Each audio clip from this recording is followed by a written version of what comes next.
The Book of Judges, chapter 1. Now after the death of Joshua it came to pass that the children of Israel asked the Lord, saying, Who shall go up for us against the Canaanites first, to fight against them? And the Lord said, Judah shall go up. Behold, I have delivered the land into his hand. And Judah said unto Simeon his brother, Come up with me into my lot, that we may fight against the Canaanites, and I likewise will go with thee into thy lot. So Simeon went with him, and Judah went up, and the Lord delivered the Canaanites and the Perizzites into their hand, and they slew of them in Bezek 10,000 men. And they found Adoni-Bezek in Bezek, and they fought against him, and they slew the Canaanites and the Perizzites. But Adoni-Bezek fled, and they pursued after him, and caught him, and cut off his thumbs and his great toes. And Adoni-Bezek said, 70 kings, having their thumbs and their great toes cut off, gathered their meat under my table, as I have done, so God hath requited me. And they brought him to Jerusalem, and there he died. Now the children of Judah had fought against Jerusalem, and had taken it, and smitten it with the edge of the sword, and set the city on fire. And afterward the children of Judah went down to fight against the Canaanites, that dwelt in the mountain, and in the south, and in the valley. And Judah went against the Canaanites that dwelt in Hebron. Now the name of Hebron before was Kirjath-Arba. And they slew Sheshai, and Ahiman, and Talmai. And from thence he went against the inhabitants of Debir. And the name of Debir before was Kirjath-Sepher. And Caleb said, He that smiteth Kirjath-Sepher, and taketh it, to him will I give Achsah my daughter to wife. And Othniel the son of Kenaz, Caleb's younger brother, took it. And he gave him Achsah his daughter to wife. And it came to pass, when she came to him, that she moved him to ask of her father a field. And she lighted from off her ass. And Caleb said unto her, What wilt thou? And she said unto him, Give me a blessing, for thou hast given me a southland. Give me also springs of water. And Caleb gave her the upper springs and the nether springs. And the children of the Kenite, Moses' father-in-law, went up out of the city of palm trees with the children of Judah into the wilderness of Judah, which lieth in the south of Arad. And they went and dwelt among the people. And Judah went with Simeon his brother, and they slew the Canaanites that inhabited Zephath, and utterly destroyed it. And the name of the city was called Hormah. Also Judah took Gaza with the coast thereof, and Askelon with the coast thereof, and Ekron with the coast thereof. And the Lord was with Judah, and he drave out the inhabitants of the mountain, but could not drive out the inhabitants of the valley, because they had chariots of iron. And they gave Hebron unto Caleb, as Moses said. And he expelled thence the 3 sons of Anak. And the children of Benjamin did not drive out the Jebusites that inhabited Jerusalem, but the Jebusites dwell with the children of Benjamin in Jerusalem unto this day. And the house of Joseph, they also went up against Bethel, and the Lord was with them. And the house of Joseph sent to descry Bethel. Now the name of the city before was Luz. And the spies saw a man come forth out of the city, and they said unto him, Show us, we pray thee, the entrance into the city, and we will show thee mercy. And when he showed them the entrance into the city, they smote the city with the edge of the sword, but they let go the man and all his family. And the man went into the land of the Hittites, and built a city, and called the name thereof Luz, which is the name thereof unto this day.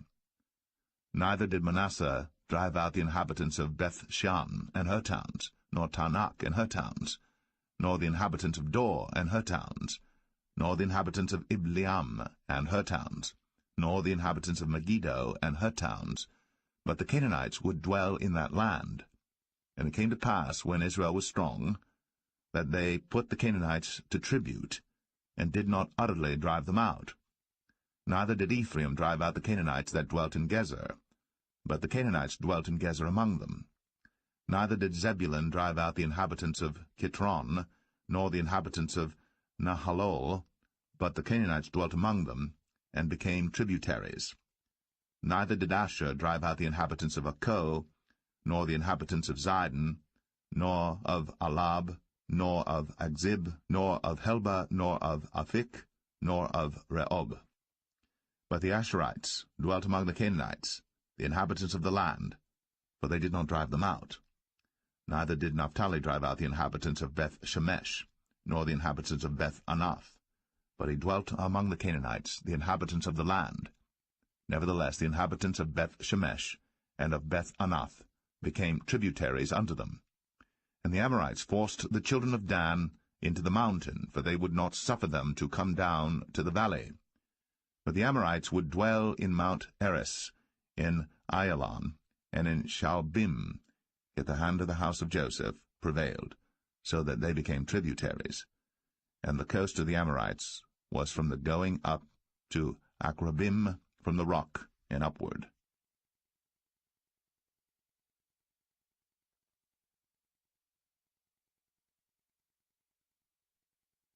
Judges 2. And an angel of the Lord came up from Gilgal to Bochim, and said, I made you to go up out of Egypt, and have brought you unto the land which I swear unto your fathers. And I said, I will never break my covenant with you. And ye shall make no league with the inhabitants of this land, ye shall throw down their altars. But ye have not obeyed my voice. Why have ye done this? Wherefore I also said, I will not drive them out from before you, but they shall be as thorns in your sides, and their gods shall be a snare unto you. And it came to pass, when the angel of the Lord spake these words unto all the children of Israel, that the people lifted up their voice, and wept. And they called the name of that place Bochim, and they sacrificed there unto the Lord. And when Joshua had let the people go, the children of Israel went every man unto his inheritance to possess the land. And the people served the Lord all the days of Joshua, and all the days of the elders that outlived Joshua, who had seen all the great works of the Lord that he did for Israel. And Joshua the son of Nun, the servant of the Lord, died, being 110 years old. And they buried him in the border of his inheritance, in Timnath-Eres, in the mount of Ephraim, on the north side of the hill Gaash. And also all that generation were gathered unto their fathers. And there arose another generation after them, which knew not the Lord, nor yet the works which he had done for Israel. And the children of Israel did evil in the sight of the Lord, and served Baalim. And they forsook the Lord God of their fathers, which brought them out of the land of Egypt, and followed other gods of the people that were round about them, and bowed themselves unto them, and provoked the Lord to anger. And they forsook the Lord, and served Baal and Ashtoreth.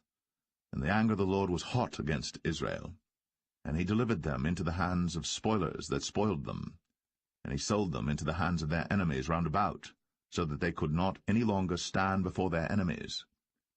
Whithersoever they went out, the hand of the Lord was against them for evil, as the Lord had said, and as the Lord had sworn unto them, and they were greatly distressed. Nevertheless the Lord raised up judges, which delivered them out of the hand of those that spoiled them. And yet they would not hearken unto their judges, but they went a-whoring after other gods, and bowed themselves unto them. They turned quickly out of the way which their fathers walked in, obeying the commandments of the Lord. But they did not so. And when the Lord raised them up judges, then the Lord was with the judge, and delivered them out of the hand of their enemies all the days of the judge.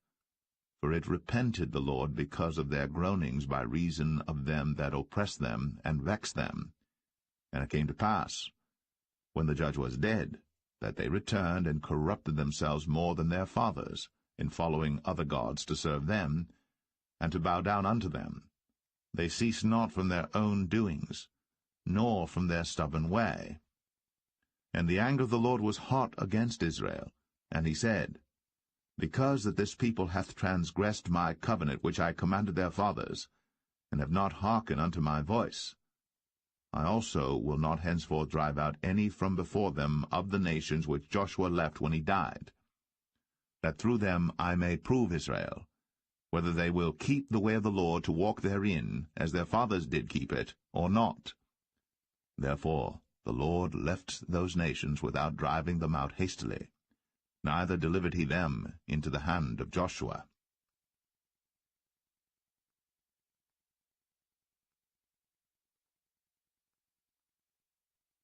Judges 3. Now these are the nations which the Lord left, to prove Israel by them, even as many of Israel as had not known all the wars of Canaan. Only that the generations of the children of Israel might know, to teach them war, at the least such as before knew nothing thereof. Namely, 5 lords of the Philistines, and all the Canaanites, and the Sidonians, and the Hivites, that dwelt in Mount Lebanon, from Mount Baal-Hermon unto the entering in of Hamath. And they were to prove Israel by them, to know whether they would hearken unto the commandments of the Lord, which he commanded their fathers by the hand of Moses. And the children of Israel dwelt among the Canaanites, Hittites, and Amorites, and Perizzites, and Hivites, and Jebusites. And they took their daughters to be their wives, and gave their daughters to their sons, and served their gods. And the children of Israel did evil in the sight of the Lord, and forgat the Lord their God, and served Baalim and the groves. Therefore the anger of the Lord was hot against Israel, and he sold them into the hand of Shushan-Rishathaim, king of Mesopotamia. And the children of Israel served Shushan-Rishathaim 8 years. And when the children of Israel cried unto the Lord raised up a deliverer to the children of Israel, who delivered them, even Othniel, the son of Kenaz, Caleb's younger brother. And the Spirit of the Lord came upon him, and he judged Israel, and went out to war. And the Lord delivered Shushan-Rishathaim, king of Mesopotamia, into his hand. And his hand prevailed against Shushan-Rishathaim. And the land had rest 40 years. And Othniel, the son of Kenaz, died. And the children of Israel did evil again in the sight of the Lord. And the Lord strengthened Eglon, the king of Moab, against Israel, because they had done evil in the sight of the Lord. And he gathered unto him the children of Ammon and Amalek, and went and smote Israel, and possessed the city of palm trees. So the children of Israel served Eglon the king of Moab 18 years. But when the children of Israel cried unto the Lord raised them up a deliverer, Ehud the son of Gera, a Benjamite, a man left-handed. And by him the children of Israel sent a present unto Eglon the king of Moab. But Ehud made him a dagger, which had 2 edges of a cubit length, and he did gird it under his raiment, upon his right thigh. And he brought the present unto Eglon king of Moab. And Eglon was a very fat man. And when he had made an end to offer the present, he sent away the people that bare the present. But he himself turned again from the quarries that were by Gilgal, and said, I have a secret errand unto thee, O king. Who said, Keep silence. And all that stood by him went out from him. And Ehud came unto him, and he was sitting in a summer parlor, which he had for himself alone. And Ehud said, I have a message from God unto thee. And he rose out of his seat. And Ehud put forth his left hand, and took the dagger from his right thigh, and thrust it into his belly. And the haft also went in after the blade, and the fat closed upon the blade, so that he could not draw the dagger out of his belly. And the dirt came out. Then Ehud went forth through the porch, and shut the doors of the parlor upon him, and locked them. When he was gone out, his servants came, and when they saw that, behold, the doors of the parlor were locked, they said, Surely he covereth his feet in his summer chamber. And they tarried till they were ashamed. And behold, he opened not the doors of the parlor. Therefore they took a key, and opened them. And behold, their lord was fallen down dead on the earth. And Ehud escaped while they tarried, and passed beyond the quarries, and escaped unto Seirath. And it came to pass, when he was come, that he blew a trumpet in the mountain of Ephraim. And the children of Israel went down with him from the mount, and he before them.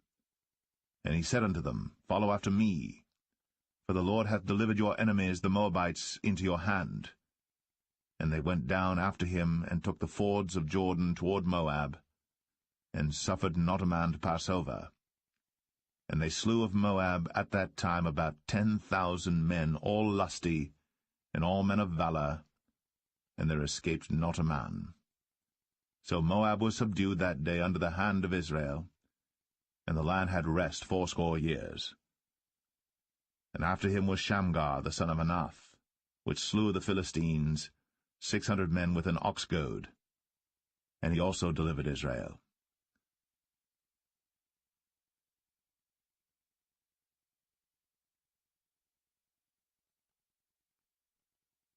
Judges 4.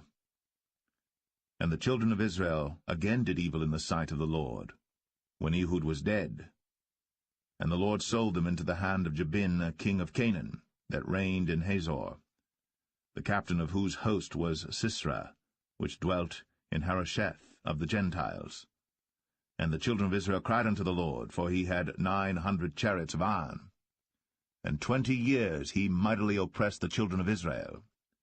And Deborah prophetess, the wife of Lapidoth, she judged Israel at that time.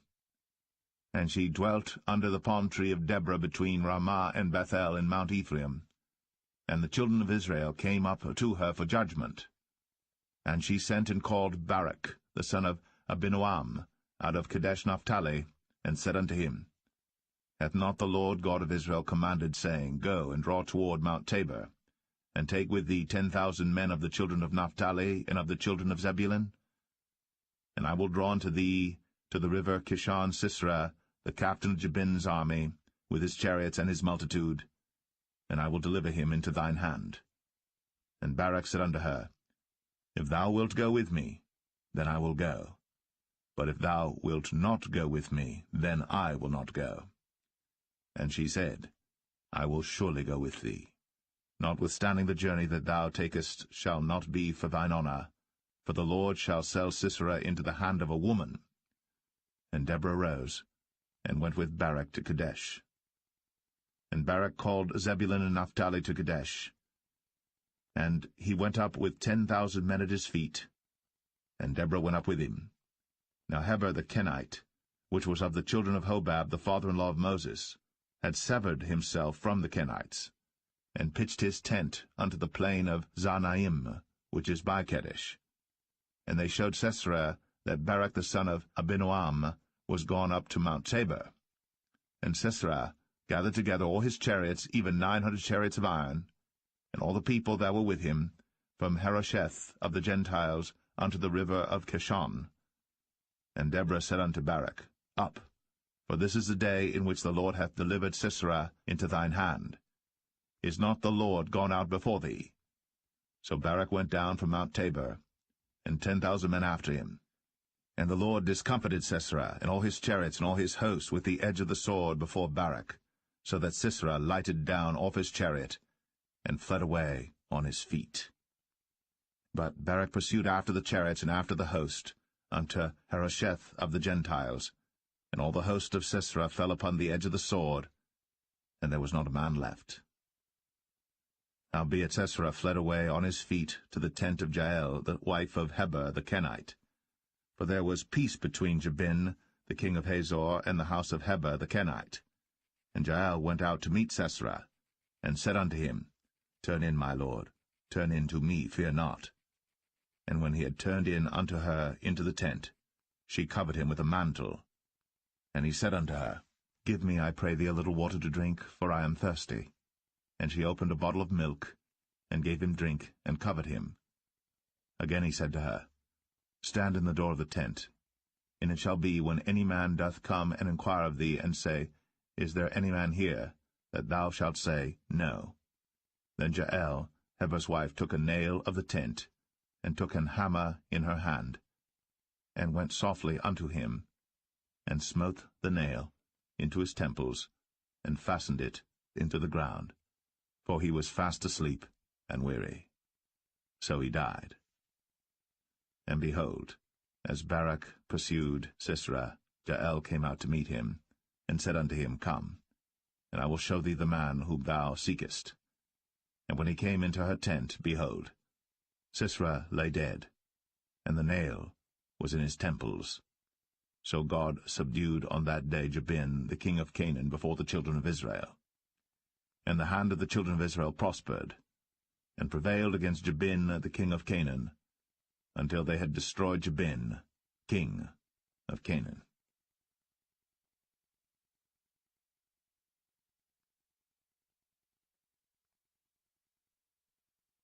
Judges 5. Then sang Deborah and Barak, the son of Abinoam, on that day, saying, Praise ye the Lord for the avenging of Israel, when the people willingly offered themselves. Hear, O ye kings, give ear, O ye princes. I, even I, will sing unto the Lord. I will sing praise to the Lord God of Israel. Lord, when thou wentest out of Seir, when thou marchedst out of the field of Edom, the earth trembled, and the heavens dropped. The clouds also dropped water. The mountains melted from before the Lord, even that Sinai from before the Lord God of Israel. In the days of Shamgar the son of Anath, in the days of Jael, the highways were unoccupied, and the travelers walked through byways. The inhabitants of the villages ceased. They ceased in Israel until that I, Deborah, arose, that I arose a mother in Israel. They chose new gods. Then was war in the gates. Was there a shield or spear seen among 40,000 in Israel? My heart is toward the governors of Israel, that offered themselves willingly among the people. Bless ye the Lord. Speak, ye that ride on white asses, ye that sit in judgment, and walk by the way. They that are delivered from the noise of archers in the places of drawing water, there shall they rehearse the righteous acts of the Lord, even the righteous acts toward the inhabitants of his villages in Israel.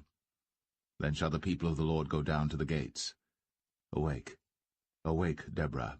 Awake, awake, utter a song. Arise, Barak, and lead thy captivity captive, thou son of Abinoam.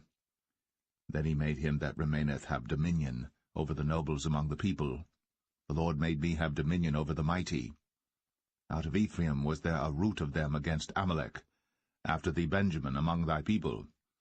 Out of Machir came down governors, and out of Zebulun they that handle the pen of the writer.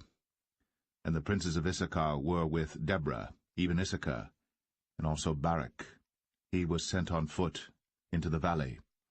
For the divisions of Reuben there were great thoughts of heart. Why abodest thou among the sheepfolds, to hear the bleatings of the flocks? For the divisions of Reuben there were great searchings of heart. Gilead abode beyond Jordan. And why did Dan remain in ships? Asher continued on the seashore, and abode in his breaches. Zebulun and Naphtali were a people that jeoparded their lives unto the death in the high places of the field. The kings came and fought. Then fought the kings of Canaan in Tanakh by the waters of Megiddo. They took no gain of money. They fought from heaven. The stars in their courses fought against Sisera. The river of Kishon swept them away, that ancient river, the river Kishon. O my soul, thou hast trodden down strength. Then were the horse hoofs broken by the means of the prancings of their mighty ones. Curse ye Maros, said the angel of the Lord. Curse ye bitterly the inhabitants thereof, because they came not to the help of the Lord, against the mighty. Blessed above women shall Jael the wife of Heber the Kenite be. Blessed shall she be above women in the tent. He asked water, and she gave him milk. She brought forth butter in a lordly dish. She put her hand to the nail, and her right hand to the workman's hammer, and with the hammer she smote Sisera. She smote off his head, when she had pierced and stricken through his temples. At her feet he bowed, he fell, he lay down. At her feet he bowed, he fell. Where he bowed, there he fell down dead. The mother of Sisera looked out at a window, and cried through the lattice, Why is his chariot so long in coming? Why tarry the wheels of his chariot? Her wise ladies answered her, yea, she returned, answered to herself. Have they not sped? Have they not divided the prey? To every man a damsel or two? To Sisera a prey of divers colours, a prey of divers colours of needlework, on both sides, meat for the necks of them that take the spoil?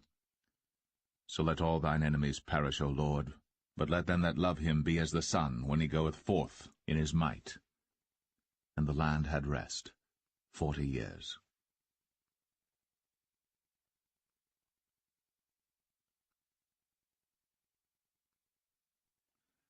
Judges 6. And the children of Israel did evil in the sight of the Lord, and the Lord delivered them into the hand of Midian 7 years. And the hand of Midian prevailed against Israel, and because of the Midianites, the children of Israel made them the dens which are in the mountains, and caves, and strongholds. And so it was, when Israel had sown, that the Midianites came up, and the Amalekites and the children of the east, even they came up against them, and they encamped against them, and destroyed the increase of the earth, till thou come unto Gaza, and left no sustenance for Israel, neither sheep, nor ox, nor ass. For they came up with their cattle and their tents, and they came as grasshoppers for multitude, for both they and their camels were without number. And they entered into the land to destroy it. And Israel was greatly impoverished because of the Midianites, and the children of Israel cried unto the Lord. And it came to pass, when the children of Israel cried unto the Lord because of the Midianites, that the Lord sent a prophet unto the children of Israel, which said unto them, Thus saith the Lord God of Israel, I brought you up from Egypt, and brought you forth out of the house of bondage. And I delivered you out of the hand of the Egyptians, and out of the hand of all that oppressed you, and drave them out from before you, and gave you their land. I said unto you, I am the Lord your God. Fear not the gods of the Amorites, in whose land ye dwell. But ye have not obeyed my voice. And there came an angel of the Lord, and sat under an oak which was in Ophrah, that pertained unto Joash the Abiezrite. And his son Gideon threshed wheat by the winepress to hide it from the Midianites. And the angel of the Lord appeared unto him, and said unto him, The Lord is with thee, thou mighty man of valour. And Gideon said unto him, O my Lord, if the Lord be with us, why then is all this befallen us? And where be all his miracles which our fathers told us of, saying, Did not the Lord bring us up from Egypt? But now the Lord hath forsaken us, and delivered us into the hands of the Midianites.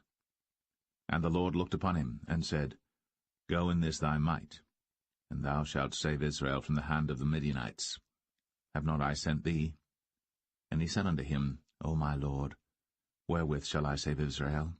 Behold, my family is poor in Manasseh, and I am the least in my father's house. And the Lord said unto him, Surely I will be with thee, and thou shalt smite the Midianites as one man. And he said unto him, If now I have found grace in thy sight, then show me a sign that thou talkest with me. Depart not hence, I pray thee, until I come unto thee, and bring forth my present, and set it before thee. And he said, I will tarry until thou come again. And Gideon went in, and made ready a kid, and unleavened cakes of an ephah flour. The flesh he put in a basket, and he put the broth in a pot, and brought it out unto him under the oak, and presented it. And the angel of God said unto him, Take the flesh and the unleavened cakes, and lay them upon this rock, and pour out the broth. And he did so. Then the angel of the Lord put forth the end of the staff that was in his hand, and touched the flesh and the unleavened cakes. And there rose up fire out of the rock, and consumed the flesh and the unleavened cakes. Then the angel of the Lord departed out of his sight. And when Gideon perceived that he was an angel of the Lord, Gideon said, Alas, O Lord God, for because I have seen an angel of the Lord face to face. And the Lord said unto him, Peace be unto thee, fear not, thou shalt not die. Then Gideon built an altar there unto the Lord, and called it Jehovah Shalom. Until this day it is yet in Ophrah of the Abiezrites. And it came to pass the same night, that the Lord said unto him, Take thy father's young bullock, even the second bullock of 7 years old, and throw down the altar of Baal that thy father hath, and cut down the grove that is by it. And build an altar unto the Lord thy God upon the top of this rock, in the ordered place, and take the second bullock, and offer a burnt sacrifice with the wood of the grove which thou shalt cut down. Then Gideon took 10 men of his servants, and did as the Lord had said unto him. And so it was, because he feared his father's household and the men of the city, that he could not do it by day, that he did it by night. And when the men of the city arose early in the morning, behold, the altar of Baal was cast down, and the grove was cut down that was by it, and the second bullock was offered upon the altar that was built. And they said one to another, Who hath done this thing? And And when they inquired and asked, they said, Gideon the son of Joash hath done this thing. Then the men of the city said unto Joash, Bring out thy son, that he may die, because he hath cast down the altar of Baal, and because he hath cut down the grove that was by it. And Joash said unto all that stood against him, Will ye plead for Baal? Will ye save him? He that will plead for him, let him be put to death, whilst it is yet morning, if he be a god. Let him plead for himself, because one hath cast down his altar. Therefore on that day he called him Jerubbaal, saying, Let Baal plead against him, because he hath thrown down his altar. Then all the Midianites and the Amalekites and the children of the east were gathered together, and went over and pitched in the valley of Jezreel. But the Spirit of the Lord came upon Gideon, and he blew a trumpet, and Abiezer was gathered after him. And he sent messengers throughout all Manasseh, who also was gathered after him. And he sent messengers unto Asher, and unto Zebulun, and unto Naphtali, and they came up to meet them.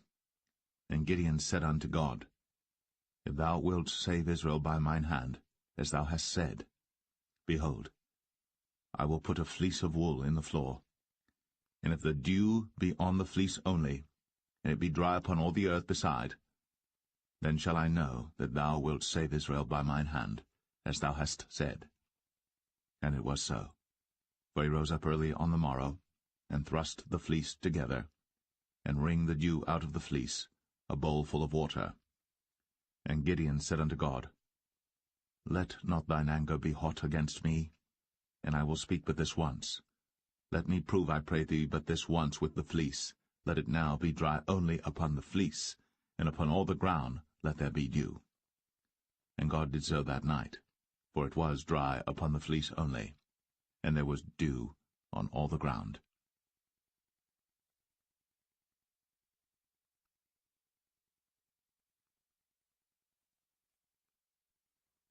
Judges 7. Then Jerubbaal, who was Gideon, and all the people that were with him, rose up early, and pitched beside the well of Harod, so that the host of the Midianites were on the north side of them, by the hill of Moreh in the valley. And the Lord said unto Gideon, The people that are with thee are too many for me to give the Midianites into their hands, lest Israel vaunt themselves against me, saying, Mine own hand hath saved me.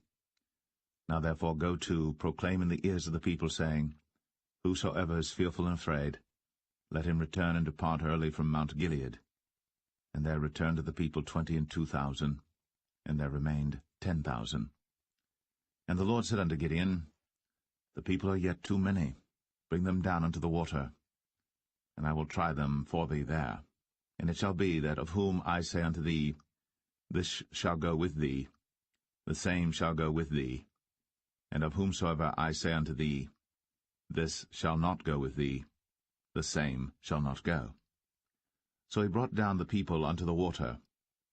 And the Lord said unto Gideon, Every one that lappeth of the water with his tongue, as a dog lappeth, him shalt thou set by himself, likewise every one that boweth down upon his knees to drink.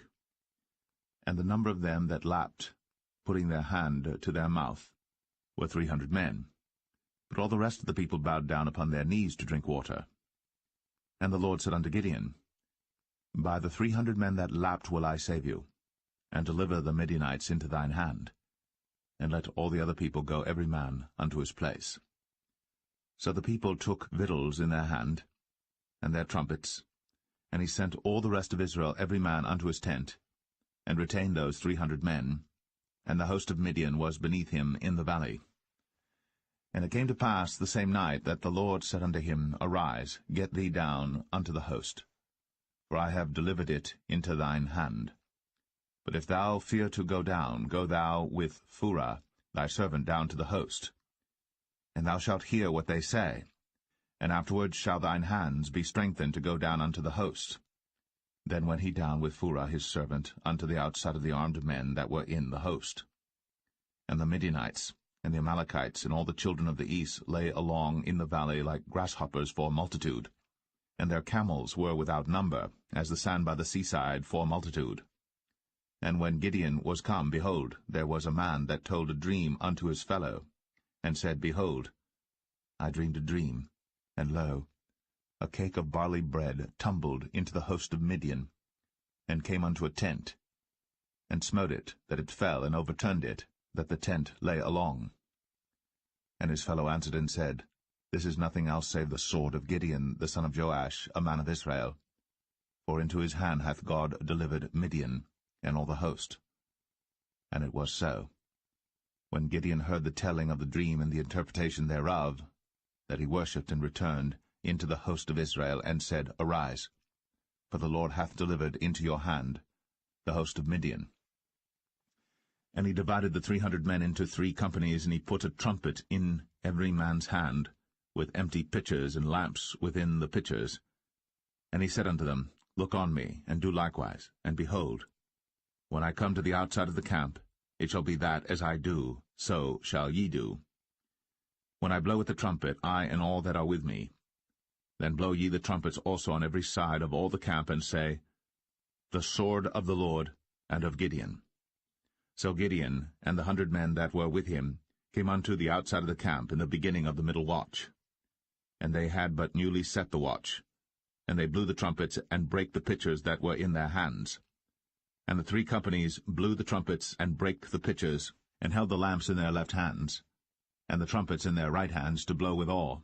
And they cried, The sword of the Lord and of Gideon. And they stood every man in his place round about the camp. And all the host ran and cried and fled. And the 300 blew the trumpets, and the Lord set every man's sword against his fellow, even throughout all the host. And the host fled to Beth-shittah in Zererath, and to the border of Abel-meholah, unto Tabbath. And the men of Israel gathered themselves together out of Naphtali, and out of Asher, and out of all Manasseh, and pursued after the Midianites. And Gideon sent messengers throughout all Mount Ephraim, saying, Come down against the Midianites, and take before them the waters unto Beth-barah and Jordan. Then all the men of Ephraim gathered themselves together, and took the waters unto Beth-barah and Jordan. And they took 2 princes of the Midianites, Oreb and Zeb. And they slew Oreb upon the rock Oreb, and Zeb they slew at the winepress of Zeb, and pursued Midian, and brought the heads of Oreb and Zeb to Gideon on the other side Jordan.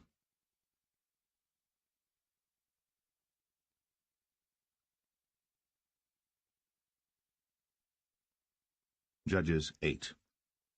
And the men of Ephraim said unto him, Why hast thou served us thus, that thou callest us not, when thou wentest to fight with the Midianites? And they did chide with him sharply. And he said unto them, What have I done now in comparison of you? Is not the gleaning of the grapes of Ephraim better than the vintage of Abiezer? God hath delivered into your hands the princes of Midian, Oreb and Zeb. And what was I able to do in comparison of you? Then their anger was abated toward him, when he had said that. And Gideon came to Jordan and passed over, he and the 300 men that were with him, faint yet pursuing them. And he said unto the men of Succoth, Give, I pray you, loaves of bread unto the people that follow me, for they be faint, and I am pursuing after Zebah and Zalmunna, kings of Midian. And the princes of Succoth said, Are the hands of Zebah and Zalmunna now in thine hand, that we should give bread unto thine army? And Gideon said, Therefore when the Lord hath delivered Zebah and Zalmunna into mine hand, then I will tear your flesh with the thorns of the wilderness and with briars. And he went up thence to Penuel, and spake unto them likewise. And the men of Penuel answered him as the men of Succoth had answered him. And he spake also unto the men of Penuel, saying, When I come again in peace, I will break down this tower. Now Zebah and Zalmunna were in Karkor, and their hosts with them, about 15,000 men, all that were left of all the hosts of the children of the east. For there fell 120,000 men that drew sword. And Gideon went up by the way of them that dwelt in tents on the east of Nobah and Jogbeah, and smote the host, for the host was secure. And when Zebah and Zalmunna fled, he pursued after them, and took the 2 kings of Midian, Zebah and Zalmunna, and discomfited all the host. And Gideon the son of Joash returned from battle before the sun was up, and caught a young man of the men of Succoth, and inquired of him. And he described unto him the princes of Succoth and the elders thereof, even 70 men. And he came unto the men of Succoth, and said, Behold, Zebah and Zalmunna, with whom ye did upbraid me, saying, Are the hands of Zebah and Zalmunna now in thine hand, that we should give bread unto thy men that are weary? And he took the elders of the city, and thorns of the wilderness, and briars, and with them he taught the men of Succoth. And he beat down the tower of Penuel, and slew the men of the city. Then said he unto Zebah and Zalmunna, What manner of men were they whom ye slew at Tabor? And they answered, As thou art, so were they. Each one resembled the children of a king. And he said, They were my brethren, even the sons of my mother. As the Lord liveth, if ye had saved them alive, I would not slay you. And he said unto Jether his firstborn, Up, and slay them. But the youth drew not his sword, for he feared, because he was yet a youth. Then Zebah and Zalmunna said, Rise thou, and fall upon us, for as the man is, so is his strength. And Gideon arose, and slew Zebah and Zalmunna, and took away the ornaments that were on their camels' necks. Then the men of Israel said unto Gideon, Rule thou over us, both thou and thy son, and thy son's son also, for thou hast delivered us from the hand of Midian. And Gideon said unto them, I will not rule over you, neither shall my son rule over you. The Lord shall rule over you. And Gideon said unto them, I would desire a request of you, that ye would give me every man the earrings of his prey. For they had golden earrings, because they were Ishmaelites.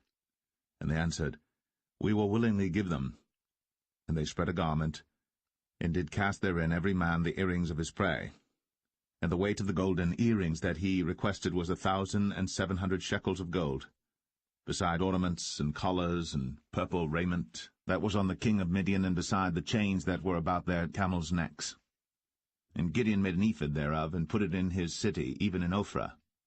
And all Israel went thither a-whoring after it, which thing became a snare unto Gideon and to his house. Thus was Midian subdued before the children of Israel, so that they lifted up their heads no more. And the country was in quietness 40 years in the days of Gideon. And Jerubbaal the son of Joash went and dwelt in his own house. And Gideon had 70 sons of his body begotten, for he had many wives. And his concubine that was in Shechem, she also bare him a son, whose name he called Abimelech.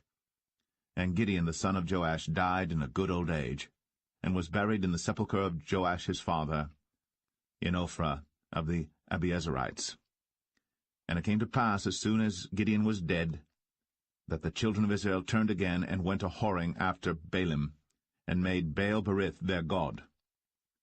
And the children of Israel remembered not the Lord their God, who had delivered them out of the hands of all their enemies on every side. Neither showed they kindness to the house of Jerubbaal, namely Gideon, according to all the goodness which he had shown unto Israel.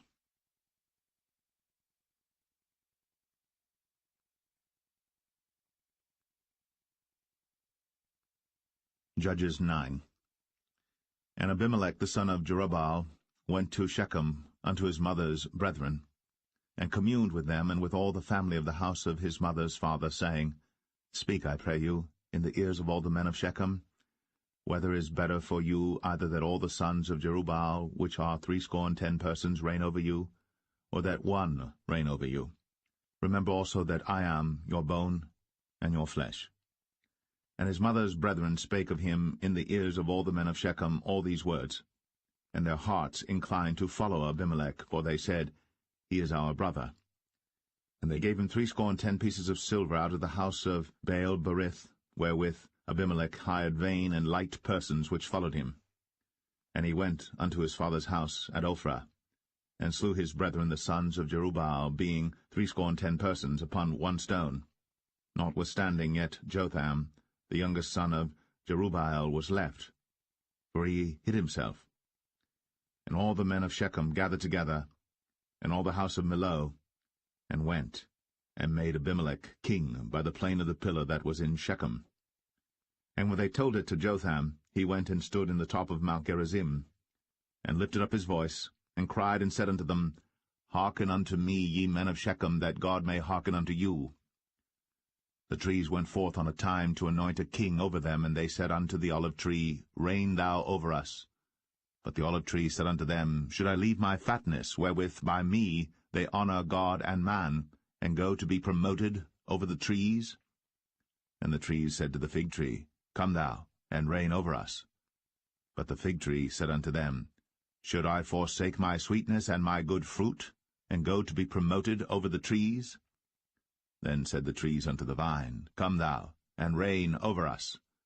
And the vine said unto them, Should I leave my wine, which cheereth God and man, and go to be promoted over the trees? Then said all the trees unto the bramble, Come thou, and reign over us.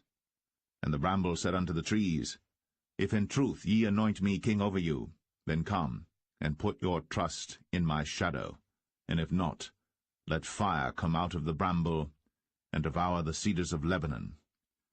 Now therefore, if ye have done truly and sincerely, in that ye have made Abimelech king, and if ye have dealt well with Jerubbaal and his house, and have done unto him according to the deserving of his hands, for my father fought for you, and adventured his life far, and delivered you out of the hand of Midian.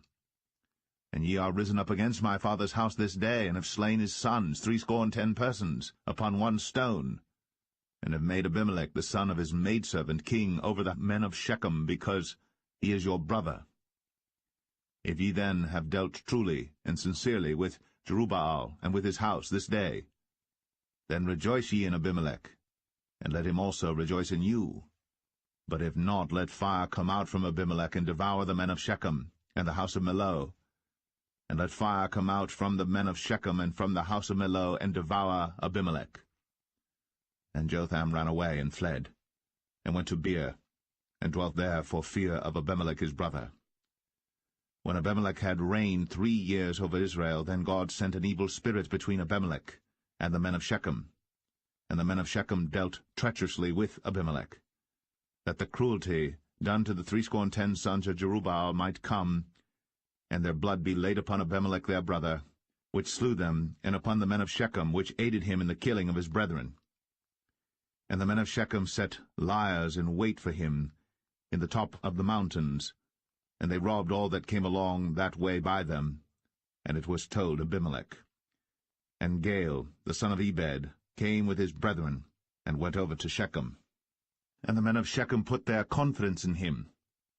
And they went out into the fields, and gathered their vineyards, and trod the grapes, and made merry, and went to the house of their God, and did eat and drink, and cursed Abimelech. And Gaal the son of Ebed said, Who is Abimelech, and who is Shechem, that we should serve him? Is not he the son of Jerubbaal, and Zebul his officer? Serve the men of Hamor, the father of Shechem, for why should we serve him? And would to God this people were under my hand, then would I remove Abimelech. And he said to Abimelech, Increase thine army, and come out. And when Zebul, the ruler of the city, heard the words of Gaal the son of Ebed, his anger was kindled. And he sent messengers unto Abimelech privily, saying, Behold, Gaal the son of Ebed and his brethren be come to Shechem, and behold, they fortify the city against thee. Now therefore up by night thou and the people that is with thee, and lie in wait in the field. And it shall be that in the morning, as soon as the sun is up, thou shalt rise early, and set upon the city, and behold, when he and the people that is with him come out against thee, then mayest thou do to them as thou shalt find occasion. And Abimelech rose up, and all the people that were with him by night, and they laid wait against Shechem in 4 companies. And Gaal the son of Ebed went out, and stood in the entering of the gate of the city. And Abimelech rose up, and the people that were with him, from lying in wait. And when Gaal saw the people, he said to Zebul, Behold, there come people down from the top of the mountains. And Zebul said unto him, Thou seest the shadow of the mountains, as if they were men. And Gaal spake again, and said, See, there come people down by the middle of the land, and another company come along by the plain of Meonim. Then said Zebul unto him, Where is now thy mouth wherewith thou saidst, Who is Abimelech, that we should serve him? Is not this the people that thou hast despised? Go out, I pray now, and fight with them. And Gaal went out before the men of Shechem, and fought with Abimelech. And Abimelech chased him, and he fled before him, and many were overthrown and wounded, even unto the entering of the gate. And Abimelech dwelt at Arumah. And Zebul thrust out Gaal and his brethren, that they should not dwell in Shechem. And it came to pass on the morrow that the people went out into the field. And they told Abimelech. And he took the people and divided them into 3 companies, and laid wait in the field, and looked. And behold, the people were come forth out of the city. And he rose up against them, and smote them. And Abimelech and the company that was with him rushed forward, and stood in the entering of the gate of the city. And the 2 other companies ran upon all the people that were in the fields, and slew them. And Abimelech fought against the city all that day, and he took the city, and slew the people that was therein, and beat down the city, and sowed it with salt. And when all the men of the tower of Shechem heard that, they entered into an hold of the house of the god Berith. And it was told Abimelech that all the men of the tower of Shechem were gathered together. And Abimelech gat him up to Mount Zalmon, he and all the people that were with him.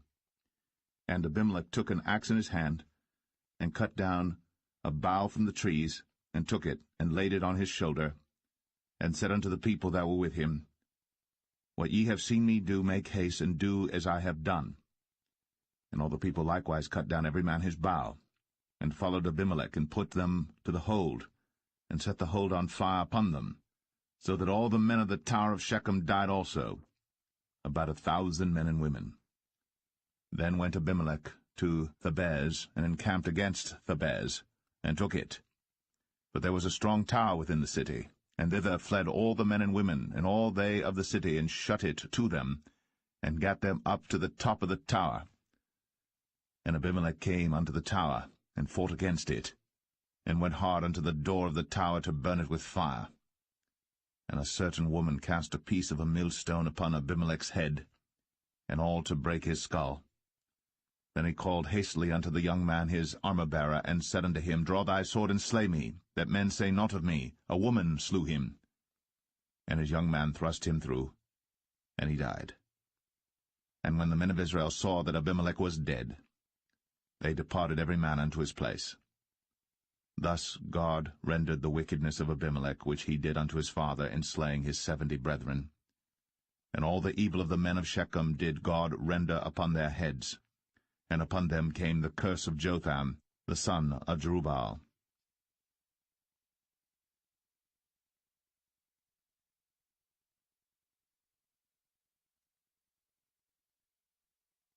Judges 10. And after Abimelech there arose to defend Israel Tola the son of Puah, the son of Dodo, a man of Issachar. And he dwelt in Shamir in Mount Ephraim. And he judged Israel 23 years. And died, and was buried in Shamir. And after him arose Jair, a Gileadite, and judged Israel 22 years. And he had 30 sons that rode on 30 ass colts.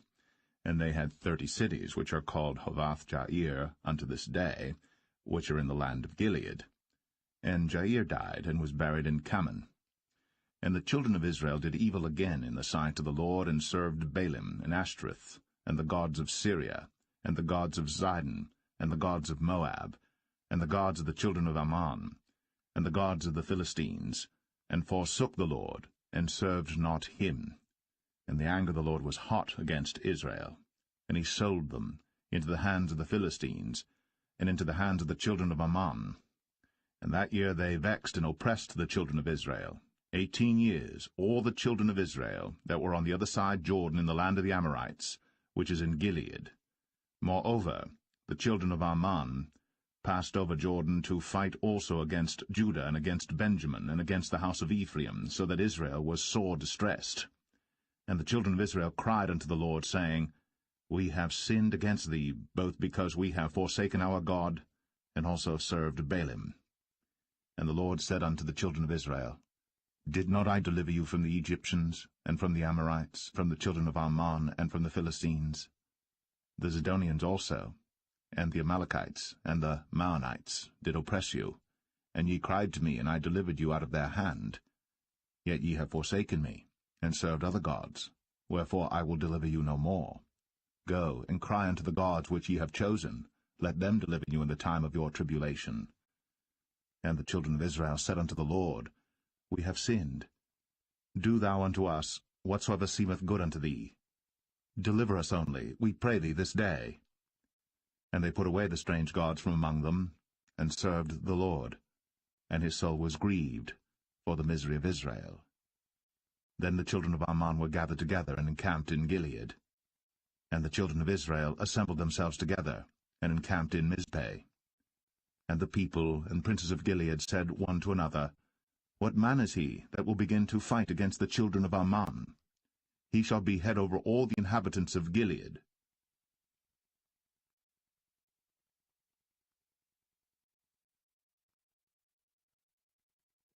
Judges 11. Now Jephthah, the Gileadite, was a mighty man of valor, and he was the son of an harlot. And Gilead begat Jephthah. And Gilead's wife bare him sons, and his wife's sons grew up. And they thrust out Jephthah, and said unto him, Thou shalt not inherit in our father's house, for thou art the son of a strange woman. Then Jephthah fled from his brethren, and dwelt in the land of Tob. And there were gathered vain men to Jephthah, and went out with him. And it came to pass in process of time, that the children of Ammon made war against Israel. And it was so, that when the children of Ammon made war against Israel, the elders of Gilead went to fetch Jephthah out of the land of Tob. And they said unto Jephthah, Come, and be our captain, that we may fight with the children of Ammon. And Jephthah said unto the elders of Gilead, Did not ye hate me, and expel me out of my father's house? And why are ye come unto me now, when ye are in distress? And the elders of Gilead said unto Jephthah, Therefore we turn again to thee now, that thou mayest go with us, and fight against the children of Ammon, and be our head over all the inhabitants of Gilead. And Jephthah said unto the elders of Gilead, If ye bring me home again to fight against the children of Ammon, and the Lord deliver them before me, shall I be your head? And the elders of Gilead said unto Jephthah, The Lord be witness between us, if we do not so according to thy words. Then Jephthah went with the elders of Gilead, and the people made him head and captain over them. And Jephthah uttered all his words before the Lord in Mizpeh. And Jephthah sent messengers unto the king of the children of Ammon, saying, What hast thou to do with me, that thou art come against me to fight in my land?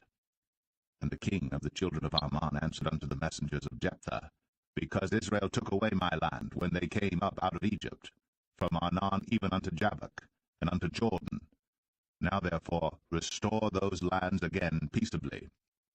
And Jephthah sent messengers again unto the king of the children of Ammon, and said unto him, Thus saith Jephthah, Israel took not away the land of Moab, nor the land of the children of Ammon.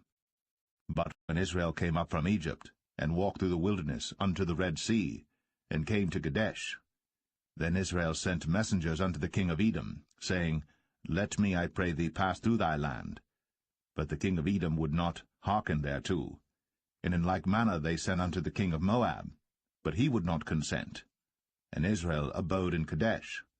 Then they went along through the wilderness, and compassed the land of Edom, and the land of Moab, and came by the east side of the land of Moab, and pitched on the other side of Arnon, but came not within the border of Moab, for Arnon was the border of Moab.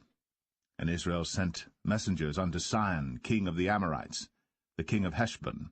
And Israel said unto him, Let us pass, we pray thee, through thy land into my place. But Sihon trusted not Israel to pass through his coast. But Sihon gathered all his people together, and pitched in Jahaz, and fought against Israel. And the Lord God of Israel delivered Sihon and all his people into the hand of Israel, and they smote them. So Israel possessed all the land of the Amorites, the inhabitants of that country. And they possessed all the coasts of the Amorites, from Arnon even unto Jabbok, and from the wilderness even unto Jordan. So now the Lord God of Israel hath dispossessed the Amorites from before his people Israel. And shouldst thou possess it? Wilt not thou possess that which Chemosh thy God giveth thee to possess? So, whomsoever the Lord our God shall drive out from before us, then will we possess. And now, art thou anything better than Balak the son of Zippor, king of Moab? Did he ever strive against Israel, or did he ever fight against them?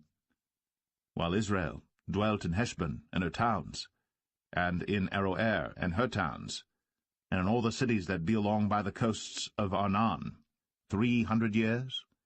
Why therefore did ye not recover them within that time? Wherefore I have not sinned against thee, but thou dost me wrong to war against me. The Lord, the judge, be judged this day between the children of Israel and the children of Ammon. Howbeit the king of the children of Ammon hearkened not unto the words of Jephthah, which he sent him. Then the Spirit of the Lord came upon Jephthah, and he passed over Gilead and Manasseh, and passed over Mizpeh of Gilead, and from Mizpeh of Gilead he passed over unto the children of Ammon. And Jephthah vowed a vow unto the Lord, and said, If thou shalt without fail deliver the children of Ammon into mine hands, then it shall be, that whatsoever cometh forth of the doors of my house to meet me, when I return in peace from the children of Ammon, shall surely be the Lord's, and I will offer it up for a burnt offering. So Jephthah passed over unto the children of Ammon to fight against them, and the Lord delivered them into his hands. And he smote them from Aroer, even till thou come to Minnith, even 20 cities, and unto the plain of the vineyards, with a very great slaughter. Thus the children of Ammon were subdued before the children of Israel. And Jephthah came to Mizpeh unto his house, and behold, his daughter came out to meet him, with timbrels and with dances, and she was his only child. Beside her he had neither son nor daughter. And it came to pass, when he saw her, that he rent his clothes, and said, Alas, my daughter, thou hast brought me very low, and thou art one of them that trouble me. For I have opened my mouth unto the Lord, and I cannot go back. And she said unto him, My father, if thou hast opened thy mouth unto the Lord, do to me according to that which hath proceeded out of thy mouth. For as much as the Lord hath taken vengeance for thee of thine enemies, even of the children of Ammon. And she said unto her father, Let this thing be done for me. Let me alone 2 months, that I may go up and down upon the mountains and bewail my virginity, I and my fellows. And he said, Go. And he sent her away for 2 months. And she went with her companions, and bewailed her virginity upon the mountains. And it came to pass at the end of 2 months, that she returned unto her father, who did with her according to his vow which he had vowed. And she knew no man. And it was a custom in Israel, that the daughters of Israel went yearly to lament the daughter of Jephthah the Gileadite, 4 days in a year.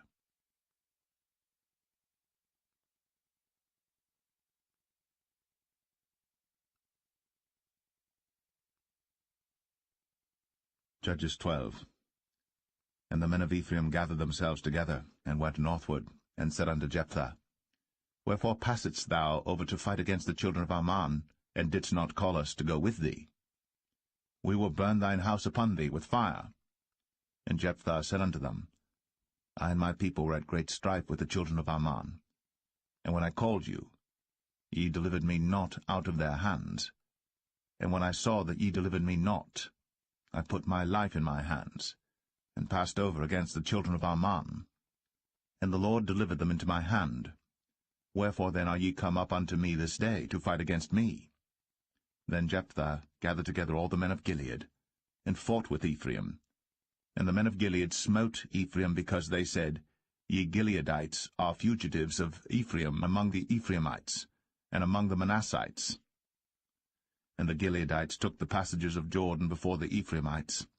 And it was so, that when those Ephraimites which were escaped said, Let me go over, that the men of Gilead said unto him, Art thou an Ephraimite? If he said, Nay, then said they unto him, Say now, Shibboleth.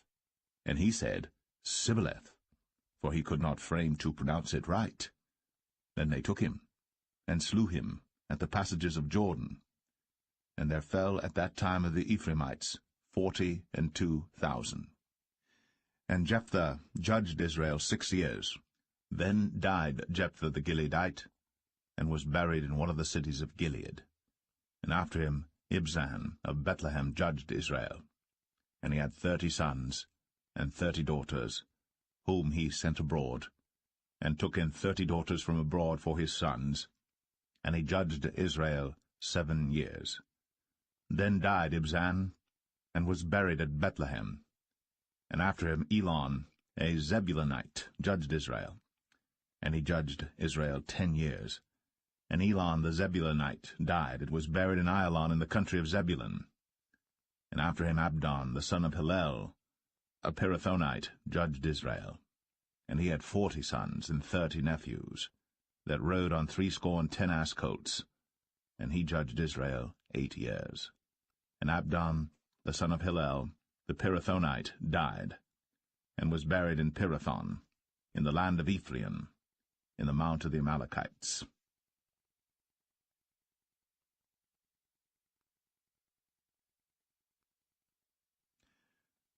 Judges 13. And the children of Israel did evil again in the sight of the Lord, and the Lord delivered them into the hand of the Philistines 40 years. And there was a certain man of Zorah, of the family of the Danites, whose name was Manoah, and his wife was barren, and bare not. And the angel of the Lord appeared unto the woman, and said unto her, Behold now, thou art barren, and bearest not, but thou shalt conceive, and bear a son. Now therefore beware, I pray thee, and drink not wine, nor strong drink, and eat not any unclean thing. For lo, thou shalt conceive and bear a son, and no razor shall come on his head, for the child shall be a Nazarite unto God from the womb, and he shall begin to deliver Israel out of the hand of the Philistines. Then the woman came and told her husband, saying, A man of God came unto me, and his countenance was like the countenance of an angel of God, very terrible. But I asked him not whence he was, neither told he me his name. But he said unto me, Behold, thou shalt conceive, and bear a son. And now drink no wine nor strong drink, neither eat any unclean thing, for the child shall be a Nazarite to God from the womb to the day of his death. Then Manoah entreated the Lord, and said, O my Lord, let the man of God which thou didst send come again unto us, and teach us what we shall do unto the child that shall be born. And God hearkened to the voice of Manoah. And the angel of God came again unto the woman as she sat in the field. But Manoah, her husband, was not with her. And the woman made haste, and ran, and showed her husband, and said unto him, Behold, the man hath appeared unto me, that came unto me the other day. And Manoah arose, and went after his wife, and came to the man, and said unto him, Art thou the man that spakest unto the woman? And he said, I am. And Manoah said, Now let thy words come to pass. How shall we order the child, and how shall we do unto him? And the angel of the Lord said unto Manoah, Of all that I said unto the woman, let her beware. She may not eat of anything that cometh of the vine, neither let her drink wine or strong drink, nor eat any unclean thing. All that I commanded her let her observe. And Manoah said unto the angel of the Lord, I pray thee, let us detain thee, until we shall have made ready a kid for thee. And the angel of the Lord said unto Manoah, Though thou detain me, I will not eat of thy bread. And if thou wilt offer a burnt offering, thou must offer it unto the Lord. For Manoah knew not that he was an angel of the Lord. And Manoah said unto the angel of the Lord, What is thy name, that when thy sayings come to pass, we may do thee honor? And the angel of the Lord said unto him, Why askest thou thus after my name, seeing it is secret? So Manoah took a kid with a meat offering, and offered it upon a rock unto the Lord. And the angel did wondrously. And Manoah and his wife looked on. For it came to pass, when the flame went up toward heaven from off the altar, that the angel of the Lord ascended in the flame of the altar. And Manoah and his wife looked on it, and fell on their faces to the ground. But the angel of the Lord did no more appear to Manoah and to his wife. Then Manoah knew that he was an angel of the Lord. And Manoah said unto his wife, We shall surely die, because we have seen God. But his wife said unto him, If the Lord were pleased to kill us, he would not have received a burnt offering and a meat offering at our hands, neither would he have shown us all these things, nor would as at this time have told us such things as these. And the woman bare a son, and called his name Samson. And the child grew, and the Lord blessed him. And the Spirit of the Lord began to move him at times in the camp of Dan, between Zorah and Eshtaol.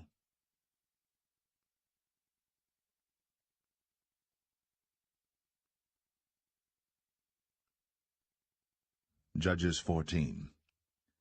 And Samson went down to Timnath, and saw a woman in Timnath of the daughters of the Philistines.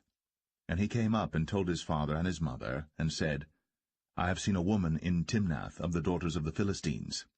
Now therefore get her for me to wife. Then his father and his mother said unto him, Is there never a woman among the daughters of thy brethren, or among all my people, that thou goest to take a wife of the uncircumcised Philistines?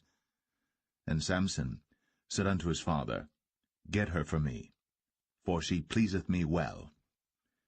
But his father and his mother knew not that it was of the Lord that he sought an occasion against the Philistines, for at that time the Philistines had dominion over Israel. Then went Samson down, and his father and his mother, to Timnath, and came to the vineyards of Timnath. And behold, a young lion roared against him. And the Spirit of the Lord came mightily upon him, and he rent him as he would have rent a kid, and he had nothing in his hand. But he told not his father or his mother what he had done. And he went down, and talked with the woman, and she pleased Samson well. And after a time he returned to take her. And he turned aside to see the carcass of the lion, and behold, there was a swarm of bees and honey in the carcass of the lion. And he took thereof in his hands, and went on eating, and came to his father and mother, and he gave them, and they did eat. But he told not them that he had taken the honey out of the carcass of the lion. So his father went down unto the woman, and Samson made there a feast, for so used the young men to do. And it came to pass, when they saw him, that they brought 30 companions to be with him. And Samson said unto them, I will now put forth a riddle unto you.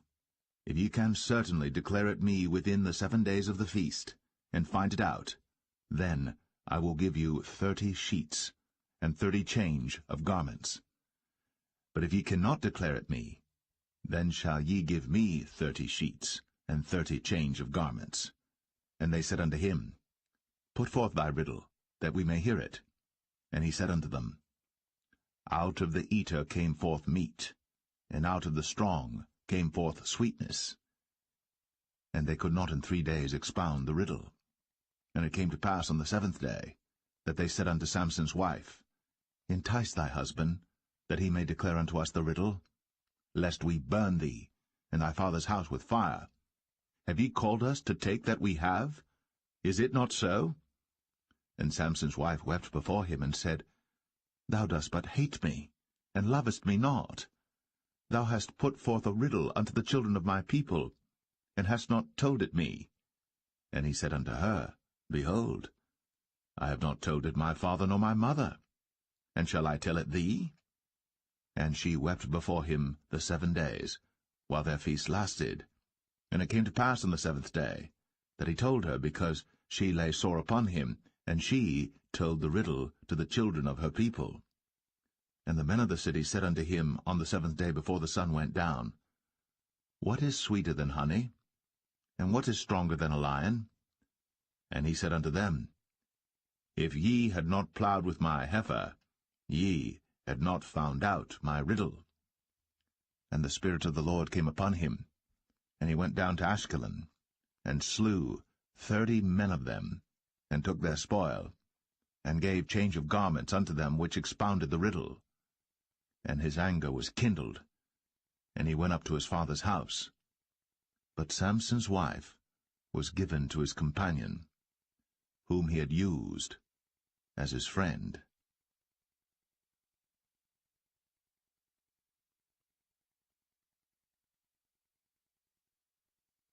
Judges 15. But it came to pass within a while after, in the time of wheat harvest, that Samson visited his wife with a kid, and he said, I will go in to my wife into the chamber. But her father would not suffer him to go in. And her father said, I verily thought that thou hadst utterly hated her. Therefore I gave her to thy companion. Is not her younger sister fairer than she? Take her, I pray thee, instead of her. And Samson said concerning them, Now shall I be more blameless than the Philistines, though I do them a displeasure. And Samson went, and caught 300 foxes, and took firebrands, and turned tail to tail, and put a firebrand in the midst between two tails. And when he had set the brands on fire, he let them go into the standing corn of the Philistines, and burnt up both the shocks, and also the standing corn with the vineyards and olives. Then the Philistines said, Who hath done this? And they answered, Samson, the son-in-law of the Timnite, because he had taken his wife, and given her to his companion. And the Philistines came up, and burnt her and her father with fire. And Samson said unto them, Though ye have done this, yet will I be avenged of you, and after that I will cease. And he smote them hip and thigh with a great slaughter, and he went down and dwelt in the top of the rock Etam. Then the Philistines went up, and pitched in Judah, and spread themselves in Lehi. And the men of Judah said, Why are ye come up against us? And they answered, To bind Samson are we come up, to do to him as he hath done to us. Then 3,000 men of Judah went to the top of the rock Etam, and said to Samson, Knowest thou not that the Philistines are rulers over us? What is this that thou hast done unto us? And he said unto them, As they did unto me, so have I done unto them. And they said unto him, We are come down to bind thee, that we may deliver thee into the hand of the Philistines. And Samson said unto them, Swear unto me, that ye will not fall upon me yourselves. And they spake unto him, saying, No, but we will bind thee fast, and deliver thee into their hand. But surely we will not kill thee. And they bound him with 2 new cords, and brought him up from the rock. And when he came unto Lehi, the Philistines shouted against him, and the Spirit of the Lord came mightily upon him, and the cords that were upon his arms became as flax that was burnt with fire, and his bands loosed from off his hands. And he found a new jawbone of an ass, and put forth his hand, and took it, and slew 1,000 men therewith. And Samson said, With the jawbone of an ass, heaps upon heaps, with the jaw of an ass have I slain 1,000 men. And it came to pass, when he had made an end of speaking, that he cast away the jawbone out of his hand, and called that place Ramath Lehi. And he was sore athirst, and called on the Lord, and said, Thou hast given this great deliverance into the hand of thy servant, and now shall I die for thirst, and fall into the hand of the uncircumcised? But God clave an hollow place that was in the jaw, and there came water thereout. And when he had drunk, his spirit came again, and he revived. Wherefore he called the name thereof En-Hakkore, which is in Lehi unto this day. And he judged Israel in the days of the Philistines 20 years.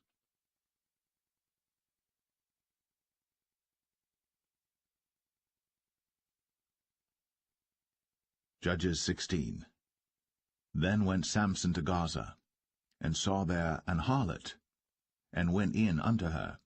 And it was told the Gazites, saying, Samson is come hither. And they compassed him in, and laid wait for him all night in the gate of the city, and were quiet all the night, saying, In the morning, when it is day, we shall kill him. And Samson lay till midnight, and arose at midnight, and took the doors of the gate of the city, and the 2 posts, and went away with them, bar and all, and put them upon his shoulders, and carried them up to the top of an hill that is before Hebron.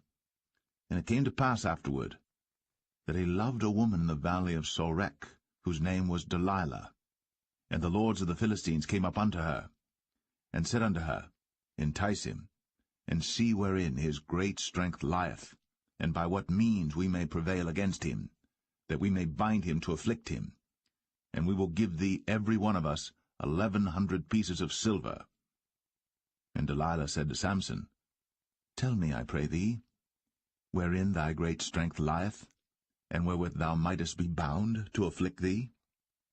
And Samson said unto her, If they bind me with 7 green withs that were never dried, then shall I be weak, and be as another man.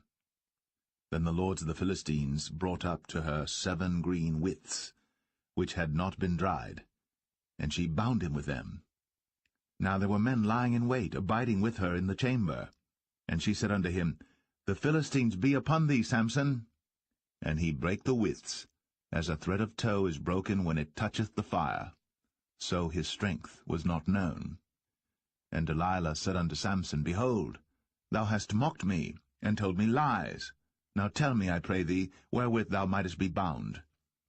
And he said unto her, If they bind me fast with new ropes, that never were occupied, then shall I be weak, and be as another man. Delilah therefore took new ropes, and bound him therewith, and said unto him, The Philistines be upon thee, Samson. And there were liers in wait, abiding in the chamber. And he brake them from off his arms like a thread. And Delilah said unto Samson, Hitherto thou hast mocked me, and told me lies. Tell me wherewith thou mightest be bound. And he said unto her, If thou weavest the 7 locks of my head with the web. And she fastened it with the pin, and said unto him, The Philistines be upon thee, Samson.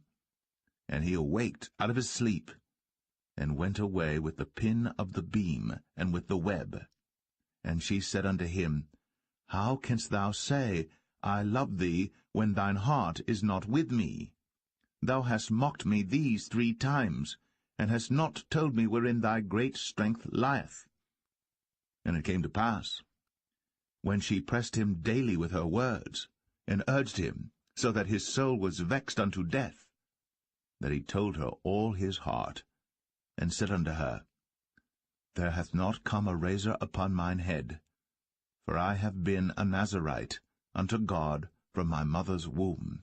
If I be shaven, then my strength will go from me, and I shall become weak, and be like any other man. And when Delilah saw that he had told her all his heart, she sent and called for the lords of the Philistines, saying, Come up this once, for he hath shown me all his heart. Then the lords of the Philistines came up unto her, and brought money in their hand. And she made him sleep upon her knees, and she called for a man, and she caused him to shave off the 7 locks of his head, and she began to afflict him, and his strength went from him. And she said, The Philistines be upon thee, Samson. And he awoke out of his sleep, and said, I will go out as at other times before, and shake myself. And he wist not that the Lord was departed from him. But the Philistines took him, and put out his eyes, and brought him down to Gaza, and bound him with fetters of brass. And he did grind in the prison house. Howbeit, the hair of his head began to grow again after he was shaven. Then the lords of the Philistines gathered them together, for to offer a great sacrifice unto Dagon their god, and to rejoice, for they said, Our God hath delivered Samson our enemy into our hand. And when the people saw him, they praised their God, for they said, Our God hath delivered into our hands our enemy, and the destroyer of our country, which slew many of us.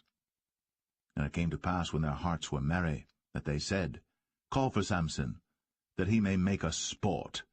And they called for Samson out of the prison house. And he made them sport, and they set him between the pillars. And Samson said unto the lad that held him by the hand, Suffer me, that I may feel the pillars whereupon the house standeth, that I may lean upon them. Now the house was full of men and women, and all the lords of the Philistines were there. And there were upon the roof about 3,000 men and women that beheld, while Samson made sport. And Samson called unto the Lord, and said, O Lord God, remember me, I pray thee, and strengthen me, I pray thee, only this once, O God, that I may be at once avenged of the Philistines for my 2 eyes. And Samson took hold of the 2 middle pillars upon which the house stood, and on which it was borne up, of the one with his right hand, and of the other with his left. And Samson said, Let me die with the Philistines. And he bowed himself with all his might. And the house fell upon the lords, and upon all the people that were therein. So the dead which he slew at his death were more than they which he slew in his life. Then his brethren and all the house of his father came down, and took him, and brought him up, and buried him between Zorah and Eshtaol, in the burying place of Manoah his father. And he judged Israel 20 years.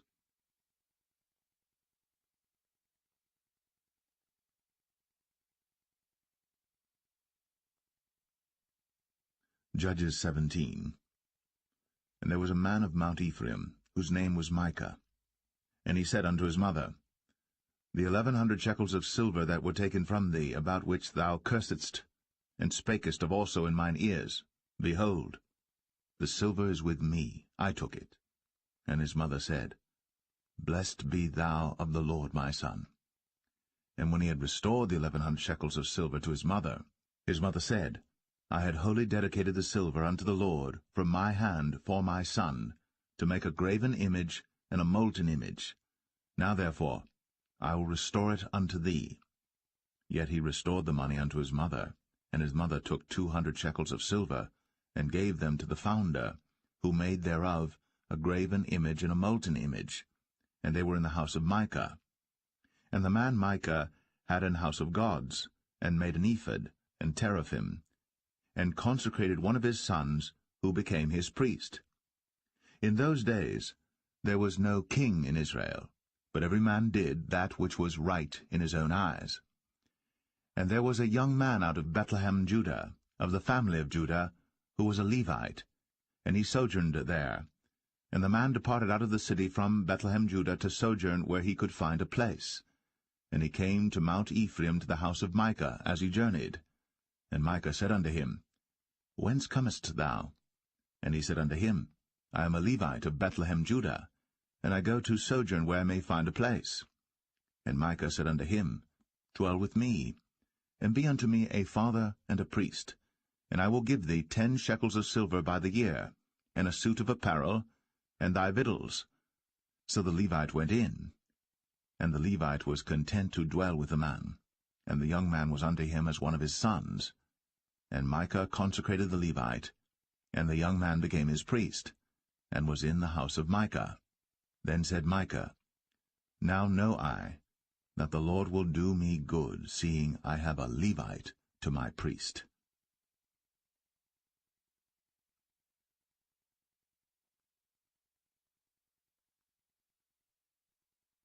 Judges 18.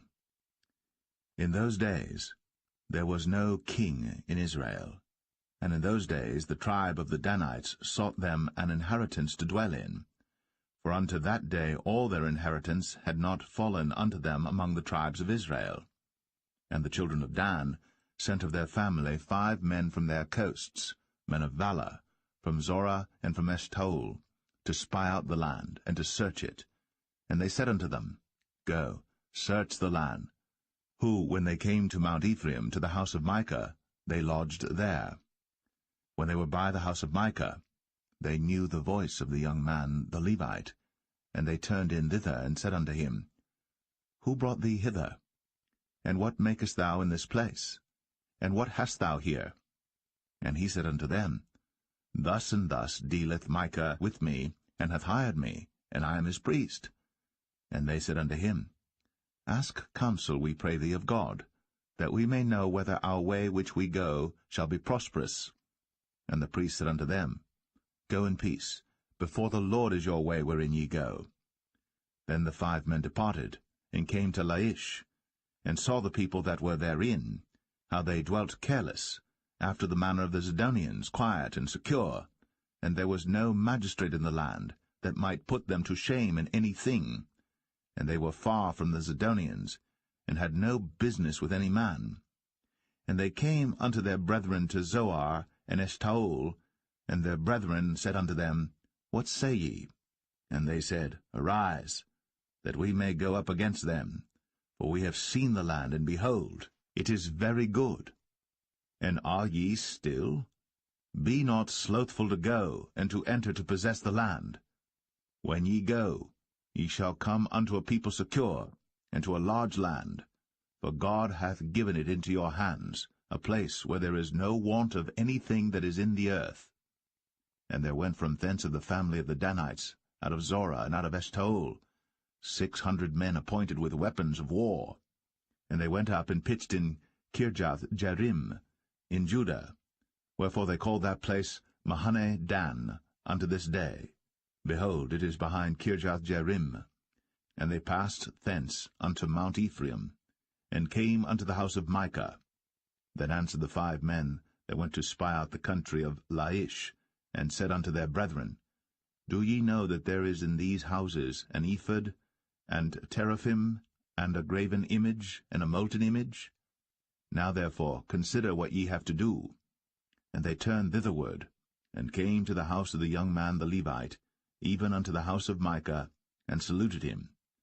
And the 600 men appointed with their weapons of war, which were of the children of Dan, stood by the entering of the gate. And the 5 men that went to spy out the land went up, and came in thither, and took the graven image, and the ephod, and the teraphim, and the molten image. And the priest stood in the entering of the gate with the 600 men that were appointed with weapons of war. And these went into Micah's house, and fetched the carved image, the ephod, and the teraphim, and the molten image. Then said the priest unto them, What do ye? And they said unto him, Hold thy peace, lay thine hand upon thy mouth, and go with us, and be to us a father and a priest. Is it better for thee to be a priest unto the house of one man, or that thou be a priest unto a tribe and a family in Israel? And the priest's heart was glad, and he took the ephod, and the teraphim, and the graven image, and went in the midst of the people. So they turned, and departed, and put the little ones and the cattle in the carriage before them. And when they were a good way from the house of Micah, the men that were in the houses near to Micah's house were gathered together, and overtook the children of Dan. And they cried unto the children of Dan, and they turned their faces, and said unto Micah, What aileth thee, that thou comest with such a company? And he said, Ye have taken away my gods which I made, and the priest and ye are gone away. And what have I more? And what is this that ye say unto me? What aileth thee? And the children of Dan said unto him, Let not thy voice be heard among us, lest angry fellows run upon thee, and thou lose thy life, with the lives of thy household. And the children of Dan went their way. And when Micah saw that they were too strong for him, he turned, and went back unto his house. And they took the things which Micah had made, and the priest which he had, and came unto Laish, unto a people that were at quiet and secure. And they smote them with the edge of the sword, and burnt the city with fire. And there was no deliverer, because it was far from Zidon, and they had no business with any man. And it was in the valley that lieth by Beth-rehob, and they built a city, and dwelt therein. And they called the name of the city Dan, after the name of Dan their father, who was born unto Israel. Howbeit, the name of the city was Laish at the first. And the children of Dan set up the graven image, and Jonathan the son of Gershom, the son of Manasseh, He and his sons were priests to the tribe of Dan until the day of the captivity of the land. And they set them up, Micah's graven image, which he made, all the time that the house of God was in Shiloh.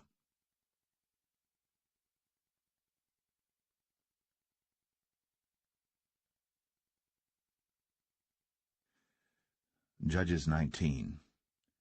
And it came to pass in those days, when there was no king in Israel, that there was a certain Levite sojourning on the side of Mount Ephraim, who took to him a concubine out of Bethlehem, Judah. And his concubine played the whore against him, and went away from him unto her father's house to Bethlehem, Judah, and was there 4 whole months. And her husband arose, and went after her, to speak friendly unto her, and to bring her again, having his servant with him, and a couple of asses. And she brought him into her father's house. And when the father of the damsel saw him, he rejoiced to meet him. And his father-in-law, the damsel's father, retained him, and he abode with him 3 days. So they did eat and drink, and lodged there. And it came to pass on the 4th day, when they arose early in the morning, that he rose up to depart. And the damsel's father said unto his son-in-law, Comfort thine heart with a morsel of bread, and afterward go your way. And they sat down, and did eat and drink both of them together. For the damsel's father had said unto the man, Be content, I pray thee, and tarry all night, and let thine heart be merry. And when the man rose up to depart, his father-in-law urged him, therefore he lodged there again. And he rose early in the morning on the 5th day to depart. And the damsel's father said, Comfort thine heart, I pray thee. And they tarried until afternoon, and they did eat both of them. And when the man rose up to depart, he and his concubine, and his servant, his father-in-law, the damsel's father, said unto him, Behold, now the day draweth toward evening. I pray you, tarry all night. Behold, the day groweth to an end. Lodge here, that thine heart may be merry. And tomorrow get you early on your way, that thou mayest go home. But the man would not tarry that night, but he rose up and departed, and came over against Jebus, which is Jerusalem. And there were with him 2 asses saddled. His concubine also was with him. And when they were by Jebus, the day was far spent. And the servant said unto his master, Come, I pray thee, and let us turn into this city of the Jebusites, and lodge in it. And his master said unto him, We will not turn aside hither into the city of a stranger, that is not of the children of Israel. We will pass over to Gibeah. And he said unto his servant, Come, and let us draw near to one of these places to lodge all night in Gibeah, or in Ramah. And they passed on, and went their way. And the sun went down upon them when they were by Gibeah, which belongeth to Benjamin. And they turned aside thither, to go in and to lodge in Gibeah.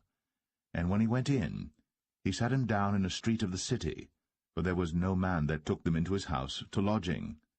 And behold, there came an old man from his work out of the field at even, which was also of Mount Ephraim, and he sojourned in Gibeah. But the men of the place were Benjamites. And when he had lifted up his eyes, he saw a wayfaring man in the street of the city. And the old man said, Whither goest thou? And whence comest thou? And he said unto him, We are passing from Bethlehem, Judah, toward the side of Mount Ephraim. From thence am I. And I went to Bethlehem, Judah. But I am now going to the house of the Lord, and there is no man that receiveth me to house. Yet there is both straw and provender for our asses, and there is bread and wine also for me, and for thy handmaid, and for the young man which is with thy servants. There is no want of anything. And the old man said, Peace be with thee. Howsoever let all thy wants lie upon me, only lodge not in the street. So he brought him into his house, and gave provender unto the asses, and they washed their feet, and did eat and drink. Now as they were making their hearts merry, behold, the men of the city, certain sons of Belial, beset the house round about, and beat at the door, and spake to the master of the house, the old man, saying, Bring forth the man that came into thine house, that we may know him. And the man, the master of the house, went out unto them, and said unto them, Nay, my brethren, nay, I pray you, do not so wickedly. Seeing that this man is come into mine house, do not this folly. Behold, here is my daughter, a maiden, and his concubine. Them I will bring out now, and humble ye them, and do with them what seemeth good unto you. But unto this man do not so vile a thing. But the men would not hearken to him. So the man took his concubine, and brought her forth unto them. And they knew her, and abused her all the night until the morning. And when the day began to spring, they let her go. Then came the woman in the dawning of the day, and fell down at the door of the man's house, where her lord was, till it was light. And her lord rose up in the morning, and opened the doors of the house, and went out to go his way. And behold, the woman, his concubine, was fallen down at the door of the house, and her hands were upon the threshold. And he said unto her, Up, and let us be going. But none answered. Then the man took her up upon an ass. And the man rose up, and gat him unto his place. And when he was come into his house, he took a knife, and laid hold on his concubine, and divided her, together with her bones, into 12 pieces, and sent her into all the coasts of Israel. And it was so, that all that saw it said, There was no such deed done, nor seen from the day that the children of Israel came up out of the land of Egypt, unto this day. Consider of it, take advice, and speak your minds.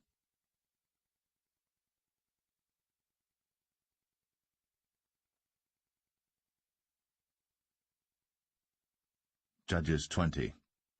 Then all the children of Israel went out, and the congregation was gathered together as one man, from Dan even to Beersheba, with the land of Gilead, unto the Lord in Mizpeh. And the chief of all the people, even of all the tribes of Israel, presented themselves in the assembly of the people of God, 400,000 footmen that drew sword. Now the children of Benjamin heard that the children of Israel were gone up to Mizpeh. Then said the children of Israel, Tell us, how was this wickedness? And the Levite, the husband of the woman that was slain, answered and said, I came into Gibeah, that belongeth to Benjamin, I and my concubine, to lodge. And the men of Gibeah rose against me, and beset the house round about upon me by night, and thought to have slain me, and my concubine have they forced, that she is dead. And I took my concubine, and cut her in pieces, and sent her throughout all the country of the inheritance of Israel, for they have committed lewdness and folly in Israel. Behold, ye are all children of Israel, give here your advice and counsel. And all the people arose as one man, saying, We will not any of us go to his tent, neither will we any of us turn into his house. But now this shall be the thing which we will do to Gibeah. We will go up by lot against it. And we will take 10 men of 100 throughout all the tribes of Israel, and 100 of 1,000, and 1,000 out of 10,000, to fetch victual for the people, that they may do, when they come to Gibeah Benjamin, according to all the folly that they have wrought in Israel. So all the men of Israel were gathered against the city, knit together as one man. And the tribes of Israel sent men through all the tribe of Benjamin, saying, What wickedness is this that is done among you? Now therefore deliver us the men, the children of Belial, which are in Gibeah, that we may put them to death, and put away evil from Israel. But the children of Benjamin would not hearken to the voice of their brethren, the children of Israel. But the children of Benjamin gathered themselves together out of the cities unto Gibeah, to go out to battle against the children of Israel. And the children of Benjamin were numbered at that time out of the cities 26,000 men that drew sword, beside the inhabitants of Gibeah, which were numbered 700 chosen men. Among all this people there was 700 chosen men left-handed. Every one could sling stones at an hairbreadth, and not miss. And the men of Israel beside Benjamin were numbered 400,000 men that drew sword. All these were men of war. And the children of Israel arose, and went up to the house of God, and asked counsel of God, and said, Which of us shall go up first to the battle against the children of Benjamin? And the Lord said, Judah shall go up first. And the children of Israel rose up in the morning, and encamped against Gibeah.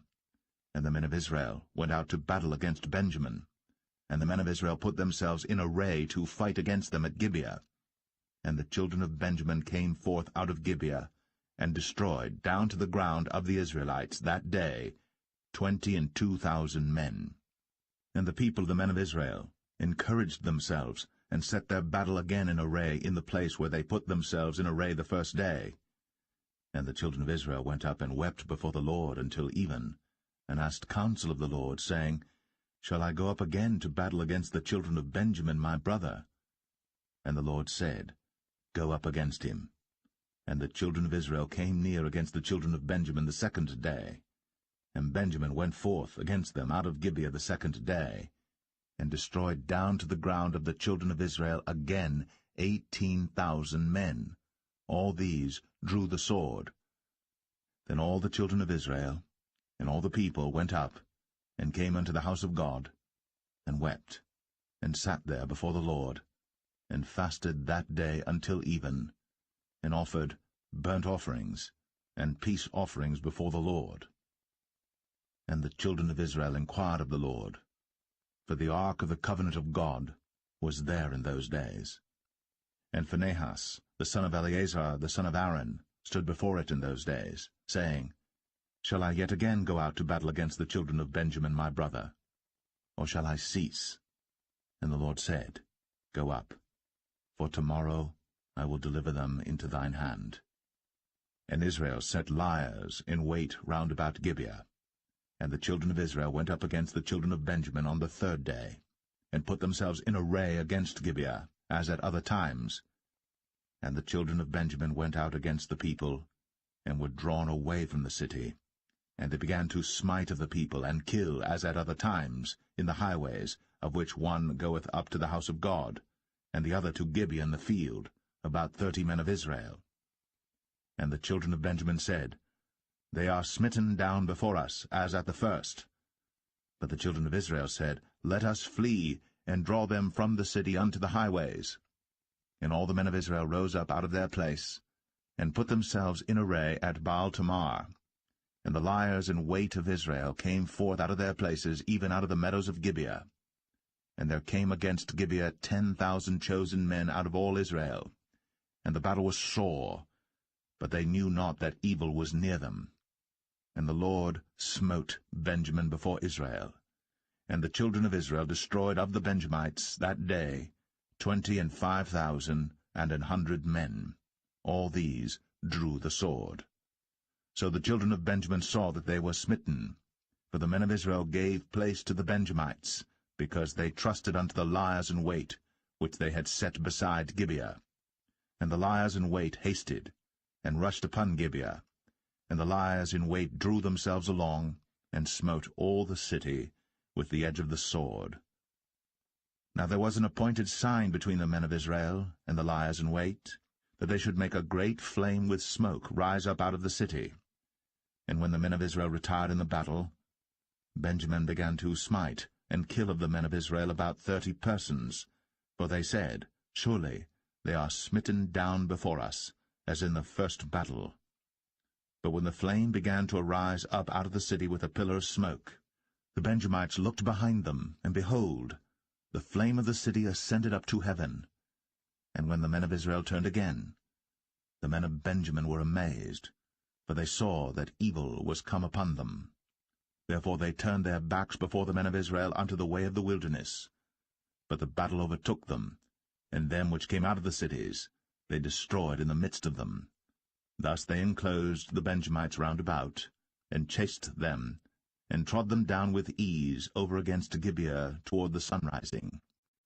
And there fell of Benjamin 18,000 men. All these were men of valor. And they turned and fled toward the wilderness, unto the rock of Rimmon. And they gleaned of them in the highways 5,000 men, and pursued hard after them unto Kidom, and slew 2,000 men of them. So that all which fell that day of Benjamin were 25,000 men that drew the sword. All these were men of valor. But 600 men turned and fled to the wilderness unto the rock Rimmon, and abode in the rock Rimmon 4 months. And the men of Israel turned again upon the children of Benjamin, and smote them with the edge of the sword, as well the men of every city as the beast, and all that came to hand. Also they set on fire all the cities that they came to.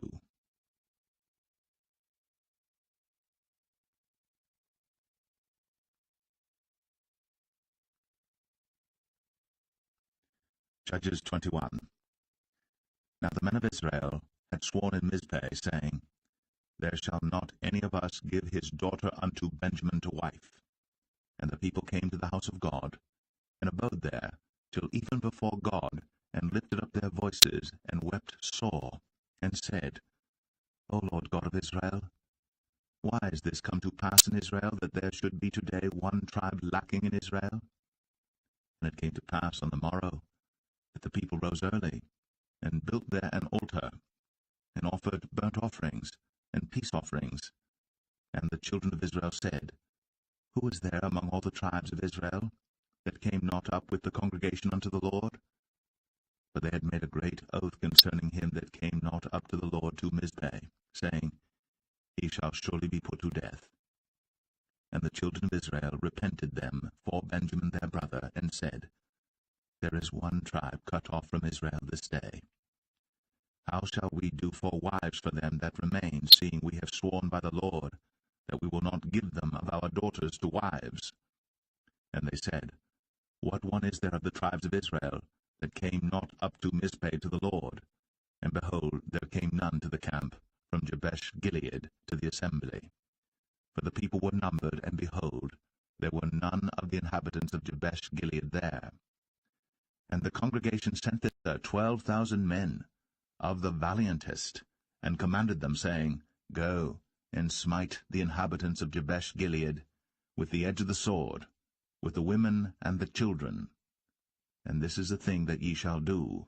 Ye shall utterly destroy every male, and every woman that hath lain by man. And they found among the inhabitants of Jabesh Gilead 400 young virgins, that had known no man by lying with any male. And they brought them unto the camp to Shiloh, which is in the land of Canaan. And the whole congregation sent some to speak to the children of Benjamin that were in the rock Rimmon, and to call peaceably unto them. And Benjamin came again at that time, and they gave them wives which they had saved alive of the women of Jabesh Gilead, and yet so they sufficed them not.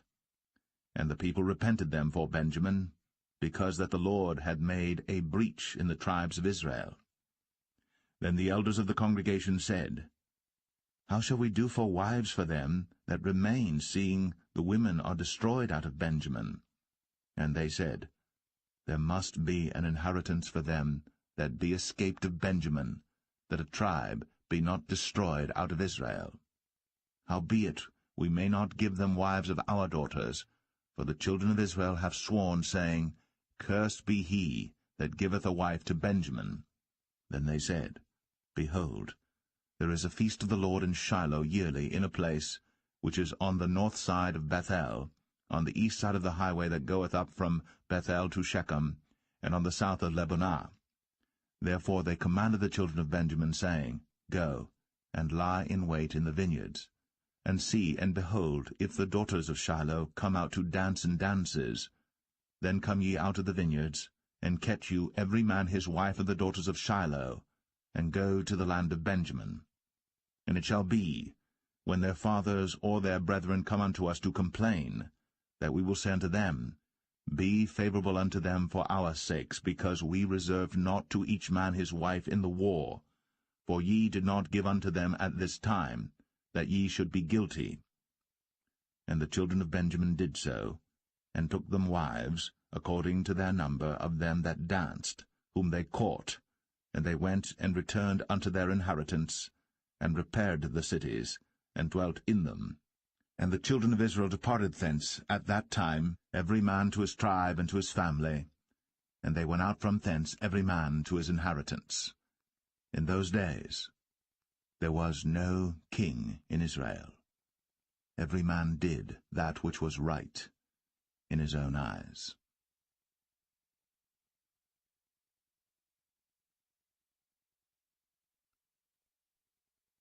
The Book of Ruth, Chapter 1. Now it came to pass in the days when the judges ruled, that there was a famine in the land, and a certain man of Bethlehem, Judah, went to sojourn in the country of Moab, he and his wife, and his 2 sons. And the name of the man was Elimelech, and the name of his wife Naomi, and the name of his 2 sons Mahlon and Chilion, Ephrathites of Bethlehem, Judah.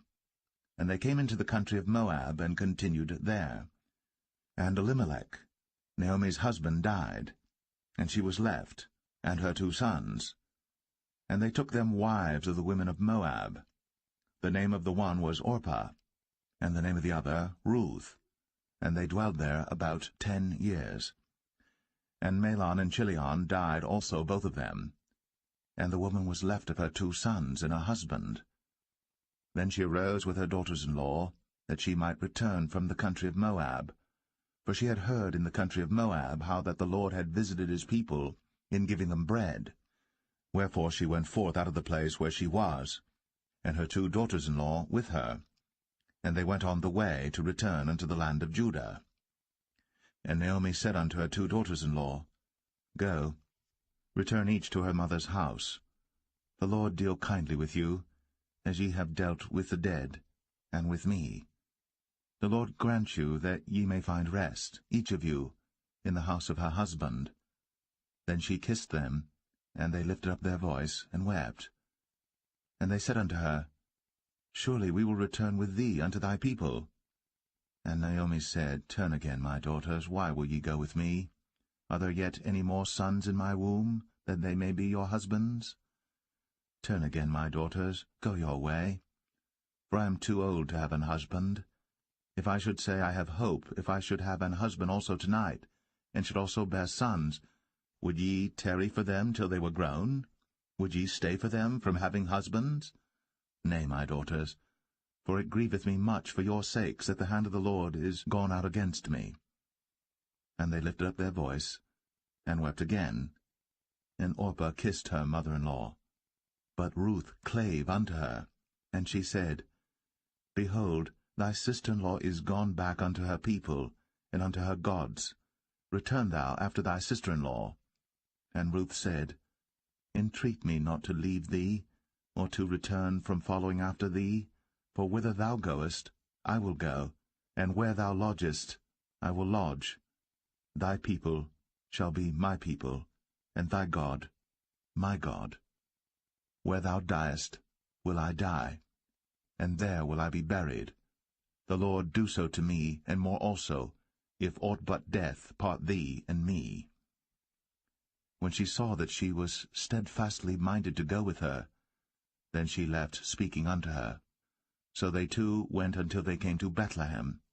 And it came to pass, when they were come to Bethlehem, that all the city was moved about them, and they said, Is this Naomi? And she said unto them, Call me not Naomi, call me Mara, for the Almighty hath dealt very bitterly with me. I went out full, and the Lord hath brought me home again empty. Why then call ye me Naomi, seeing the Lord hath testified against me, and the Almighty hath afflicted me? So Naomi returned, and Ruth the Moabitess her daughter-in-law with her, which returned out of the country of Moab, and they came to Bethlehem in the beginning of barley harvest.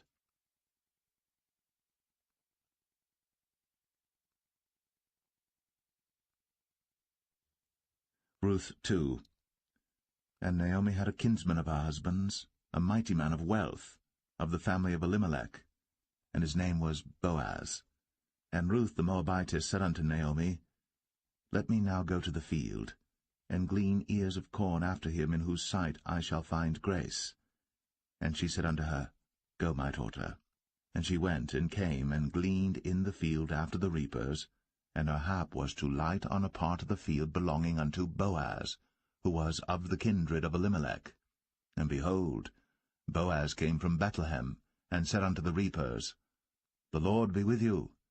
And they answered him, The Lord bless thee.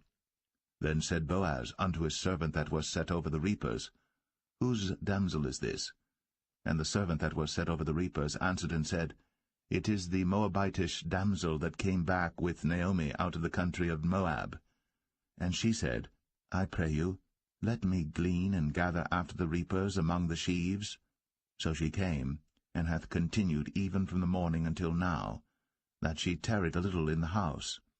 Then said Boaz unto Ruth, Hearest thou not, my daughter? Go not to glean in another field, neither go from hence, but abide here fast by my maidens. Let thine eyes be on the field that they do reap, and go thou after them. Have I not charged the young men that they shall not touch thee? And when thou art athirst, go unto the vessels, and drink of that which the young men have drawn. Then she fell on her face, and bowed herself to the ground, and said unto him, Why have I found grace in thine eyes, that thou shouldst take knowledge of me, seeing I am a stranger? And Boaz answered and said unto her, It hath fully been shown me all that thou hast done unto thy mother-in-law since the death of thine husband, and how thou hast left thy father and thy mother, and the land of thy nativity, and art come unto a people which thou knewest not heretofore. The Lord recompense thy work, and a full reward be given thee of the Lord God of Israel, under whose wings thou art come to trust. Then she said, Let me find favor in thy sight, my Lord, for that thou hast comforted me, and for that thou hast spoken friendly unto thine handmaid, though I be not like unto one of thine handmaidens. And Boaz said unto her, At mealtime come thou hither, and eat of the bread, and dip thy morsel in the vinegar. And she sat beside the reapers, and he reached her parched corn, and she did eat, and was sufficed, and left. And when she was risen up to glean, Boaz commanded his young men, saying, Let her glean even among the sheaves, and reproach her not. And let fall also some of the handfuls of purpose for her, and leave them, that she may glean them, and rebuke her not. So she gleaned in the field until even, and beat out that she had gleaned, and it was about an ephah of barley. And she took it up, and went into the city, and her mother-in-law saw what she had gleaned, and she brought forth, and gave to her that she had reserved after she was sufficed. And her mother-in-law said unto her, Where hast thou gleaned today? And where wroughtest thou? Blessed be he that did take knowledge of thee. And she showed her mother-in-law with whom she had wrought, and said, The man's name with whom I wrought today is Boaz. And Naomi said unto her daughter-in-law, Blessed be he of the Lord, who hath not left off his kindness to the living and to the dead. And Naomi said unto her, The man is near of kin unto us, one of our next kinsmen. And Ruth, the Moabitess, said, He said unto me also, Thou shalt keep fast by my young men, until they have ended all my harvest. And Naomi said unto Ruth her daughter-in-law, It is good, my daughter, that thou go out with his maidens, that they meet thee not in any other field. So she kept fast by the maidens of Boaz to glean unto the end of barley harvest and of wheat harvest, and dwelt with her mother-in-law.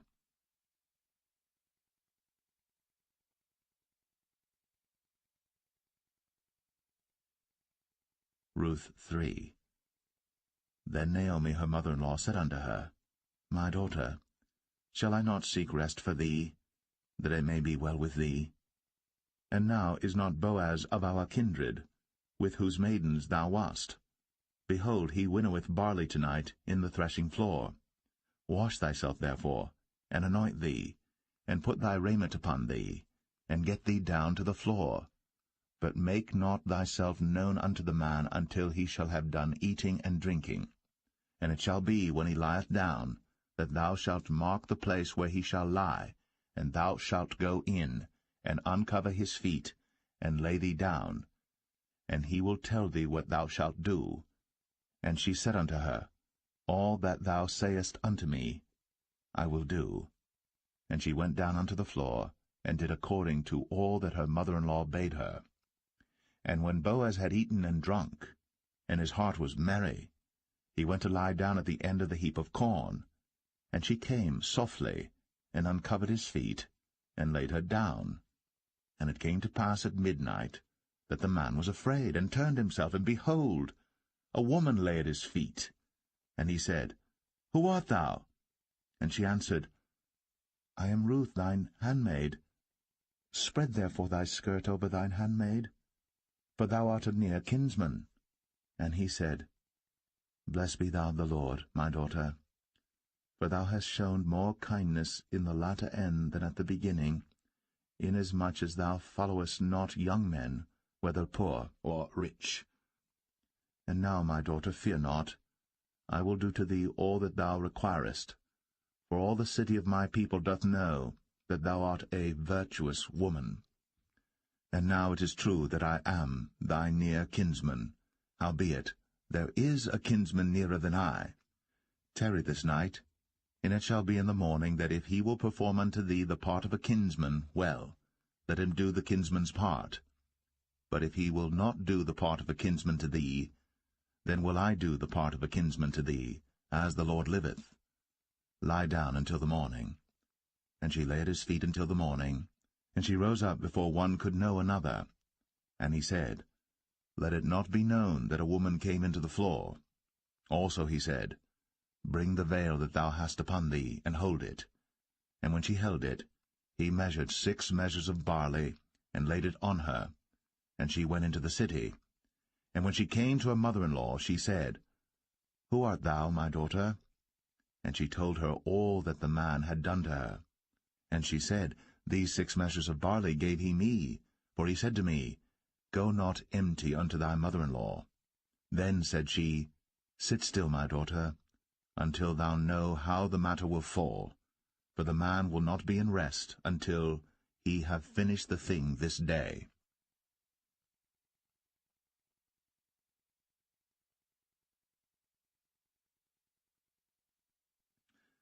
Ruth 4. Then went Boaz up to the gate, and sat him down there, and behold, the kinsman of whom Boaz spake came by, unto whom he said, Ho, such a one, turn aside, sit down here. And he turned aside and sat down. And he took 10 men of the elders of the city, and said, Sit ye down here. And they sat down. And he said unto the kinsman, Naomi, that is come again out of the country of Moab, selleth a parcel of land, which was our brother Elimelech's. And I thought to advertise thee, saying, Buy it before the inhabitants, and before the elders of my people. If thou wilt redeem it, redeem it. But if thou wilt not redeem it, then tell me, that I may know. For there is none to redeem it beside thee, and I am after thee. And he said, I will redeem it. Then said Boaz, What day thou buyest the field of the hand of Naomi, thou must buy it also of Ruth the Moabitess, the wife of the dead, to raise up the name of the dead upon his inheritance. And the kinsman said, I cannot redeem it for myself, lest I mar mine own inheritance. Redeem thou my right to thyself, for I cannot redeem it. Now this was the manner in former time in Israel concerning redeeming and concerning changing, for to confirm all things, a man plucked off his shoe, and gave it to his neighbor, and this was a testimony in Israel. Therefore the kinsman said unto Boaz, Buy it for thee. So he drew off his shoe. And Boaz said unto the elders, and unto all the people, Ye are witnesses this day, that I have bought all that was Elimelech's, and all that was Chilion's and Mahlon's of the hand of Naomi. Moreover, Ruth the Moabitess, the wife of Mahlon, have I purchased to be my wife, to raise up the name of the dead upon his inheritance, that the name of the dead be not cut off from among his brethren, and from the gate of his place. Ye are witnesses this day. And all the people that were in the gate, and the elders said, We are witnesses. The Lord make the woman that is come into thine house like Rachel and like Leah, which two did build the house of Israel. And do thou worthily in Ephratah, and be famous in Bethlehem. And let thy house be like the house of Pharez, whom Tamar bare unto Judah, of the seed which the Lord shall give thee of this young woman. So Boaz took Ruth, and she was his wife. And when he went in unto her, the Lord gave her conception, and she bare a son. And the women said unto Naomi, Blessed be the Lord, which hath not left thee this day without a kinsman, that his name may be famous in Israel. And he shall be unto thee a restorer of thy life, and a nourisher of thine old age. For thy daughter-in-law, which loveth thee, which is better to thee than 7 sons, hath borne him. And Naomi took the child, and laid it in her bosom, and became nurse unto it. And the women her neighbors gave it a name, saying, There is a son born to Naomi. And they called his name Obed. He is the father of Jesse, the father of David. Now these are the generations of Pharez. Pharez begat Hezron, and Hezron begat Ram, and Ram begat Amminadab, and Amminadab begat Nahshon, and Nahshon begat Salmon, and Salmon begat Boaz, and Boaz begat Obed, and Obed begat Jesse, and Jesse begat David.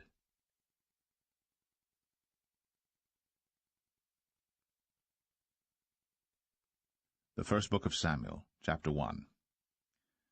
Now there was a certain man of Ramathaim Zophim of Mount Ephraim, and his name was Elkanah, the son of Jeroham, the son of Elihu, the son of Tohu, the son of Zoph, an Ephrathite. And he had 2 wives. The name of the one was Hannah, and the name of the other was Peninnah. And Peninnah had children, but Hannah had no children. And this man went up out of his city yearly to worship and to sacrifice unto the Lord of hosts in Shiloh. And the 2 sons of Eli, Hophni and Phinehas, the priests of the Lord, were there. And when the time was that Elkanah offered, he gave to Peninnah his wife and to all her sons and her daughters portions. But unto Hannah he gave a worthy portion, for he loved Hannah. But the Lord had shut up her womb. And her adversary also provoked her sore, for to make her fret, because the Lord had shut up her womb. And as he did so year by year, when she went up to the house of the Lord, so she provoked her. Therefore she wept, and did not eat. Then said Elkanah her husband to her, Hannah, why weepest thou? And why eatest thou not? And why is thy heart grieved? Am not I better to thee than 10 sons? So Hannah rose up after they had eaten in Shiloh, and after they had drunk. Now Eli the priest sat upon a seat by a post of the temple of the Lord. And she was in bitterness of soul, and prayed unto the Lord, and wept sore.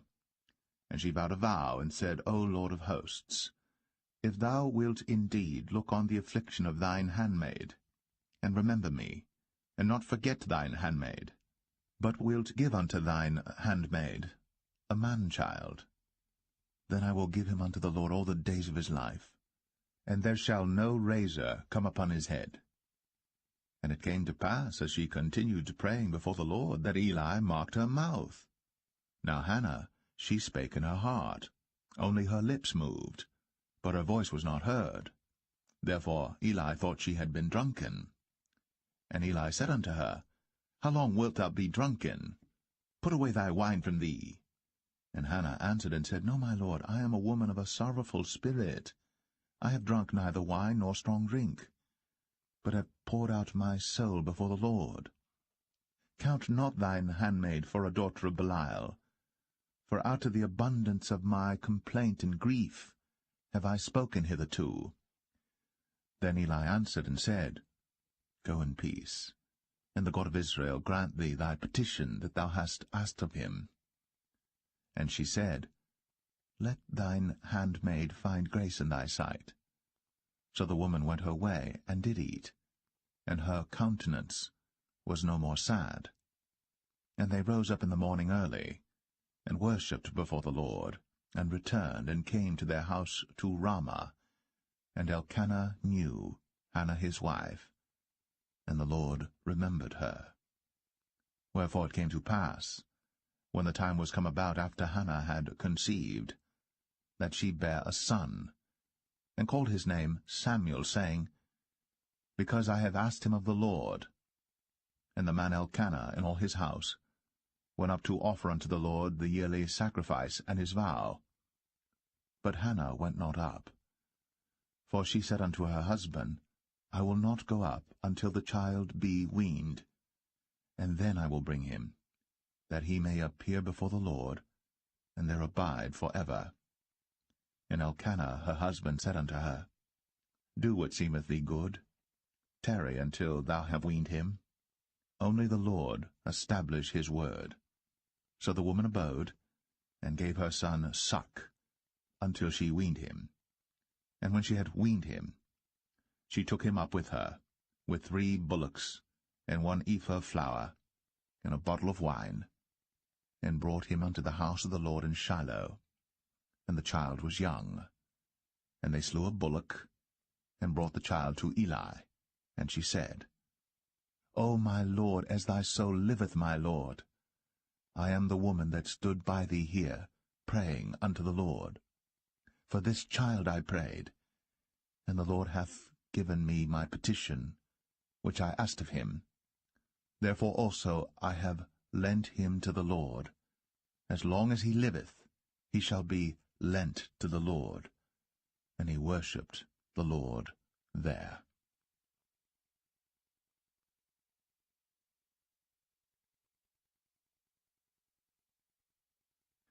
1 Samuel chapter 2. And Hannah prayed and said, My heart rejoiceth in the Lord. Mine horn is exalted in the Lord. My mouth is enlarged over mine enemies, because I rejoice in thy salvation. There is none holy as the Lord, for there is none beside thee, neither is there any rock like our God. Talk no more so exceeding proudly. Let not arrogancy come out of your mouth. For the Lord is a God of knowledge, and by him actions are weighed. The bows of the mighty men are broken, and they that stumbled are girded with strength. They that were full have hired out themselves for bread, and they that were hungry ceased, so that the barren hath borne 7, and she that hath many children is waxed feeble. The Lord killeth, and maketh alive. He bringeth down to the grave, and bringeth up.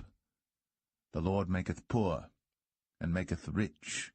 He bringeth low, and lifteth up.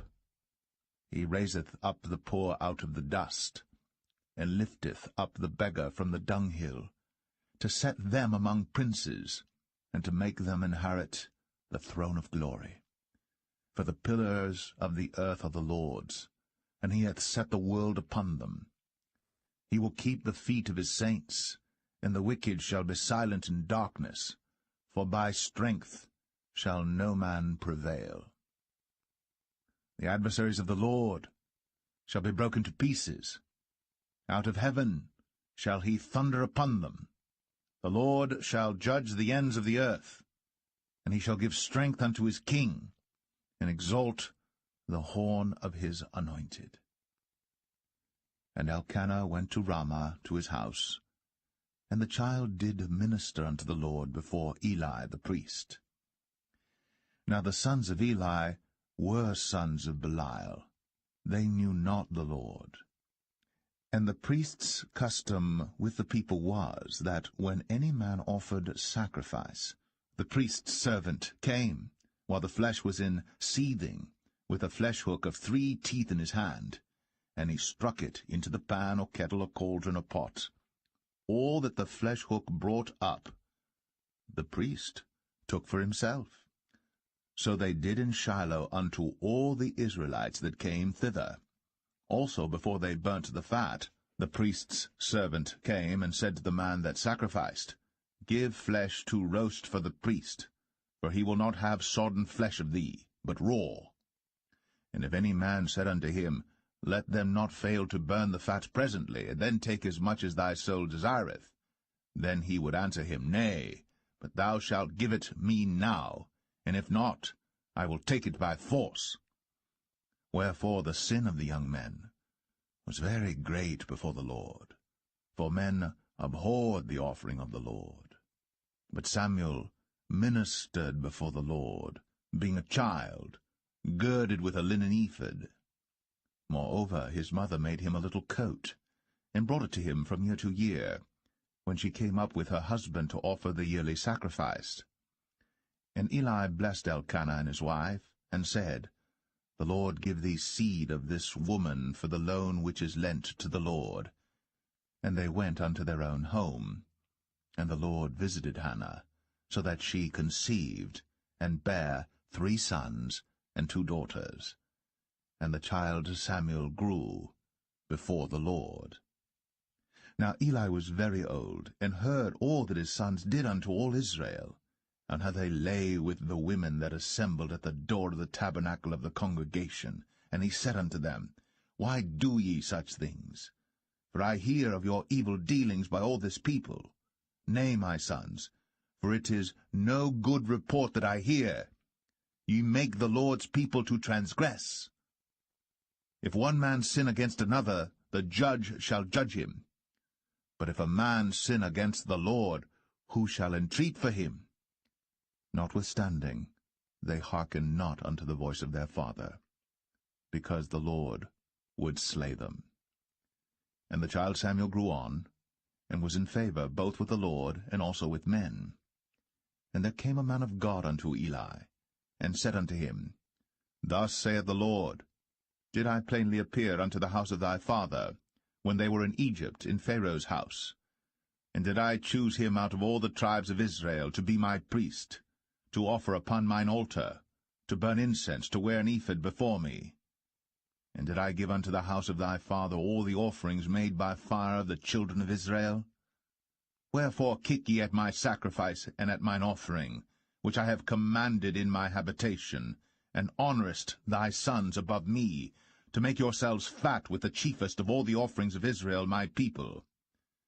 Wherefore the Lord God of Israel saith, I said indeed that thy house and the house of thy father should walk before me for ever. But now the Lord saith, Be it far from me, for them that honour me I will honour, and they that despise me shall be lightly esteemed. Behold, the days come that I will cut off thine arm, and the arm of thy father's house, that there shall not be an old man in thine house. And thou shalt see an enemy in my habitation, in all the wealth which God shall give Israel. And there shall not be an old man in thine house for ever. And the man of thine whom I shall not cut off from mine altar shall be to consume thine eyes and to grieve thine heart, and all the increase of thine house shall die in the flower of their age. And this shall be a sign unto thee, that shall come upon thy 2 sons, on Hophni and Phinehas, in one day. They shall die, both of them. And I will raise me up a faithful priest, that shall do according to that which is in mine heart and in my mind. And I will build him a sure house, and he shall walk before mine anointed for ever.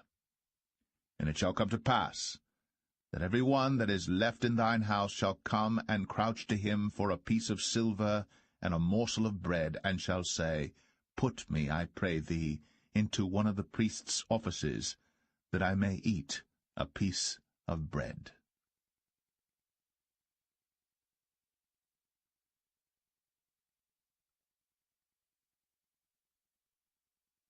1 Samuel 3.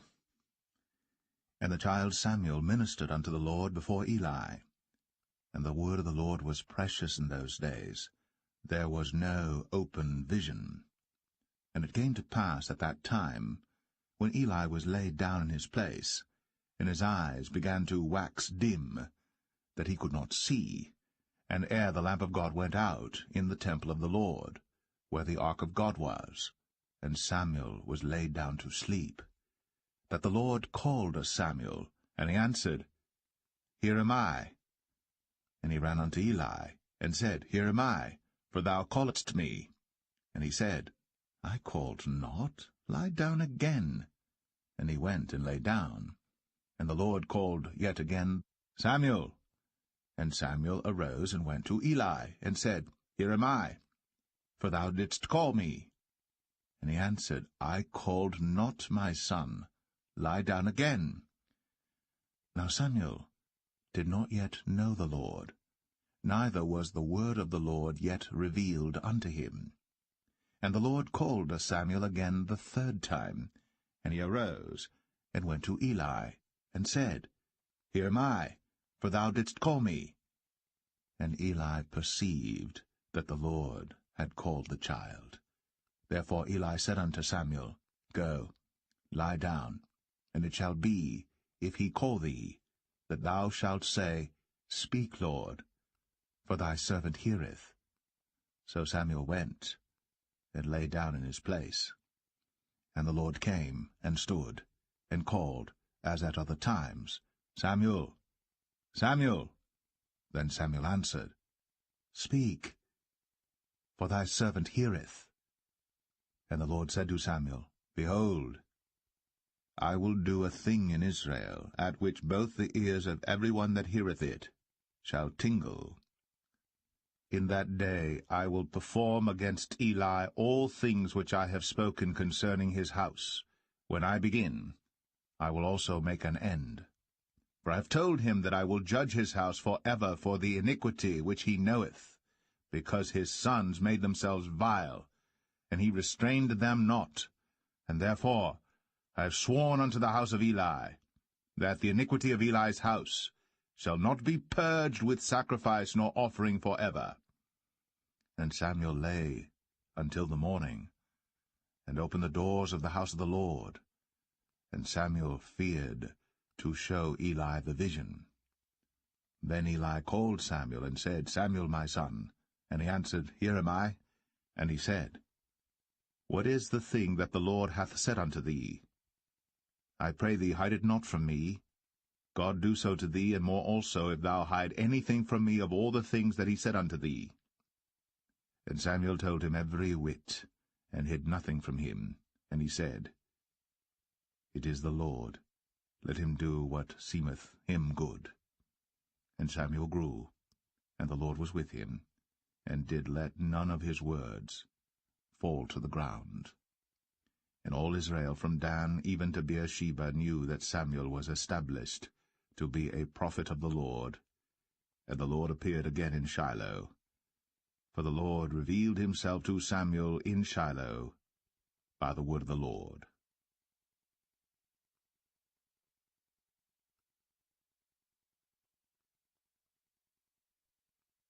1 Samuel 4. And the word of Samuel came to all Israel. Now Israel went out against the Philistines to battle, and pitched beside Ebenezer. And the Philistines pitched in Aphek. And the Philistines put themselves in array against Israel. And when they joined battle, Israel was smitten before the Philistines, and they slew of the army in the field about 4,000 men. And when the people were come into the camp, the elders of Israel said, Wherefore hath the Lord smitten us today before the Philistines? Let us fetch the ark of the covenant of the Lord out of Shiloh unto us, that, when it cometh among us, it may save us out of the hand of our enemies. So the people sent to Shiloh, that they might bring from thence the ark of the covenant of the Lord of hosts, which dwelleth between the cherubims. And the two sons of Eli, Hophni and Phinehas, were there with the ark of the covenant of God. And when the ark of the covenant of the Lord came into the camp, all Israel shouted with a great shout, so that the earth rang again. And when the Philistines heard the noise of the shout, they said, What meaneth the noise of this great shout in the camp of the Hebrews? And they understood that the ark of the Lord was come into the camp. And the Philistines were afraid, for they said, God is come into the camp. And they said, Woe unto us! For there hath not been such a thing heretofore. Woe unto us!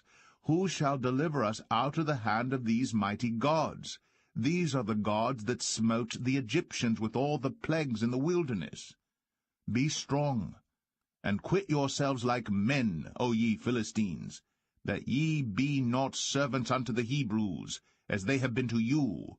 Quit yourselves like men, and fight. And the Philistines fought, and Israel was smitten, and they fled every man into his tent. And there was a very great slaughter, for there fell of Israel 30,000 footmen. And the ark of God was taken, and the two sons of Eli, Hophni and Phinehas, were slain. And there ran a man of Benjamin out of the army, and came to Shiloh the same day with his clothes rent, and with earth upon his head. And when he came, lo, Eli sat upon a seat by the wayside, watching, for his heart trembled for the ark of God. And when the man came into the city and told it, all the city cried out. And when Eli heard the noise of the crying, he said, What meaneth the noise of this tumult? And the man came in hastily, and told Eli. Now Eli was 98 years old, and his eyes were dim, that he could not see. And the man said unto Eli, I am he that came out of the army, and I fled today out of the army. And he said, What is that done, my son? And the messenger answered and said, Israel is fled before the Philistines, and there hath been also a great slaughter among the people. And thy two sons also, Hophni and Phinehas, are dead, and the ark of God is taken. And it came to pass, when he made mention of the ark of God, that he fell from off the seat backward by the side of the gate, and his neck brake, and he died. For he was an old man, and heavy, and he had judged Israel 40 years. And his daughter-in-law Phinehas' wife was with child, near to be delivered. And when she heard the tidings that the ark of God was taken, and that her father-in-law and her husband were dead, she bowed herself and travailed, for her pains came upon her. And about the time of her death the women that stood by her said unto her, Fear not, for thou hast borne a son.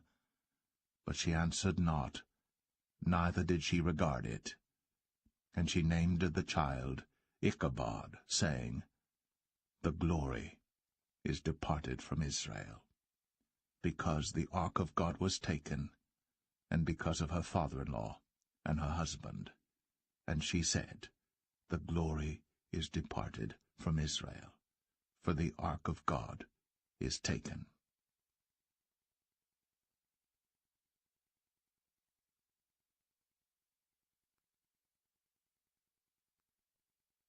1 Samuel 5.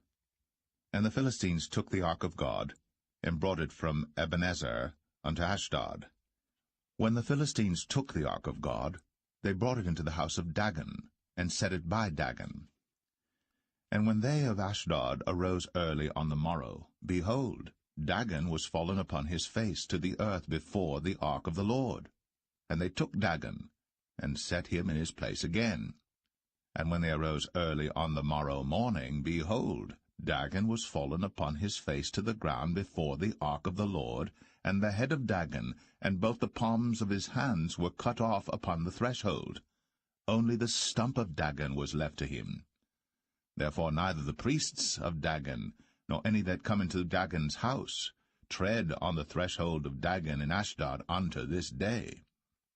But the hand of the Lord was heavy upon them of Ashdod, and he destroyed them, and smote them with emerods, even Ashdod, and the coast thereof.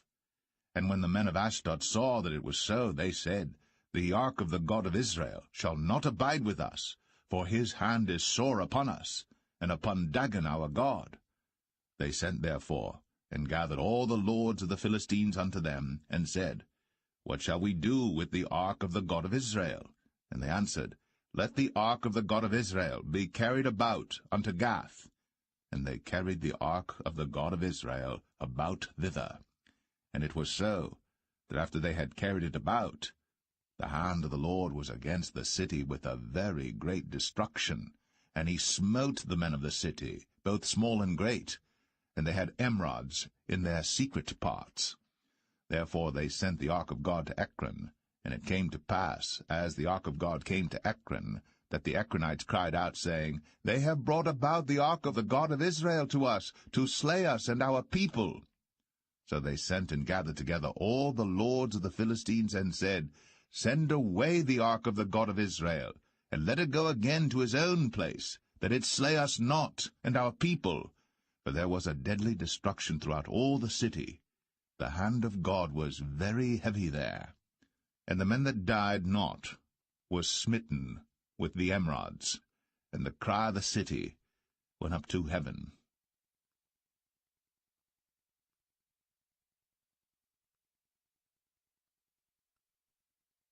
1 Samuel 6.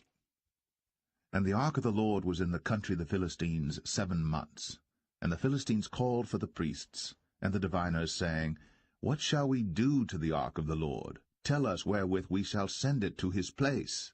And they said, If ye send away the ark of the God of Israel, send it not empty, but in any wise return him a trespass offering. Then ye shall be healed, and it shall be known to you why his hand is not removed from you. Then said they, What shall be the trespass offering which we shall return to him? They answered, 5 golden emerods, and 5 golden mice, according to the number of the lords of the Philistines. For 1 plague was on you all, and on your lords. Wherefore ye shall make images of your emerods, and images of your mice that mar the land, and ye shall give glory unto the God of Israel. Peradventure he will lighten his hand from off you, and from off your gods, and from off your land. Wherefore then do ye harden your hearts, as the Egyptians and Pharaoh hardened their hearts, when he had wrought wonderfully among them? Did they not let the people go, and they departed? Now therefore make a new cart, and take 2 milch kine, on which there hath come no yoke, and tie the kine to the cart, and bring their calves home from them. And take the ark of the Lord, and lay it upon the cart, and put the jewels of gold, which ye return him for a trespass offering, in a coffer by the side thereof, and send it away, that it may go.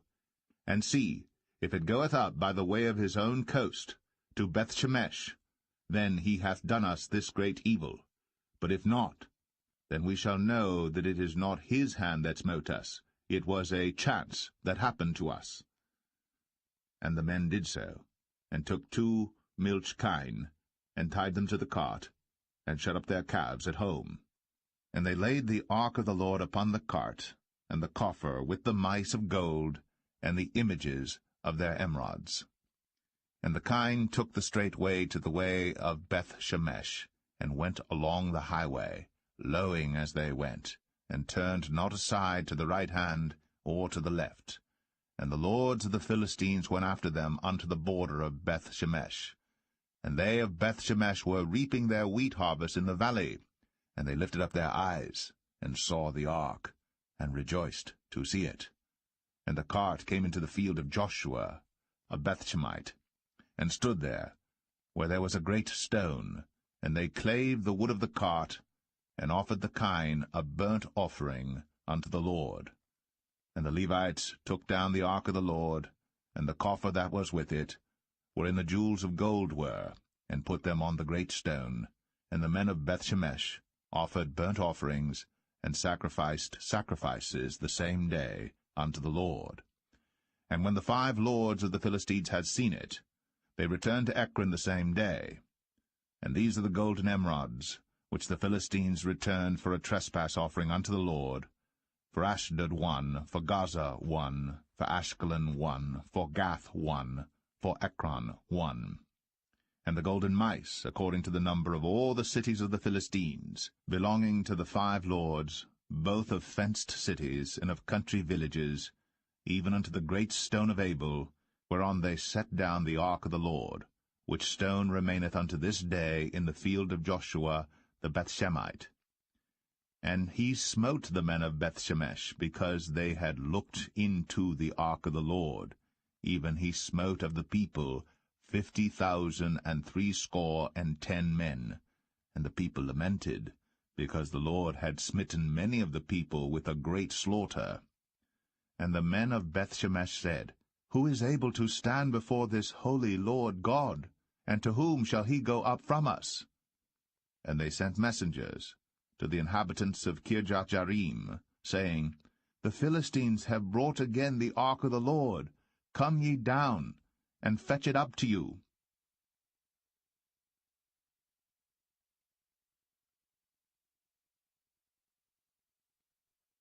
1 Samuel 7. And the men of Kirjath-jearim came and fetched up the ark of the Lord, and brought it into the house of Abinadab in the hill, and sanctified Eleazar his son to keep the ark of the Lord.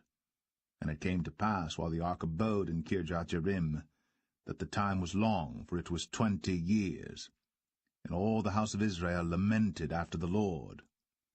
And Samuel spake unto all the house of Israel, saying, If ye do return unto the Lord with all your hearts, then put away the strange gods and Ashtoreth from among you, and prepare your hearts unto the Lord, and serve him only, and he will deliver you out of the hand of the Philistines. Then the children of Israel did put away Baalim and Ashtoreth, and served the Lord only. And Samuel said, Gather all Israel to Mizpeh, and I will pray for you unto the Lord.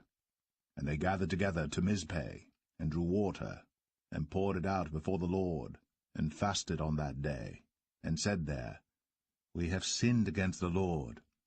And Samuel judged the children of Israel in Mizpeh. And when the Philistines heard that the children of Israel were gathered together to Mizpeh, the lords of the Philistines went up against Israel. And when the children of Israel heard it, they were afraid of the Philistines. And the children of Israel said to Samuel, Cease not to cry unto the Lord our God for us, that he will save us out of the hand of the Philistines. And Samuel took a sucking lamb, and offered it for a burnt offering holy unto the Lord. And Samuel cried unto the Lord for Israel, and the Lord heard him. And as Samuel was offering up the burnt offering, the Philistines drew near to battle against Israel. But the Lord thundered with a great thunder on that day upon the Philistines, and discomfited them, and they were smitten before Israel. And the men of Israel went out of Mizpeh, and pursued the Philistines, and smote them until they came unto Bethkar. Then Samuel took a stone, and set it between Mizpeh and Shen, and called the name of it Ebenezer, saying, Hitherto hath the Lord helped us. So the Philistines were subdued, and they came no more into the coast of Israel. And the hand of the Lord was against the Philistines all the days of Samuel. And the cities which the Philistines had taken from Israel were restored to Israel, from Ekron even unto Gath. And the coasts thereof did Israel deliver out of the hands of the Philistines. And there was peace between Israel and the Amorites. And Samuel judged Israel all the days of his life. And he went from year to year in circuit to Bethel, and Gilgal, and Mizpeh, and judged Israel in all those places. And his return was to Ramah, for there was his house, and there he judged Israel, and there he built an altar unto the Lord.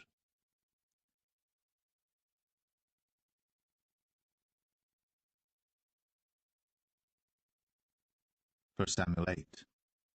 And it came to pass, when Samuel was old, that he made his sons judges over Israel. And the name of his firstborn was Joel, and the name of his second Abiah. They were judges in Beersheba. And his sons walked not in his ways, but turned aside after lucre, and took bribes, and perverted judgment. And all the elders of Israel gathered themselves together, and came to Samuel unto Ramah, and said unto him, Behold, thou art old, and thy sons walk not in thy ways. Now make us a king to judge us like all the nations. But the thing displeased Samuel, when they said, Give us a king to judge us.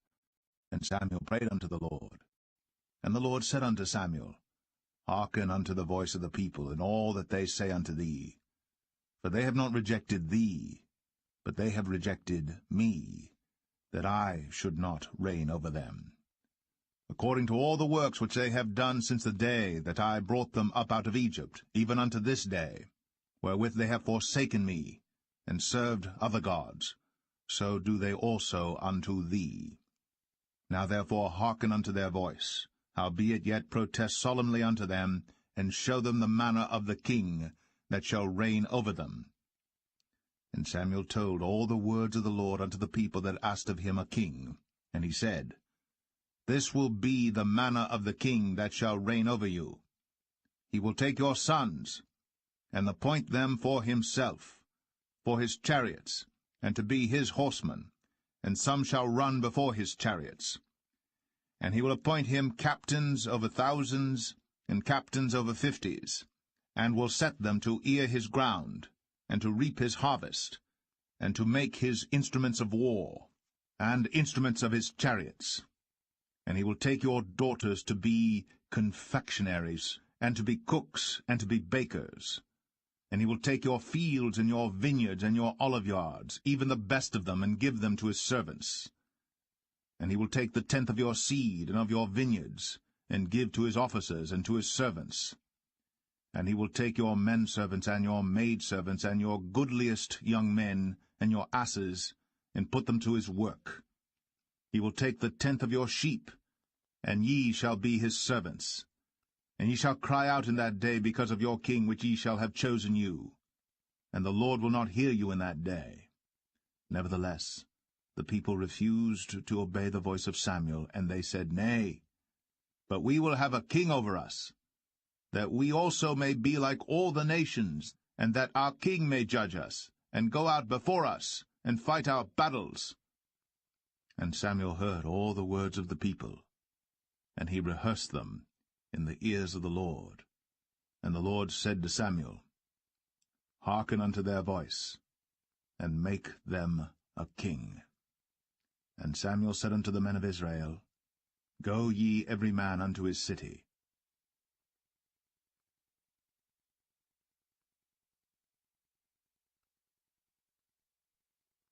1 Samuel 9. Now there was a man of Benjamin, whose name was Kish, the son of Abiel, the son of Zeror, the son of Bechorath, the son of Aphiah, a Benjamite, a mighty man of power. And he had a son whose name was Saul, a choice young man, and a goodly. And there was not among the children of Israel a goodlier person than he. From his shoulders and upward he was higher than any of the people. And the asses of Kish, Saul's father, were lost. And Kish said to Saul his son, Take now one of the servants with thee, and arise, go seek the asses. And he passed through Mount Ephraim, and passed through the land of Shalisha. But they found them not. Then they passed through the land of Shalim, and there they were not. And he passed through the land of the Benjamites, but they found them not. And when they were come to the land of Zuph, Saul said to his servant that was with him, Come, and let us return, lest my father leave caring for the asses, and take thought for us. And he said unto him, Behold now, there is in this city a man of God, and he is an honorable man. All that he saith cometh surely to pass. Now let us go thither. Peradventure he can show us our way that we should go. Then said Saul to his servant, But behold, if we go, what shall we bring the man? For the bread is spent in our vessels, and there is not a present to bring to the man of God. What have we? And the servant answered Saul again, and said, Behold, I have here at hand the 4th part of a shekel of silver. That will I give to the man of God, to tell us our way. Before time in Israel, when a man went to inquire of God, thus he spake, Come, and let us go to the seer. For he that is now called a prophet was before time called a seer. Then said Saul to his servant, Well said, Come, let us go. So they went unto the city where the man of God was. And as they went up the hill to the city, they found young maidens going out to draw water, and said unto them, Is the seer here? And they answered them, and said, He is, behold, he is before you. Make haste now, for he came today to the city, for there is a sacrifice of the people today in the high place. As soon as ye be come into the city, ye shall straightway find him, before he go up to the high place to eat. For the people will not eat until he come, because he doth bless the sacrifice, and afterwards they eat that be bidden. Now therefore get you up, for about this time ye shall find him. And they went up into the city. And when they were come into the city, behold, Samuel came out against them, for to go up to the high place. Now the Lord had told Samuel in his ear a day before Saul came, saying, Tomorrow, about this time, I will send thee a man out of the land of Benjamin, and thou shalt anoint him to be captain over my people Israel, that he may save my people out of the hand of the Philistines. For I have looked upon my people, because their cry is, Come unto me. And when Samuel saw Saul, the Lord said unto him, Behold the man whom I spake to thee of. This same shall reign over my people. Then Saul drew near to Samuel in the gate, and said, Tell me, I pray thee, where the seer's house is. And Samuel answered Saul, and said, I am the seer. Go up before me unto the high place. For ye shall eat with me today, and tomorrow I will let thee go, and will tell thee all that is in thine heart. And as for thine asses that were lost 3 days ago, set not thy mind on them, for they are found. And on whom is all the desire of Israel? Is it not on thee, and on all thy father's house? And Saul answered and said, Am not I a Benjamite, of the smallest of the tribes of Israel, and my family the least of all the families of the tribe of Benjamin? Wherefore then speakest thou so to me? And Samuel took Saul and his servant, and brought them into the parlour, and made them sit in the chiefest place among them that were bidden, which were about 30 persons. And Samuel said unto the cook, Bring the portion which I gave thee, of which I said unto thee, Set it by thee. And the cook took up the shoulder, and that which was upon it, and set it before Saul. And Samuel said, Behold that which is left, set it before thee, and eat. For unto this time hath it been kept for thee, since I said, I have invited the people. So Saul did eat with Samuel that day. And when they were come down from the high place into the city, Samuel communed with Saul upon the top of the house. And they arose early. And it came to pass about the spring of the day that Samuel called Saul to the top of the house, saying, Up, that I may send thee away. And Saul arose. And they went out, both of them, he and Samuel, abroad. And as they were going down to the end of the city, Samuel said to Saul, Bid the servant pass on before us. And he passed on. But stand thou still a while, that I may show thee the word of God.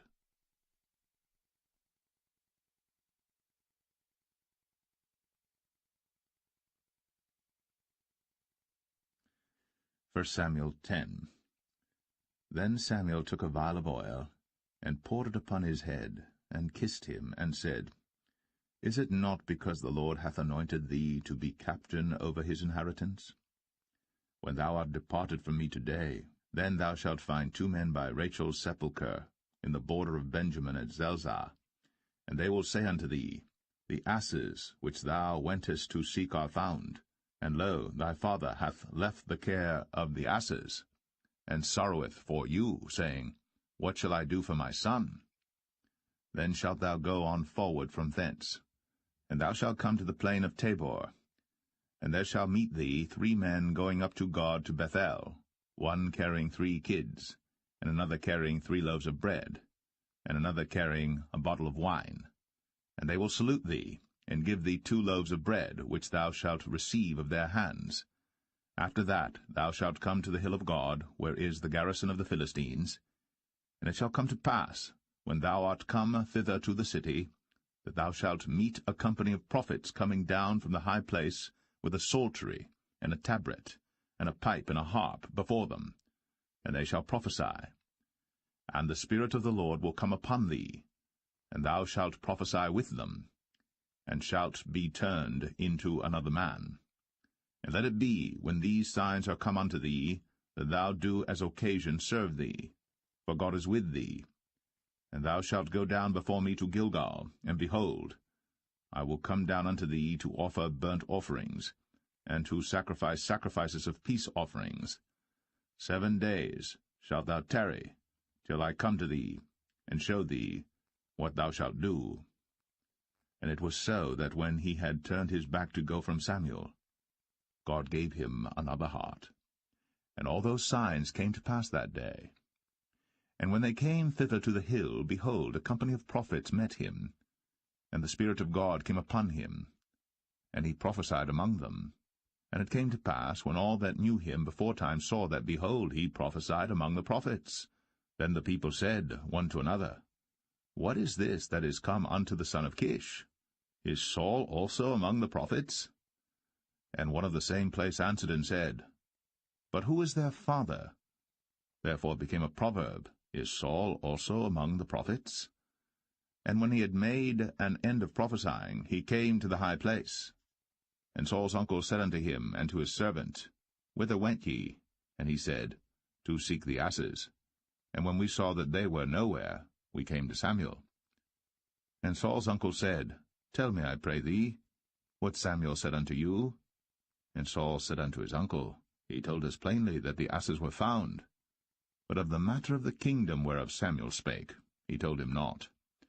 And Samuel called the people together unto the Lord to Mizpeh, and said unto the children of Israel, Thus saith the Lord God of Israel, I brought up Israel out of Egypt, and delivered you out of the hand of the Egyptians, and out of the hand of all kingdoms, and of them that oppressed you. And ye have this day rejected your God, who himself saved you out of all your adversities and your tribulations. And ye have said unto him, Nay, but set a king over us. Now therefore present yourselves before the Lord by your tribes and by your thousands. And when Samuel had caused all the tribes of Israel to come near, the tribe of Benjamin was taken. When he had caused the tribe of Benjamin to come near by their families, the family of Matri was taken. And Saul the son of Kish was taken. And when they sought him, he could not be found. Therefore they inquired of the Lord further, if the man should yet come thither. And the Lord answered, Behold, he hath hid himself among the stuff. And they ran and fetched him thence. And when he stood among the people, he was higher than any of the people, from his shoulders and upward. And Samuel said to all the people, See ye him, whom the Lord hath chosen, that there is none like him among all the people? And all the people shouted and said, God save the king.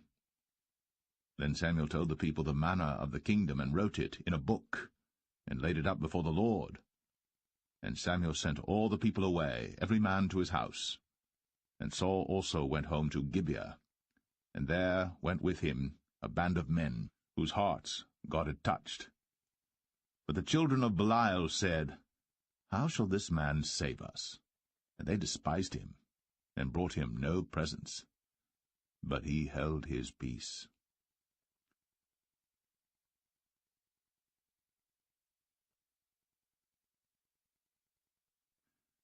1 Samuel 11. Then Nahash the Ammonite came up, and encamped against Jabesh-Gilead. And all the men of Jabesh said unto Nahash, Make a covenant with us, and we will serve thee. And Nahash the Ammonite answered them, On this condition will I make a covenant with you, that I may thrust out all your right eyes, and lay it for a reproach upon all Israel. And the elders of Jabesh said unto him, Give us 7 days' respite, that we may send messengers unto all the coasts of Israel, and then, if there be no man to save us, we will come out to thee. Then came the messengers to Gibeah of Saul, and told the tidings in the ears of the people. And all the people lifted up their voices and wept. And behold, Saul came after the herd out of the field. And Saul said, What aileth the people that they weep? And they told him the tidings of the men of Jabesh. And the Spirit of God came upon Saul when he heard those tidings, and his anger was kindled greatly. And he took a yoke of oxen, and hewed them in pieces, and sent them throughout all the coast of Israel by the hands of messengers, saying, Whosoever cometh not forth after Saul and after Samuel, so shall it be done unto his oxen. And the fear of the Lord fell on the people, and they came out with one consent. And when he numbered them in Bezek, the children of Israel were 300,000, and the men of Judah 30,000.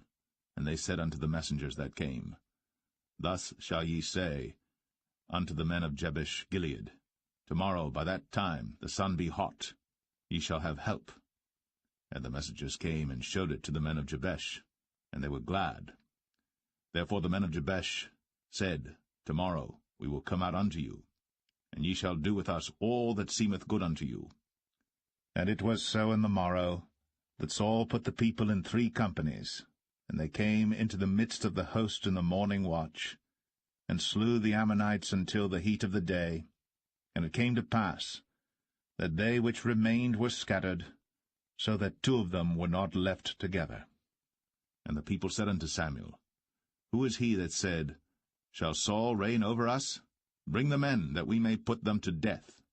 And Saul said, There shall not a man be put to death this day, for today the Lord hath wrought salvation in Israel. Then said Samuel to the people, Come, and let us go to Gilgal, and renew the kingdom there. And all the people went to Gilgal, and there they made Saul king before the Lord in Gilgal, and there they sacrificed sacrifices of peace offerings before the Lord. And there Saul and all the men of Israel rejoiced greatly.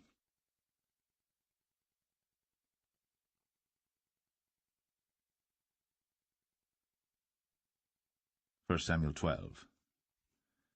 And Samuel said unto all Israel, Behold, I have hearkened unto your voice in all that ye said unto me, and have made a king over you. And now, behold, the king walketh before you. And I am old and grey-headed, and behold, my sons are with you. And I have walked before you from my childhood unto this day. Behold, here I am. Witness against me before the Lord and before his anointed, whose ox have I taken? Or whose ass have I taken? Or whom have I defrauded?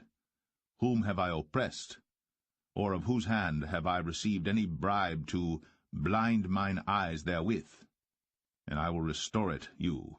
And they said, Thou hast not defrauded us, nor oppressed us, neither hast thou taken aught of any man's hand.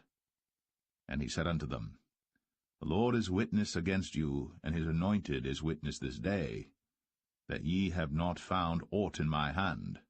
And they answered, He is witness. And Samuel said unto the people, It is the Lord that advanced Moses and Aaron, and that brought your fathers up out of the land of Egypt. Now therefore stand still, that I may reason with you before the Lord of all the righteous acts of the Lord, which he did to you and to your fathers. When Jacob was come into Egypt, and your fathers cried unto the Lord, then the Lord sent Moses and Aaron, which brought forth your fathers out of Egypt, and made them dwell in this place. And when they forgat the Lord their God, he sold them into the hand of Sisera, captain of the host of Hazor, and into the hand of the Philistines, and into the hand of the king of Moab. And they fought against them. And they cried unto the Lord, and said, We have sinned, because we have forsaken the Lord, and have served Balaam and Ashtoreth. But now deliver us out of the hand of our enemies, and we will serve thee. And the Lord sent Jerubbaal, and Bedan, and Jephthah, and Samuel, and delivered you out of the hand of your enemies on every side, and ye dwelled safe. And when ye saw that Nahash the king of the children of Ammon came against you, ye said unto me, Nay, but a king shall reign over us, when the Lord your God was your king. Now therefore, behold, the king whom ye have chosen, and whom ye have desired, and behold, the Lord hath set a king over you. If ye will fear the Lord, and serve him, and obey his voice, and not rebel against the commandment of the Lord, then shall both ye and also the king that reigneth over you continue following the Lord your God. But if ye will not obey the voice of the Lord, but rebel against the commandment of the Lord, then shall the hand of the Lord be against you, as it was against your fathers. Now therefore stand and see this great thing which the Lord will do before your eyes. Is it not wheat harvest today? I will call unto the Lord, and he shall send thunder and rain, that ye may perceive and see that your wickedness is great, which ye have done in the sight of the Lord in asking you a king.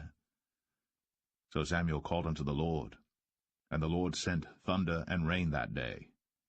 And all the people greatly feared the Lord and Samuel. And all the people said unto Samuel, Pray for thy servants unto the Lord thy God, that we die not. For we have added unto all our sins this evil, to ask us a king. And Samuel said unto the people, Fear not, ye have done all this wickedness. Yet turn not aside from following the Lord, but serve the Lord with all your heart. And turn ye not aside, for then should ye go after vain things which cannot profit nor deliver, for they are vain. For the Lord will not forsake his people for his great name's sake, because it hath pleased the Lord to make you his people. Moreover, as for me, God forbid that I should sin against the Lord in ceasing to pray for you. But I will teach you the good and the right way. Only fear the Lord, and serve him in truth with all your heart. For consider how great things he hath done for you. But if ye shall still do wickedly, ye shall be consumed, both ye and your king.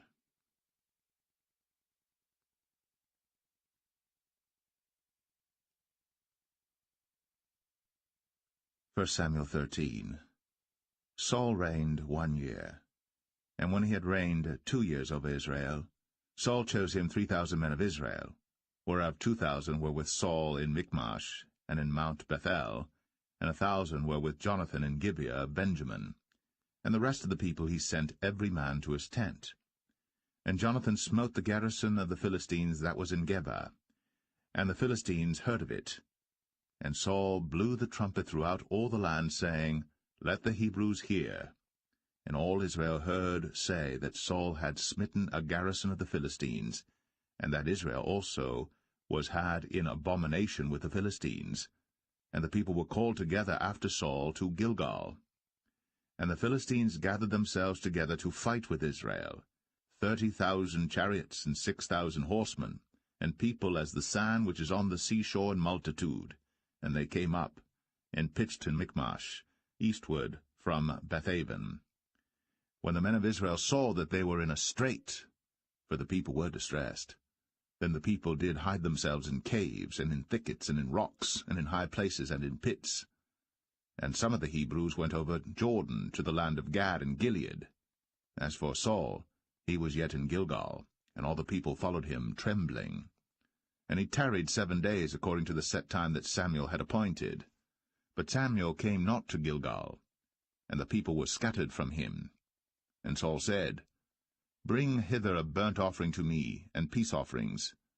And he offered the burnt offering. And it came to pass that as soon as he had made an end of offering the burnt offering, behold, Samuel came. And Saul went out to meet him, that he might salute him. And Samuel said, What hast thou done? And Saul said, Because I saw that the people were scattered from me, and that thou camest not within the days appointed, and that the Philistines gathered themselves together at Michmash. Therefore said I, The Philistines will come down now upon me to Gilgal, and I have not made supplication unto the Lord. I forced myself therefore, and offered a burnt offering. And Samuel said to Saul, Thou hast done foolishly. Thou hast not kept the commandment of the Lord thy God, which he commanded thee. For now would the Lord have established thy kingdom upon Israel for ever. But now thy kingdom shall not continue. The Lord hath sought him a man after his own heart.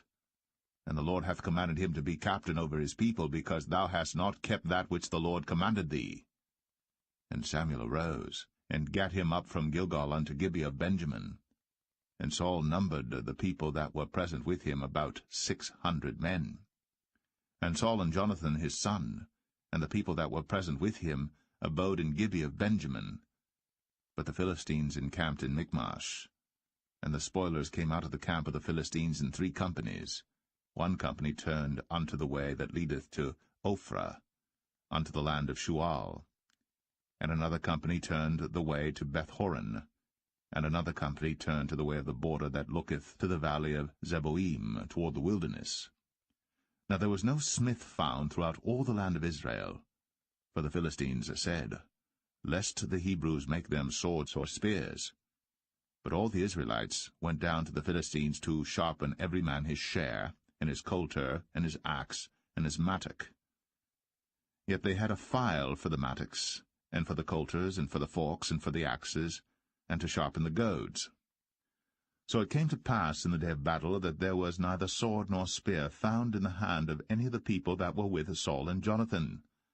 But with Saul and with Jonathan his son was there found.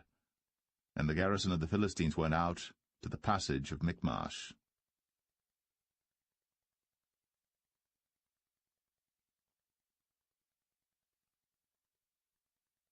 1 Samuel 14. Now it came to pass upon a day that Jonathan the son of Saul said unto the young man that bare his armor, Come, and let us go over to the Philistines' garrison that is on the other side. But he told not his father. And Saul tarried in the uttermost part of Gibeah, under a pomegranate tree which is in Migron. And the people that were with him were about 600 men. And Ahiah, the son of Ahitub, Ichabod's brother, the son of Phinehas, the son of Eli, the Lord's priest in Shiloh, wearing an ephod. And the people knew not that Jonathan was gone. And between the passages, by which Jonathan sought to go over unto the Philistines' garrison, there was a sharp rock on the one side, and a sharp rock on the other side. And the name of the one was Bozez, and the name of the other Sinai. The forefront of the one was situate northward over against Michmash, and the other southward over against Gibeah. And Jonathan said to the young men that bare his armor, Come, and let us go over unto the garrison of these uncircumcised. It may be that the Lord will work for us, for there is no restraint to the Lord to save by many or by few. And his armor-bearer said unto him, Do all that is in thine heart, turn thee, behold, I am with thee according to thy heart. Then said Jonathan, Behold, we will pass over unto these men, and we will discover ourselves unto them. If they say thus unto us, Tarry until we come to you, then we will stand still in our place, and will not go up unto them. But if they say thus, Come up unto us, then we will go up, for the Lord hath delivered them into our hand, and this shall be a sign unto us. And both of them discovered themselves unto the garrison of the Philistines. And the Philistines said, Behold, the Hebrews come forth out of the holes where they had hid themselves. And the men of the garrison answered Jonathan and his armor-bearer, and said, Come up to us, and we will show you a thing. And Jonathan said unto his armor-bearer, Come up after me, for the Lord hath delivered them into the hand of Israel. And Jonathan climbed up upon his hands and upon his feet, and his armor-bearer after him, and they fell before Jonathan, and his armor-bearer slew after him. And that first slaughter which Jonathan and his armor-bearer made was about 20 men, within as it were an half acre of land, which a yoke of oxen might plough. And there was trembling in the host, in the field, and among all the people. The garrison and the spoilers, they also trembled, and the earth quaked. So it was a very great trembling. And the watchmen of Saul and Gibeah of Benjamin looked, and behold, the multitude melted away, and they went on beating down one another. Then said Saul unto the people that were with him, Number now, and see who is gone from us. And when they had numbered, behold, Jonathan and his armor-bearer were not there. And Saul said unto Ahiah, Bring hither the ark of God. For the ark of God was at that time with the children of Israel. And it came to pass, while Saul talked unto the priest, that the noise that was in the host of the Philistines went on and increased. And Saul said unto the priest, Withdraw thine hand. And Saul and all the people that were with him assembled themselves. And they came to the battle. And behold, every man's sword was against his fellow, and there was a very great discomfiture. Moreover, the Hebrews that were with the Philistines before that time, which went up with them into the camp from the country round about, even they also turned to be with the Israelites that were with Saul and Jonathan. Likewise all the men of Israel, which had hid themselves in Mount Ephraim, when they heard that the Philistines fled, even they also followed hard after them in the battle. So the Lord saved Israel that day. And the battle passed over unto Bethaven. And the men of Israel were distressed that day. For Saul had adjured the people, saying, Cursed be the man that eateth any food until evening, that I may be avenged on mine enemies. So none of the people tasted any food. And all they of the land came to a wood, and there was honey upon the ground. And when the people were come into the wood, behold, the honey dropped. But no man put his hand to his mouth, for the people feared the oath. But Jonathan heard not, when his father charged the people with the oath, wherefore he put forth the end of the rod that was in his hand, and dipped it in an honeycomb, and put his hand to his mouth, and his eyes were enlightened. Then answered one of the people, and said, Thy father straitly charged the people with an oath, saying, Cursed be the man that eateth any food this day. And the people were faint. Then said Jonathan, My father hath troubled the land. See, I pray you, how mine eyes have been enlightened, because I tasted a little of this honey. How much more, if haply the people had eaten freely today of the spoil of their enemies which they found? For had there not been now a much greater slaughter among the Philistines? And they smote the Philistines that day, from Michmash to Ailon. And the people were very faint. And the people flew upon the spoil, and took sheep and oxen and calves, and slew them on the ground. And the people did eat them with the blood. Then they told Saul, saying, Behold, the people sin against the Lord, in that they eat with the blood. And he said, Ye have transgressed. Roll a great stone unto me this day. And Saul said, Disperse yourselves among the people, and say unto them, Bring me hither every man his ox, and every man his sheep, and slay them here, and eat, and sin not against the Lord in eating with the blood. And all the people brought every man his ox with him that night, and slew them there. And Saul built an altar unto the Lord. The same was the first altar that he built unto the Lord. And Saul said, Let us go down after the Philistines by night, and spoil them until the morning light, and let us not leave a man of them.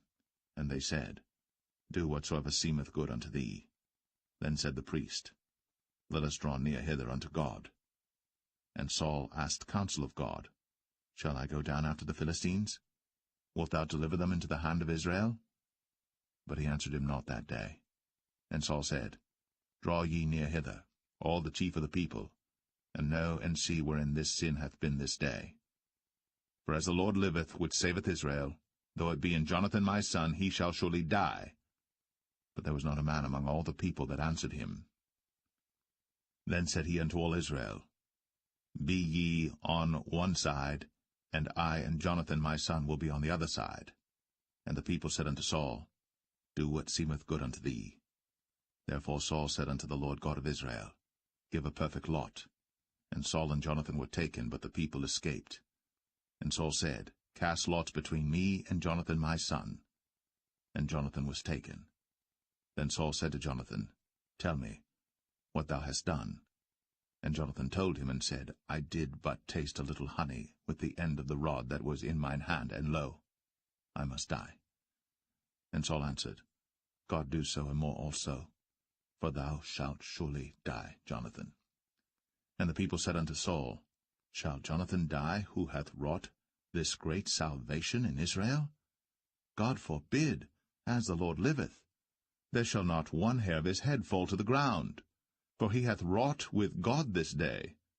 So the people rescued Jonathan, that he died not. Then Saul went up from following the Philistines, and the Philistines went to their own place. So Saul took the kingdom over Israel, and fought against all his enemies on every side, against Moab, and against the children of Ammon, and against Edom, and against the kings of Zobah, and against the Philistines. And whithersoever he turned himself, he vexed them. And he gathered an host, and smote the Amalekites, and delivered Israel out of the hands of them that spoiled them. Now the sons of Saul were Jonathan and Ishui, and Melch-Ishui. And the names of his two daughters were these, the name of the firstborn Merab, and the name of the younger Michal. And the name of Saul's wife was Ahinoam, the daughter of Ahimaaz. And the name of the captain of his host was Abner, the son of Ner, Saul's uncle. And Kish was the father of Saul, and Ner, the father of Abner, was the son of Abiel. And there was sore war against the Philistines all the days of Saul. And when Saul saw any strong man or any valiant man, he took him unto him.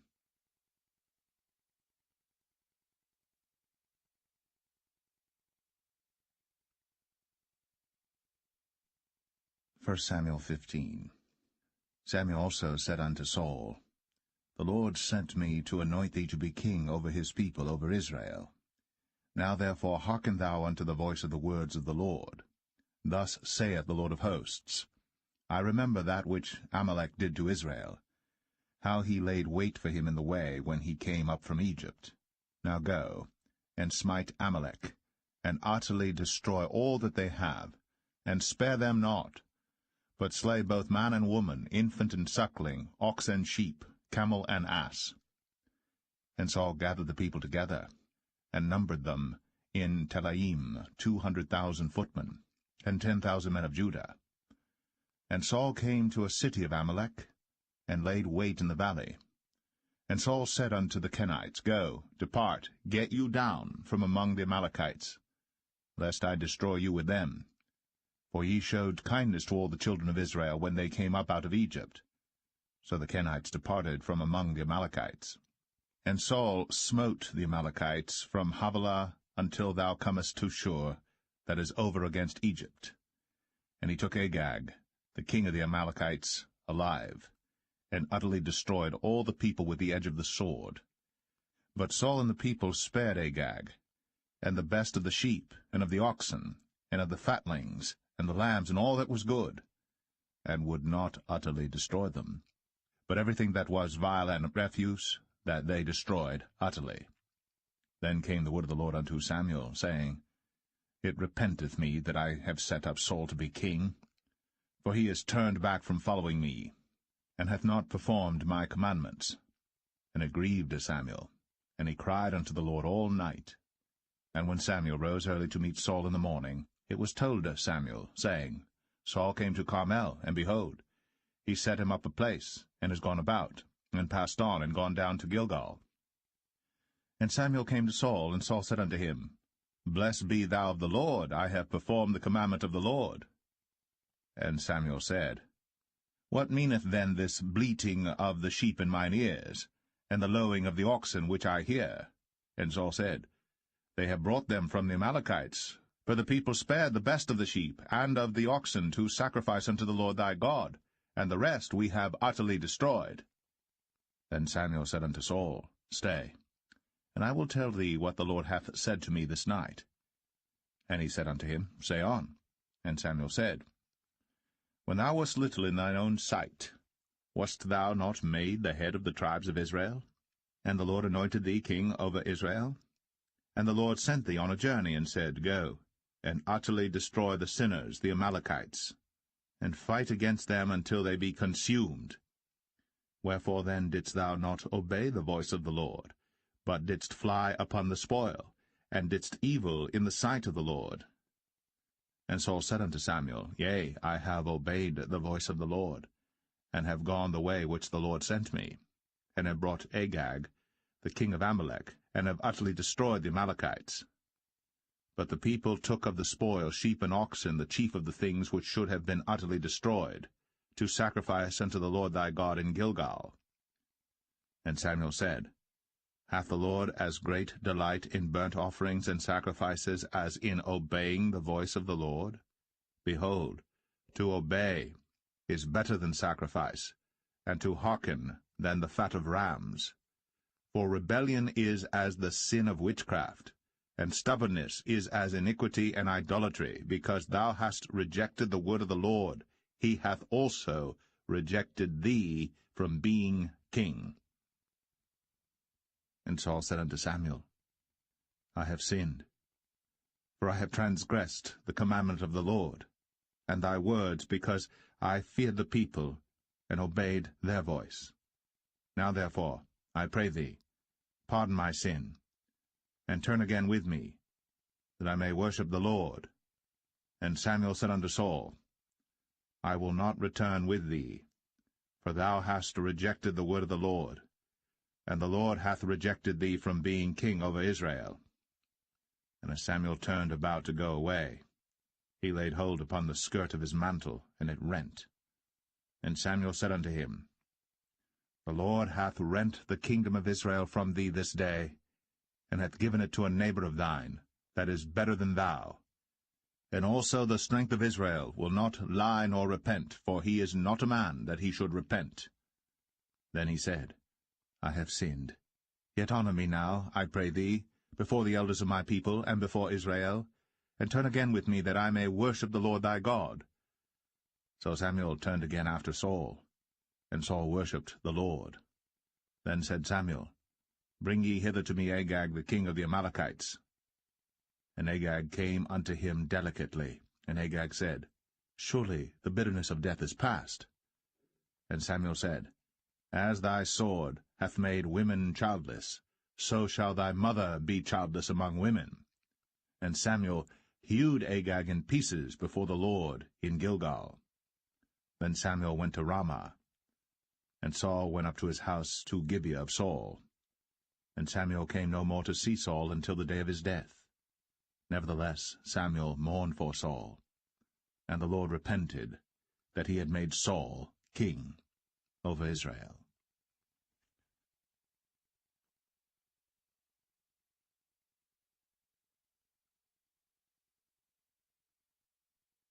1 Samuel 16. And the Lord said unto Samuel, How long wilt thou mourn for Saul, seeing I have rejected him from reigning over Israel? Fill thine horn with oil, and go. I will send thee to Jesse the Bethlehemite, for I have provided me a king among his sons. And Samuel said, How can I go? If Saul hear it, he will kill me. And the Lord said, Take an heifer with thee, and say, I am come to sacrifice to the Lord. And call Jesse to the sacrifice. And I will show thee what thou shalt do, and thou shalt anoint unto me him whom I name unto thee. And Samuel did that which the Lord spake, and came to Bethlehem. And the elders of the town trembled at his coming, and said, Comest thou peaceably? And he said, Peaceably. I am come to sacrifice unto the Lord. Sanctify yourselves, and come with me to the sacrifice. And he sanctified Jesse and his sons, and called them to the sacrifice. And it came to pass, when they were come, that he looked on Eliab, and said, Surely the Lord's anointed is before him. But the Lord said unto Samuel, Look not on his countenance, or on the height of his stature, because I have refused him. For the Lord seeth not as man seeth. For man looketh on the outward appearance, but the Lord looketh on the heart. Then Jesse called Abinadab, and made him pass before Samuel, and he said, Neither hath the Lord chosen this. Then Jesse made Shammah to pass by, and he said, Neither hath the Lord chosen this. Again Jesse made 7 of his sons to pass before Samuel. And Samuel said unto Jesse, The Lord hath not chosen these. And Samuel said unto Jesse, Are here all thy children? And he said, There remaineth yet the youngest, and behold, he keepeth the sheep. And Samuel said unto Jesse, Send and fetch him, for we will not sit down till he come hither. And he sent and brought him in. Now he was ruddy, and withal of a beautiful countenance, and goodly to look to. And the Lord said, Arise, anoint him, for this is he. Then Samuel took the horn of oil, and anointed him in the midst of his brethren. And the Spirit of the Lord came upon David from that day forward. So Samuel rose up, and went to Ramah. But the Spirit of the Lord departed from Saul, and an evil spirit from the Lord troubled him. And Saul's servant said unto him, Behold now, an evil spirit from God troubleth thee. Let our Lord now command thy servants, which are before thee, to seek out a man who is a cunning player on an harp. And it shall come to pass, when the evil spirit from God is upon thee, that he shall play with his hand, and thou shalt be well. And Saul said unto his servants, Provide me now a man that can play well, and bring him to me. Then answered one of the servants, and said, Behold, I have seen a son of Jesse the Bethlehemite, that is cunning in playing, and a mighty valiant man, and a man of war, and prudent in matters, and a comely person. And the Lord is with him. Wherefore Saul sent messengers unto Jesse, and said, Send me David thy son, which is with the sheep. And Jesse took an ass laden with bread, and a bottle of wine, and a kid, and sent them by David his son unto Saul. And David came to Saul, and stood before him. And he loved him greatly, and he became his armor-bearer. And Saul sent to Jesse, saying, Let David, I pray thee, stand before me, for he hath found favor in my sight. And it came to pass, when the evil spirit from God was upon Saul, that David took an harp, and played with his hand. So Saul was refreshed, and was well, and the evil spirit departed from him.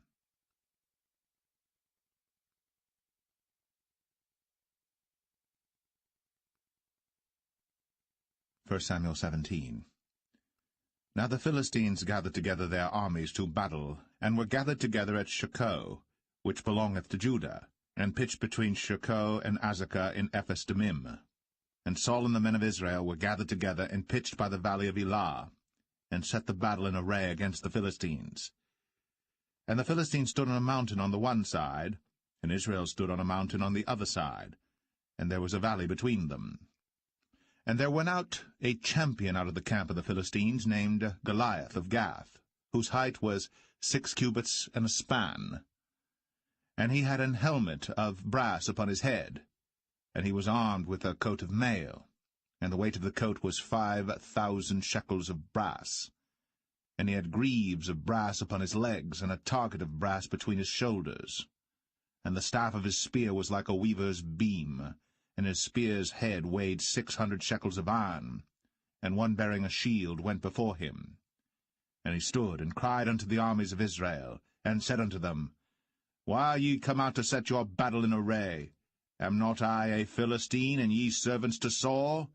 Choose you a man for you, and let him come down to me.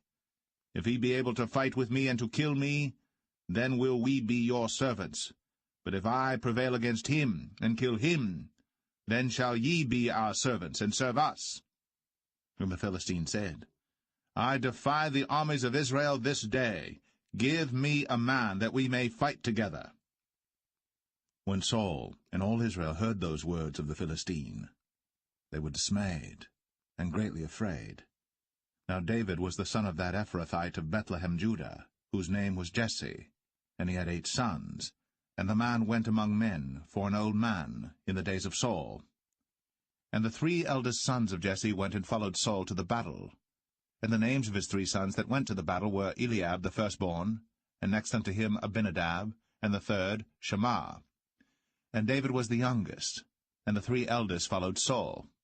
But David went and returned from Saul to feed his father's sheep at Bethlehem. And the Philistine drew near morning and evening, and presented himself 40 days. And Jesse said unto David his son, Take now for thy brethren an ephah of this parched corn, and these 10 loaves, and run to the camp to thy brethren. And carry these 10 cheeses unto the captain of their 1,000, and look how thy brethren fare, and take their pledge. Now Saul and they, and all the men of Israel, were in the valley of Elah, fighting with the Philistines. And David rose up early in the morning, and left the sheep with a keeper, and took and went, as Jesse had commanded him. And he came to the trench, as the host was going forth to the fight, and shouted for the battle. For Israel and the Philistines had put the battle in array, army against army. And David left his carriage in the hand of the keeper of the carriage, and ran into the army, and came and saluted his brethren. And as he talked with them, behold, there came up the champion, the Philistine of Gath, Goliath by name, out of the armies of the Philistines, and spake according to the same words, and David heard them. And all the men of Israel, when they saw the man, fled from him, and were sore afraid. And the men of Israel said, Have ye seen this man that is come up? Surely to defy Israel is he come up. And it shall be that the man who killeth him, the king will enrich him with great riches, and will give him his daughter, and make his father's house free in Israel. And David spake to the men that stood by him, saying, What shall be done to the man that killeth this Philistine, and taketh away the reproach from Israel? For who is this uncircumcised Philistine, that he should defy the armies of the living God? And the people answered him after this manner, saying, So shall it be done to the man that killeth him. And Eliab, his eldest brother, heard when he spake unto the men. And Eliab's anger was kindled against David, and he said, Why camest thou down hither? And with whom hast thou left those few sheep in the wilderness? I know thy pride, and the naughtiness of thine heart, for thou art come down that thou mightest see the battle. And David said, What have I now done? Is there not a cause? And he turned from him toward another, and spake after the same manner. And the people answered him again after the former manner. And when the words were heard which David spake, they rehearsed them before Saul, and he sent for him. And David said to Saul, Let no man's heart fail because of him. Thy servant will go and fight with this Philistine. And Saul said to David, Thou art not able to go against this Philistine to fight with him, for thou art but a youth, and he a man of war from his youth. And David said unto Saul, Thy servant kept his father's sheep, and there came a lion and a bear, and took a lamb out of the flock. And I went out after him, and smote him, and delivered it out of his mouth. And when he arose against me, I caught him by his beard, and smote him, and slew him. Thy servant slew both the lion and the bear, and this uncircumcised Philistine shall be as one of them, seeing he hath defied the armies of the living God. David said, moreover, The Lord that delivered me out of the paw of the lion, and out of the paw of the bear, he will deliver me out of the hand of this Philistine. And Saul said unto David, Go, and the Lord be with thee. And Saul armed David with his armor, and he put an helmet of brass upon his head. Also he armed him with a coat of mail. And David girded his sword upon his armor, and he essayed to go, for he had not proved it. And David said unto Saul, I cannot go with these, for I have not proved them. And David put them off him. And he took his staff in his hand, and chose him 5 smooth stones out of the brook, and put them in a shepherd's bag which he had, even in a scrip, and his sling was in his hand. And he drew near to the Philistine. And the Philistine came on and drew near unto David, and the man that bare the shield went before him. And when the Philistine looked about and saw David, he disdained him, for he was but a youth, and ruddy, and of a fair countenance. And the Philistine said unto David, Am I a dog that thou comest to me with staves? And the Philistine cursed David by his gods. And the Philistine said to David, Come to me, and I will give thy flesh unto the fowls of the air, and to the beasts of the field.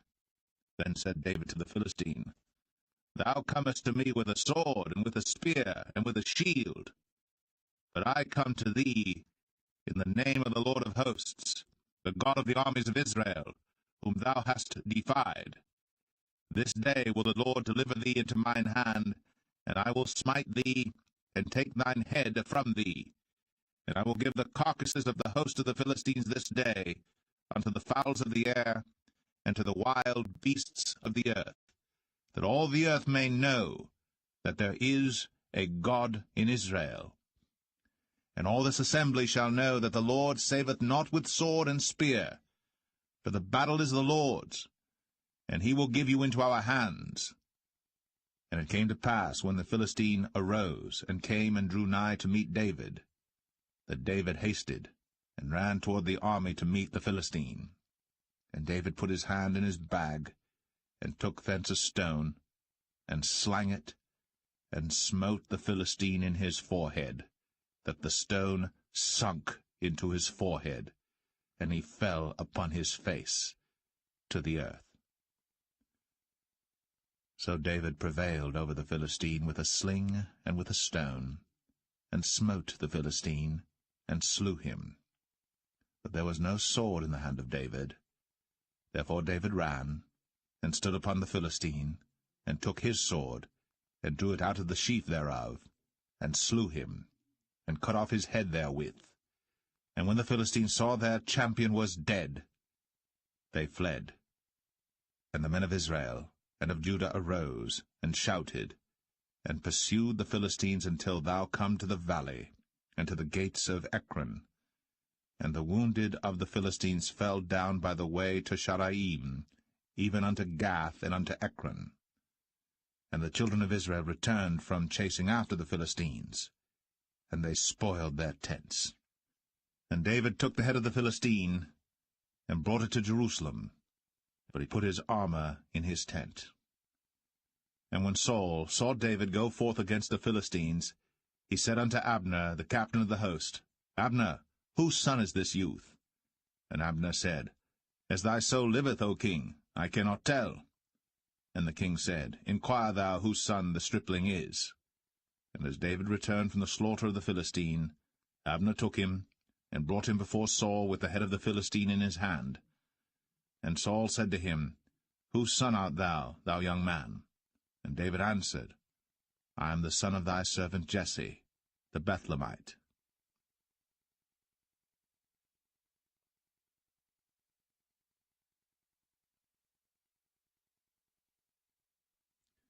1 Samuel 18. And it came to pass, when he had made an end of speaking unto Saul, that the soul of Jonathan was knit with the soul of David, and Jonathan loved him as his own soul. And Saul took him that day, and would let him go no more home to his father's house. Then Jonathan and David made a covenant, because he loved him as his own soul. And Jonathan stripped himself of the robe that was upon him, and gave it to David, and his garments, even to his sword, and to his bow, and to his girdle. And David went out whithersoever Saul sent him, and behaved himself wisely. And Saul set him over the men of war, and he was accepted in the sight of all the people, and also in the sight of Saul's servants. And it came to pass, as they came, when David was returned from the slaughter of the Philistine, that women came out of all cities of Israel, singing and dancing to meet King Saul, with tabrets, with joy, and with instruments of music. And the women answered one another as they played, and said, Saul hath slain his thousands, and David his 10,000s. And Saul was very wroth, and the saying displeased him, and he said, They have ascribed unto David 10,000s, and to me they have ascribed but thousands. And what can he have more but the kingdom? And Saul eyed David from that day and forward. And it came to pass on the morrow that the evil spirit from God came upon Saul, and he prophesied in the midst of the house. And David played with his hand, as at other times. And there was a javelin in Saul's hand. And Saul cast the javelin, for he said, I will smite David even to the wall with it. And David avoided out of his presence twice. And Saul was afraid of David, because the Lord was with him, and was departed from Saul. Therefore Saul removed him from him, and made him his captain over 1,000. And he went out and came in before the people. And David behaved himself wisely in all his ways, and the Lord was with him. Wherefore when Saul saw that he behaved himself very wisely, he was afraid of him.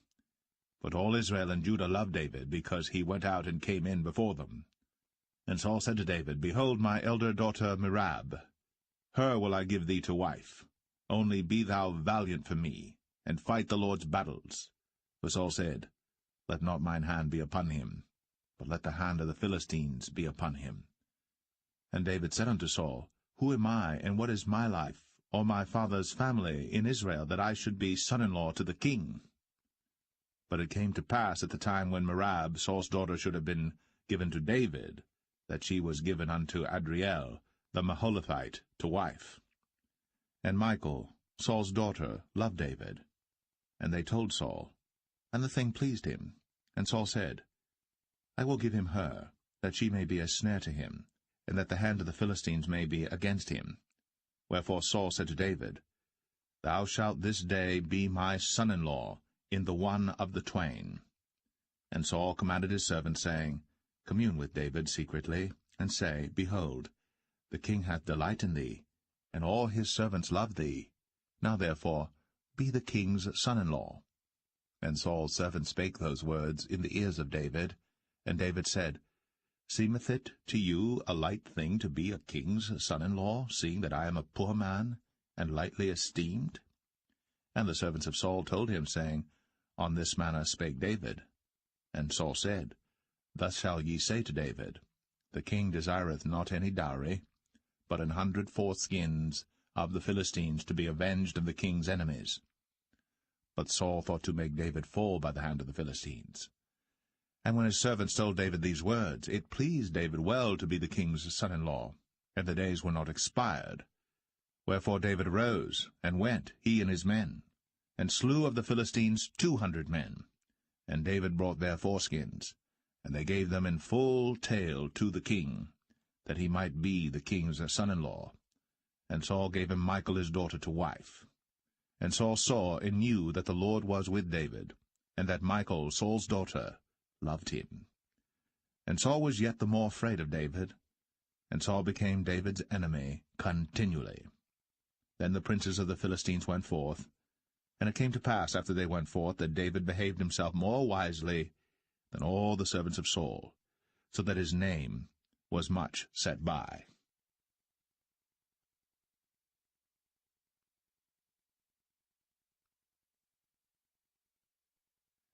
1 Samuel 19. And Saul spake to Jonathan his son, and to all his servants, that they should kill David. But Jonathan Saul's son delighted much in David. And Jonathan told David, saying, Saul my father seeketh to kill thee. Now therefore, I pray thee, take heed to thyself until the morning, and abide in a secret place, and hide thyself. And I will go out and stand beside my father in the field where thou art. And I will commune with my father of thee, and what I see, that I will tell thee. And Jonathan spake good of David unto Saul his father, and said unto him, Let not the king sin against his servant, against David, because he hath not sinned against thee, and because his works have been to thee ward very good. For he did put his life in his hand, and slew the Philistine. And the Lord wrought a great salvation for all Israel. Thou sawest it, and didst rejoice. Wherefore then wilt thou sin against innocent blood, to slay David without a cause? And Saul hearkened unto the voice of Jonathan. And Saul sware, As the Lord liveth, he shall not be slain. And Jonathan called David. And Jonathan showed him all those things. And Jonathan brought David to Saul, and he was in his presence, as in times past. And there was war again. And David went out, and fought with the Philistines, and slew them with a great slaughter, and they fled from him. And the evil spirit from the Lord was upon Saul, as he sat in his house with his javelin in his hand. And David played with his hand. And Saul sought to smite David even to the wall with the javelin, but he slipped away out of Saul's presence. And he smote the javelin to the wall, and David fled, and escaped that night. Saul also sent messengers unto David's house, to watch him and to slay him in the morning. And Michal, David's wife, told him, saying, If thou save not thy life tonight, tomorrow thou shalt be slain. So Michal let David down through a window, and he went and fled, and escaped. And Michal took an image, and laid it in the bed, and put a pillow of goat's hair for his bolster, and covered it with a cloth. And when Saul sent messengers to take David, she said, He is sick. And Saul sent the messengers again to see David, saying, Bring him up to me in the bed, that I may slay him. And when the messengers were come in, behold, there was an image in the bed, with a pillow of goat's hair for his bolster. And Saul said unto Michal, Why hast thou deceived me so, and sent away mine enemy, that he is escaped? And Michal answered Saul, He said unto me, Let me go, why should I kill thee? So David fled, and escaped, and came to Samuel to Ramah, and told him all that Saul had done to him. And he and Samuel went, and dwelt in Naueth. And it was told Saul, saying, Behold, David is at Naueth in Ramah. And Saul sent messengers to take David. And when they saw the company of the prophets prophesying, and Samuel standing as appointed over them, the Spirit of God was upon the messengers of Saul, and they also prophesied. And when it was told Saul, he sent other messengers, and they prophesied likewise. And Saul sent messengers again the third time, and they prophesied also. Then went he also to Ramah, and came to a great well that is in Sechu. And he asked and said, Where are Samuel and David? And one said, Behold, they be at Naueth in Ramah. And he went thither to Naueth in Ramah. And the Spirit of God was upon him also. And he went on, and prophesied, until he came to Naueth in Ramah. And he stripped off his clothes also, and prophesied before Samuel in like manner, and lay down naked all that day, and all that night. Wherefore they say, Is Saul also among the prophets?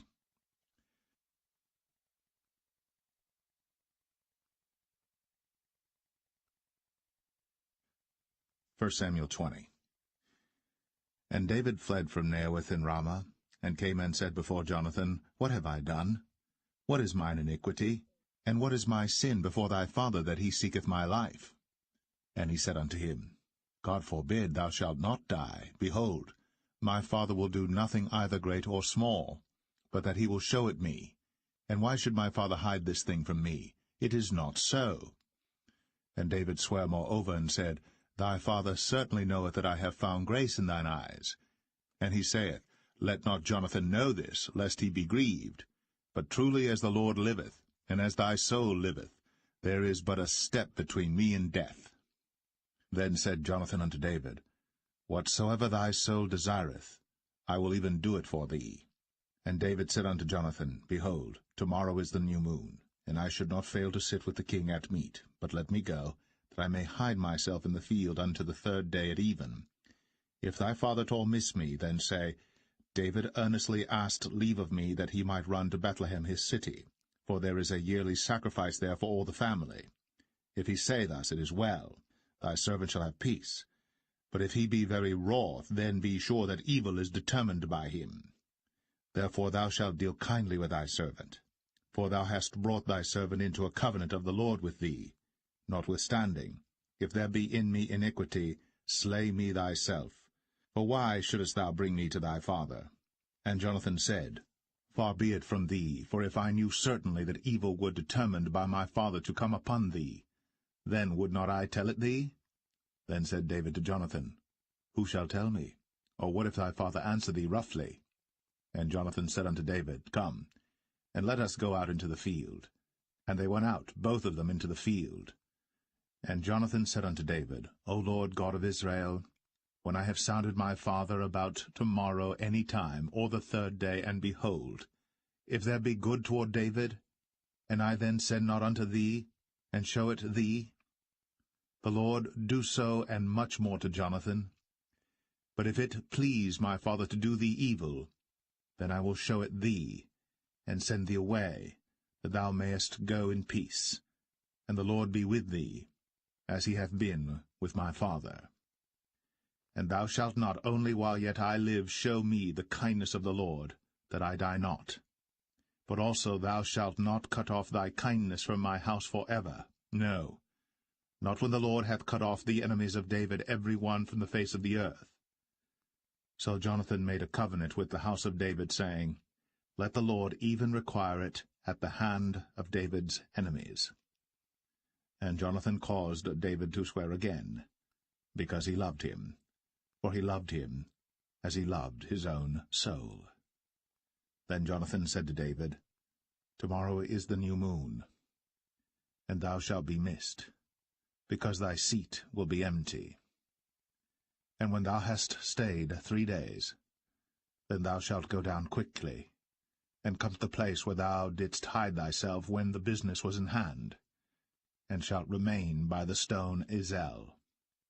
And I will shoot 3 arrows on the side thereof, as though I shot at a mark, and behold, I will send a lad, saying, Go, find out the arrows. If I expressly say unto the lad, Behold, the arrows are on this side of thee, take them, then come thou.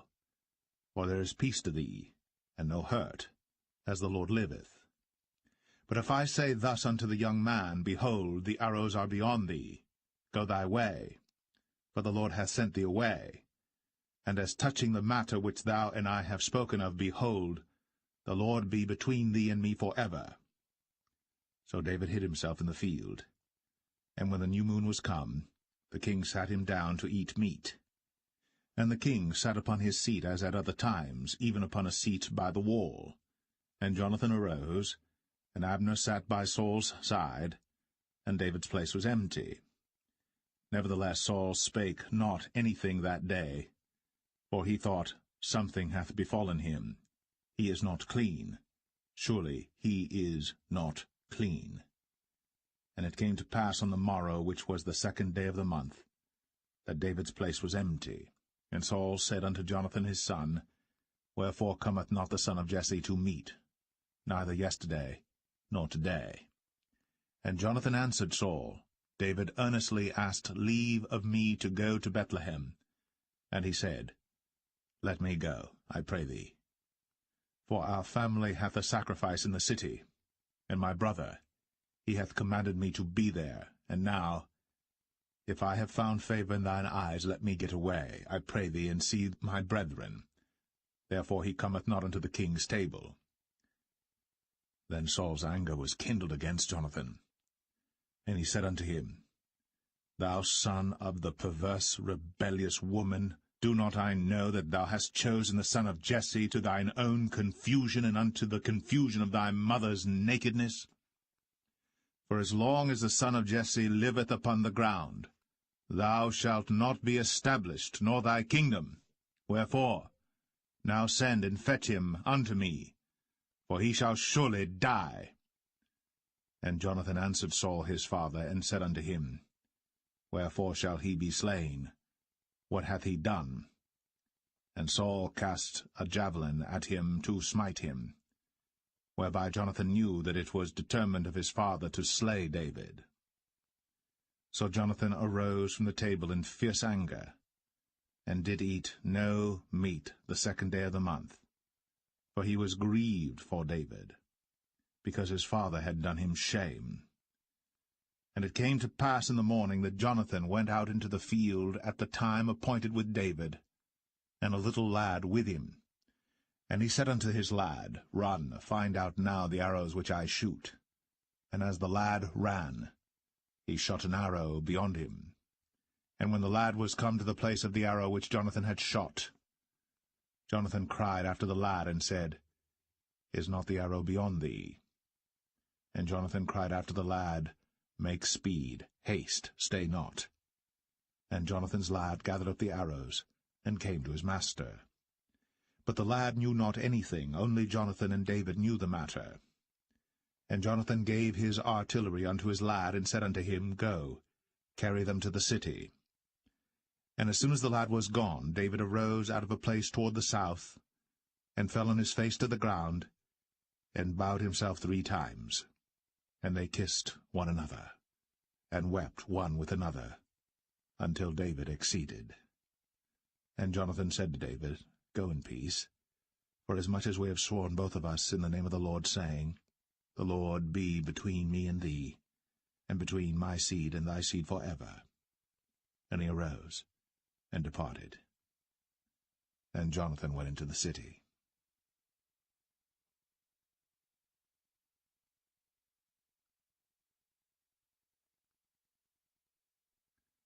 1 Samuel 21. Then came David to Nob, to Ahimelech the priest. And Ahimelech was afraid at the meeting of David, and said unto him, Why art thou alone, and no man with thee? And David said unto Ahimelech the priest, The king hath commanded me a business, and hath said unto me, Let no man know anything of the business whereabout I send thee, and what I have commanded thee. And I have appointed my servants to such and such a place. Now therefore, what is under thine hand? Give me 5 loaves of bread in mine hand, or what there is present. And the priest answered David, and said, There is no common bread under mine hand, but there is hallowed bread, if the young men have kept themselves at least from women. And David answered the priest, and said unto him, Of a truth, women have been kept from us, about these 3 days, since I came out. And the vessels of the young men are holy, and the bread is in a manner common, yea, though it was sanctified this day in the vessel. So the priests gave him hallowed bread, for there was no bread there but the showbread, that was taken from before the Lord, to put hot bread in the day when it was taken away. Now a certain man of the servants of Saul was there that day, detained before the Lord, and his name was Doeg, an Edomite, the chiefest of the herdmen that belonged to Saul. And David said unto Ahimelech, And is there not here under thine hand spear or sword? For I have neither brought my sword nor my weapons with me, because the king's business required haste. And the priest said, The sword of Goliath the Philistine, whom thou slewest in the valley of Elah, behold, it is here, wrapped in a cloth behind the ephod. If thou wilt take that, take it, for there is no other save that here. And David said, There is none like that, give it me. And David arose, and fled that day for fear of Saul, and went to Achish, the king of Gath. And the servants of Achish said unto him, Is not this David the king of the land? Did they not sing one to another of him in dances, saying, Saul hath slain his thousands, and David his 10,000s? And David laid up these words in his heart, and was sore afraid of Achish, the king of Gath. And he changed his behavior before them, and feigned himself mad in their hands, and scrabbled on the doors of the gate, and let his spittle fall down upon his beard. Then said Achish unto his servants, Lo, ye see the man is mad. Wherefore then have ye brought him to me? Have I need of madmen, that ye have brought this fellow to play the madman in my presence? Shall this fellow come into my house?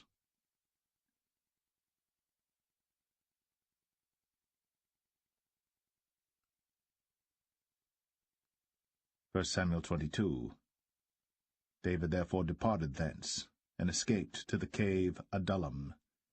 And when his brethren and all his father's house heard it, they went down thither to him. And every one that was in distress, and every one that was in debt, and every one that was discontented gathered themselves unto him. And he became a captain over them. And there were with him about 400 men. And David went thence to Mizpeh of Moab. And he said unto the king of Moab, Let my father and my mother, I pray thee, come forth, and be with you, till I know what God will do for me. And he brought them before the king of Moab, and they dwelt with him all the while that David was in the hold. And the prophet Gad said unto David, Abide not in the hold, depart, and get thee into the land of Judah. Then David departed, and came into the forest of Hareth. When Saul heard that David was discovered, and the men that were with him. Now Saul abode in Gibeah under a tree in Ramah, having his spear in his hand, and all his servants were standing about him. Then Saul said unto his servants that stood about him, Hear now, ye Benjamites, will the son of Jesse give every one of you fields and vineyards, and make you all captains of thousands and captains of hundreds, that all of you have conspired against me? And there is none that showeth me that my son hath made a league with the son of Jesse. And there is none of you that is sorry for me, or showeth unto me that my son hath stirred up my servant against me, to lie in wait, as at this day. Then answered Doeg the Edomite, which was set over the servants of Saul, and said, I saw the son of Jesse coming to Nob, to Ahimelech, the son of Ahitub. And he inquired of the Lord for him, and gave him victuals, and gave him the sword of Goliath the Philistine. Then the king sent to call Ahimelech the priest, the son of Ahitub, and all his father's house, the priests that were in Nob, and they came all of them to the king. And Saul said, Hear now, thou son of Ahitub. And he answered, Here I am, my lord. And Saul said unto him, Why have ye conspired against me, thou and the son of Jesse, in that thou hast given him bread and a sword, and hast inquired of God for him, that he should rise against me to lie in wait, as at this day? Then Ahimelech answered the king, and said, And who is so faithful among all thy servants as David, which is the king's son-in-law, and goeth at thy bidding, and is honorable in thine house? Did I then begin to inquire of God for him? Be it far from me. Let not the king impute anything unto his servant, nor to all the house of my father, for thy servant knew nothing of all this, less or more. And the king said, Thou shalt surely die, Ahimelech, thou, and all thy father's house. And the king said unto the footmen that stood about him, Turn, and slay the priests of the Lord, because their hand also is with David, and because they knew when he fled, and did not show it to me. But the servants of the king would not put forth their hand to fall upon the priests of the Lord. And the king said to Doeg, Turn thou, and fall upon the priests. And Doeg the Edomite turned, and he fell upon the priests, and slew on that day 75 persons that did wear a linen ephod. And Nob, the city of the priests, smote he with the edge of the sword both men and women, children and sucklings, and oxen and asses, and sheep, with the edge of the sword. And one of the sons of Ahimelech, the son of Ahitub, named Abiathar, escaped, and fled after David. And Abiathar showed David that Saul had slain the Lord's priests.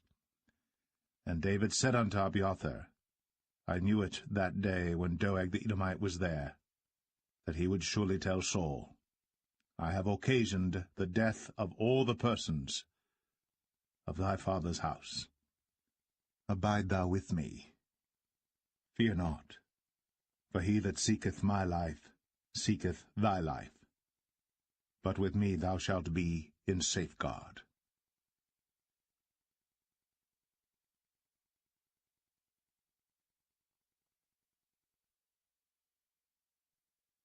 1 Samuel 23. Then they told David, saying, Behold, the Philistines fight against Keilah, and they rob the threshing floors. Therefore David inquired of the Lord, saying, Shall I go and smite these Philistines? And the Lord said unto David, Go, and smite the Philistines, and save Keilah. And David's men said unto him, Behold, we be afraid here in Judah. How much more then if we come to Keilah against the armies of the Philistines? Then David inquired of the Lord yet again. And the Lord answered him and said, Arise, go down to Keilah, for I will deliver the Philistines into thine hand. So David and his men went to Keilah, and fought with the Philistines, and brought away their cattle, and smote them with a great slaughter. So David saved the inhabitants of Keilah. And it came to pass, when Abiathar the son of Ahimelech fled to David to Keilah, that he came down with an ephod in his hand. And it was told Saul that David was come to Keilah, and Saul said, God hath delivered him into mine hand, for he is shut in, by entering into a town that hath gates and bars. And Saul called all the people together to war, to go down to Keilah, to besiege David and his men. And David knew that Saul secretly practiced mischief against him. And he said to Abiathar the priest, Bring hither the ephod. Then said David, O Lord God of Israel, Thy servant hath certainly heard that Saul seeketh to come to Keilah, to destroy the city for my sake. Will the men of Keilah deliver me up into his hand? Will Saul come down as thy servant hath heard? O Lord God of Israel, I beseech thee, tell thy servant. And the Lord said, He will come down. Then said David, Will the men of Keilah deliver me and my men into the hand of Saul? And the Lord said, They will deliver thee up. Then David and his men, which were about 600, arose, and departed out of Keilah, and went whithersoever they could go. And it was told Saul that David was escaped from Keilah, and he forbare to go forth. And David abode in the wilderness in strongholds, and remained in a mountain in the wilderness of Ziph. And Saul sought him every day, but God delivered him not into his hand. And David saw that Saul was come out to seek his life. And David was in the wilderness of Ziph in a wood. And Jonathan Saul's son arose, and went to David into the wood, and strengthened his hand in God. And he said unto him, Fear not, but the hand of Saul my father shall not find thee, and thou shalt be king over Israel, and I shall be next unto thee, and that also Saul my father knoweth. And they two made a covenant before the Lord. And David abode in the wood, and Jonathan went to his house. Then came up the Ziphites to Saul to Gibeah, saying, Doth not David hide himself with us in strongholds in the wood, in the hill of Hachilah, which is on the south of Jeshimon? Now therefore, O king, come down according to all the desire of thy soul to come down, and our part shall be to deliver him into the king's hand. And Saul said, Blessed be ye of the Lord, for ye have compassion on me. Go, I pray you, prepare yet, and know and see his place where his haunt is, and who hath seen him there? For it is told me that he dealeth very subtly. See therefore, and take knowledge of all the lurking places where he hideth himself, and come ye again to me with the certainty, and I will go with you. And it shall come to pass, if he be in the land, that I will search him out throughout all the thousands of Judah. And they arose, and went to Ziph before Saul. But David and his men were in the wilderness of Maon, in the plain on the south of Jeshimon. Saul also and his men went to seek him, and they told David, wherefore he came down into a rock, and abode in the wilderness of Maon. And when Saul heard that, he pursued after David in the wilderness of Maon. And Saul went on this side of the mountain, and David and his men on that side of the mountain. And David made haste to get away for fear of Saul. For Saul and his men compassed David and his men round about to take them. But there came a messenger unto Saul, saying, Haste thee, and come, for the Philistines have invaded the land. Wherefore Saul returned from pursuing after David, and went against the Philistines. Therefore they called that place Selah Hamalekoth. And David went up from thence, and dwelt in strongholds at En-gedi.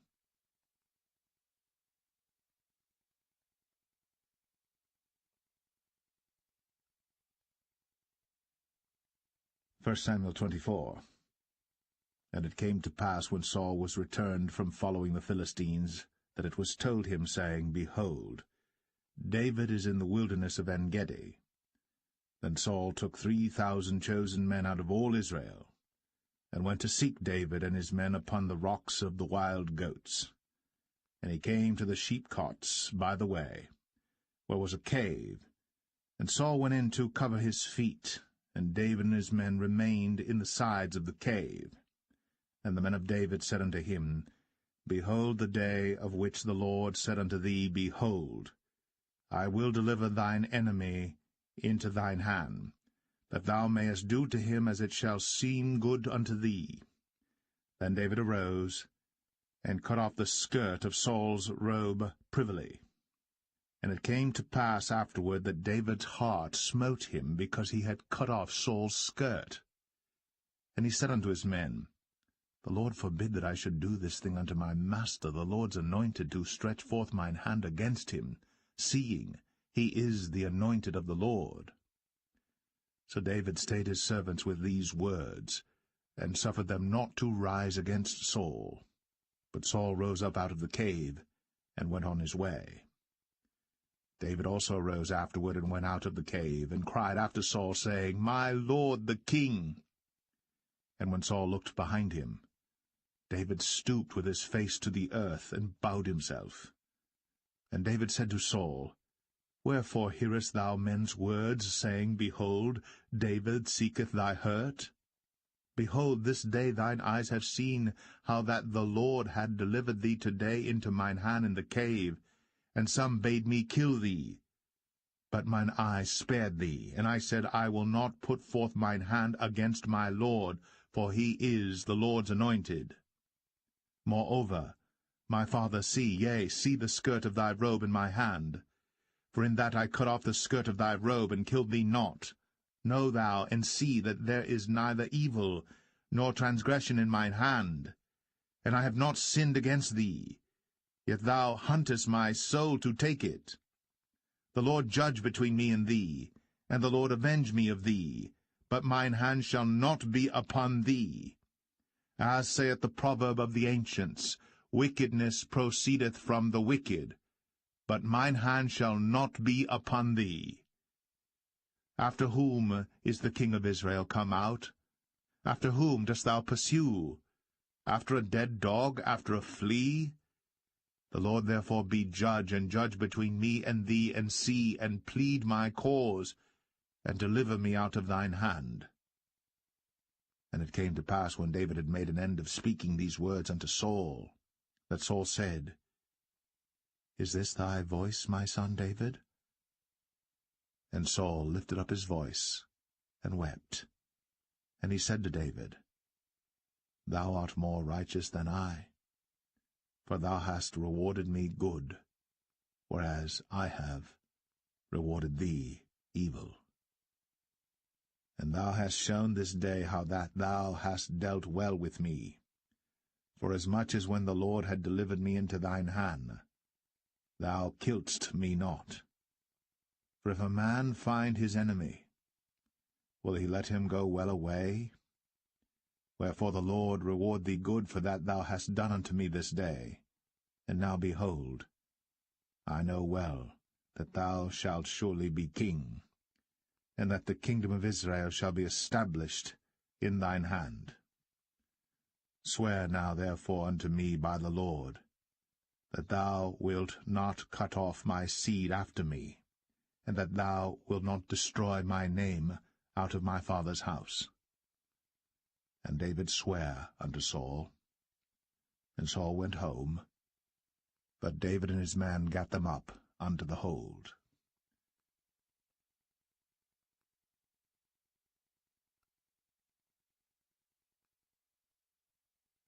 1 Samuel 25. And Samuel died, and all the Israelites were gathered together, and lamented him, and buried him in his house at Ramah. And David arose, and went down to the wilderness of Paran. And there was a man in Maon, whose possessions were in Carmel. And the man was very great, and he had 3,000 sheep and 1,000 goats. And he was shearing his sheep in Carmel. Now the name of the man was Nabal, and the name of his wife Abigail. And she was a woman of good understanding, and of a beautiful countenance. But the man was churlish, and evil in his doings, and he was of the house of Caleb. And David heard in the wilderness that Nabal did shear his sheep. And David sent out 10 young men, and David said unto the young men, Get you up to Carmel, and go to Nabal, and greet him in my name. And thus shall ye say to him that liveth in prosperity, Peace be both to thee, and peace be to thine house, and peace be unto all that thou hast. And now I have heard that thou hast shearers. Now thy shepherds which were with us, we hurt them not, neither was there aught missing unto them all the while they were in Carmel. Ask thy young men, and they will show thee. Wherefore let the young men find favor in thine eyes. For we come in a good day. Give, I pray thee, whatsoever cometh to thine hand unto thy servants, and to thy son David. And when David's young men came, they spake to Nabal according to all those words in the name of David, and ceased. And Nabal answered David's servants, and said, Who is David? And who is the son of Jesse? There be many servants nowadays that break away every man from his master. Shall I then take my bread and my water and my flesh that I have killed for my shearers, and give it unto men whom I know not whence they be? So David's young men turned their way, and went again, and came and told him all those sayings. And David said unto his men, Gird ye on every man his sword. And they girded on every man his sword. And David also girded on his sword. And there went up after David about 400 men, and 200 abode by the stuff. But one of the young men told Abigail, Nabal's wife, saying, Behold, David sent messengers out of the wilderness to salute our master, and he railed on them.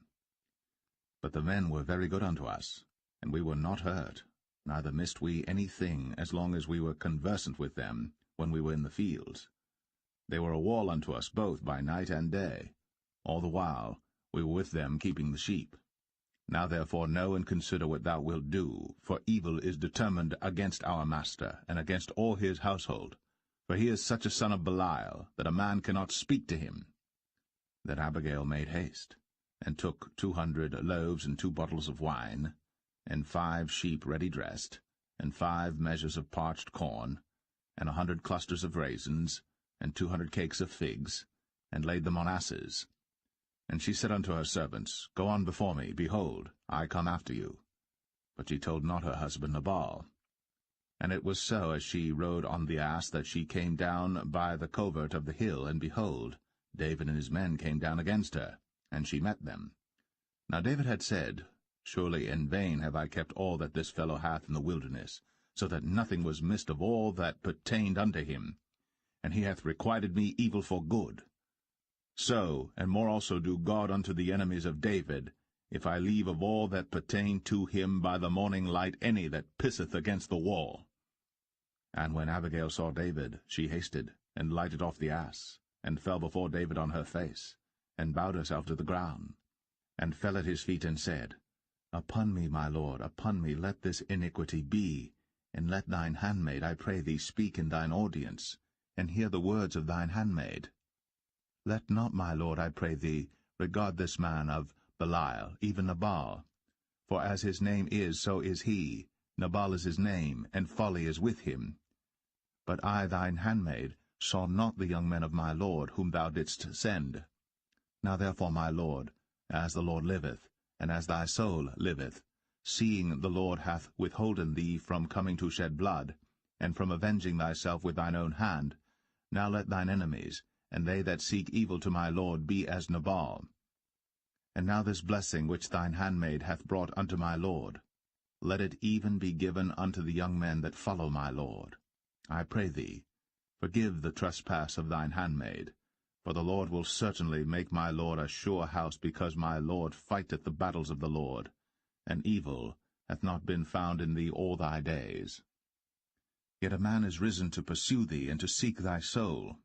But the soul of my Lord shall be bound in the bundle of life with the Lord thy God, and the souls of thine enemies. Them shall he sling out, as out of the middle of a sling. And it shall come to pass, when the Lord shall have done to my Lord according to all the good that he hath spoken concerning thee, and shall have appointed thee ruler over Israel, that this shall be no grief unto thee, nor offense of heart unto my Lord, either that thou hast shed blood causeless, or that my Lord hath avenged himself. But when the Lord shall have dealt well with my Lord, then remember thine handmaid. And David said to Abigail, Blessed be the Lord God of Israel, which sent thee this day to meet me. And blessed be thy advice, and blessed be thou, which hast kept me this day from coming to shed blood, and from avenging myself with mine own hand. For in very deed, as the Lord God of Israel liveth, which hath kept me back from hurting thee, except thou hadst hasted and come to meet me, surely there had not been left unto Nabal by the morning light any that pisseth against the wall. So David received of her hand that which she had brought him, and said unto her, Go up in peace to thine house. See, I have hearkened to thy voice, and have accepted thy person. And Abigail came to Nabal, and behold, he held a feast in his house, like the feast of a king. And Nabal's heart was merry within him, for he was very drunken. Wherefore she told him nothing, less or more, until the morning light.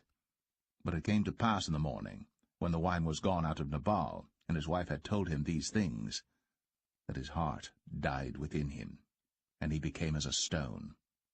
And it came to pass about 10 days after, that the Lord smote Nabal, that he died. And when David heard that Nabal was dead, he said, Blessed be the Lord, that hath pleaded the cause of my reproach from the hand of Nabal, and hath kept his servant from evil. For the Lord hath returned the wickedness of Nabal upon his own head.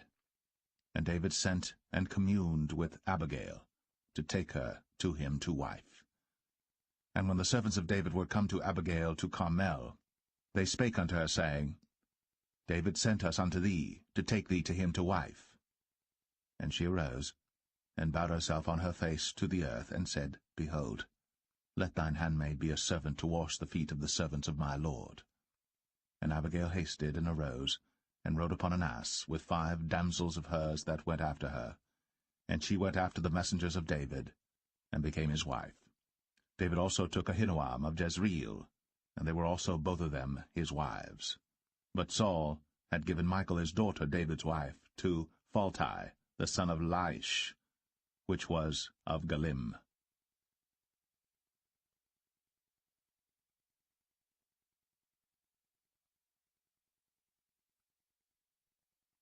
1 Samuel 26.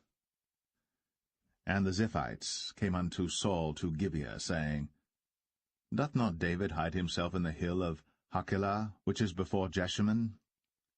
Then Saul arose, and went down to the wilderness of Ziph, having 3,000 chosen men of Israel with him to seek David in the wilderness of Ziph. And Saul pitched in the hill of Hachilah, which is before Jeshimon, by the way. But David abode in the wilderness, and he saw that Saul came after him into the wilderness. David therefore sent out spies, and understood that Saul was come in very deed. And David arose, and came to the place where Saul had pitched. And David beheld the place where Saul lay, and Abner the son of Ner, the captain of his host. And Saul lay in the trench, and the people pitched round about him. Then answered David, and said to Ahimelech the Hittite, and to Abishai, the son of Zeruiah, brother to Joab, saying, Who will go down with me to Saul to the camp? And Abishai said, I will go down with thee. So David and Abishai came to the people by night, and behold, Saul lay sleeping within the trench, and his spear stuck in the ground at his bolster. But Abner and the people lay round about him. Then said Abishai to David, God hath delivered thine enemy into thine hand this day. Now therefore let me smite him, I pray thee, with the spear even to the earth at once, and I will not smite him the second time. And David said to Abishai, Destroy him not, for who can stretch forth his hand against the Lord's anointed, and be guiltless? David said furthermore, As the Lord liveth, the Lord shall smite him, or his day shall come to die, or he shall descend into battle and perish. The Lord forbid that I should stretch forth mine hand against the Lord's anointed. But I pray thee, take thou now the spear that is at his bolster, and the cruse of water, and let us go. So David took the spear and the cruse of water from Saul's bolster, and they gat them away. And no man saw it, nor knew it, neither awaked, for they were all asleep, because a deep sleep from the Lord was fallen upon them. Then David went over to the other side, and stood on the top of an hill afar off, a great space being between them. And David cried to the people, and to Abner the son of Ner, saying, Answerest thou not, Abner? Then Abner answered and said, Who art thou that criest to the king? And David said to Abner, Art not thou a valiant man? And who is like to thee in Israel? Wherefore then hast thou not kept thy lord the king? For there came one of the people in to destroy the king thy lord. This thing is not good that thou hast done. As the Lord liveth, ye are worthy to die, because ye have not kept your master the Lord's anointed. And now see where the king's spear is, and the cruse of water that was at his bolster.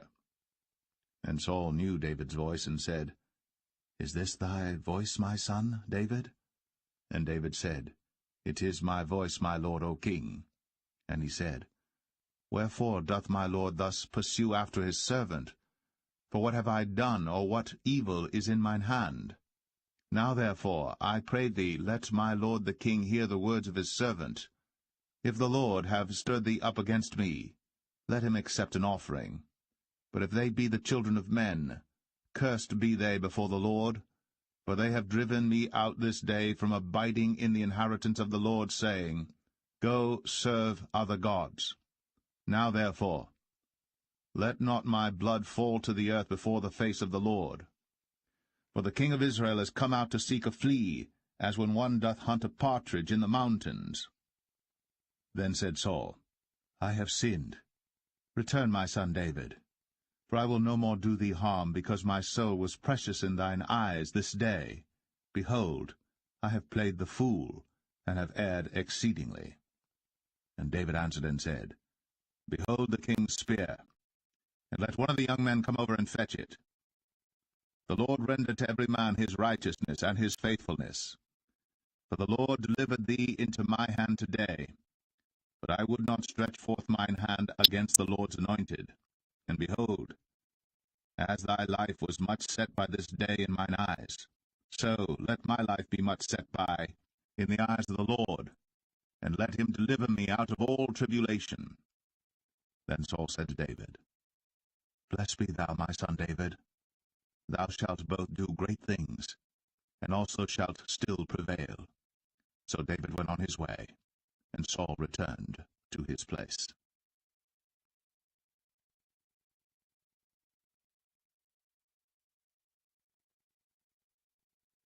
1 Samuel 27. And David said in his heart, I shall now perish one day by the hand of Saul. There is nothing better for me than that I should speedily escape into the land of the Philistines, and Saul shall despair of me, to seek me any more in any coast of Israel. So shall I escape out of his hand. And David arose, and he passed over with the 600 men that were with him unto Achish, the son of Maoch, king of Gath.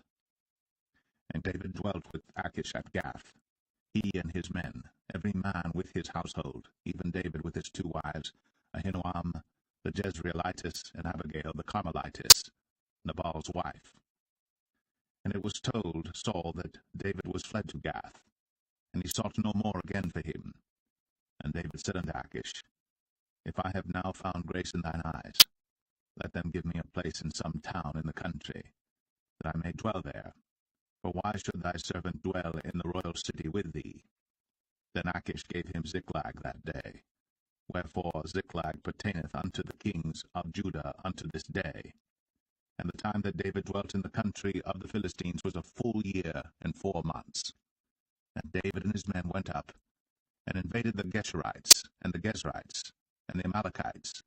For those nations were of old the inhabitants of the land, as thou goest to Shur, even unto the land of Egypt. And David smote the land, and left neither man nor woman alive. and took away the sheep and the oxen, and the asses, and the camels, and the apparel, and returned and came to Achish. And Achish said, Whither have ye made a road today? And David said, Against the south of Judah, and against the south of the Jerahmeelites, and against the south of the Kenites. And David saved neither man nor woman alive, to bring tidings to Gath, saying, Lest they should tell on us, saying, So did David, and so will be his manner all the while he dwelleth in the country of the Philistines. And Achish believed David, saying, He hath made his people Israel utterly to abhor him. Therefore he shall be my servant for ever.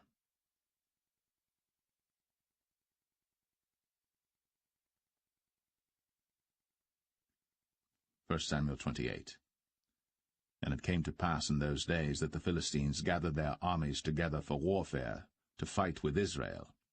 And Achish said unto David, Know thou assuredly that thou shalt go out with me to battle, thou and thy men. And David said to Achish, Surely thou shalt know what thy servant can do? And Achish said to David, Therefore will I make thee keeper of mine head for ever.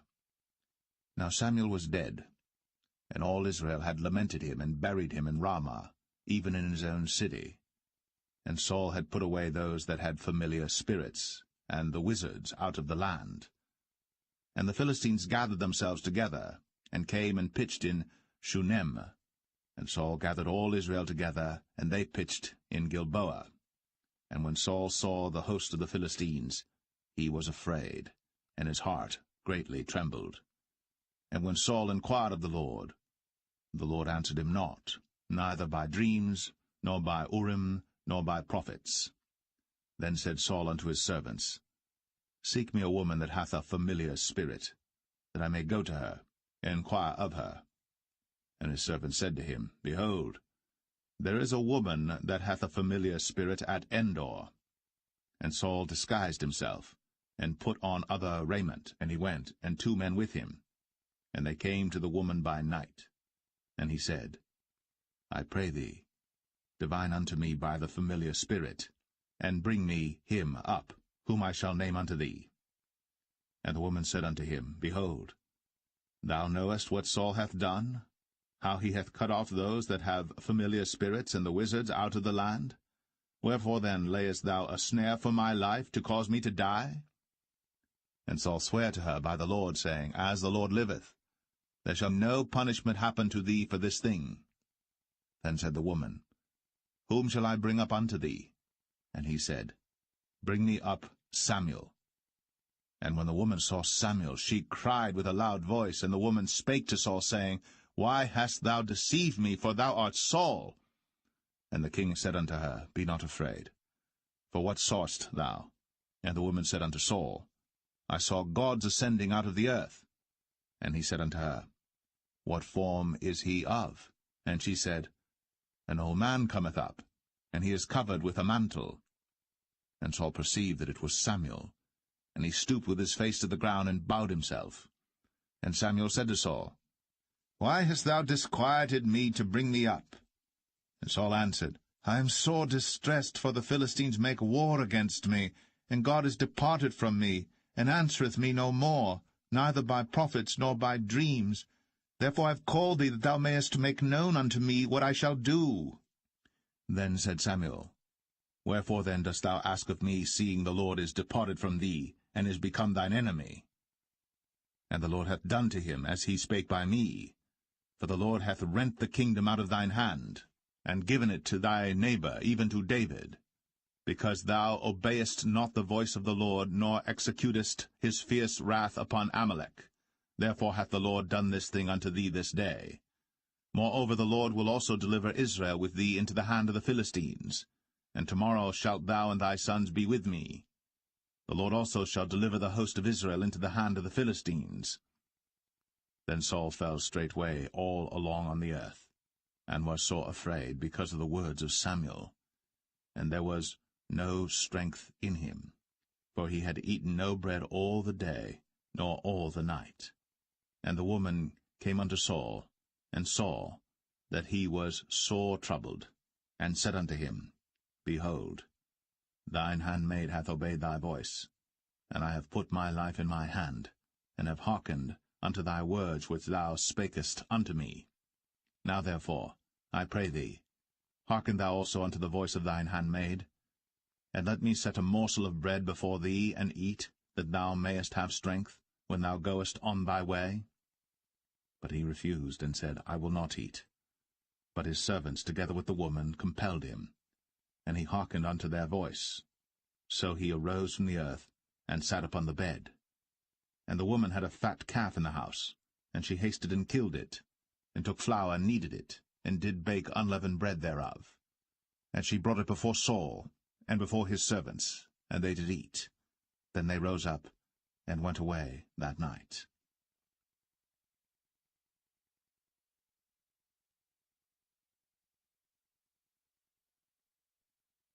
1 Samuel 29.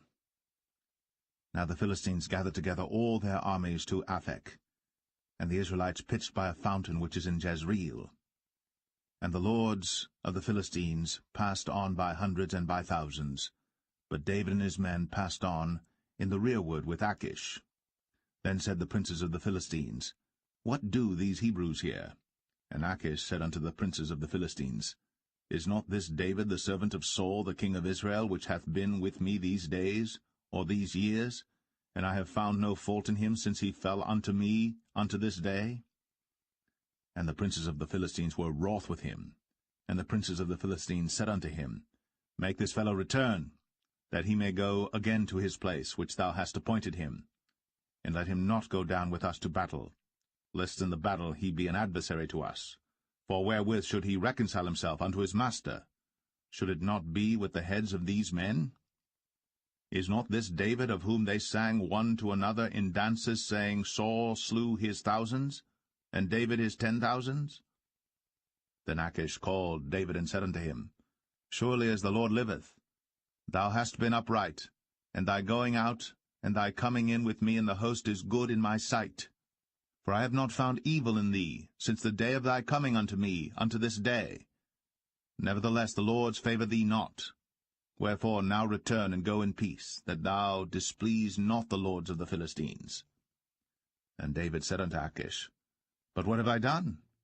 And what hast thou found in thy servant so long as I have been with thee unto this day, that I may not go fight against the enemies of my lord the king?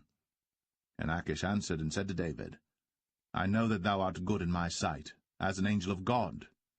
Notwithstanding the princes of the Philistines have said, He shall not go up with us to the battle. Wherefore now rise up early in the morning with thy master's servants that are come with thee, and as soon as ye be up early in the morning and have light, depart. So David and his men rose up early to depart in the morning, to return into the land of the Philistines. And the Philistines went up to Jezreel.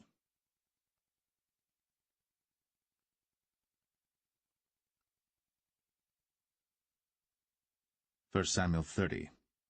And it came to pass, when David and his men were come to Ziklag on the 3rd day, that the Amalekites had invaded the south and Ziklag, and smitten Ziklag, and burnt it with fire, and had taken the women captives that were therein. They slew not any, either great or small, but carried them away, and went on their way. So David and his men came to the city, and behold, it was burned with fire, and their wives and their sons and their daughters were taken captives. Then David and the people that were with him lifted up their voice and wept until they had no more power to weep. And David's 2 wives were taken captives, Ahinoam the Jezreelitess, and Abigail the wife of Nabal the Carmelite. And David was greatly distressed, for the people spake of stoning him, because the soul of all the people was grieved, every man for his sons and for his daughters. But David encouraged himself in the Lord his God. And David said to Abiathar the priest, Ahimelech's son, I pray thee, bring me hither the ephod. And Abiathar brought thither the ephod to David. And David inquired at the Lord, saying, Shall I pursue after this troop? Shall I overtake them? And he answered him, Pursue, for thou shalt surely overtake them, and without fail recover all. So David went, he and the 600 men that were with him, and came to the brook Besor, where those that were left behind stayed. But David pursued, he and 400 men, for 200 abode behind, which were so faint that they could not go over the brook Besor. And they found an Egyptian in the field, and brought him to David, and gave him bread, and he did eat. And they made him drink water. And they gave him a piece of a cake of figs, and 2 clusters of raisins. And when he had eaten, his spirit came again to him. For he had eaten no bread, nor drunk any water 3 days and 3 nights. And David said unto him, To whom belongest thou? And whence art thou? And he said, I am a young man of Egypt, servant to an Amalekite. And my master left me, because 3 days agone I fell sick. We made an invasion upon the south of the Cherethites, and upon the coast which belongeth to Judah, and upon the south of Caleb. And we burned Ziklag with fire. And David said to him, Canst thou bring me down to this company? And he said, Swear unto me by God, that thou wilt neither kill me, nor deliver me into the hands of my master, and I will bring thee down to this company. And when he had brought him down, behold, they were spread abroad upon all the earth, eating and drinking and dancing, because of all the great spoil that they had taken out of the land of the Philistines, and out of the land of Judah. And David smote them from the twilight even unto the evening of the next day. And there escaped not a man of them, save 400 young men which rode upon camels and fled. And David recovered all that the Amalekites had carried away. And David rescued his 2 wives. And there was nothing lacking to them, neither small nor great, neither sons nor daughters, neither spoil nor anything that they had taken to them. David recovered all. And David took all the flocks and the herds, which they drave before those other cattle, and said, This is David's spoil. And David came to the 200 men, which were so faint that they could not follow David, whom they had made also to abide at the brook Besor. And they went forth to meet David, and to meet the people that were with him. And when David came near to the people, he saluted them. Then answered all the wicked men and men of Belial, of those that went with David, and said, Because they went not with us, we will not give them aught of the spoil that we have recovered, save to every man his wife and his children, that they may lead them away and depart. Then said David, Ye shall not do so, my brethren. With that which the Lord hath given us, who hath preserved us, and delivered the company that came against us into our hand. For who will hearken unto you in this matter? But as his part is that goeth down to the battle, so shall his part be that tarrieth by the stuff. They shall part alike. And it was so from that day forward that he made it a statute and an ordinance for Israel unto this day.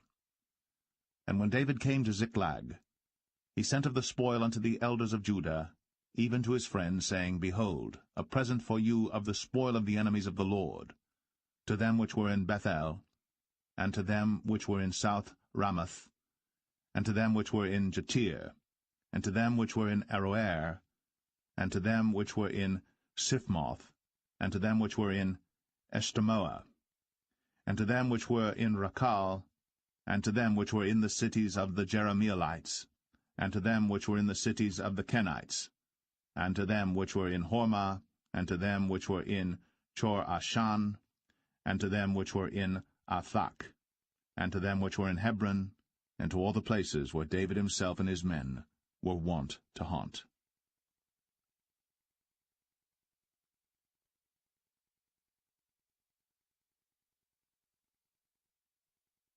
1 Samuel 31. Now the Philistines fought against Israel, and the men of Israel fled from before the Philistines, and fell down slain in Mount Gilboa. And the Philistines followed hard upon Saul and upon his sons. And the Philistines slew Jonathan, and Abinadab, and Malchishua, Saul's sons. And the battle went sore against Saul, and the archers hit him, and he was sore wounded of the archers. Then said Saul unto his armor-bearer, Draw thy sword, and thrust me through therewith, lest these uncircumcised come and thrust me through and abuse me. But his armor-bearer would not, for he was sore afraid. Therefore Saul took a sword, and fell upon it. And when his armor-bearer saw that Saul was dead, he fell likewise upon his sword, and died with him. So Saul died, and his 3 sons, and his armor-bearer, and all his men, that same day together. And when the men of Israel that were on the other side of the valley, and they that were on the other side, Jordan, saw that the men of Israel fled, and that Saul and his sons were dead, they forsook the cities and fled. And the Philistines came and dwelt in them. And it came to pass on the morrow, when the Philistines came to strip the slain, that they found Saul and his 3 sons fallen in Mount Gilboa. And they cut off his head, and stripped off his armor, and sent into the land of the Philistines round about to publish it in the house of their idols, and among the people. And they put his armor in the house of Ashtoreth, and they fastened his body to the wall of Bethshan. And when the inhabitants of Jabesh-Gilead heard of that which the Philistines had done to Saul, all the valiant men arose, and went all night, and took the body of Saul, and the bodies of his sons from the wall of Bethshan, and came to Jabesh, and burnt them there. And they took their bones, and buried them under a tree at Jabesh, and fasted 7 days.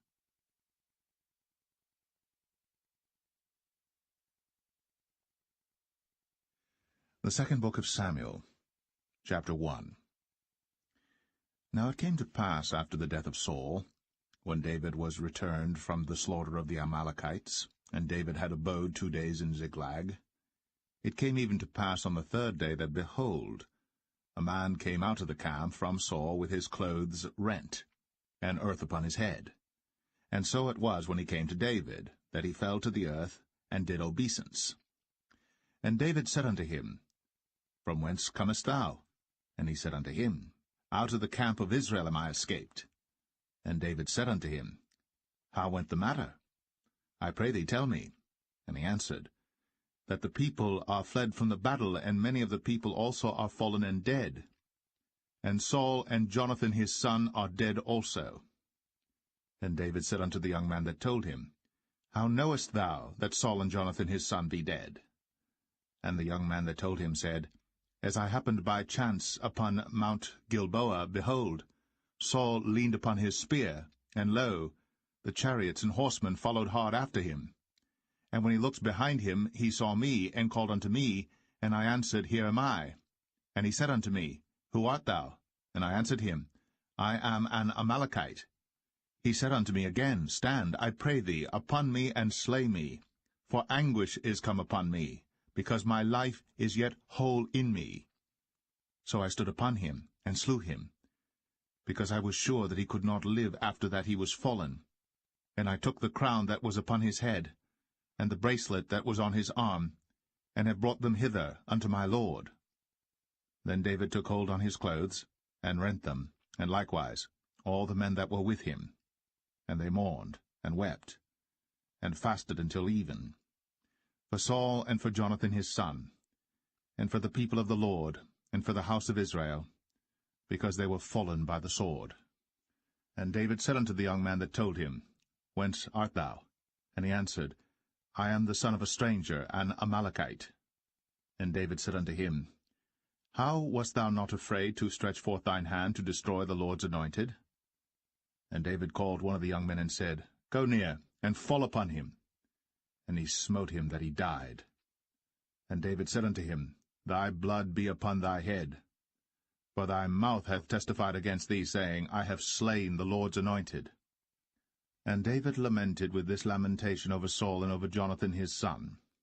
Also he bade them teach the children of Judah the use of the bow. Behold, it is written in the book of Jasher, The beauty of Israel is slain upon thy high places. How are the mighty fallen! Tell it not in Gath.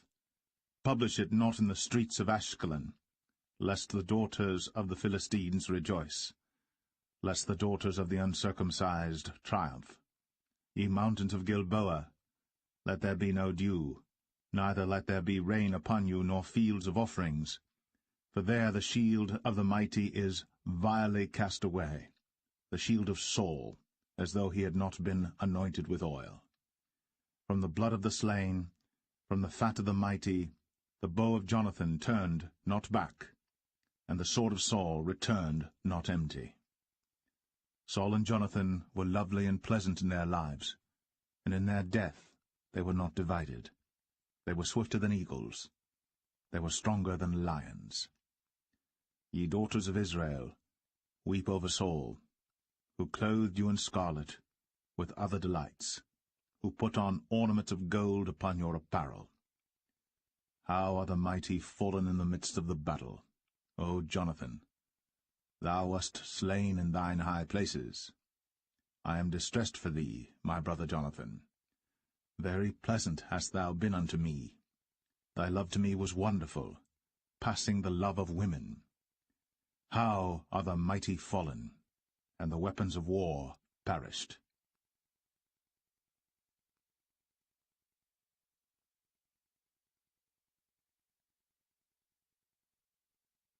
2 Samuel 2.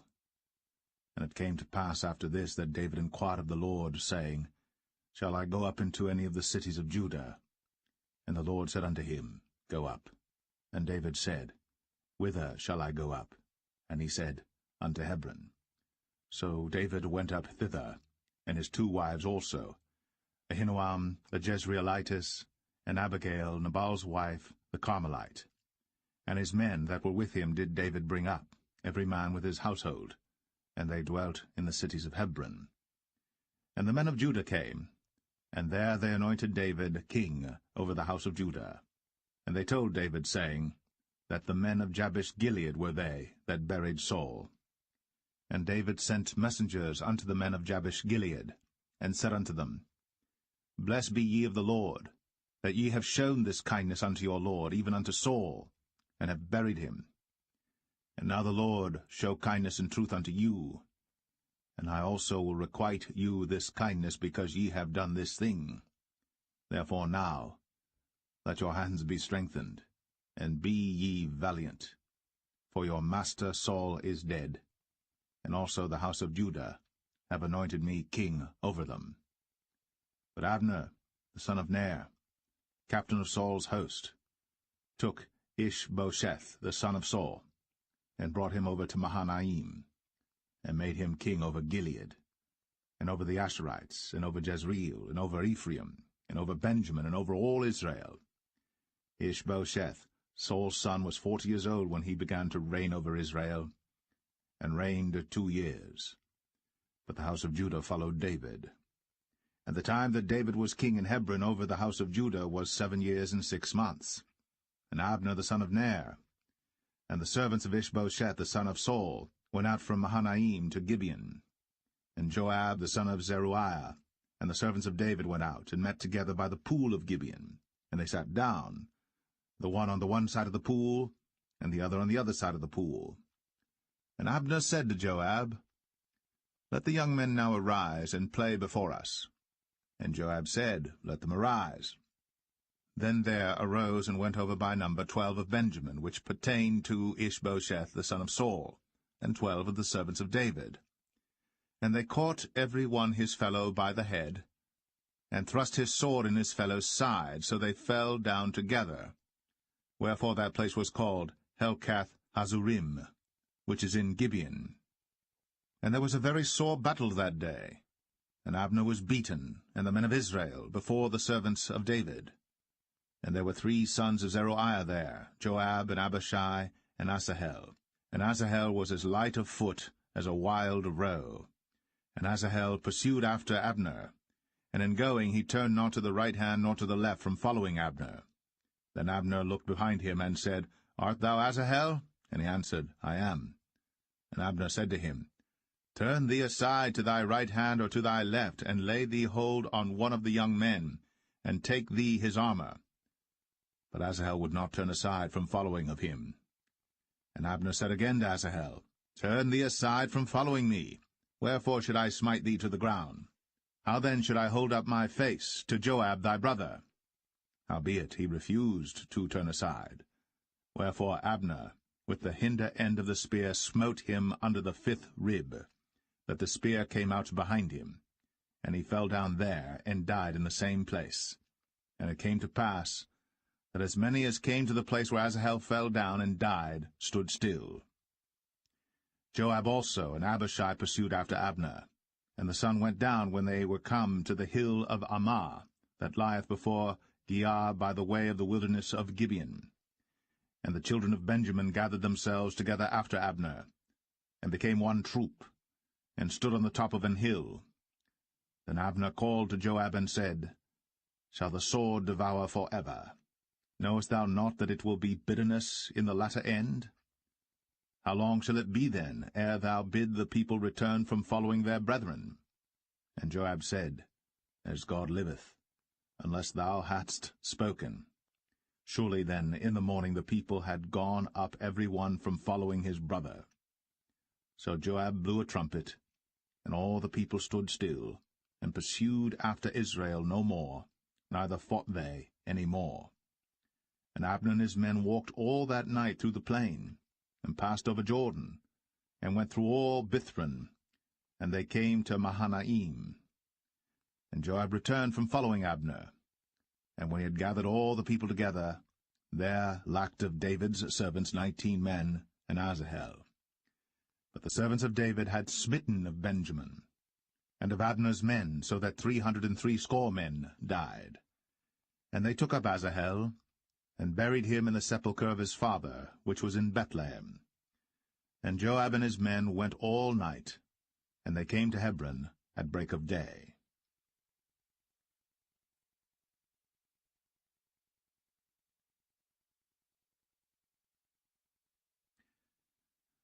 2 Samuel 3.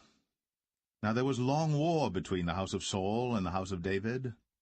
But David waxed stronger and stronger, and the house of Saul waxed weaker and weaker.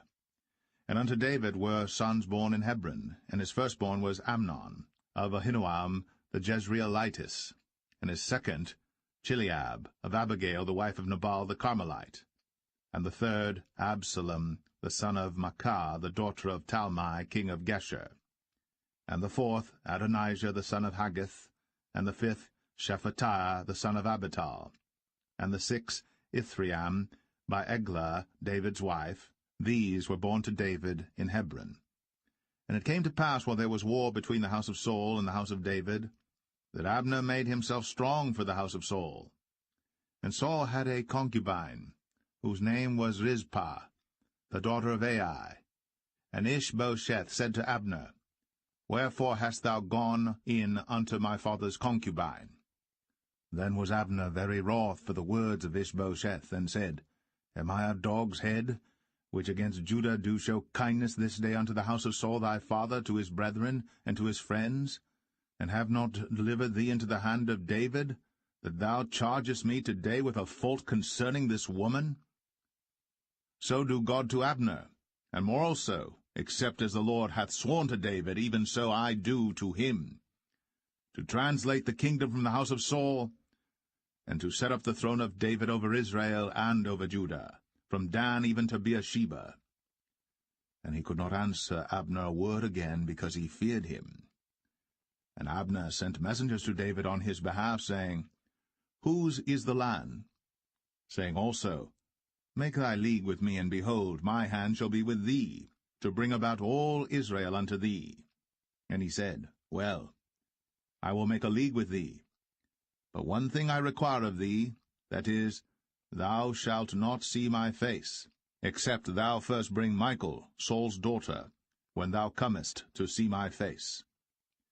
And David sent messengers to Ishbosheth, Saul's son, saying, Deliver me my wife Michal, which I espoused to me, for 100 foreskins of the Philistines. And Ishbosheth sent and took her from her husband, even from Phaltiel, the son of Laish. And her husband went with her, along weeping, behind her to Bahurim. Then said Abner unto him, Go, return. And he returned.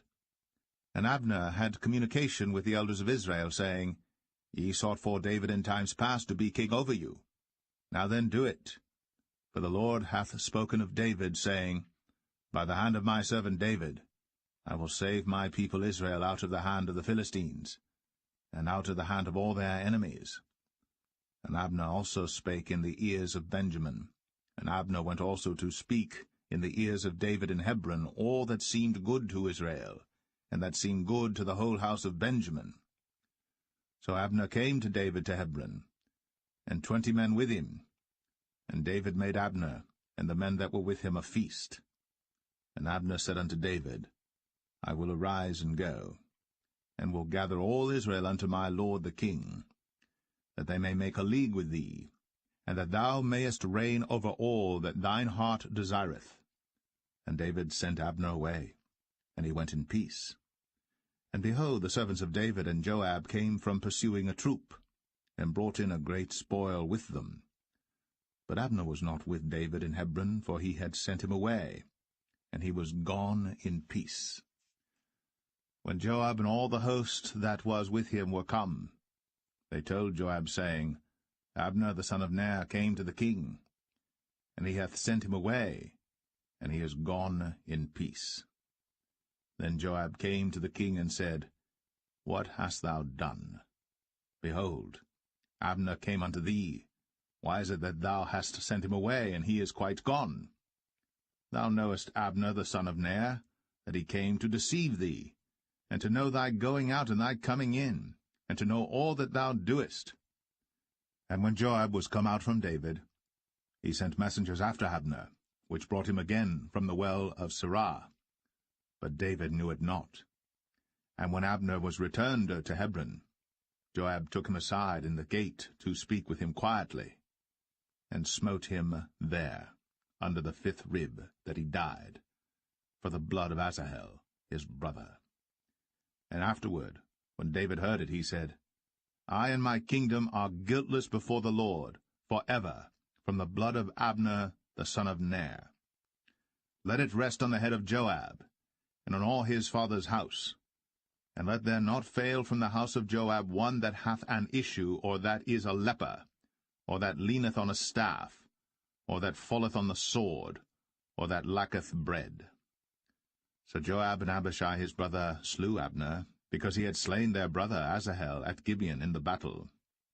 And David said to Joab and to all the people that were with him, Rend your clothes, and gird you with sackcloth, and mourn before Abner. And King David himself followed the bier. And they buried Abner in Hebron. And the king lifted up his voice, and wept at the grave of Abner. And all the people wept. And the king lamented over Abner, and said, Died Abner as a fool dieth. Thy hands were not bound, nor thy feet put into fetters. As a man falleth before wicked men, so fellest thou. And all the people wept again over him. And when all the people came to cause David to eat meat while it was yet day, David sware, saying, So do God to me, and more also, if I taste bread or aught else, till the sun be down. And all the people took notice of it, and it pleased them, as whatsoever the king did pleased all the people. For all the people and all Israel understood that day that it was not of the king to slay Abner the son of Ner. And the king said unto his servants, Know ye not that there is a prince and a great man fallen this day in Israel? And I am this day weak, though anointed king. And these men, the sons of Zeruiah, be too hard for me. The Lord shall reward the doer of evil according to his wickedness.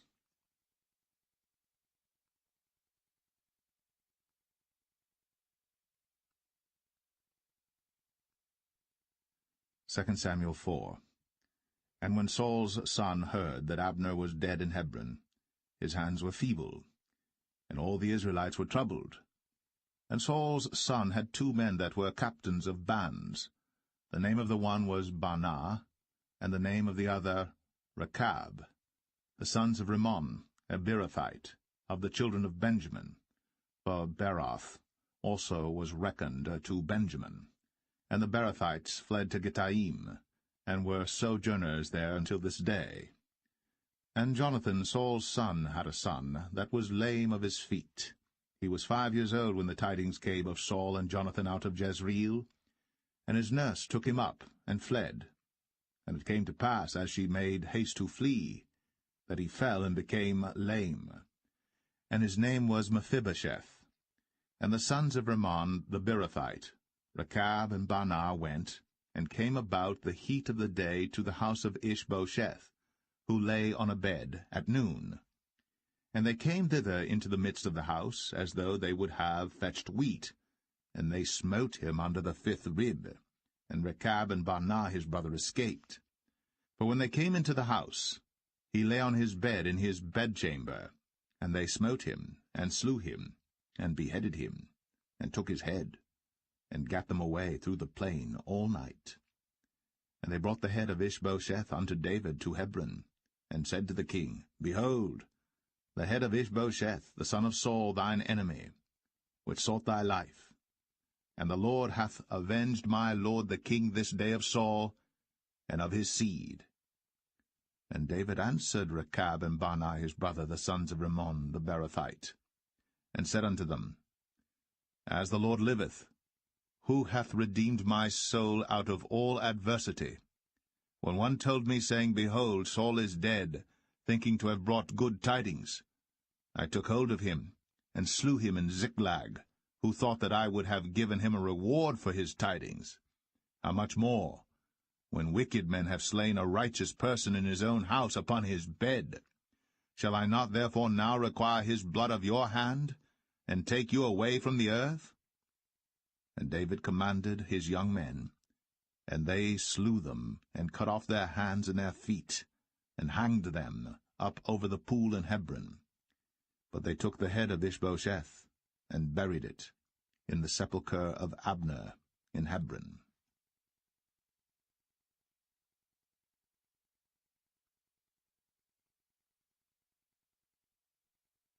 2 Samuel 5. Then came all the tribes of Israel to David unto Hebron, and spake, saying, Behold, we are thy bone and thy flesh. Also in time past, when Saul was king over us, thou wast he that leddest out and broughtest in Israel. And the Lord said to thee, Thou shalt feed my people Israel, and thou shalt be a captain over Israel. So all the elders of Israel came to the king to Hebron, and King David made a league with them in Hebron before the Lord, and they anointed David king over Israel. David was 30 years old when he began to reign, and he reigned 40 years.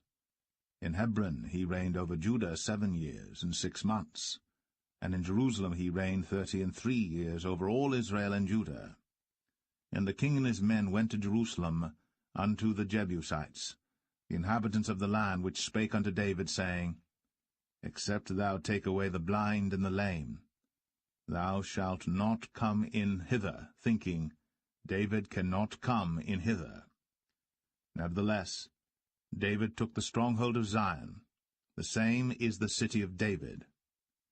And David said on that day, Whosoever getteth up to the gutter, and smiteth the Jebusites, and the lame and the blind, that are hated of David's soul, he shall be chief and captain. Wherefore they said, The blind and the lame shall not come into the house. So David dwelt in the fort, and called it the city of David. And David built round about from Millo and inward. And David went on, and grew great, and the Lord God of hosts was with him. And Hiram king of Tyre sent messengers to David, and cedar trees, and carpenters, and masons, and they built David an house. And David perceived that the Lord had established him king over Israel, and that he had exalted his kingdom for his people Israel's sake. And David took him more concubines and wives out of Jerusalem, after he was come from Hebron, and there were yet sons and daughters born to David. And these be the names of those that were born unto him in Jerusalem, Shammua, and Shobab, and Nathan, and Solomon, Ibhar also, and Elishua, and Nepheg, and Japhia, and Elishama, and Eliada, and Eliphalet. But when the Philistines heard that they had anointed David king over Israel, all the Philistines came up to seek David, and David heard of it, and went down to the hold. The Philistines also came and spread themselves in the valley of Rephaim. And David inquired of the Lord, saying, Shall I go up to the Philistines? Wilt thou deliver them into mine hand? And the Lord said unto David, Go up, for I will doubtless deliver the Philistines into thine hand. And David came to Baal Perazim, And David smote them there, and said, The Lord hath broken forth upon mine enemies before me, as the breach of waters. Therefore he called the name of that place Baal-perazim. And there they left their images, and David and his men burned them. And the Philistines came up yet again, and spread themselves in the valley of Rephaim. And when David inquired of the Lord, he said, Thou shalt not go up, but fetch a compass behind them, and come upon them over against the mulberry trees. And let it be, when thou hearest the sound of a going in the tops of the mulberry trees, that then thou shalt bestir thyself, for then shall the Lord go out before thee to smite the host of the Philistines. And David did so, as the Lord had commanded him, and smote the Philistines from Geba until thou come to Gazer.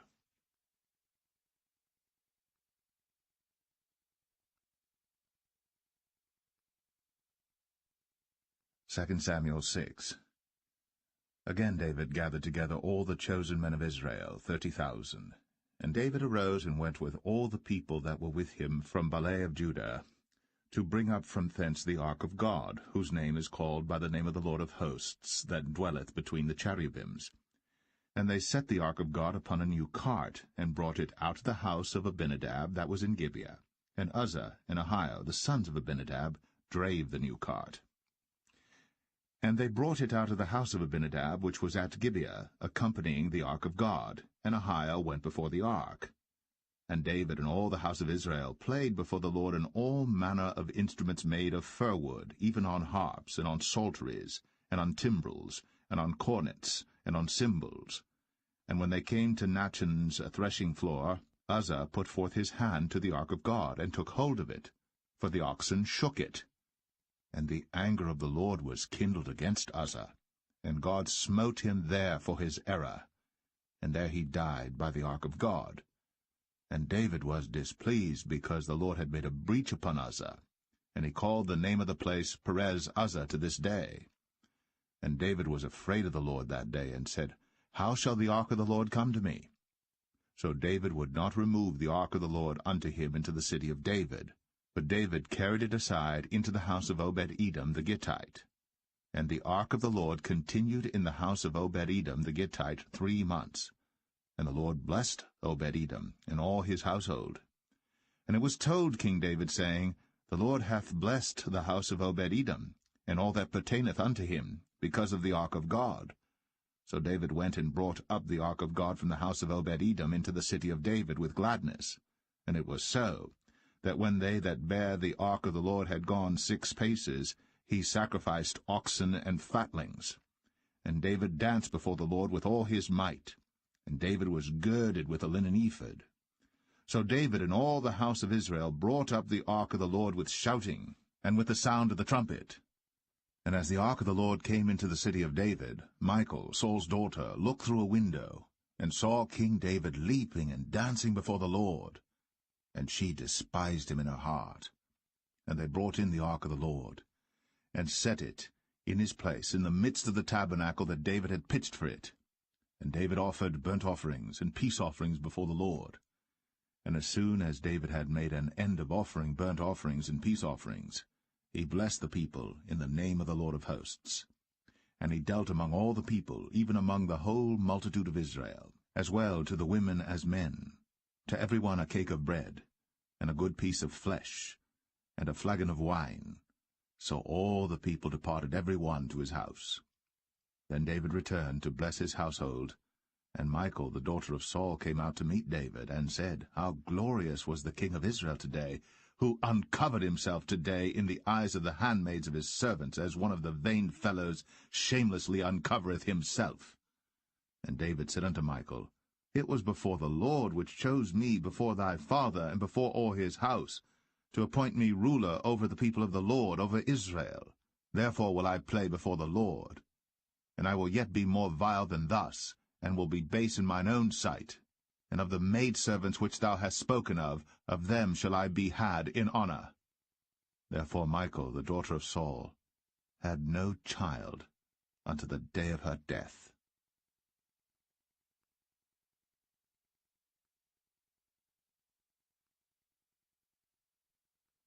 2 Samuel 7.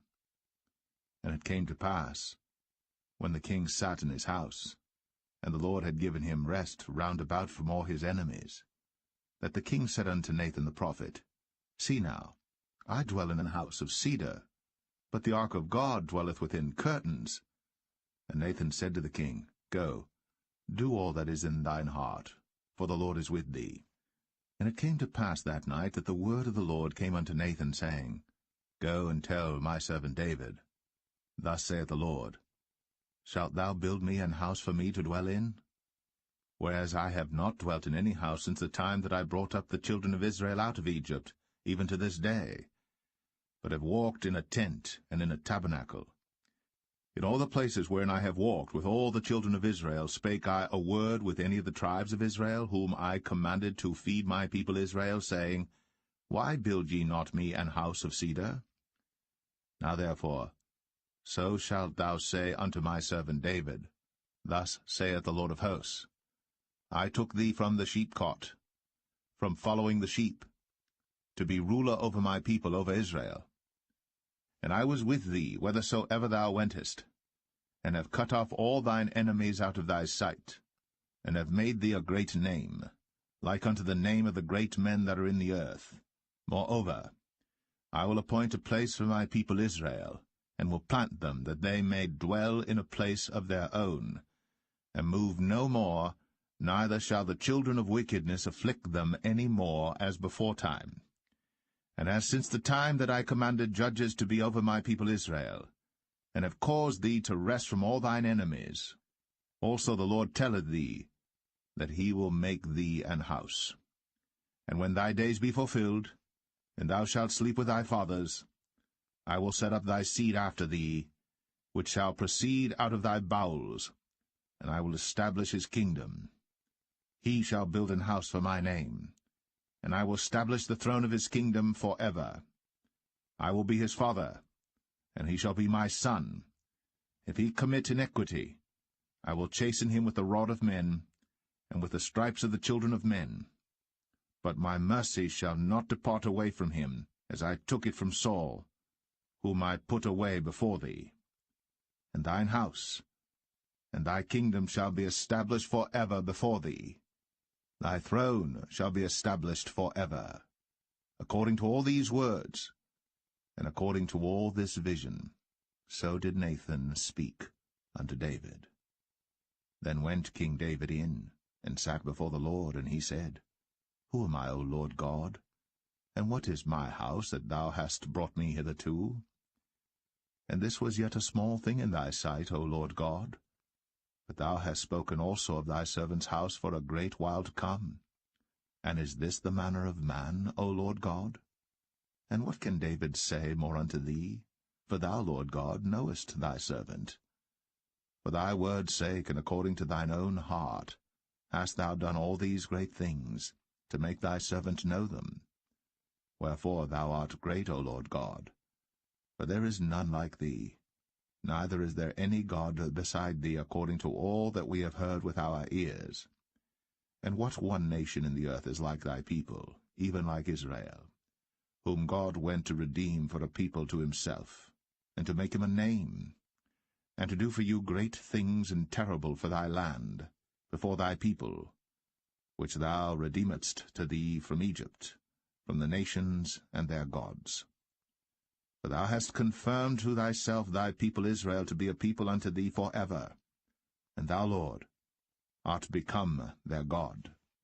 And now, O Lord God, the word that thou hast spoken concerning thy servant, and concerning his house, establish it for ever, and do as thou hast said. And let thy name be magnified for ever, saying, The Lord of hosts is the God of Israel. And let the house of thy servant David be established before thee. For thou, O Lord of hosts, God of Israel, hast revealed to thy servant, saying, I will build thee an house. Therefore hath thy servant found in his heart to pray this prayer unto thee.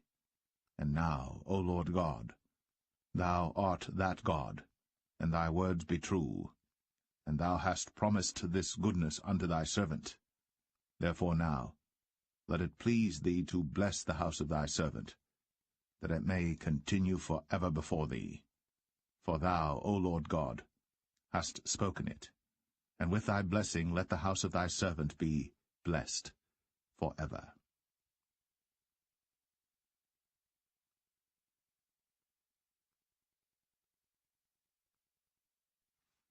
2 Samuel 8. And after this it came to pass that David smote the Philistines, and subdued them. And David took Metheg-Ammah out of the hand of the Philistines. And he smote Moab, and measured them with a line, casting them down to the ground. Even with 2 lines measured he, to put to death, and with 1 full line to keep alive. And so the Moabites became David's servants, and brought gifts.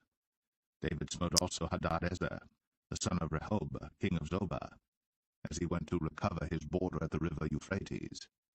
And David took from him 1,000 chariots, and 700 horsemen, and 20,000 footmen.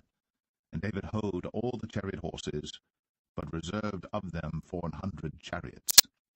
And when the Syrians of Damascus came to succor Hadadezer, king of Zobah, David slew of the Syrians 22,000 men.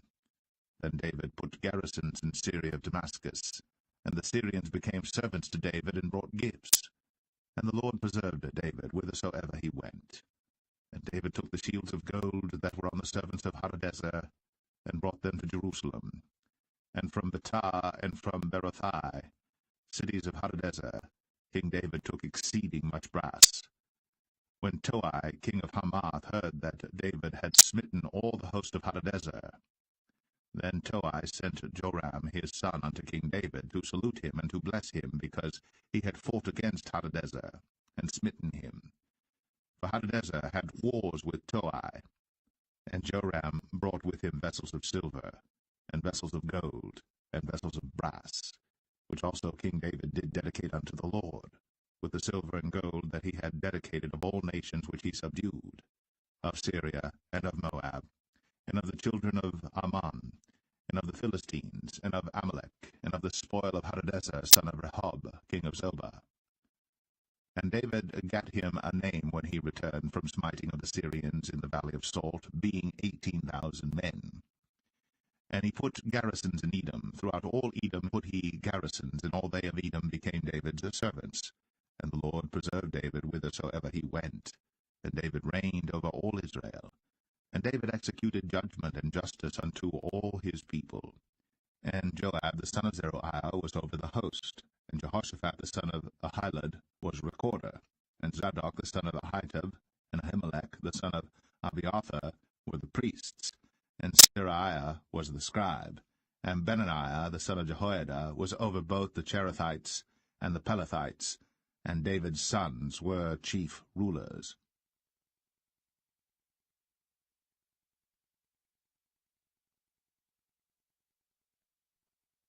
2 Samuel 9. And David said, Is there yet any that is left of the house of Saul, that I may show him kindness for Jonathan's sake? And there was of the house of Saul a servant whose name was Ziba. And when they had called him unto David, the king said unto him, Art thou Ziba? And he said, Thy servant is he. And the king said, Is there not yet any of the house of Saul, that I may show the kindness of God unto him? And Ziba said unto the king, Jonathan hath yet a son which is lame on his feet. And the king said unto him, Where is he? And Ziba said unto the king, Behold, he is in the house of Machir, the son of Ammiel, in Lo-debar. Then King David sent and fetched him out of the house of Machir, the son of Ammiel, from Lo-debar. Now when Mephibosheth, the son of Jonathan, the son of Saul, was come unto David, he fell on his face, and did reverence. And David said, Mephibosheth. And he answered, Behold, thy servant. And David said unto him, Fear not, for I will surely show thee kindness for Jonathan thy father's sake, and will restore thee all the land of Saul thy father, and thou shalt eat bread at my table continually. And he bowed himself, and said, What is thy servant, that thou shouldst look upon such a dead dog as I am? Then the king called to Ziba, Saul's servant, and said unto him, I have given unto thy master's son all that pertained to Saul and to all his house. Thou therefore, and thy sons and thy servants, shall till the land for him, and thou shalt bring in the fruits, that thy master's son may have food to eat. But Mephibosheth, thy master's son, shall eat bread always at my table. Now Ziba had 15 sons and 20 servants. Then said Ziba unto the king, According to all that my lord the king hath commanded his servant, so shall thy servant do. As for Mephibosheth, said the king, he shall eat at my table as one of the king's sons. And Mephibosheth had a young son whose name was Micah. And all that dwelt in the house of Ziba were servants unto Mephibosheth. So Mephibosheth dwelt in Jerusalem, for he did eat continually at the king's table, and was lame on both his feet.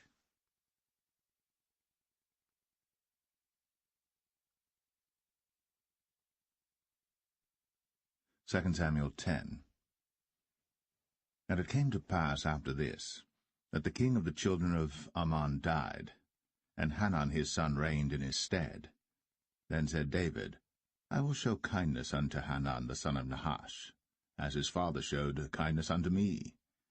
And David sent to comfort him by the hand of his servants for his father. And David's servants came into the land of the children of Ammon. And the princes of the children of Ammon said unto Hanun their lord, Thinkest thou that David doth honour thy father, that he hath sent comforters unto thee? Hath not David rather sent his servants unto thee to search the city, and to spy it out, and to overthrow it? Wherefore Hanun took David's servants, and shaved off the one half of their beards, and cut off their garments in the middle, even to their buttocks, and sent them away. When they told it unto David, he sent to meet them, because the men were greatly ashamed. And the king said, Tarry at Jericho until your beards be grown, and then return. And when the children of Ammon saw that they stank before David, the children of Ammon sent and hired the Syrians of Beth-rehob, and the Syrians of Zobah, 20,000 footmen, and of King Maacah 1,000 men, and of Ishtab 12,000 men. And when David heard of it, he sent Joab and all the host of the mighty men. And the children of Ammon came out and put the battle in array at the entering in of the gate. And the Syrians of Zobah, and of Rehob, and Ishtab, and Maacah were by themselves in the field. When Joab saw that the front of the battle was against him before and behind, he chose of all the choice men of Israel, and put them in array against the Syrians. And the rest of the people he delivered into the hand of Abishai his brother, that he might put them in array against the children of Ammon. And he said, If the Syrians be too strong for me, then thou shalt help me. But if the children of Ammon be too strong for thee, then I will come and help thee. Be of good courage. Let us play the men for our people, and for the cities of our God. And the Lord do that which seemeth him good. And Joab drew nigh, and the people that were with him, unto the battle against the Syrians. And they fled before him.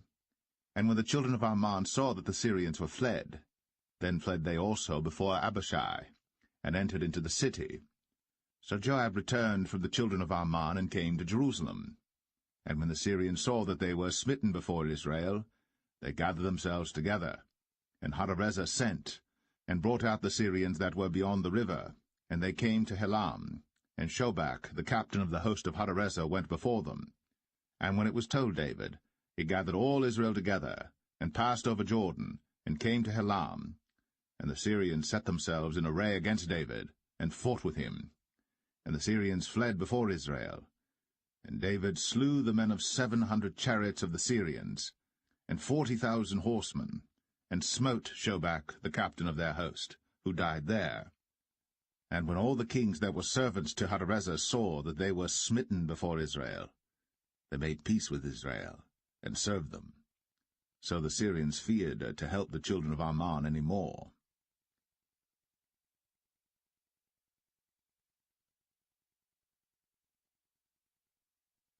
Second Samuel 11. And it came to pass, after the year was expired, at the time when kings go forth to battle, that David sent Joab and his servants with him, and all Israel. And they destroyed the children of Ammon, and besieged Rabbah. But David tarried still at Jerusalem. And it came to pass in an evening tide that David arose from off his bed, and walked upon the roof of the king's house. And from the roof he saw a woman washing herself, and the woman was very beautiful to look upon. And David sent and inquired after the woman. And one said, Is not this Bathsheba, the daughter of Eliam, the wife of Uriah the Hittite? And David sent messengers, and took her. And she came in unto him, and he lay with her, for she was purified from her uncleanness, and she returned unto her house. And the woman conceived, and sent and told David, and said, I am with child. And David sent to Joab, saying, Send me Uriah the Hittite. And Joab sent Uriah to David. And when Uriah was come unto him, David demanded of him how Joab did, and how the people did, and how the war prospered. And David said to Uriah, Go down to thy house, and wash thy feet. And Uriah departed out of the king's house, and there followed him a mess of meat from the king. But Uriah slept at the door of the king's house with all the servants of his lord, and went not down to his house. And when they had told David, saying, Uriah went not down unto his house, David said unto Uriah, Camest thou not from thy journey? Why then didst thou not go down unto thine house? And Uriah said unto David, The ark and Israel and Judah abide in tents, and my lord Joab and the servants of my lord are encamped in the open fields. Shall I then go into mine house to eat and to drink and to lie with my wife? As thou livest, and as thy soul liveth, I will not do this thing. And David said to Uriah, Tarry here today also, and tomorrow I will let thee depart. So Uriah abode in Jerusalem that day and the morrow. And when David had called him, he did eat and drink before him, and he made him drunk. And at even he went out to lie on his bed with the servants of his lord, but went not down to his house. And it came to pass in the morning that David wrote a letter to Joab, and sent it by the hand of Uriah. And he wrote in the letter, saying, Set ye Uriah in the forefront of the hottest battle, and retire ye from him, that he may be smitten and die. And it came to pass, when Joab observed the city, that he assigned Uriah unto a place where he knew that valiant men were. And the men of the city went out, and fought with Joab, and there fell some of the people of the servants of David, and Uriah the Hittite died also. Then Joab sent and told David all the things concerning the war, and charged the messenger, saying, When thou hast made an end of telling the matters of the war unto the king, and if so be that the king's wrath arise, and he say unto thee, Wherefore approached ye so nigh unto the city when ye did fight? Knew ye not that they would shoot from the wall? Who smote Abimelech, the son of Jerubbesheth? Did not a woman cast a piece of a millstone upon him from the wall, that he died in Thebez? Why went ye nigh the wall? Then say thou, Thy servant Uriah the Hittite is dead also. So the messenger went, and came and showed David all that Joab had sent him for. And the messenger said unto David, Surely the men prevailed against us, and came out unto us into the field, and we were upon them even unto the entering of the gate. And the shooters shot from off the wall upon thy servants, and some of the king's servants be dead, and thy servant Uriah the Hittite is dead also. Then David said unto the messenger, Thus shalt thou say unto Joab, Let not this thing displease thee, for the sword devoureth one as well as another. Make thy battle more strong against the city, and overthrow it, and encourage thou him. And when the wife of Uriah heard that Uriah her husband was dead, she mourned for her husband. And when the morning was past, David sent and fetched her to his house, and she became his wife, and bare him a son. But the thing that David had done displeased the Lord.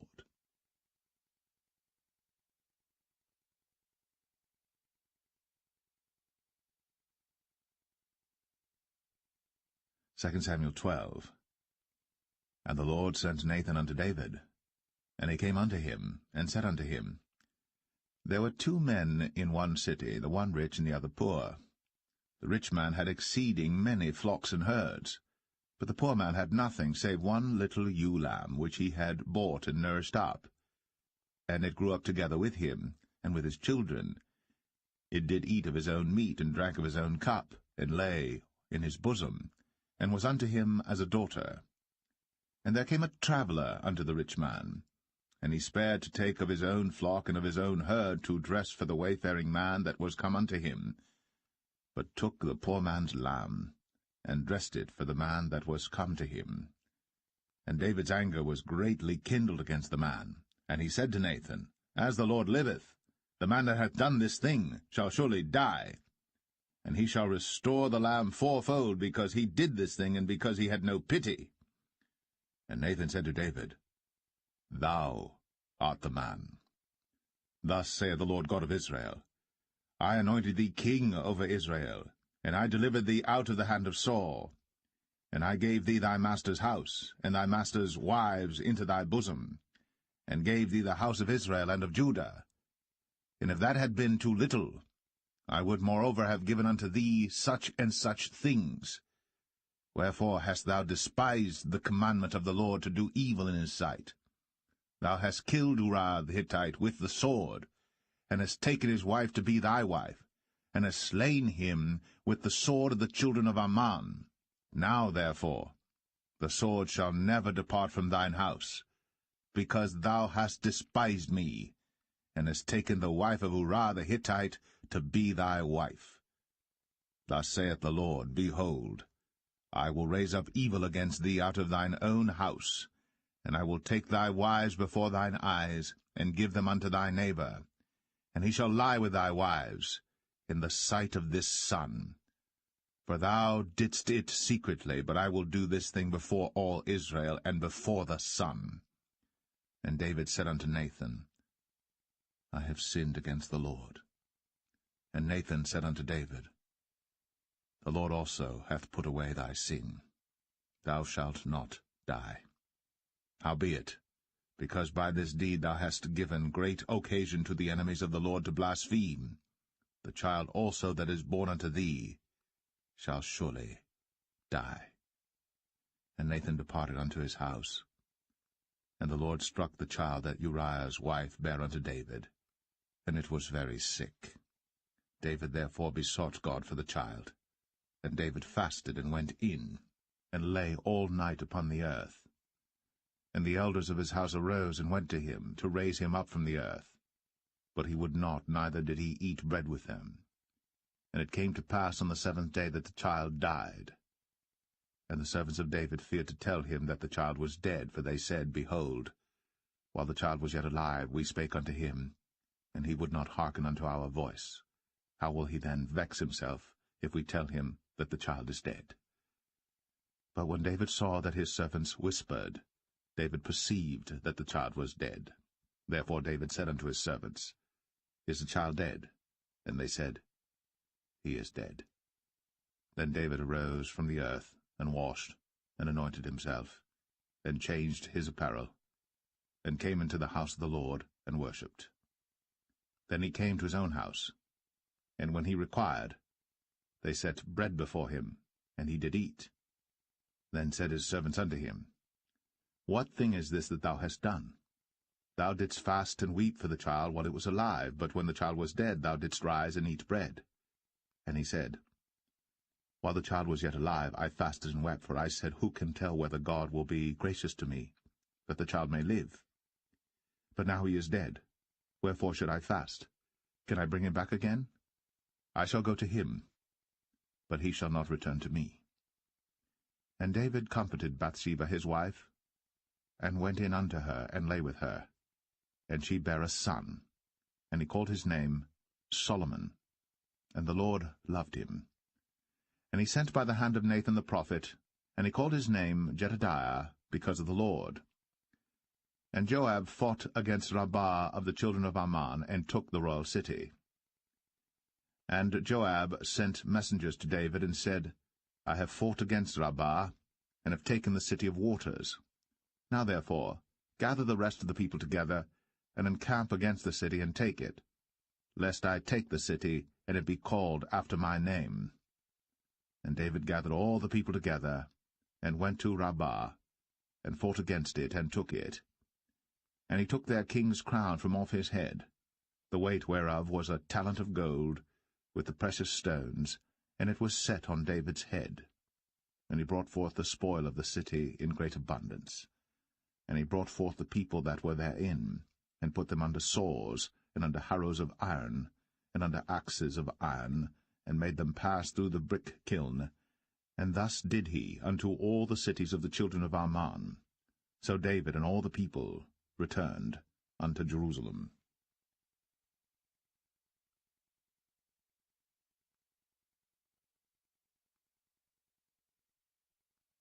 2 Samuel 13. And it came to pass after this, that Absalom the son of David had a fair sister whose name was Tamar, and Amnon the son of David loved her. And Amnon was so vexed that he felt sick for his sister Tamar, for she was a virgin, and Amnon thought it hard for him to do anything to her. But Amnon had a friend whose name was Jonadab, the son of Shimea, David's brother. And Jonadab was a very subtle man. And he said unto him, Why art thou, being the king's son, lean from day to day? Wilt thou not tell me? And Amnon said unto him, I love Tamar, my brother Absalom's sister. And Jonadab said unto him, Lay thee down on thy bed, and make thyself sick. And when thy father cometh to see thee, say unto him, I pray thee, let my sister Tamar come and give me meat, and dress the meat in my sight, that I may see it, and eat it at her hand. So Amnon lay down, and made himself sick. And when the king was come to see him, Amnon said unto the king, I pray thee, let Tamar my sister come, and make me a couple of cakes in my sight, that I may eat at her hand. Then David sent home to Tamar, saying, Go now to thy brother Amnon's house, and dress him meat. So Tamar went to her brother Amnon's house, and he was laid down. And she took flour, and kneaded it, and made cakes in his sight, and did bake the cakes. And she took a pan, and poured them out before him. But he refused to eat. And Amnon said, Have out all men from me. And they went out every man from him. And Amnon said unto Tamar, Bring the meat into the chamber, that I may eat of thine hand. And Tamar took the cakes which she had made, and brought them into the chamber to Amnon her brother. And when she had brought them unto him to eat, he took hold of her, and said unto her, Come, lie with me, my sister. And she answered him, Nay, my brother, do not force me. For no such thing ought to be done in Israel.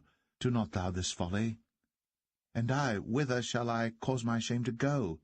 And as for thee, thou shalt be as one of the fools in Israel. Now therefore I pray thee, speak unto the king, for he will not withhold me from thee. Howbeit, he would not hearken unto her voice, but being stronger than she, forced her, and lay with her. Then Amnon hated her exceedingly, so that the hatred wherewith he hated her was greater than the love wherewith he had loved her. And Amnon said unto her, Arise, be gone. And she said unto him, There is no cause. This evil in sending me away is greater than the other that thou didst unto me. But he would not hearken unto her. Then he called his servant that ministered unto him, and said, Put now this woman out from me, and bolt the door after her. And she had a garment of divers colours upon her, for with such robes were the king's daughters that were virgins apparelled. Then his servant brought her out, and bolted the door after her.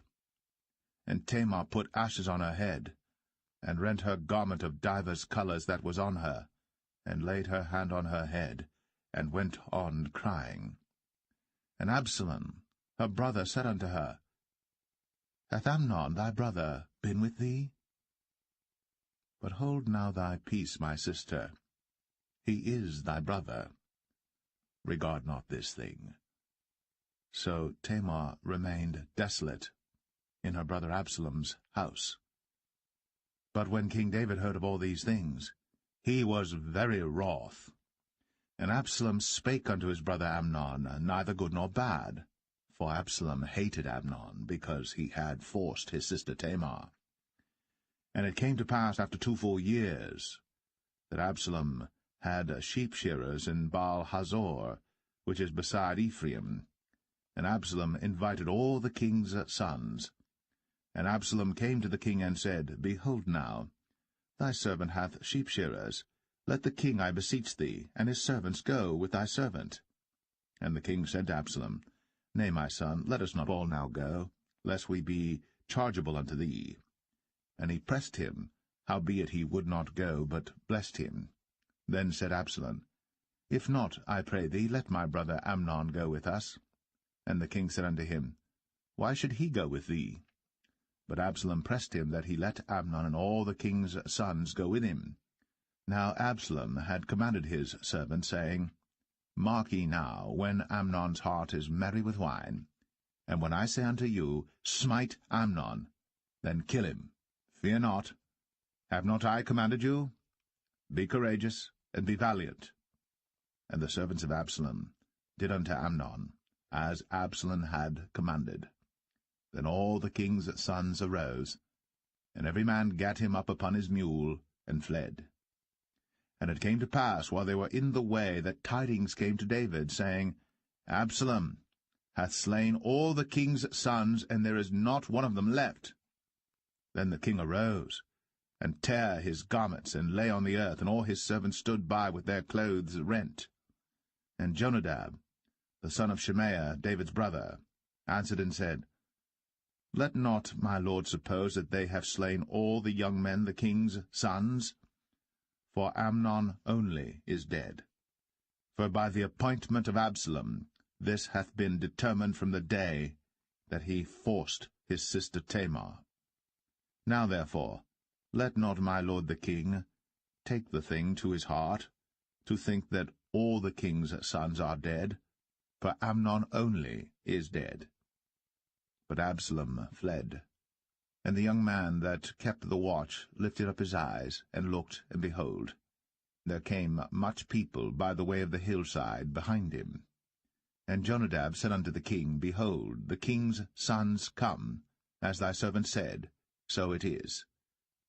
And it came to pass, as soon as he had made an end of speaking, that, behold, the king's sons came, and lifted up their voice, and wept. And the king also and all his servants wept very sore. But Absalom fled and went to Talmai, the son of Ammihud, king of Geshur. And David mourned for his son every day. So Absalom fled, and went to Geshur, and was there 3 years. And the soul of King David longed to go forth unto Absalom, for he was comforted concerning Amnon, seeing he was dead.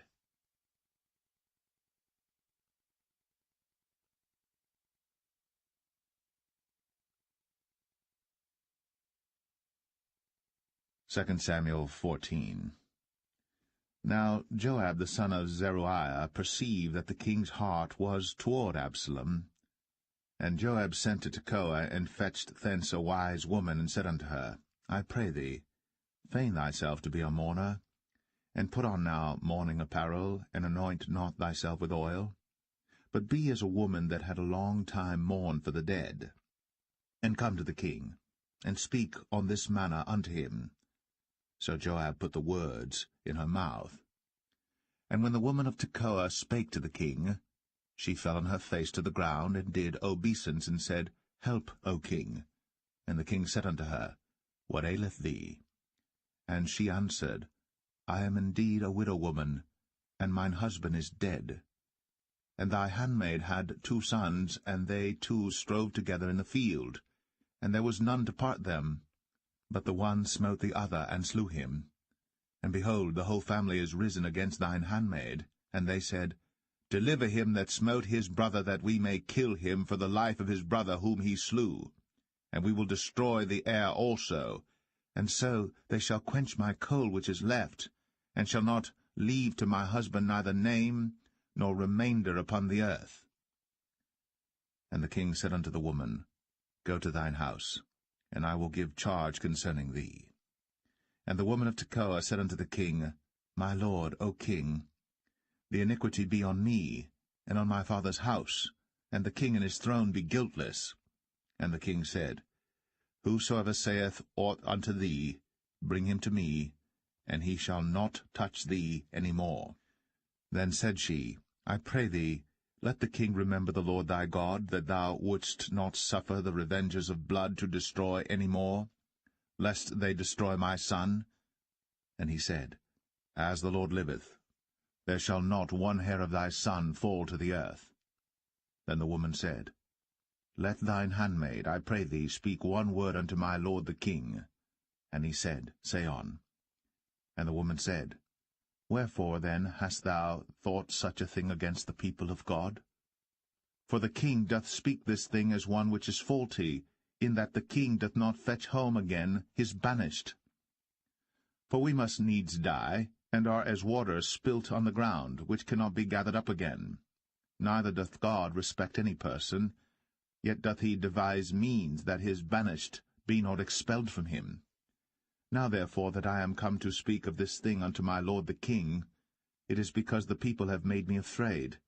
And thy handmaid said, I will now speak unto the king. It may be that the king will perform the request of his handmaid.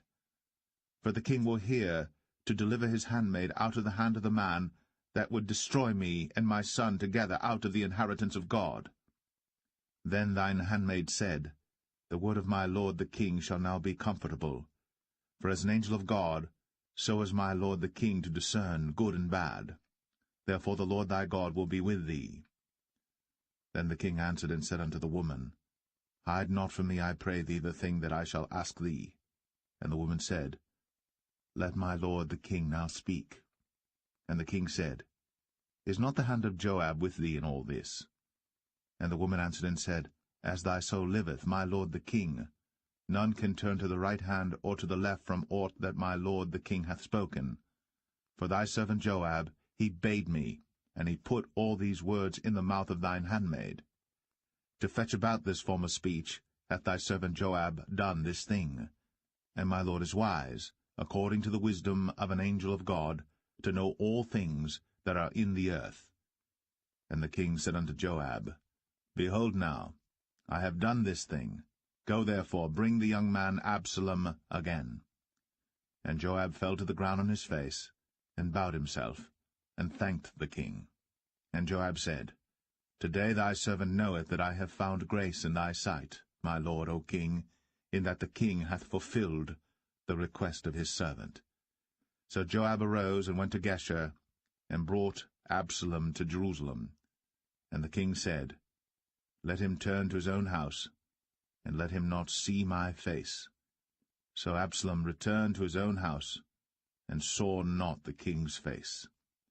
But in all Israel there was none to be so much praised as Absalom for his beauty. From the sole of his foot even to the crown of his head, there was no blemish in him. And when he polled his head, for it was at every year's end that he polled it, because the hair was heavy on him, therefore he polled it, he weighed the hair of his head at 200 shekels after the king's weight. And unto Absalom there were born 3 sons, and 1 daughter, whose name was Tamar. She was a woman of a fair countenance. So Absalom dwelt 2 full years in Jerusalem, and saw not the king's face. Therefore Absalom sent for Joab to have sent him to the king, but he would not come to him. And when he sent again the second time, he would not come. Therefore he said unto his servants, See, Joab's field is near mine, and he hath barley there. Go and set it on fire. And Absalom's servants set the field on fire. Then Joab arose, and came to Absalom unto his house, and said unto him, Wherefore have thy servants set my field on fire? And Absalom answered Joab, Behold, I sent unto thee, saying, Come hither, that I may send thee to the king, to say, Wherefore am I come from Geshur? It had been good for me to have been there still. Now therefore let me see the king's face, and if there be any iniquity in me, let him kill me. So Joab came to the king, and told him. And when he had called for Absalom, he came to the king, and bowed himself on his face to the ground before the king. And the king kissed Absalom.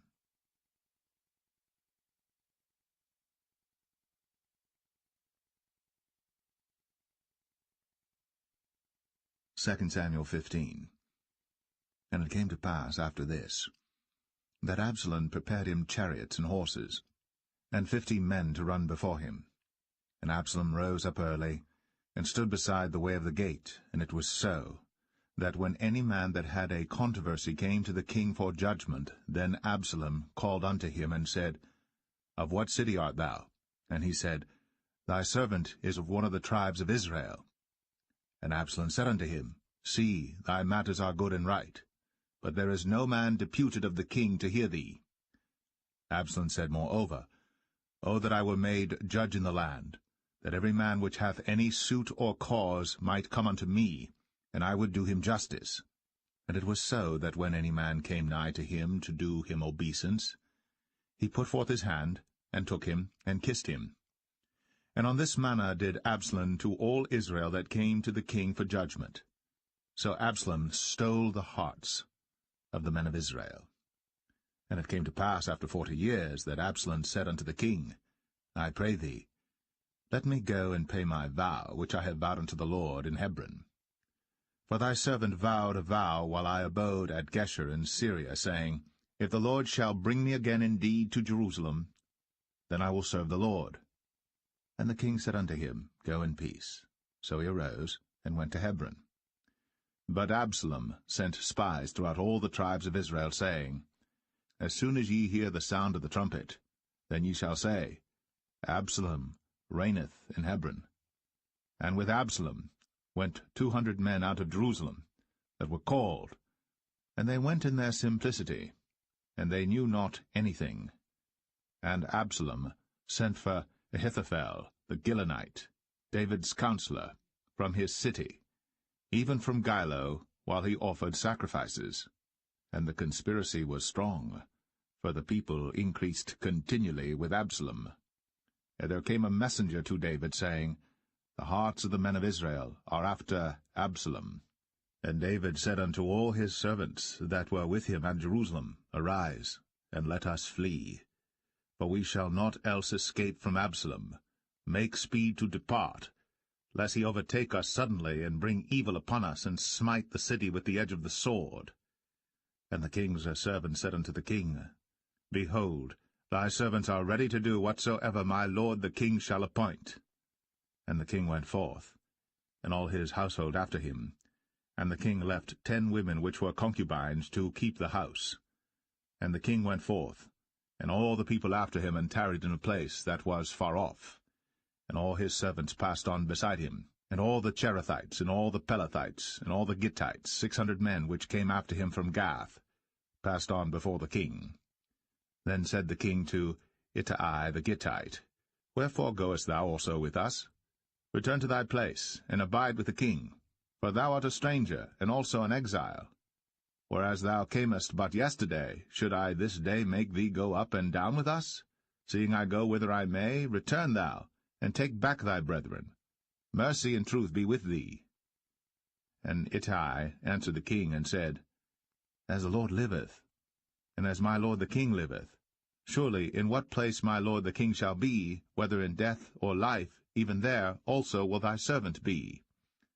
And David said to Ittai, Go and pass over. And Ittai the Gittite passed over, and all his men, and all the little ones that were with him. And all the country wept with a loud voice. And all the people passed over. The king also himself passed over the brook Kidron. And all the people passed over toward the way of the wilderness. And lo, Zadok also, and all the Levites were with him, bearing the ark of the covenant of God. And they set down the ark of God, and Abiathar went up, until all the people had done passing out of the city. And the king said unto Zadok, Carry back the ark of God into the city. If I shall find favor in the eyes of the Lord, he will bring me again, and show me both it and his habitation. But if he thus say, I have no delight in thee, behold, here am I. Let him do to me as seemeth good unto him. The king said also unto Zadok the priest, Art not thou a seer? Return into the city in peace, and your 2 sons with you, Ahimaaz thy son, and Jonathan the son of Abiathar. See, I will tarry in the plain of the wilderness, until there come word from you to certify me. Zadok therefore And Abiathar carried the ark of God again to Jerusalem, and they tarried there. And David went up by the ascent of Mount Olivet, and wept as he went up, and had his head covered, and he went barefoot, and all the people that was with him covered every man his head, and they went up, weeping as they went up. And one told David, saying, Ahithophel is among the conspirators with Absalom. And David said, O Lord, I pray thee, turn the counsel of Ahithophel into foolishness. And it came to pass that when David was come to the top of the mount, where he worshipped God, behold, Hushai the Archite came to meet him with his coat rent, and earth upon his head. Unto whom David said, If thou passest on with me, then thou shalt be a burden unto me. But if thou return to the city, and say unto Absalom, I will be thy servant, O king, as I have been thy father's servant hitherto, so will I now also be thy servant. Then mayest thou for me defeat the counsel of Ahithophel. And hast thou not there with thee Zadok and Abiathar the priests? Therefore it shall be that what thing soever thou shalt hear out of the king's house, thou shalt tell it to Zadok and Abiathar the priests. Behold, they have there with them their 2 sons, Ahimaaz Zadok's son, and Jonathan Abiathar's son. And by them ye shall send unto me everything that ye can hear. So Hushai, David's friend, came into the city, and Absalom came into Jerusalem.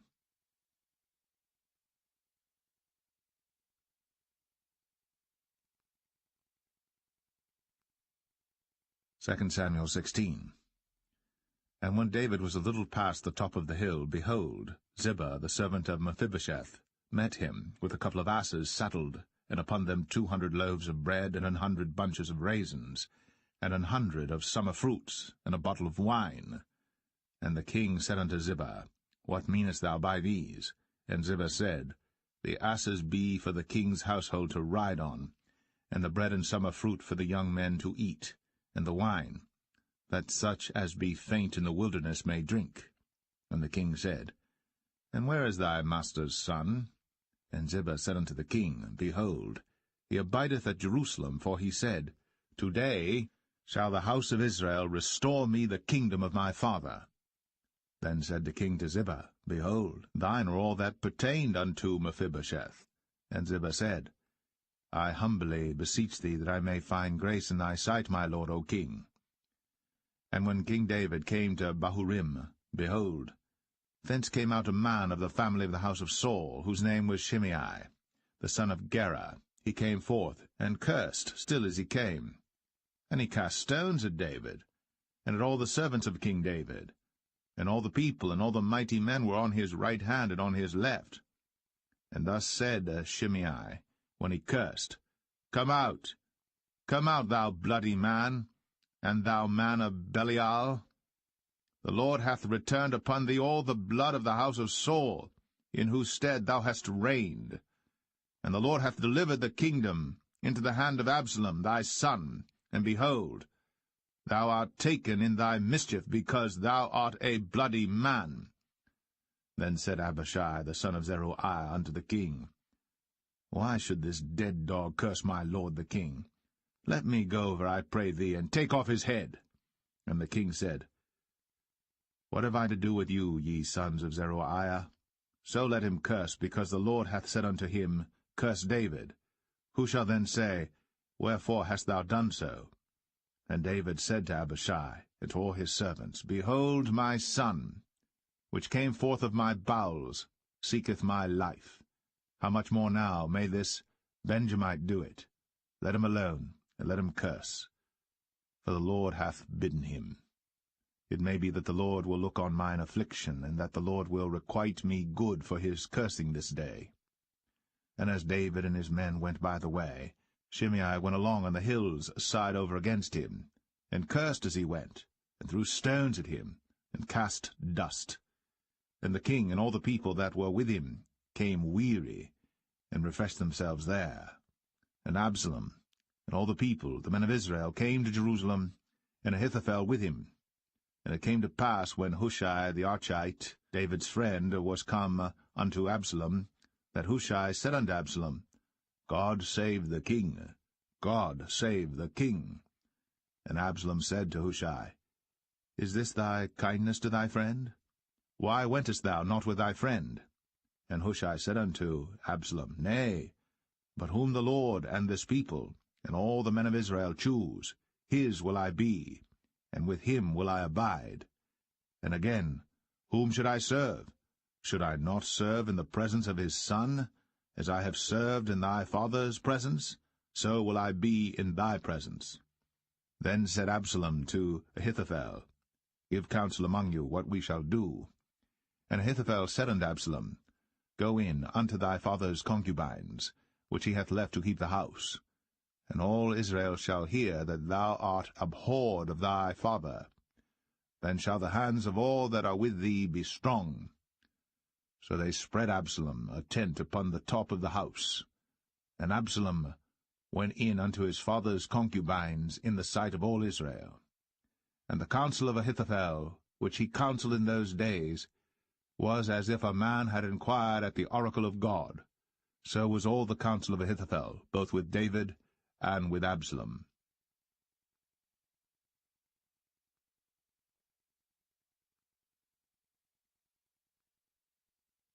2 Samuel 17.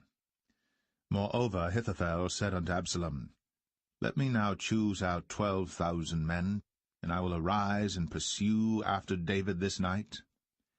And I will come upon him while he is weary and weak-handed, and will make him afraid, and all the people that are with him shall flee, and I will smite the king only.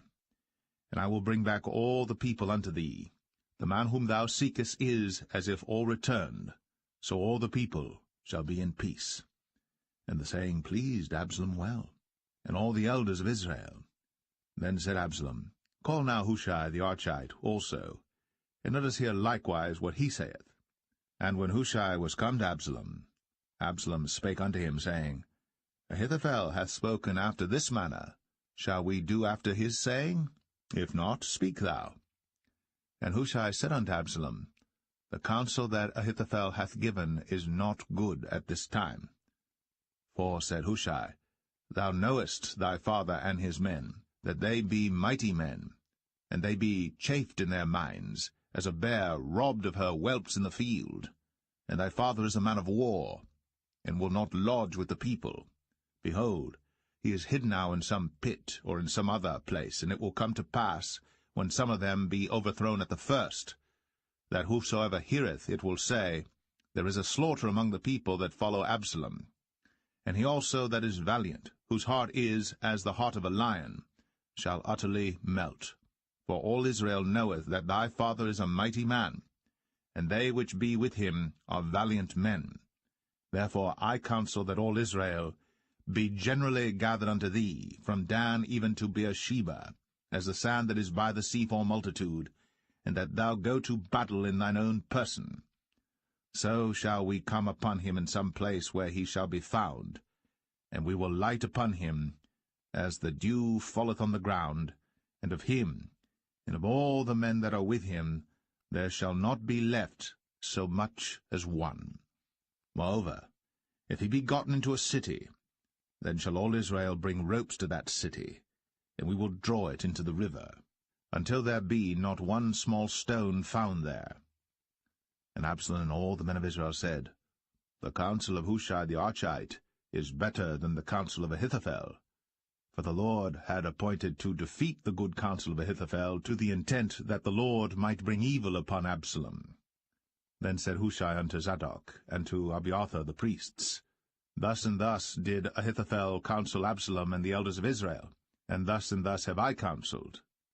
Now therefore send quickly, and tell David, saying, Lodge not this night in the plains of the wilderness, but speedily pass over, lest the king be swallowed up, and all the people that are with him. Now Jonathan and Ahimaaz stayed by En-Rogel, for they might not be seen to come into the city. And a wench went and told them, and they went and told King David. Nevertheless a lad saw them and told Absalom. But they went both of them away quickly, and came to a man's house in Bahurim, which had a well in his court, whither they went down. And the woman took and spread a covering over the well's mouth, and spread ground corn thereon, and the thing was not known. And when Absalom's servants came to the woman to the house, they said, Where is Ahimaaz and Jonathan? And the woman said unto them, They be gone over the brook of water. And when they had sought and could not find them, they returned to Jerusalem. And it came to pass, after they were departed, that they came up out of the well, and went and told to King David, and said unto David, Arise, and pass quickly over the water, for thus hath Ahithophel counselled against you. Then David arose, and all the people that were with him, and they passed over Jordan. By the morning light there lacked not one of them that was not gone over Jordan. And when Ahithophel saw that his counsel was not followed, he saddled his ass, and arose, and gat him home to his house, to his city, and put his household in order, and hanged himself, and died, and was buried in the sepulchre of his father. Then David came to Mahanaim, and Absalom passed over Jordan, he and all the men of Israel with him. And Absalom made Amasa captain of the host instead of Joab, which Amasa was a man's son, whose name was Ithra, an Israelite, that went in to Abigail the daughter of Nahash, sister to Zeruiah, Joab's mother. So Israel and Absalom pitched in the land of Gilead. And it came to pass, when David was come to Mahanaim, that Shobai the son of Nahash of Rabbah, of the children of Ammon, and Machir, the son of Amiel of Lo-debar, and Barzillai the Gileadite of Rogelim, brought beds, and basins, and earthen vessels, and wheat, and barley, and flour, and parched corn, and beans, and lentils, and parched pulse, and honey, and butter, and sheep, and cheese of kine for David and for the people that were with him to eat. For they said, The people is hungry, and weary, and thirsty in the wilderness.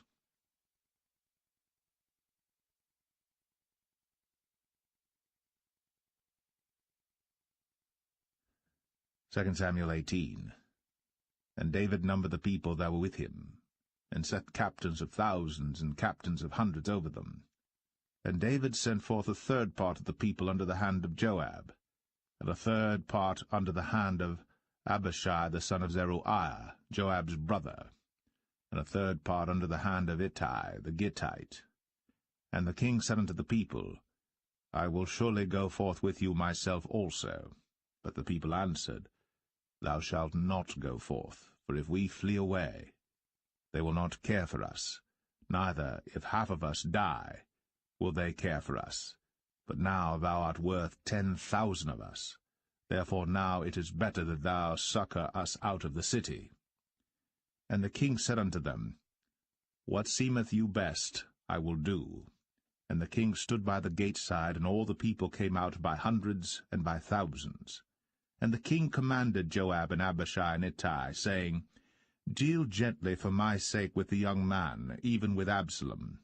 And all the people heard when the king gave all the captains charge concerning Absalom.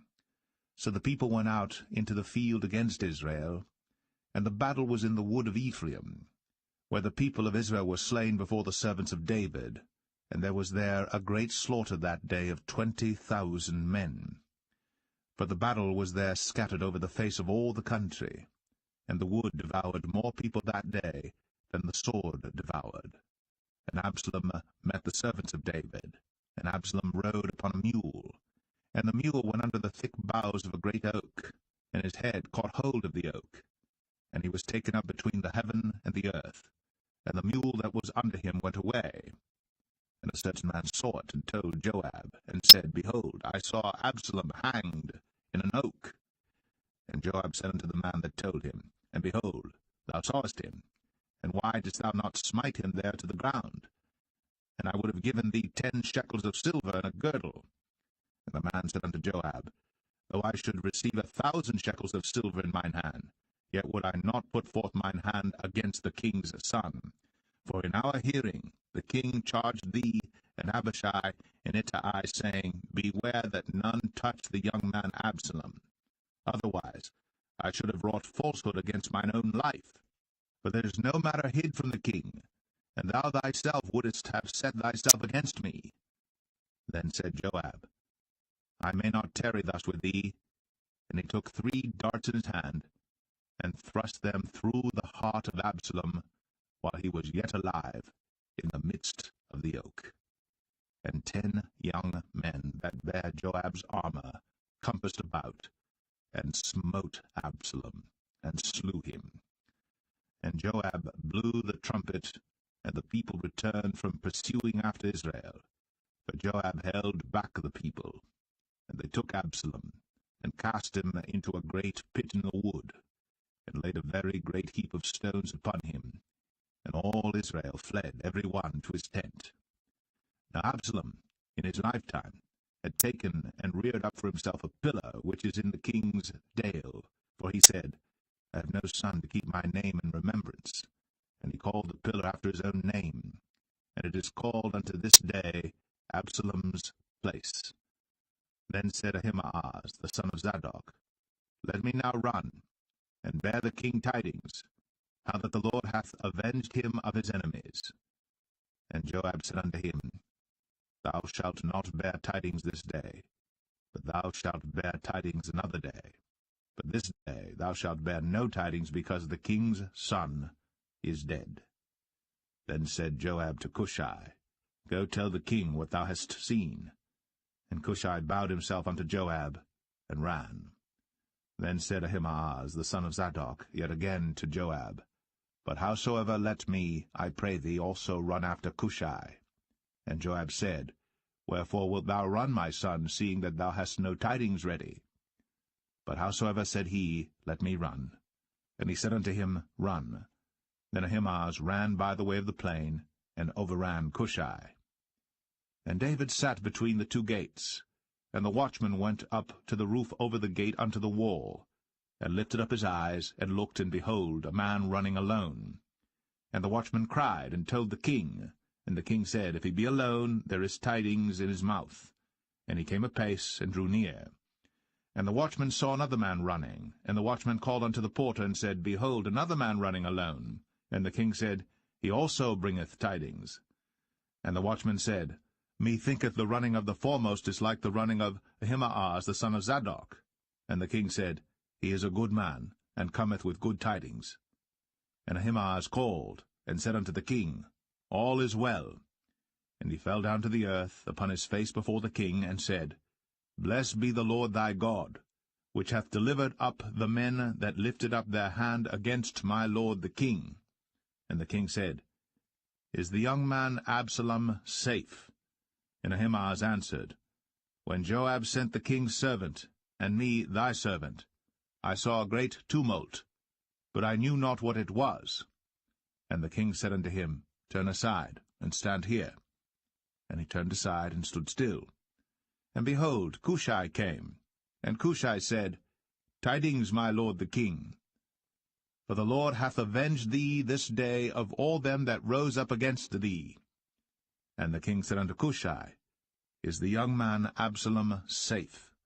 And Cushai answered, The enemies of my lord the king, and all that rise against thee to do thee hurt, be as that young man is. And the king was much moved, and went up to the chamber over the gate, and wept. And as he went, thus he said, O my son Absalom, my son Absalom, would God I had died for thee, O Absalom, my son, my son.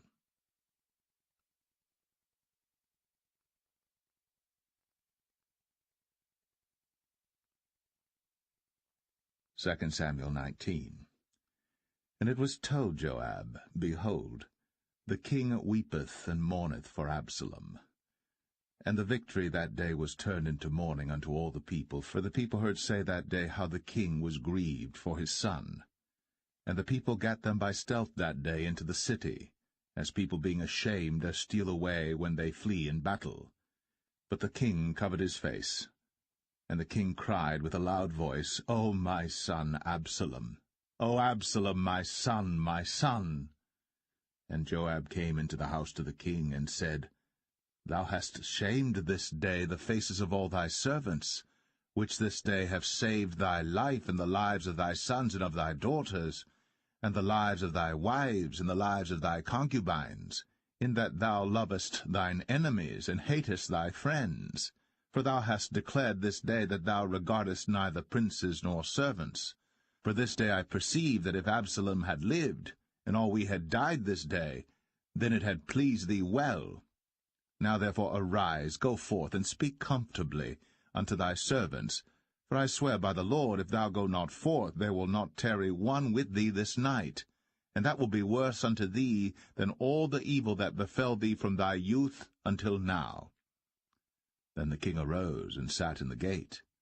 And they told unto all the people, saying, Behold, the king doth sit in the gate. And all the people came before the king, for Israel had fled every man to his tent. And all the people were at strife throughout all the tribes of Israel, saying, The king saved us out of the hand of our enemies, and he delivered us out of the hand of the Philistines, and now he is fled out of the land for Absalom. And Absalom, whom we anointed over us, is dead in battle. Now therefore why speak ye not a word of bringing the king back? And King David sent to Zadok and to Abiathar the priests, saying, Speak unto the elders of Judah, saying, Why are ye the last to bring the king back to his house, seeing the speech of all Israel is come to the king, even to his house? Ye are my brethren, ye are my bones and my flesh, wherefore then are ye the last to bring back the king? And say ye to Amasa, Art thou not of my bone and of my flesh? God do so to me, and more also, if thou be not captain of the host before me continually in the room of Joab. And he bowed the heart of all the men of Judah, even as the heart of one man, so that they sent this word unto the king, Return thou, and all thy servants. So the king returned, and came to Jordan, and Judah came to Gilgal, to go to meet the king, to conduct the king over Jordan. And Shimei the son of Gera, a Benjamite, which was of Bahurim, hasted and came down with the men of Judah to meet King David. And there were 1,000 men of Benjamin with him, and Ziba the servant of the house of Saul, and his 15 sons and his 20 servants with him. And they went over Jordan before the king. And there went over a ferry boat to carry over the king's household, and to do what he thought good. And Shimei the son of Gera fell down before the king, as he was come over Jordan, and said unto the king, Let not my lord impute iniquity unto me, neither do thou remember that which thy servant did perversely the day that my lord the king went out of Jerusalem, that the king should take it to his heart. For thy servant doth know that I have sinned. Therefore, behold, I am come the first this day of all the house of Joseph, to go down to meet my lord the king. But Abishai the son of Zeruiah answered and said, Shall not Shimei be put to death for this, because he cursed the Lord's anointed? And David said, What have I to do with you, ye sons of Zeruiah, that ye should this day be adversaries unto me? Shall there any man be put to death this day in Israel? For do not I know that I am this day king over Israel? Therefore the king said unto Shimei, Thou shalt not die. And the king sware unto him. And Mephibosheth, the son of Saul, came down to meet the king, and had neither dressed his feet, nor trimmed his beard, nor washed his clothes, from the day the king departed until the day he came again in peace. And it came to pass, when he was come to Jerusalem to meet the king, that the king said unto him, Wherefore wentest not thou with me, Mephibosheth? And he answered, My lord, O king, my servant deceived me. For thy servant said, I will saddle me an ass, that I may ride thereon, and go to the king, because thy servant is lame. And he hath slandered thy servant unto my lord the king. But my lord the king is as an angel of God. Do therefore what is good in thine eyes. For all of my father's house were but dead men before my lord the king. Yet didst thou set thy servant among them that did eat at thine own table? What right therefore have I yet to cry any more unto the king? And the king said unto him, Why speakest thou any more of thy matters? I have said, Thou and Ziba divide the land. And Mephibosheth said unto the king, Yea, let him take all, for as much as my lord the king is come again in peace unto his own house. And Barzillai the Gileadite came down from Rogelim, and went over Jordan with the king to conduct him over Jordan. Now Barzillai was a very aged man, even 80 years old, and he had provided the king of sustenance while he lay at Mahanaim, for he was a very great man. And the king said unto Barzillai, Come thou over with me, and I will feed thee with me in Jerusalem. And Barzillai said unto the king, How long have I to live, that I should go up with the king unto Jerusalem? I am this day 80 years old, and can I discern between good and evil? Can thy servant taste what I eat or what I drink?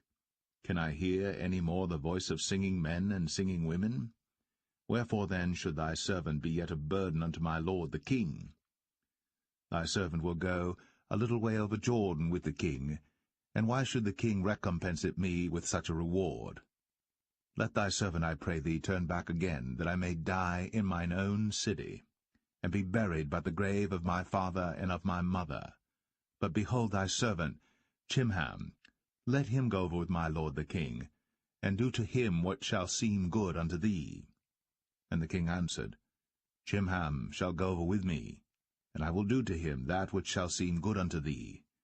And whatsoever thou shalt require of me, that will I do for thee. And all the people went over Jordan. And when the king was come over, the king kissed Barzillai, and blessed him, and he returned unto his own place. Then the king went on to Gilgal, and Chimham went on with him. And all the people of Judah conducted the king, and also half the people of Israel. And behold, all the men of Israel came to the king, and said unto the king, Why have our brethren the men of Judah stolen thee away, and have brought the king and his household and all David's men with him over Jordan? And all the men of Judah answered the men of Israel, Because the king is near of kin to us. Wherefore then be ye angry for this matter? Have we eaten at all of the king's cost, or hath he given us any gift?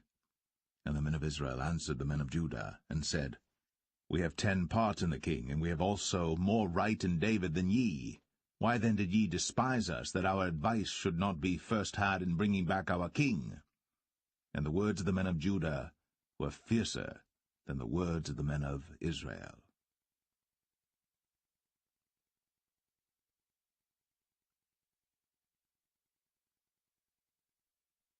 2 Samuel 20. And there happened to be there a man of Belial, whose name was Sheba, the son of Bichri, a Benjamite.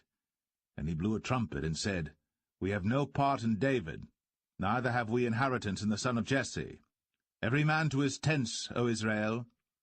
So every man of Israel went up from after David, and followed Sheba the son of Bichri. But the men of Judah clave unto their king, from Jordan even to Jerusalem. And David came to his house at Jerusalem. And the king took the 10 women his concubines, whom he had left to keep the house, and put them in ward, and fed them, but went not in unto them. So they were shut up unto the day of their death, living in widowhood. Then said the king to Amasa, Assemble me the men of Judah within 3 days, and be thou here present. So Amasa went to assemble the men of Judah, but he tarried longer than the set time which he had appointed him. And David said to Abishai, Now shall Sheba the son of Bichri do us more harm than did Absalom. Take thou thy lord's servants, and pursue after him, lest he get him fenced cities and escape us. And there went out after him Joab's men, and the Cherethites and the Pelethites, and all the mighty men, and they went out of Jerusalem, to pursue after Sheba the son of Bichri. When they were at the great stone which is in Gibeon, Amasa went before them, and Joab's garment that he had put on was girded unto him, and upon it a girdle with a sword fastened upon his loins in the sheath thereof. And as he went forth it fell out. And Joab said to Amasa, Art thou in health, my brother? And Joab took Amasa by the beard with the right hand to kiss him. But Amasa took no heed to the sword that was in Joab's hand. So he smote him therewith in the 5th rib, and shed out his bowels to the ground, and struck him not again, and he died. So Joab and Abishai his brother pursued after Sheba the son of Bichri. And one of Joab's men stood by him, and said, He that favoureth Joab, and he that is for David, let him go after Joab. And Amasa wallowed in blood in the midst of the highway. And when the man saw that all the people stood still, he removed Amasa out of the highway into the field, and cast a cloth upon him, when he saw that every one that came by him stood still. When he was removed out of the highway, all the people went on after Joab, to pursue after Sheba the son of Bichri. And he went through all the tribes of Israel unto Abel, and to Bethmachah, and all the Berites, and they were gathered together, and went also after him. And they came and besieged him in Abel of Bethmachah. And they cast up a bank against the city, and it stood in the trench, and all the people that were with Joab battered the wall to throw it down. Then cried a wise woman out of the city, Hear, hear, say, I pray you, unto Joab, Come near hither, that I may speak with thee. And when he was come near unto her, the woman said, Art thou Joab? And he answered, I am he. Then she said unto him, Hear the words of thine handmaid. And he answered, I do hear. Then she spake, saying, They were wont to speak in old time, saying, They shall surely ask counsel at Abel, and so they ended the matter. I am one of them that are peaceable and faithful in Israel. Thou seekest to destroy a city and a mother in Israel. Why wilt thou swallow up the inheritance of the Lord? And Joab answered and said, far be it from me that I should swallow up or destroy. The matter is not so. But a man of Mount Ephraim, Sheba, the son of Bichri by name, hath lifted up his hand against the king, even against David. Deliver him only, and I will depart from the city. And the woman said unto Joab, Behold, his head shall be thrown to thee over the wall. Then the woman went unto all the people in her wisdom, and they cut off the head of Sheba the son of Bichri, and cast it out to Joab. And he blew a trumpet, and they retired from the city, every man to his tent. And Joab returned to Jerusalem unto the king. Now Joab was over all the host of Israel, and Benaiah the son of Jehoiada was over the Cherethites and over the Pelethites, and Adoram was over the tribute, and Jehoshaphat the son of Ahilud was recorder, and Sheva was scribe, and Zadok and Abiathar were priests, and Ira also the Jerite was a chief ruler about David.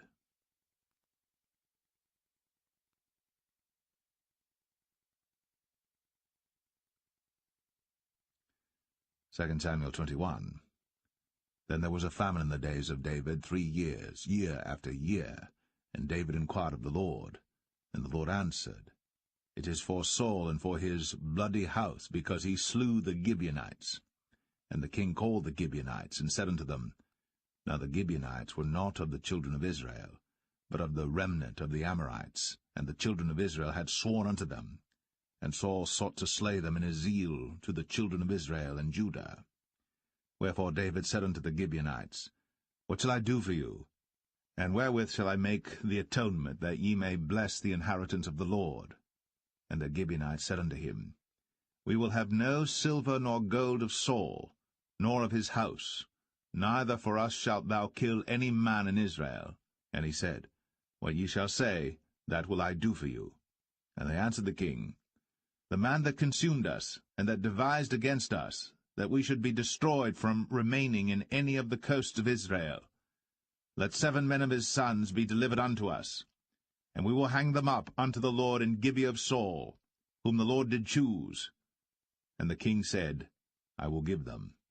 But the king spared Mephibosheth, the son of Jonathan the son of Saul, because of the Lord's oath that was between them, between David and Jonathan the son of Saul. But the king took the 2 sons of Rizpah, the daughter of Aiah, whom she bare unto Saul, Armoni and Mephibosheth, and the 5 sons of Michal the daughter of Saul, whom she brought up for Adriel the son of Barzillai the Maholathite. And he delivered them into the hands of the Gibeonites, and they hanged them in the hill before the Lord.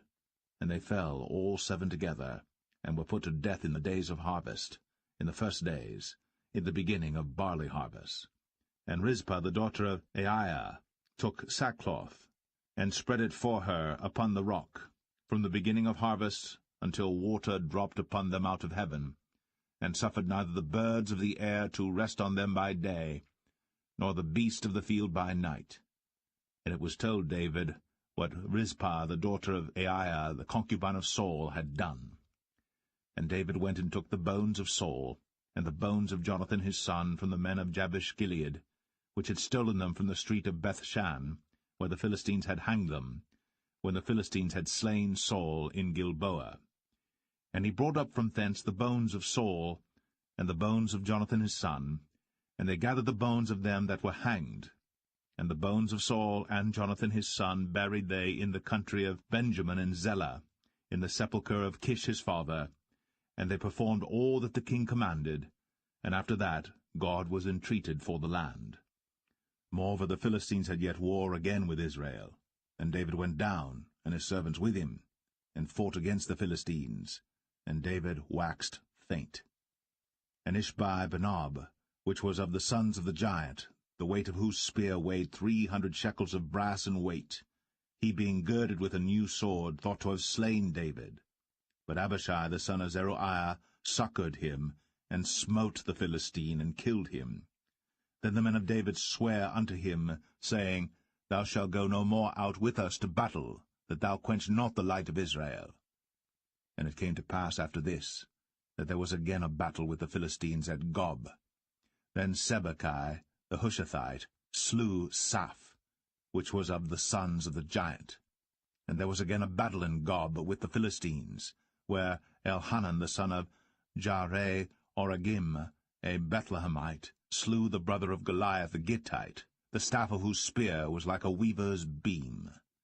And there was yet a battle in Gath, where was a man of great stature, that had on every hand 6 fingers, and on every foot 6 toes, 24 in number, and he also was born to the giant. And when he defied Israel, Jonathan the son of Shemaiah, the brother of David, slew him. These 4 were born to the giant in Gath, and fell by the hand of David, and by the hand of his servants.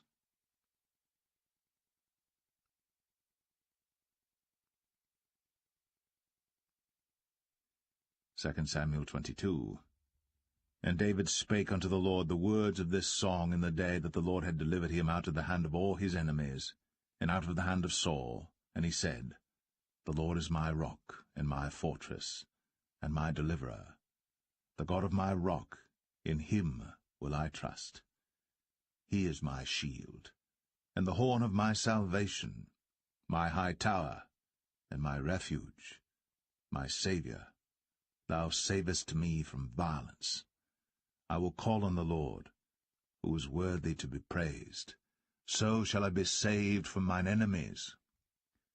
When the waves of death compassed me, the floods of ungodly men made me afraid. The sorrows of hell compassed me about, the snares of death prevented me. In my distress I called upon the Lord, and cried to my God, and he did hear my voice out of his temple, and my cry did enter into his ears. Then the earth shook and trembled, the foundations of heaven moved and shook, because he was wroth. There went up a smoke out of his nostrils, and fire out of his mouth devoured. Coals were kindled by it. He bowed the heavens also, and came down, and darkness was under his feet. And he rode upon a cherub, and did fly, and he was seen upon the wings of the wind. And he made darkness pavilions round about him, dark waters, and thick clouds of the skies. Through the brightness before him were coals of fire kindled. The Lord thundered from heaven, and the Most High uttered his voice. And he sent out arrows, and scattered them, lightning, and discomfited them. And the channels of the sea appeared. The foundations of the world were discovered, at the rebuking of the Lord, at the blast of the breath of his nostrils. He sent from above, he took me, he drew me out of many waters. He delivered me from my strong enemy, and from them that hated me, for they were too strong for me. They prevented me in the day of my calamity. But the Lord was my stay. He brought me forth also into a large place. He delivered me because he delighted in me. The Lord rewarded me according to my righteousness, according to the cleanness of my hands hath he recompensed me. For I have kept the ways of the Lord, and have not wickedly departed from my God. For his judgments were before me, and as for his statutes, I did not depart from them. I was also upright before him, and have kept myself from mine iniquity. Therefore the Lord hath recompensed me according to my righteousness, according to my cleanness in his eyesight. With the merciful thou wilt show thyself merciful, and with the upright man thou wilt show thyself upright. With the pure thou wilt show thyself pure, and with the froward thou wilt show thyself unsavoury. And the afflicted people thou wilt save, but thine eyes are upon the haughty, that thou mayest bring them down. For thou art my lamp, O Lord, and the Lord will lighten my darkness.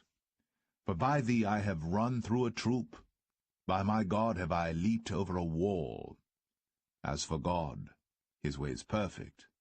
The word of the Lord is tried. He is a buckler to all them that trust in him. For who is God save the Lord?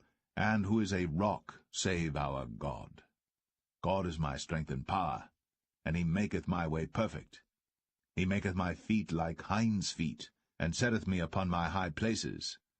He teacheth my hands to war, so that a bow of steel is broken by mine arms. Thou hast also given me the shield of thy salvation, and thy gentleness hath made me great. Thou hast enlarged my steps under me, so that my feet did not slip. I have pursued mine enemies, and destroyed them, and turned not again until I had consumed them. And I have consumed them and wounded them, that they could not arise, yea, they are fallen under my feet. For thou hast girded me with strength to battle. Them that rose up against me hast thou subdued under me. Thou hast also given me the necks of mine enemies, that I might destroy them that hate me. They looked, but there was none to save, even unto the Lord. But he answered them not. Then did I beat them as small as the dust of the earth. I did stamp them as the mire of the street, and did spread them abroad. Thou also hast delivered me from the strivings of my people. Thou hast kept me to be head of the heathen. A people which I knew not shall serve me. Strangers shall submit themselves unto me. As soon as they hear, they shall be obedient unto me. Strangers shall fade away, and they shall be afraid out of their close places. The Lord liveth, and blessed be my rock, and exalted be the God of the rock of my salvation. It is God that avengeth me, and that bringeth down the people under me, and that bringeth me forth from mine enemies. Thou also hast lifted me up on high above them that rose up against me. Thou hast delivered me from the violent man. Therefore I will give thanks unto thee, O Lord, among the heathen, and I will sing praises unto thy name. He is the tower of salvation for his king, and showeth mercy to his anointed, unto David, and to his seed for evermore.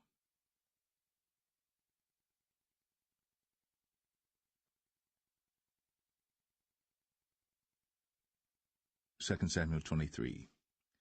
Now these be the last words of David.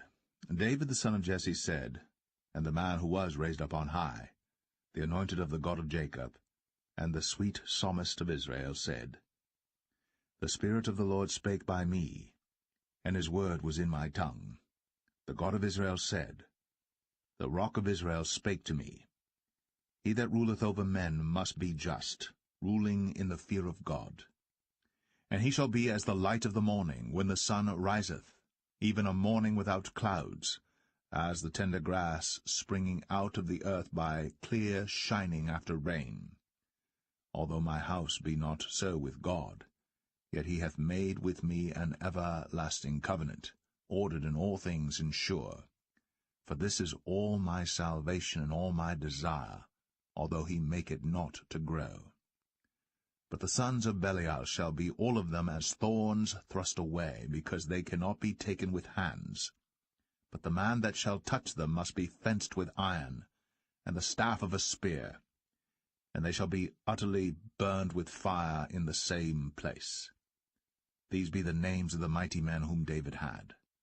The Tachmonite, that sat in the seat, chief among the captains. The same was Adino, the Eznite. he lift up his spear against 800, whom he slew at one time.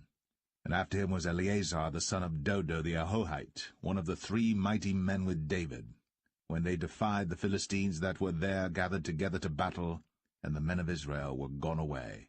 He arose, and smote the Philistines until his hand was weary, and his hand clave unto the sword. And the Lord wrought a great victory that day, and the people returned after him only to spoil. And after him was Shammah the son of Agi, the Harahite. And the Philistines were gathered together into a troop, where was a piece of ground full of lentils, and the people fled from the Philistines. But he stood in the midst of the ground, and defended it, and slew the Philistines, and the Lord wrought a great victory. And 3 of the 30 chief went down, and came to David in the harvest time unto the cave of Adullam. And the troop of the Philistines pitched in the valley of Rephaim. And David was then in an hold, and the garrison of the Philistines was then in Bethlehem. And David longed, and said, O that one would give me drink of the water of the well of Bethlehem, which is by the gate. And the 3 mighty men brake through the host of the Philistines, and drew water out of the well of Bethlehem that was by the gate, and took it, and brought it to David. Nevertheless he would not drink thereof, but poured it out unto the Lord. And he said, Be it far from me, O Lord, that I should do this. Is not this the blood of the men that went in jeopardy of their lives? Therefore he would not drink it. These things did these 3 mighty men. And Abishai the brother of Joab, the son of Zeruiah, was chief among 3. And he lifted up his spear against 300, and slew them, and had the name among 3.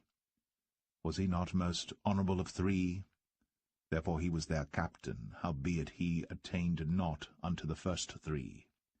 And Benaiah the son of Jehoiada, the son of a valiant man of Kabzeel, who had done many acts, he slew 2 lion-like men of Moab.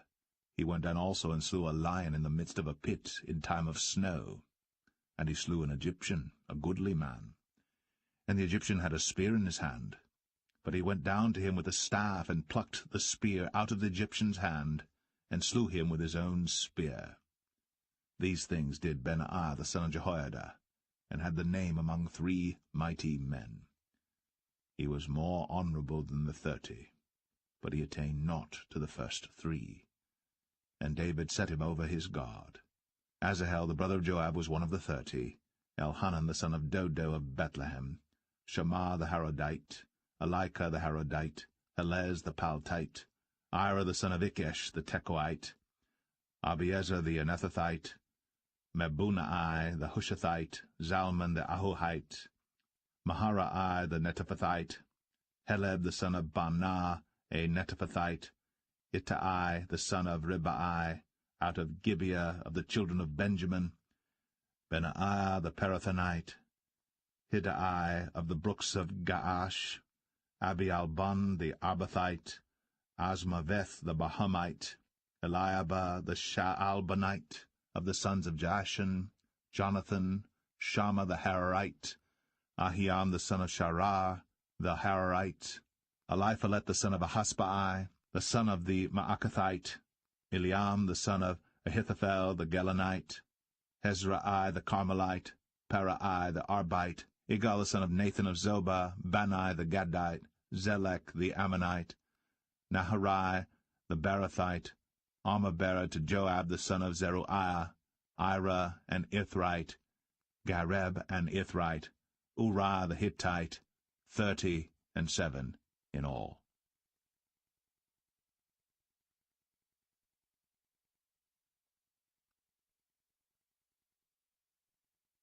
2 Samuel 24. And again the anger of the Lord was kindled against Israel. And he moved David against them to say, Go, number Israel and Judah. For the king said to Joab, the captain of the host, which was with him, Go now through all the tribes of Israel, from Dan even to Beersheba, and number ye the people, that I may know the number of the people. And Joab said unto the king, Now the Lord thy God add unto the people, how many soever they be, 100-fold, and that the eyes of my lord the king may see it. But why doth my lord the king delight in this thing? Notwithstanding the king's word prevailed against Joab and against the captains of the host. And Joab and the captains of the host went out from the presence of the king, to number the people of Israel. And they passed over Jordan, and pitched in Aroer, on the right side of the city that lieth in the midst of the river of Gad, and toward Jazer.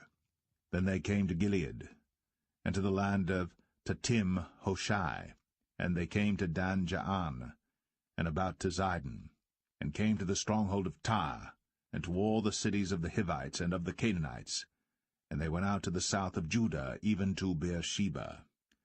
So when they had gone through all the land, they came to Jerusalem at the end of 9 months and 20 days. And Joab gave up the sum of the number of the people unto the king. And there were in Israel 800,000 valiant men that drew the sword, and the men of Judah were 500,000 men. And David's heart smote him after that he had numbered the people. And David said unto the Lord, I have sinned greatly in that I have done. And now, I beseech thee, O Lord, take away the iniquity of thy servant, for I have done very foolishly. For when David was up in the morning, the word of the Lord came unto the prophet Gad, David's seer, saying, Go, and say unto David, Thus saith the Lord, I offer thee 3 things. Choose thee one of them, that I may do it unto thee. So Gad came to David, and told him, and said unto him, Shall 7 years of famine come unto thee in thy land? Or wilt thou flee 3 months before thine enemies, while they pursue thee? Or that there be 3 days' pestilence in thy land? Now advise, and see what answer I shall return to him that sent me. And David said unto Gad, I am in a great strait.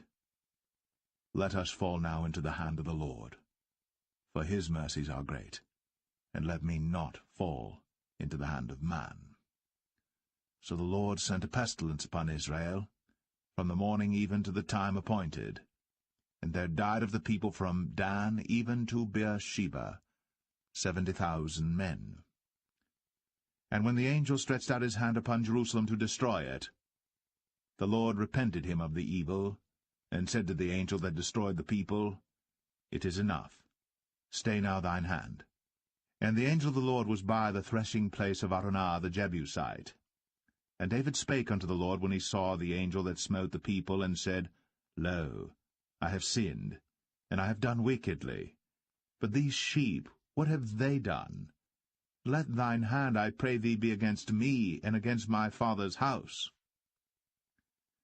And Gad came that day to David, and said unto him, Go up, rear an altar unto the Lord in the threshing floor of Araunah the Jebusite. And David, according to the saying of Gad, went up as the Lord commanded. And Araunah looked, and saw the king and his servants coming on toward him. And Araunah went out, and bowed himself before the king on his face upon the ground.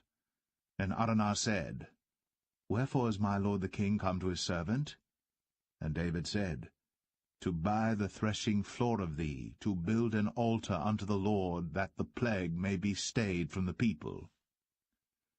And Araunah said unto David, Let my lord the king take and offer up what seemeth good unto him. Behold, here be oxen for burnt sacrifice, and threshing instruments, and other instruments of the oxen for wood. All these things did Araunah as a king give unto the king. And Araunah said unto the king, The Lord thy God accept thee. And the king said unto Araunah, Nay, but I will surely buy it of thee at a price. Neither will I offer burnt offerings unto the Lord my God of that which doth cost me nothing. So David bought the threshing floor and the oxen for 50 shekels of silver. And David built there an altar unto the Lord, and offered burnt offerings and peace offerings. So the Lord was entreated for the land, and the plague was stayed from Israel.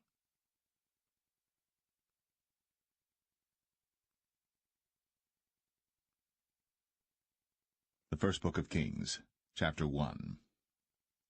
Now King David was old, and stricken in years, and they covered him with clothes, but he gat no heat. Wherefore his servant said unto him, Let there be sought for my lord the king a young virgin, and let her stand before the king, and let her cherish him, and let her lie in thy bosom, that my lord the king may get heat. So they sought for a fair damsel throughout all the coasts of Israel, and found Abishag, a Shunammite, and brought her to the king. And the damsel was very fair, and cherished the king, and ministered to him. But the king knew her not. Then Adonijah the son of Haggith exalted himself, saying, I will be king. And he prepared him chariots and horsemen, and 50 men to run before him. And his father had not displeased him at any time in saying, Why hast thou done so? And he also was a very goodly man. And his mother bare him after Absalom. And he conferred with Joab the son of Zeruiah, and with Abiathar the priest, and they, following Adonijah, helped him. But Zadok the priest, and Benaiah the son of Jehoiada, and Nathan the prophet, and Shimei, and Rei, and the mighty men which belonged to David, were not with Adonijah. And Adonijah slew sheep and oxen and fat cattle by the stone of Zoheleth, which is by En-Rogel, and called all his brethren the king's sons, and all the men of Judah the king's servants. But Nathan the prophet, and Benaiah, and the mighty men, and Solomon his brother, he called not. Wherefore Nathan spake unto Bathsheba, the mother of Solomon, saying, Hast thou not heard that Adonijah the son of Haggith doth reign, and David our Lord knoweth it not? Now therefore come, let me, I pray thee, give thee counsel, that thou mayest save thine own life, and the life of thy son Solomon. Go and get thee in unto King David, and say unto him, Didst not thou, my lord, O king, swear unto thine handmaid, saying, Assuredly Solomon thy son shall reign after me, and he shall sit upon my throne? Why then doth Adonijah reign? Behold, while thou yet talkest there with the king, I also will come in after thee, and confirm thy words. And Bathsheba went in unto the king into the chamber. And the king was very old, and Abishag the Shunammite ministered unto the king. And Bathsheba bowed, and did obeisance unto the king. And the king said, What wouldst thou? And she said unto him, My lord, thou swearest by the Lord thy God unto thine handmaid, saying, Assuredly Solomon thy son shall reign after me, and he shall sit upon my throne. And now, behold, Adonijah reigneth. And now, my lord the king, thou knowest it not. And he hath slain oxen and fat cattle, and sheep in abundance, and hath called all the sons of the king, and Abiathar the priest, and Joab the captain of the host. But Solomon thy servant hath he not called. And thou, my lord, O king, the eyes of all Israel are upon thee, that thou shouldst tell them who shall sit on the throne of my lord the king after him.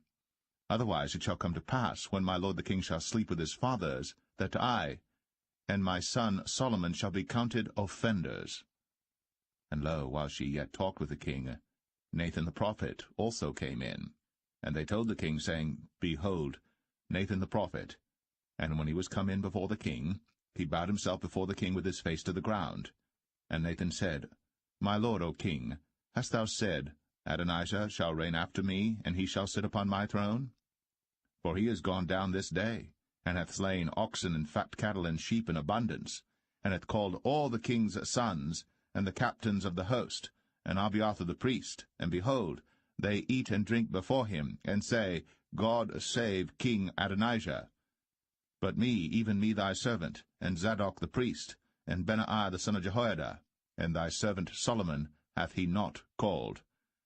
Is this thing done by my lord the king? And thou hast not showed it unto thy servant, who should sit on the throne of my lord the king after him? Then King David answered and said, Call me Bathsheba. And she came into the king's presence, and stood before the king. And the king sware, and said, As the Lord liveth, that hath redeemed my soul out of all distress, even as I swear unto thee by the Lord God of Israel, saying, Assuredly Solomon thy son shall reign after me, and he shall sit upon my throne in my stead, even so will I certainly do this day.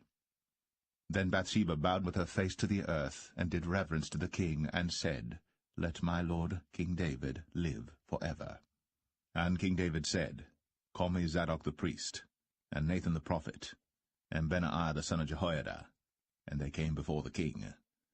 The king also said unto them, Take with you the servants of your lord, and cause Solomon my son to ride upon mine own mule, and bring him down to Gihon. And let Zadok the priest, and Nathan the prophet, anoint him there king over Israel. And blow ye with the trumpet, and say, God save King Solomon. Then ye shall come up after him, that he may come and sit upon my throne, for he shall be king in my stead. And I have appointed him to be ruler over Israel and over Judah. And Benaiah the son of Jehoiada answered the king, and said, Amen. The Lord God of my lord the king say so too. As the Lord hath been with my lord the king, even so be he with Solomon, and make his throne greater than the throne of my lord, King David. So Zadok the priest, and Nathan the prophet, and Benaiah the son of Jehoiada, and the Cherethites, and the Pelethites, went down, and caused Solomon to ride upon King David's mule, and brought him to Gihon. And Zadok the priest took an horn of oil out of the tabernacle, and anointed Solomon. And they blew the trumpet.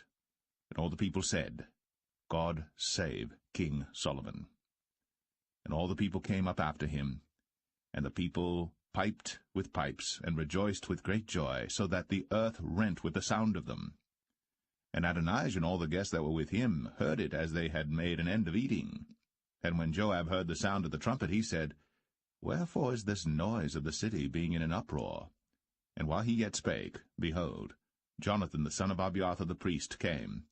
And Adonijah said unto him, Come in, for thou art a valiant man, and bringest good tidings.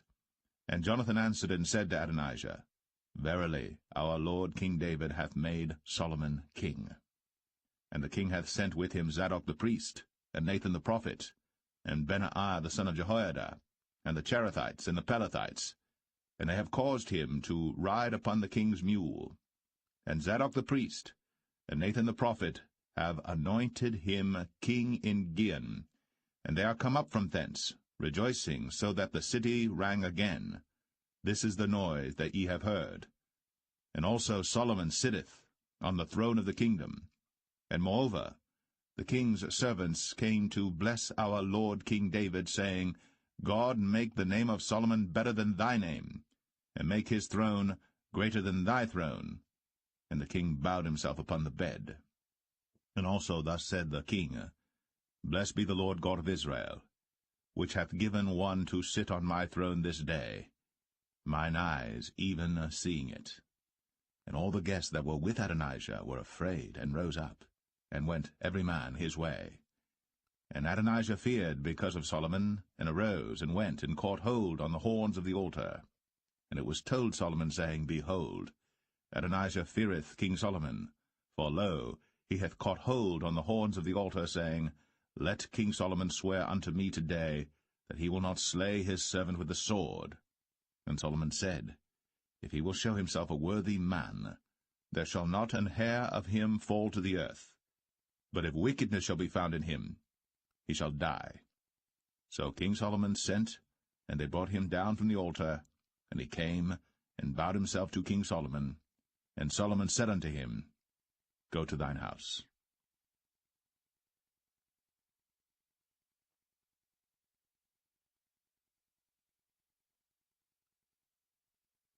1 Kings 2. Now the days of David drew nigh, that he should die.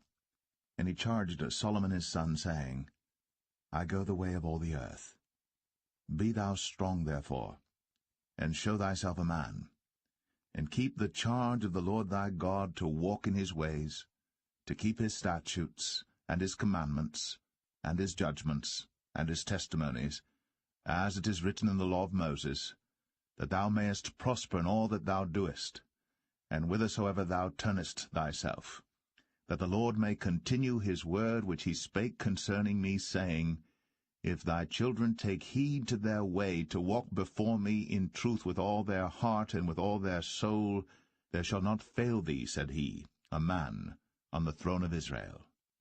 Moreover, thou knowest also what Joab the son of Zeruiah did to me, and what he did to the two captains of the host of Israel, unto Abner the son of Ner, and unto Amasa the son of Jether, whom he slew, and shed the blood of war in peace, and put the blood of war upon his girdle that was about his loins, and in his shoes that were on his feet. Do therefore according to thy wisdom, and let not his hoar head go down to the grave in peace.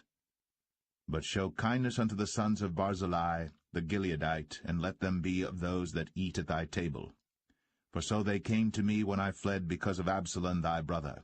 And behold, thou hast with thee Shimei the son of Gera, a Benjamite of Bahurim, which cursed me with a grievous curse in the day when I went to Mahanaim. But he came down to meet me at Jordan, and I swear to him by the Lord, saying, I will not put thee to death with the sword. Now therefore hold him not guiltless, for thou art a wise man, and knowest what thou oughtest to do unto him. But his hoar head bring thou down to the grave with blood. So David slept with his fathers, and was buried in the city of David. And the days that David reigned over Israel were 40 years. 7 years reigned he in Hebron, and 33 years reigned he in Jerusalem. Then sat Solomon upon the throne of David his father, and his kingdom was established greatly. And Adonijah the son of Haggith came to Bathsheba, the mother of Solomon, and she said, Comest thou peaceably? And he said, Peaceably. He said, Moreover, I have somewhat to say unto thee. And she said, Say on. And he said, Thou knowest that the kingdom was mine, and that all Israel set their faces on me, that I should reign. Howbeit the kingdom is turned about, and is become my brother's, for it was his from the Lord. And now I ask one petition of thee, deny me not. And she said unto him, Say on. And he said, Speak, I pray thee, unto Solomon the king. For he will not say thee nay, that he give me Abishag the Shunammite to wife. And Bathsheba said, Well, I will speak for thee unto the king. Bathsheba therefore went unto King Solomon, to speak unto him for Adonijah. And the king rose up to meet her, and bowed himself unto her, and sat down on his throne, and caused a seat to be set for the king's mother. And she sat on his right hand. Then she said, I desire one small petition of thee. I pray thee, say me not nay. And the king said unto her, Ask on, my mother, for I will not say thee nay. And she said, Let Abishag the Shunammite be given to Adonijah thy brother to wife. And King Solomon answered and said unto his mother, And why dost thou ask Abishag the Shunammite for Adonijah? Ask for him the kingdom also? For he is mine elder brother, even for him, and for Abiathar the priest, and for Joab the son of Zeruiah. Then King Solomon sware by the Lord, saying, God do so to me, and more also, if Adonijah have not spoken this word against his own life. Now therefore, as the Lord liveth, which hath established me, and set me on the throne of David my father, and hath made me an house, as he promised, Adonijah shall be put to death this day. And King Solomon sent by the hand of Benaiah the son of Jehoiada, and he fell upon him, that he died. And unto Abiathar the priest said the king, Get thee to Anathoth, unto thine own fields, for thou art worthy of death. But I will not at this time put thee to death, because thou bearest the ark of the Lord God before David my father, and because thou hast been afflicted in all wherein my father was afflicted. So Solomon thrust out Abiathar from being priest unto the Lord, that he might fulfill the word of the Lord, which he spake concerning the house of Eli and Shiloh. Then tidings came to Joab. For Joab had turned after Adonijah, though he turned not after Absalom. And Joab fled unto the tabernacle of the Lord, and caught hold on the horns of the altar. And it was told King Solomon that Joab was fled unto the tabernacle of the Lord, and behold, he is by the altar. Then Solomon sent Benaiah the son of Jehoiada, saying, Go, fall upon him. And Benaiah came to the tabernacle of the Lord, and said unto him, Thus saith the king, Come forth. And he said, Nay, but I will die here. And Benaiah brought the king word again, saying, Thus said Joab. And thus he answered me. And the king said unto him, Do as he hath said, and fall upon him, and bury him, that thou mayest take away the innocent blood, which Joab shed from me, and from the house of my father. And the Lord shall return his blood upon his own head, who fell upon 2 men more righteous and better than he, and slew them with the sword. My father David, not knowing thereof, to wit, Abner the son of Ner, captain of the host of Israel, and Amasa the son of Jether, captain of the host of Judah. Their blood shall therefore return upon the head of Joab, and upon the head of his seed for ever. But upon David, and upon his seed, and upon his house, and upon his throne, shall there be peace for ever from the Lord. So Benaiah the son of Jehoiada went up, and fell upon him, and slew him. And he was buried in his own house, in the wilderness. And the king put Benaiah the son of Jehoiada in his room over the host, and Zadok the priest did the king put in the room of Abiathar. And the king sent and called for Shimei, and said unto him, Build thee an house in Jerusalem, and dwell there, and go not forth thence any whither. For it shall be, that on the day thou goest out, and passest over the brook Kidron, thou shalt know for certain that thou shalt surely die. Thy blood shall be upon thine own head. And Shimei said unto the king, The saying is good. As my lord the king hath said, so will thy servant do. And Shimei dwelt in Jerusalem many days. And it came to pass at the end of 3 years, that 2 of the servants of Shimei ran away unto Achish, son of Maachah, king of Gath. And they told Shimei, saying, Behold, thy servants be in Gath. And Shimei arose, and saddled his ass, and went to Gath to Achish to seek his servants.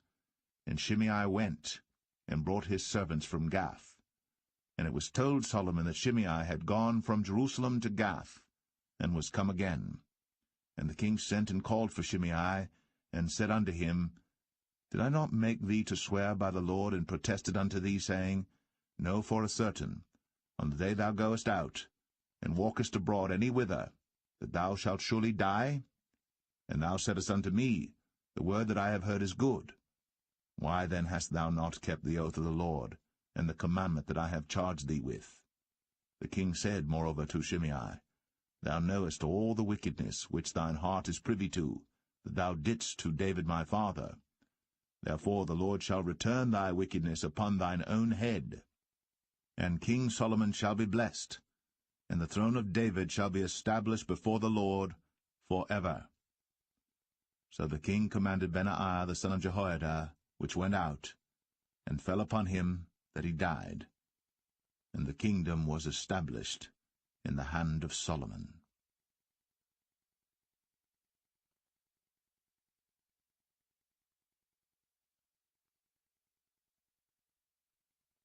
1 Kings 3.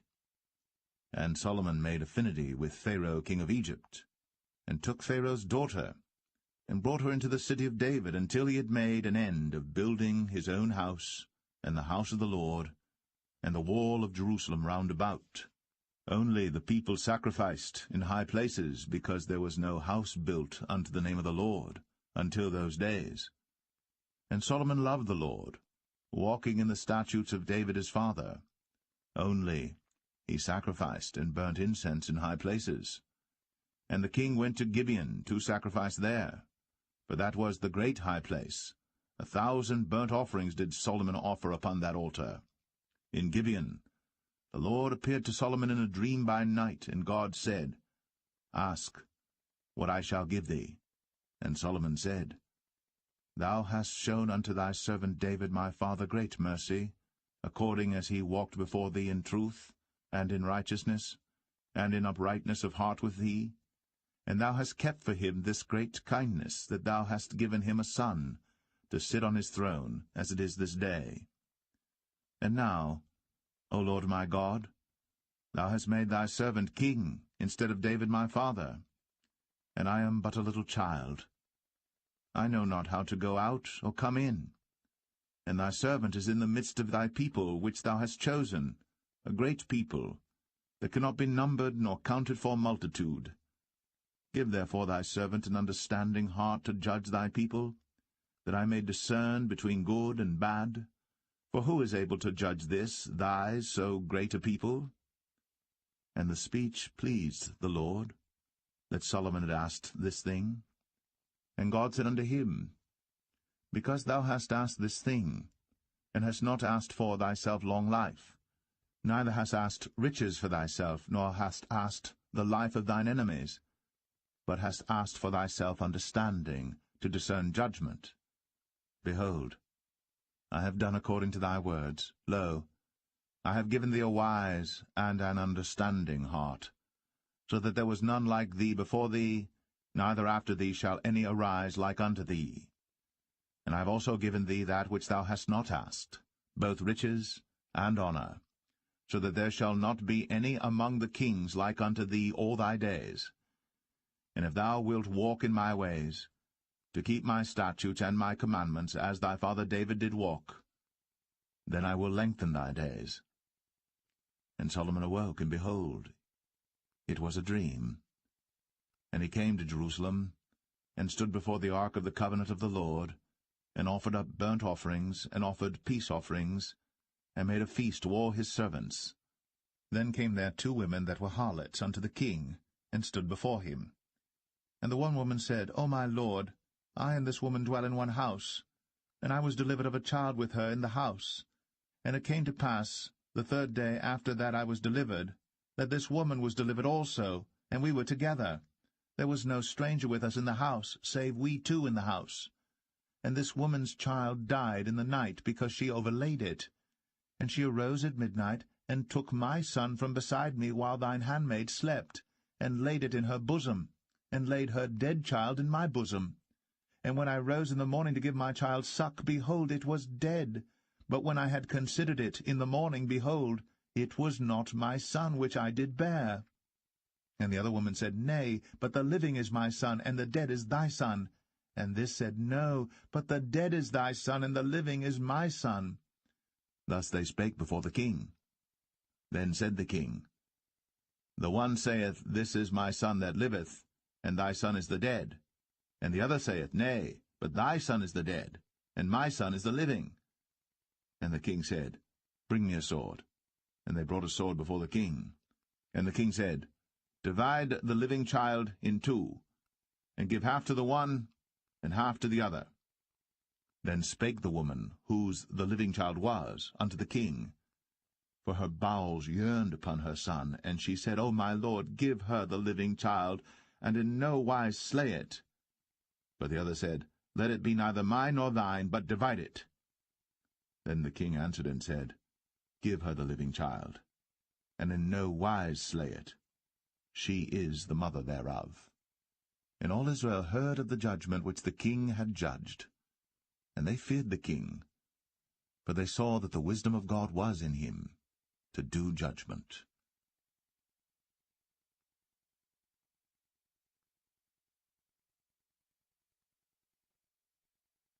1 Kings 4.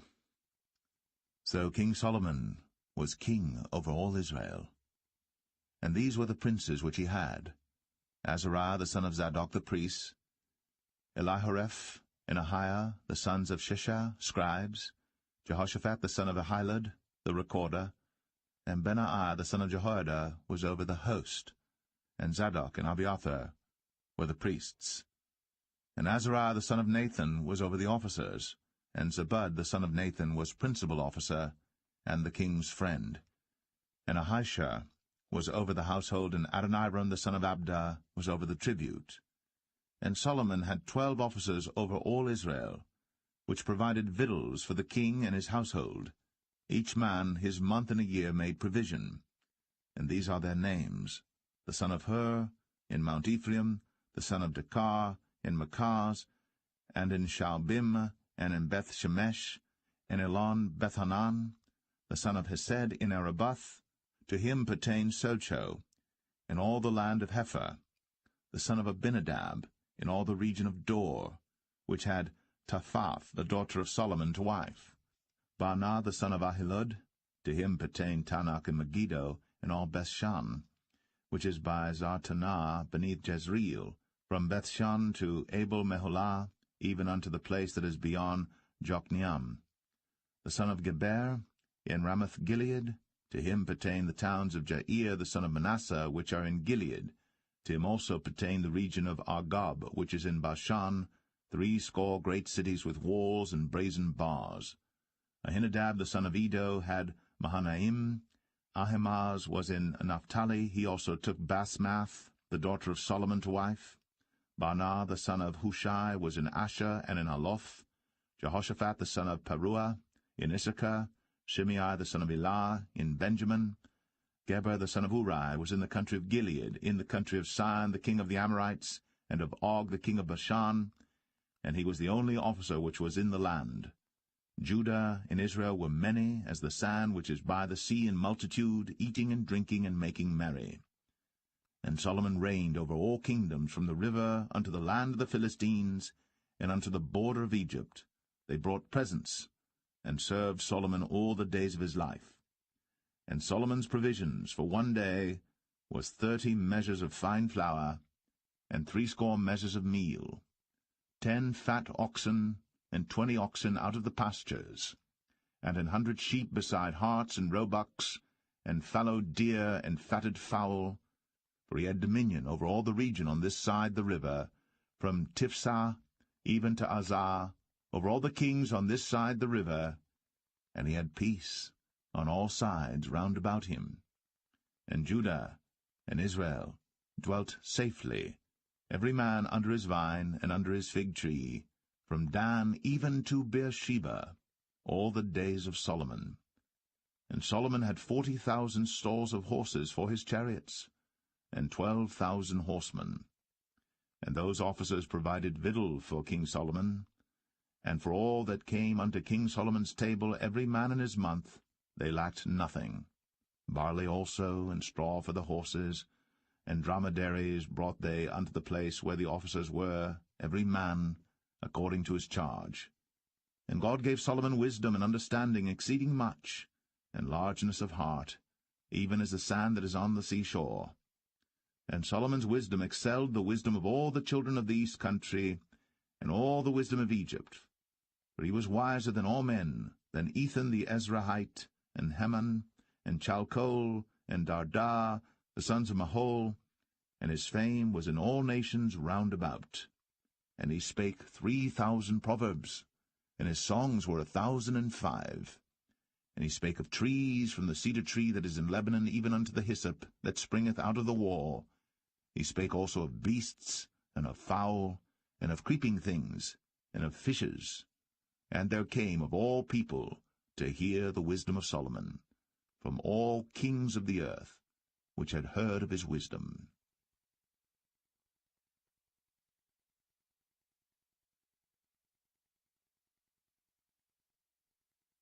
1 Kings 5.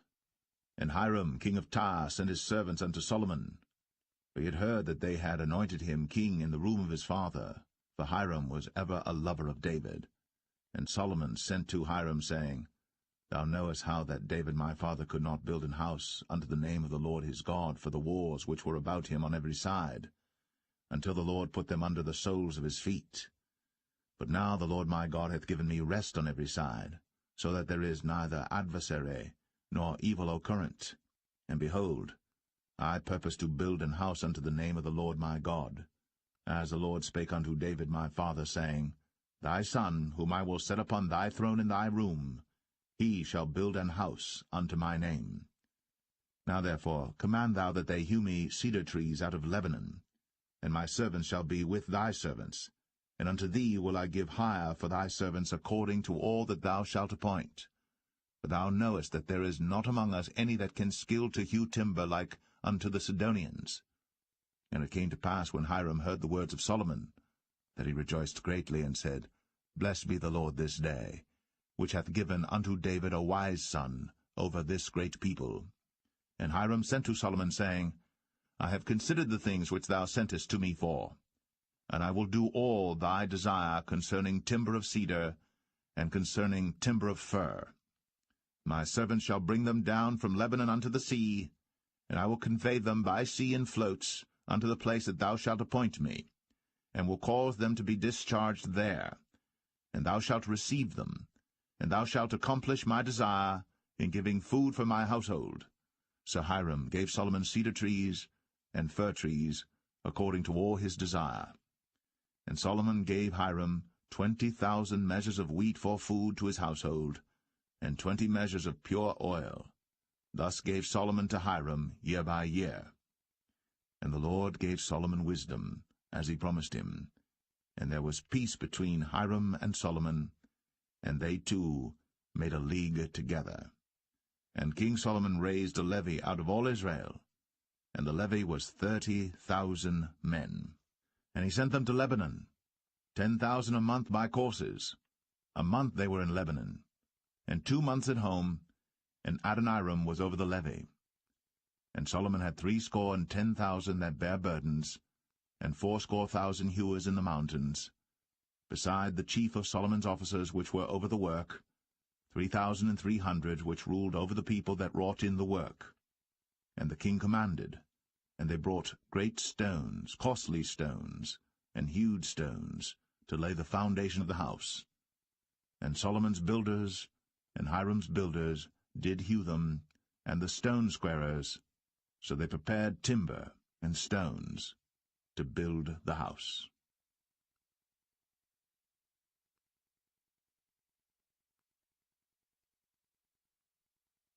1 Kings 6. And it came to pass in the 480th year, after the children of Israel were come out of the land of Egypt, in the 4th year of Solomon's reign over Israel, in the month Ziph, which is the 2nd month, that he began to build the house of the Lord.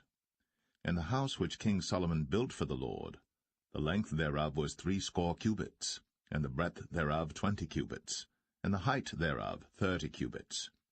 And the porch before the temple of the house 20 cubits was the length thereof, according to the breadth of the house, and 10 cubits was the breadth thereof before the house. And for the house he made windows of narrow lights.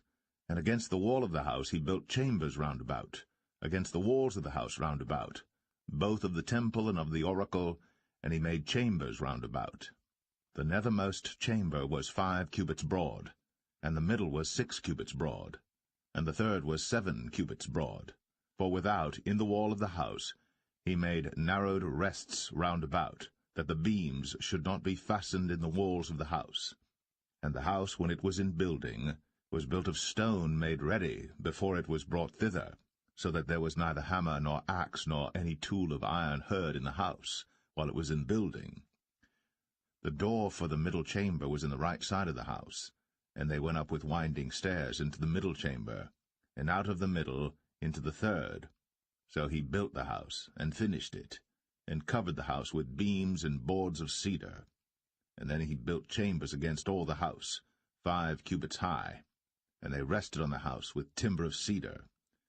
And the word of the Lord came to Solomon, saying, Concerning this house, which thou art in building, if thou wilt walk in my statutes, and execute my judgments, and keep all my commandments to walk in them, then will I perform my word with thee, which I spake unto David thy father, and I will dwell among the children of Israel, and will not forsake my people Israel. So Solomon built the house, and finished it.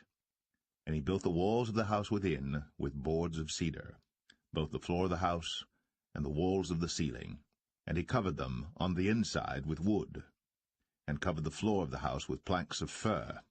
And he built 20 cubits on the sides of the house, both the floor and the walls with boards of cedar, even built them for it within, even for the oracle, even for the most holy place.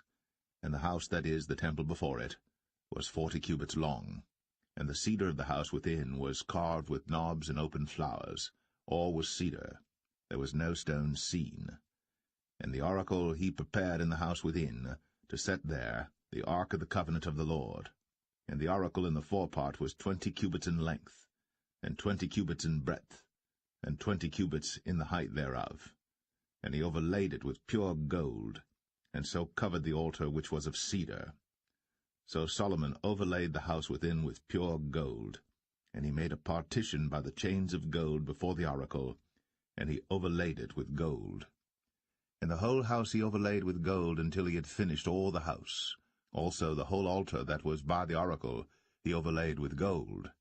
And within the oracle he made 2 cherubims of olive tree, each 10 cubits high. And 5 cubits was the one wing of the cherub, and 5 cubits the other wing of the cherub. From the uttermost part of the one wing unto the uttermost part of the other were 10 cubits. And the other cherub was 10 cubits. Both the cherubims were of one measure and one size. The height of the one cherub was 10 cubits, and so was it of the other cherub. And he set the cherubims within the inner house, and they stretched forth the wings of the cherubims, so that the wing of the one touched the one wall, and the wing of the other cherub touched the other wall, and their wings touched one another in the midst of the house. And he overlaid the cherubims with gold, and he carved all the walls of the house round about with carved figures of cherubims, and palm trees, and open flowers, within and without. And the floor of the house he overlaid with gold, within and without. And for the entering of the oracle he made doors of olive tree. The lintel and side posts were a 5th part of the wall. The 2 doors also were of olive tree, and he carved upon them carvings of cherubims and palm trees and open flowers, and overlaid them with gold, and spread gold upon the cherubims and upon the palm trees. So also made he for the door of the temple posts of olive tree, a 4th part of the wall. And the 2 doors were of fir tree. The 2 leaves of the one door were folding, and the 2 leaves of the other door were folding. And he carved thereon cherubims and palm trees and open flowers, and covered them with gold, fitted upon the carved work. And he built the inner court with 3 rows of hewed stone, and a row of cedar beams. In the 4th year was the foundation of the house of the Lord laid, in the month Ziph. And in the 11th year, in the month Bul, which is the 8th month, was the house finished throughout all the parts thereof. And according to all the fashion of it, so was he 7 years in building it.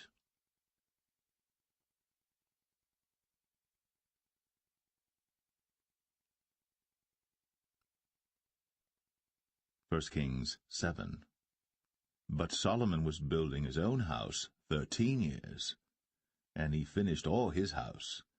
He built also the house of the forest of Lebanon. The length thereof was 100 cubits, and the breadth thereof 50 cubits, and the height thereof 30 cubits, upon 4 rows of cedar pillars, with cedar beams upon the pillars. And it was covered with cedar above, upon the beams, that lay on 45 pillars, 15 in a row. And there were windows in 3 rows, and light was against light in 3 ranks. And all the doors and posts were square, with the windows, and light was against light in 3 ranks. And he made a porch of pillars. The length thereof was 50 cubits, and the breadth thereof 30 cubits, and the porch was before them. And the other pillars and the thick beam were before them. Then he made a porch for the throne where he might judge, even the porch of judgment, and it was covered with cedar from one side of the floor to the other. And his house where he dwelt had another court within the porch, which was of the like work. Solomon made also an house for Pharaoh's daughter, whom he had taken to wife, like unto this porch. All these were of costly stones, according to the measures of hewed stones, sawed with saws within and without, even from the foundation unto the coping, and so on the outside toward the great court. And the foundation was of costly stones, even great stones, stones of 10 cubits, and stones of 8 cubits. And above were costly stones after the measures of hewed stones and cedars. And the great court round about was with 3 rows of hewed stones, and a row of cedar beams, both for the inner court of the house of the Lord, and for the porch of the house. And King Solomon sent and fetched Hiram out of Tyre. He was a widow's son of the tribe of Naphtali, and his father was a man of Tyre, a worker in brass, and he was filled with wisdom and understanding and cunning, to work all works in brass. And he came to King Solomon, and wrought all his work. For he cast 2 pillars of brass of 18 cubits high apiece, and a line of 12 cubits did compass either of them about. And he made 2 chapiters of molten brass, to set upon the tops of the pillars. The height of the one chapiter was 5 cubits, and the height of the other chapiter was 5 cubits, and nets of checker work, and wreaths of chain work, for the chapiters which were upon the top of the pillars, 7 for the one chapiter, and 7 for the other chapiter. And he made the pillars, and 2 rows round about upon the one network, to cover the chapiters that were upon the top, with pomegranates, and so did he for the other chapiter. And the chapiters that were upon the top of the pillars were of lily work in the porch 4 cubits, and the chapiters upon the 2 pillars had pomegranates also above, over against the belly which was by the network, and the pomegranates were 200 in rows round about upon the other chapiter. And he set up the pillars in the porch of the temple, and he set up the right pillar, and called the name thereof Jachin, and he set up the left pillar, and called the name thereof Boaz. And upon the top of the pillars was lily work. So was the work of the pillars finished. And he made a molten sea, 10 cubits from the one brim to the other. It was round all about, and his height was 5 cubits, and a line of 30 cubits did compass it round about. And under the brim of it round about there were knobs compassing it, 10 in a cubit, compassing the sea round about. The knobs were cast in 2 rows when it was cast. It stood upon 12 oxen, 3 looking toward the north, and 3 looking toward the west, and 3 looking toward the south, and 3 looking toward the east. And the sea was set above upon them, and all their hinder parts were inward. And it was an handbreadth thick, and the brim thereof was wrought like the brim of a cup, with flowers of lilies. It contained 2,000 baths. And he made 10 bases of brass. 4 cubits was the length of one base, and 4 cubits the breadth thereof, and 3 cubits the height of it. And the work of the bases was on this manner. They had borders, and the borders were between the ledges. And on the borders that were between the ledges were lions, oxen, and cherubims. And upon the ledges there was a base above, and beneath the lions and oxen were certain additions made of thin work. And every base had 4 brazen wheels, and plates of brass, and the 4 corners thereof had undersetters. Under the laver were undersetters molten, at the side of every addition. And the mouth of it within the chapiter, and above was a cubit, but the mouth thereof was round after the work of the base, a cubit and an half. And also upon the mouth of it were gravings with their borders 4 square, not round. And under the borders were 4 wheels, and the axle trees of the wheels were joined to the base. And the height of a wheel was a cubit and a half a cubit. And the work of the wheels was like the work of a chariot wheel. Their axle trees and their naves and their felloes and their spokes were all molten. And there were 4 undersetters to the 4 corners of one base, and the undersetters were of the very base itself. And in the top of the base was there a round compass of half a cubit high, and on the top of the base the ledges thereof, and the borders thereof were of the same. For on the plates of the ledges thereof, and on the borders thereof, he graved cherubims, lions, and palm trees, according to the proportion of every one, and additions round about. After this manner he made the 10 bases. All of them had 1 casting, 1 measure, and 1 size. Then made he 10 lavers of brass. 1 laver contained 40 baths, and every laver was 4 cubits. And upon every one of the 10 bases 1 laver. And he put 5 bases on the right side of the house, and 5 on the left side of the house, and he set the sea on the right side of the house eastward over against the south. And Hiram made the lavers, and the shovels, and the basins. So Hiram made an end of doing all the work that he made King Solomon for the house of the Lord. The 2 pillars and the 2 bowls of the chapiters that were on the top of the 2 pillars, and the 2 networks to cover the 2 bowls of the chapiters, which were upon the top of the pillars, and 400 pomegranates for the 2 networks, even 2 rows of pomegranates for 1 network, to cover the 2 bowls of the chapiters that were upon the pillars, and the 10 bases, and 10 lavers on the bases, and 1 sea, and 12 oxen under the sea, and the pots, and the shovels, and the basins, and all these vessels which Hiram made to King Solomon for the house of the Lord, were of bright brass. In the plain of Jordan did the king cast them, in the clay ground between Succoth and Zarthan. And Solomon left all the vessels unweighed, because they were exceeding many. neither was the weight of the brass found out. And Solomon made all the vessels that pertained unto the house of the Lord, the altar of gold, and the table of gold whereupon the showbread was, and the candlesticks of pure gold, 5 on the right side and 5 on the left, before the oracle, with the flowers and the lamps and the tongs of gold, and the bowls and the snuffers and the basins and the spoons and the censers of pure gold, and the hinges of gold, both for the doors of the inner house, the most holy place, and for the doors of the house, to wit, of the temple. So was ended all the work that King Solomon made for the house of the Lord. And Solomon brought in the things which David his father had dedicated, even the silver, and the gold, and the vessels, did he put among the treasures of the house of the Lord.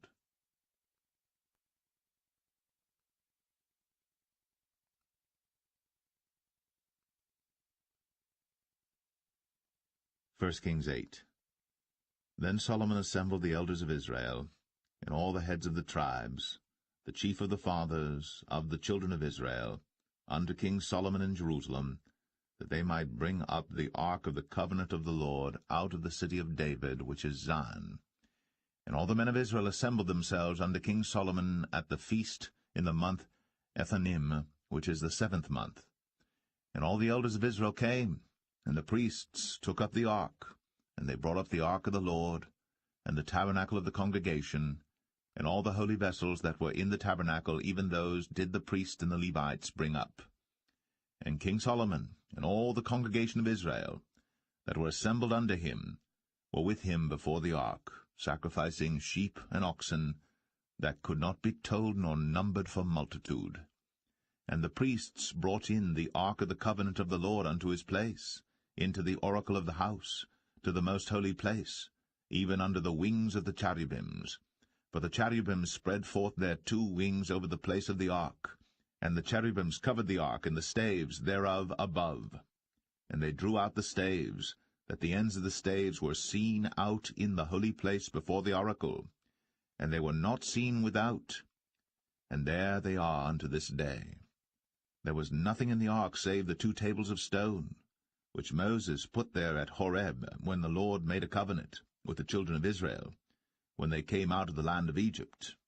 And it came to pass, when the priests were come out of the holy place, that the cloud filled the house of the Lord, so that the priests could not stand to minister because of the cloud, for the glory of the Lord had filled the house of the Lord. Then spake Solomon, The Lord said that he would dwell in the thick darkness. I have surely built thee an house to dwell in, a settled place for thee to abide in for ever. And the king turned his face about, and blessed all the congregation of Israel.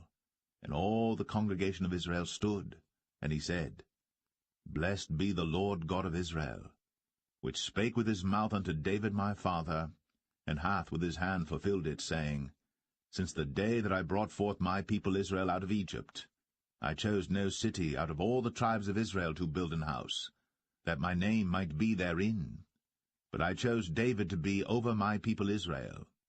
And it was in the heart of David my father to build an house for the name of the Lord God of Israel.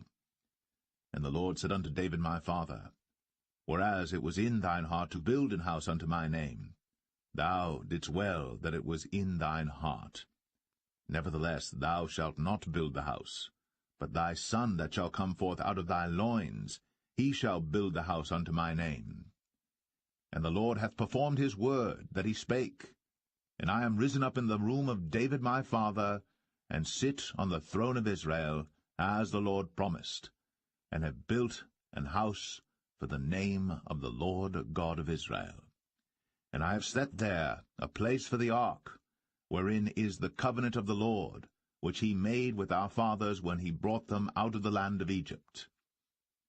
And Solomon stood before the altar of the Lord in the presence of all the congregation of Israel, and spread forth his hands toward heaven, and he said, Lord God of Israel, there is no God like thee, in heaven above, or on earth beneath, who keepest covenant and mercy with thy servants that walk before thee with all their heart, who hast kept with thy servant David my father, that thou promised him, thou spakest also with thy mouth, and hast fulfilled it with thine hand, as it is this day. Therefore now, Lord God of Israel, keep with thy servant David my father, that thou promised him, saying, There shall not fail thee a man in my sight to sit on the throne of Israel, so that thy children take heed to their way, that they walk before me as thou hast walked before me. And now, O God of Israel, let thy word, I pray thee, be verified, which thou spakest unto thy servant David my father. But will God indeed dwell on the earth? Behold, the heaven, and heaven of heavens cannot contain thee. How much less this house that I have builded?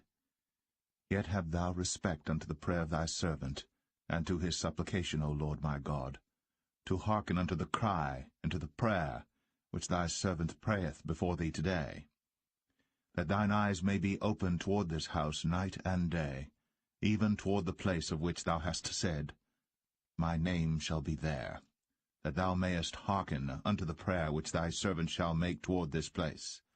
And hearken thou to the supplication of thy servant, and of thy people Israel, when they shall pray toward this place, and hear thou in heaven thy dwelling place, and when thou hearest, forgive. If any man trespass against his neighbor, and an oath be laid upon him to cause him to swear, and the oath come before thine altar in this house, then hear thou in heaven, and do and judge thy servants, condemning the wicked, to bring his way upon his head, and justifying the righteous, to give him according to his righteousness.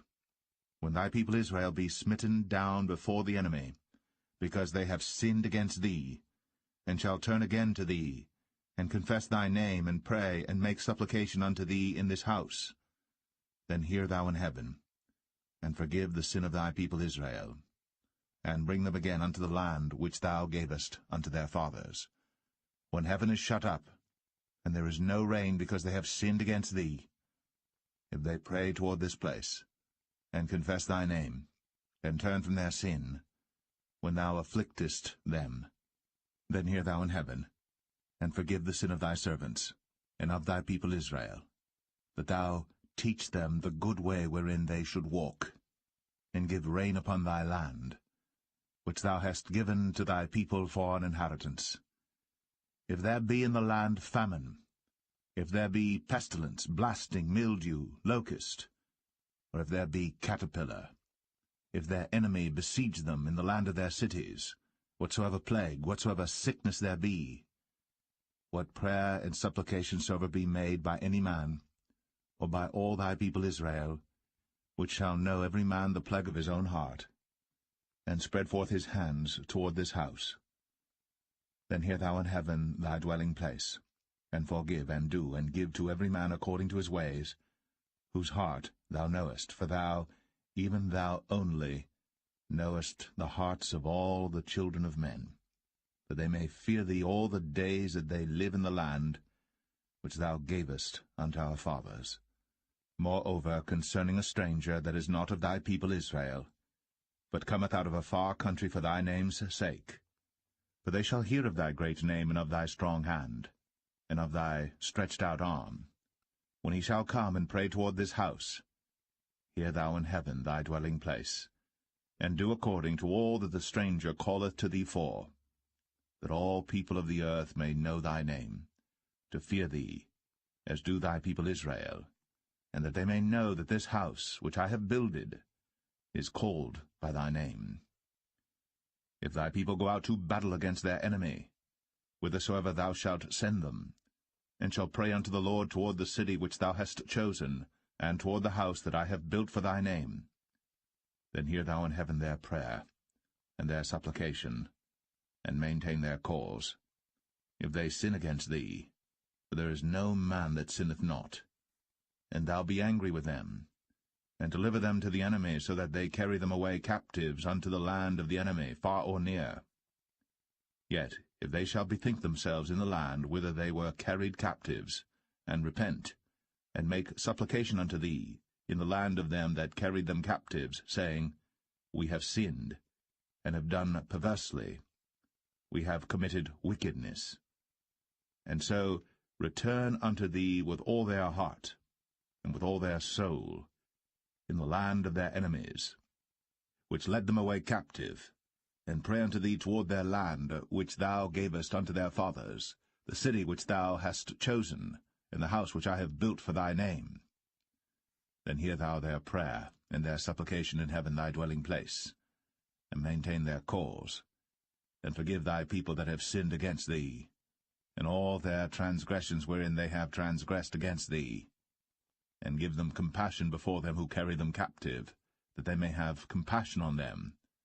For they be thy people, and thine inheritance, which thou broughtest forth out of Egypt, from the midst of the furnace of iron, that thine eyes may be open unto the supplication of thy servant, and unto the supplication of thy people Israel, to hearken unto them in all that they call for unto thee.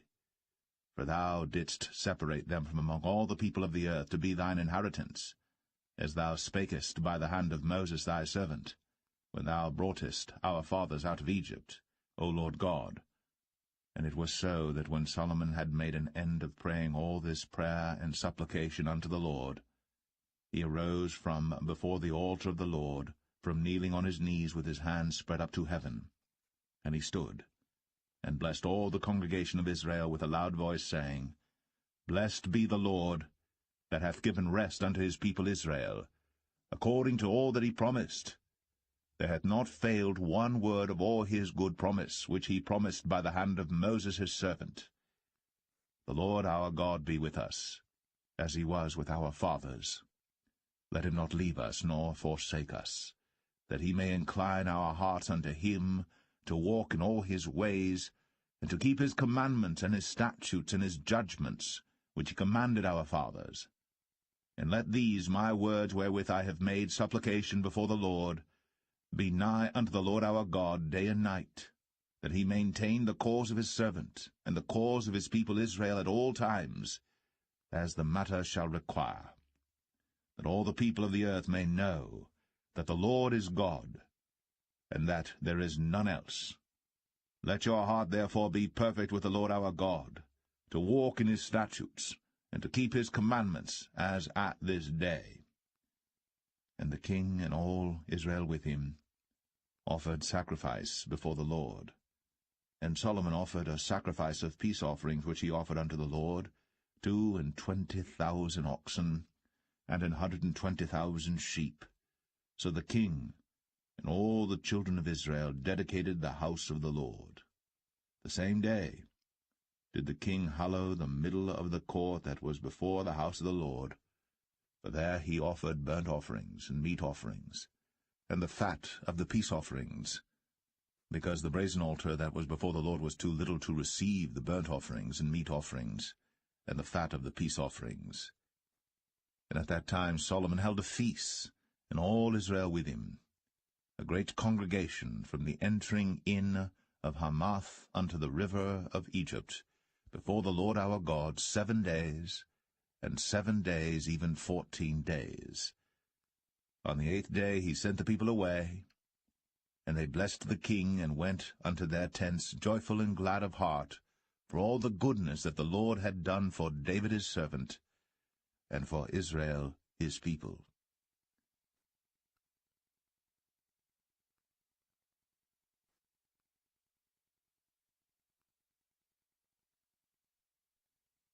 First Kings 9.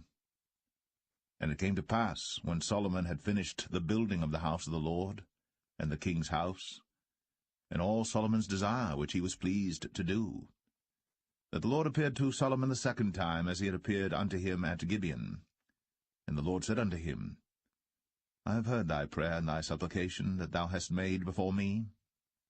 I have hallowed this house which thou hast built, to put my name there for ever, and mine eyes and mine heart shall be there perpetually. And if thou wilt walk before me, as David thy father walked, in integrity of heart, and in uprightness, to do according to all that I have commanded thee, and wilt keep my statutes and my judgments, then I will establish the throne of thy kingdom upon Israel forever, as I promised to David thy father, saying, There shall not fail thee a man upon the throne of Israel. But if ye shall at all turn from following me, ye or your children, and will not keep my commandments and my statutes which I have set before you, but go and serve other gods, and worship them, Then will I cut off Israel out of the land which I have given them, and this house which I have hallowed for my name will I cast out of my sight. And Israel shall be a proverb and a byword among all people. And at this house which is high, every one that passeth by it shall be astonished, and shall hiss, and they shall say, Why hath the Lord done thus unto this land, and to this house? And they shall answer, Because they forsook the Lord their God, who brought forth their fathers out of the land of Egypt, and had taken hold upon other gods, and have worshipped them, and served them. Therefore hath the Lord brought upon them all this evil. And it came to pass at the end of 20 years, when Solomon had built the 2 houses, the house of the Lord, and the king's house. Now Hiram the king of Tyre had furnished Solomon with cedar trees and fir trees, and with gold, according to all his desire. That then King Solomon gave Hiram 20 cities in the land of Galilee. And Hiram came out from Tyre to see the cities which Solomon had given him, and they pleased him not. And he said, What cities are these which thou hast given me, my brother? And he called them the land of Cabul unto this day. And Hiram sent to the king 60 talents of gold. And this is the reason of the levy which King Solomon raised, for to build the house of the Lord and his own house, and Millo, and the wall of Jerusalem, and Hazor, and Megiddo, and Gezer. For Pharaoh king of Egypt had gone up and taken Gezer, and burnt it with fire, and slain the Canaanites that dwelt in the city, and given it for a present unto his daughter Solomon's wife. And Solomon built Gezer, and Beth-horon the nether, and Baalath, and Tadmor in the wilderness in the land, and all the cities of store that Solomon had, and cities for his chariots, and cities for his horsemen, and that which Solomon desired to build in Jerusalem, and in Lebanon, and in all the land of his dominion. And all the people that were left of the Amorites, Hittites, Perizzites, Hivites, and Jebusites, which were not of the children of Israel, their children that were left after them in the land, whom the children of Israel also were not able utterly to destroy, upon those did Solomon levy a tribute of bondservice unto this day. But of the children of Israel did Solomon make no bondmen, but they were men of war, and his servants, and his princes, and his captains, and rulers of his chariots, and his horsemen. These were the chief of the officers that were over Solomon's work, 550, which bare rule over the people that wrought in the work. But Pharaoh's daughter came up out of the city of David unto her house, which Solomon had built for her. Then did he build Millo. And 3 times in a year did Solomon offer burnt offerings and peace offerings upon the altar which he built unto the Lord. And he burnt incense upon the altar that was before the Lord. So he finished the house. And King Solomon made a navy of ships in Ezion-Geber, which is beside Eloth, on the shore of the Red Sea, in the land of Edom. And Hiram sent in the navy his servants, shipmen that had knowledge of the sea, with the servants of Solomon. And they came to Ophir, and fetched from thence gold 420 talents, and brought it to King Solomon.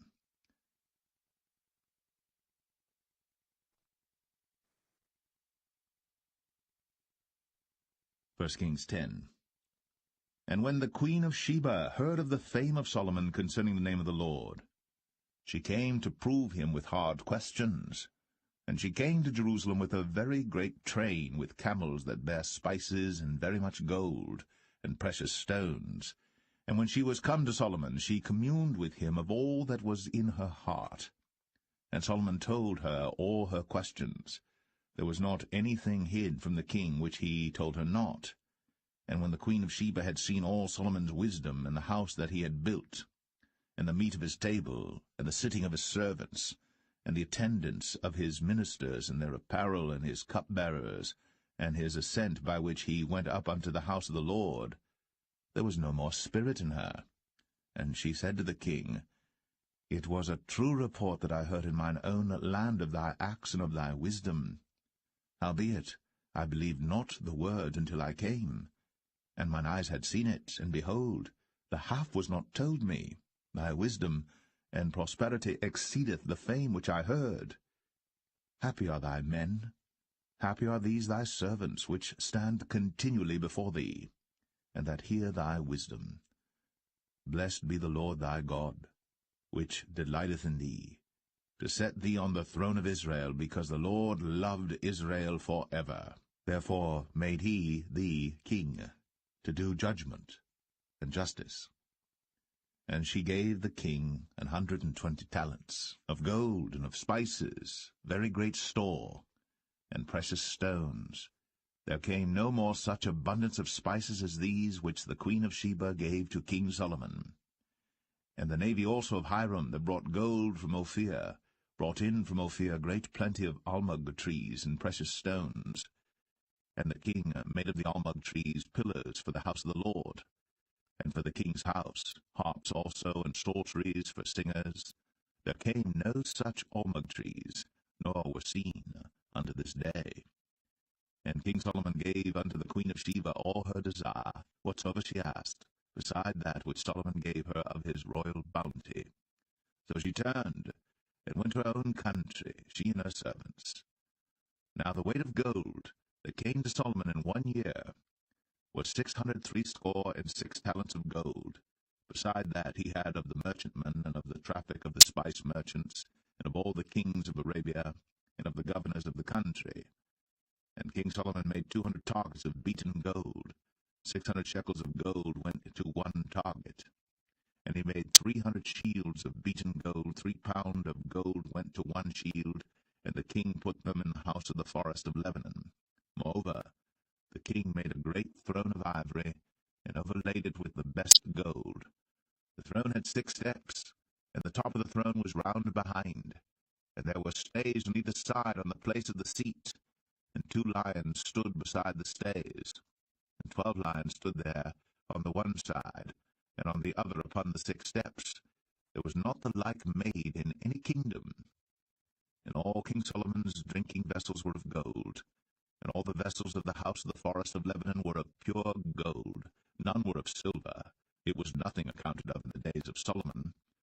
But the king had at sea a navy of Tarshish, with the navy of Hiram. Once in 3 years came the navy of Tarshish, bringing gold and silver, ivory, and apes and peacocks.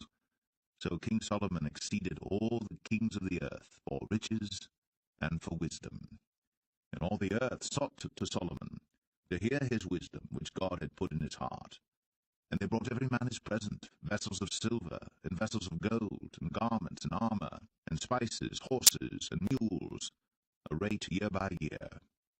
And Solomon gathered together chariots and horsemen, and he had 1,400 chariots, and 12,000 horsemen, whom he bestowed in the cities for chariots, and with the king at Jerusalem.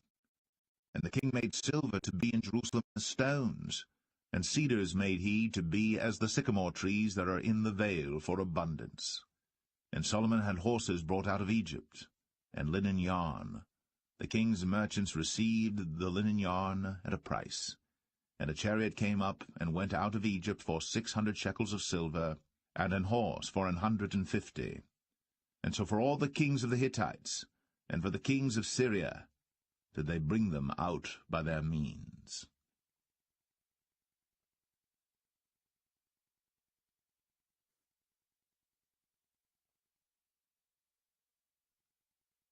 First Kings 11.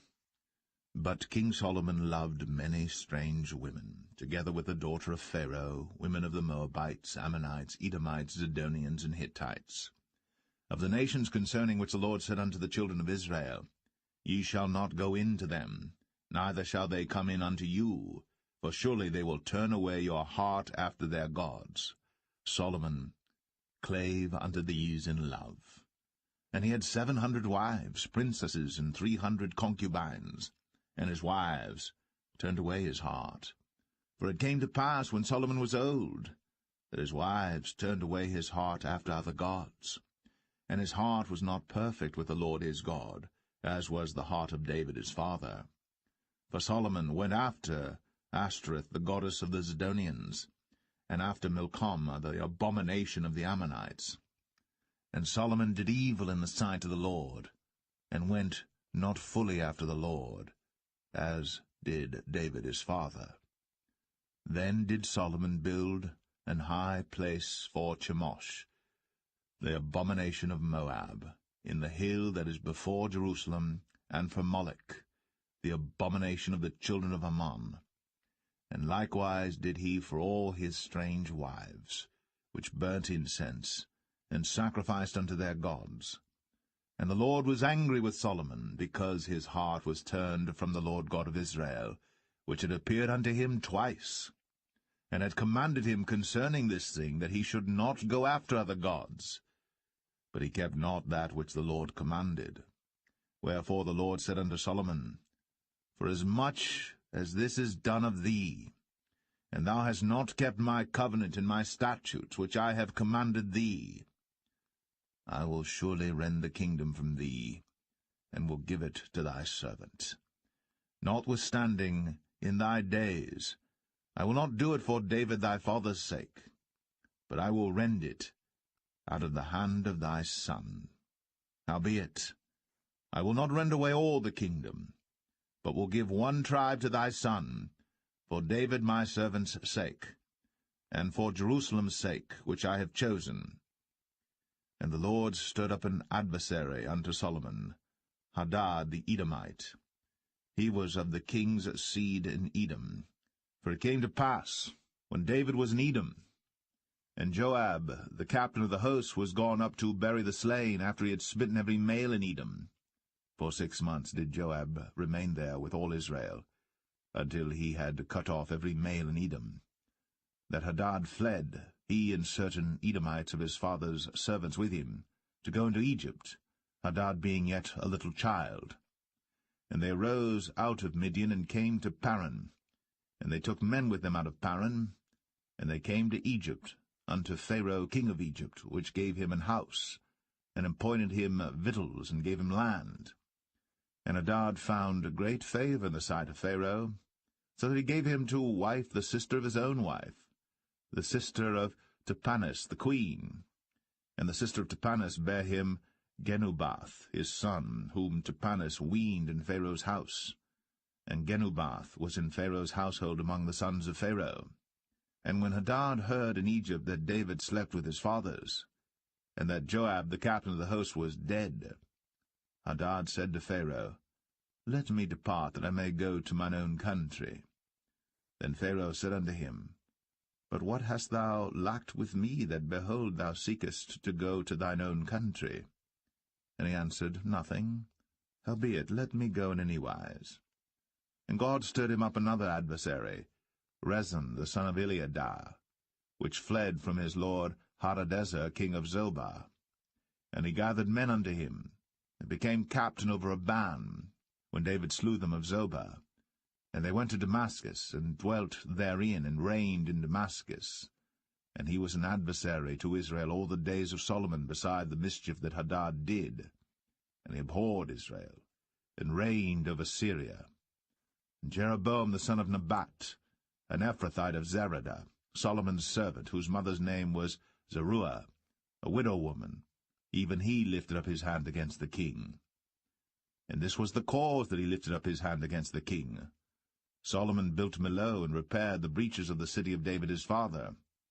And the man Jeroboam was a mighty man of valor. And Solomon, seeing the young man that he was industrious, he made him ruler over all the charge of the house of Joseph.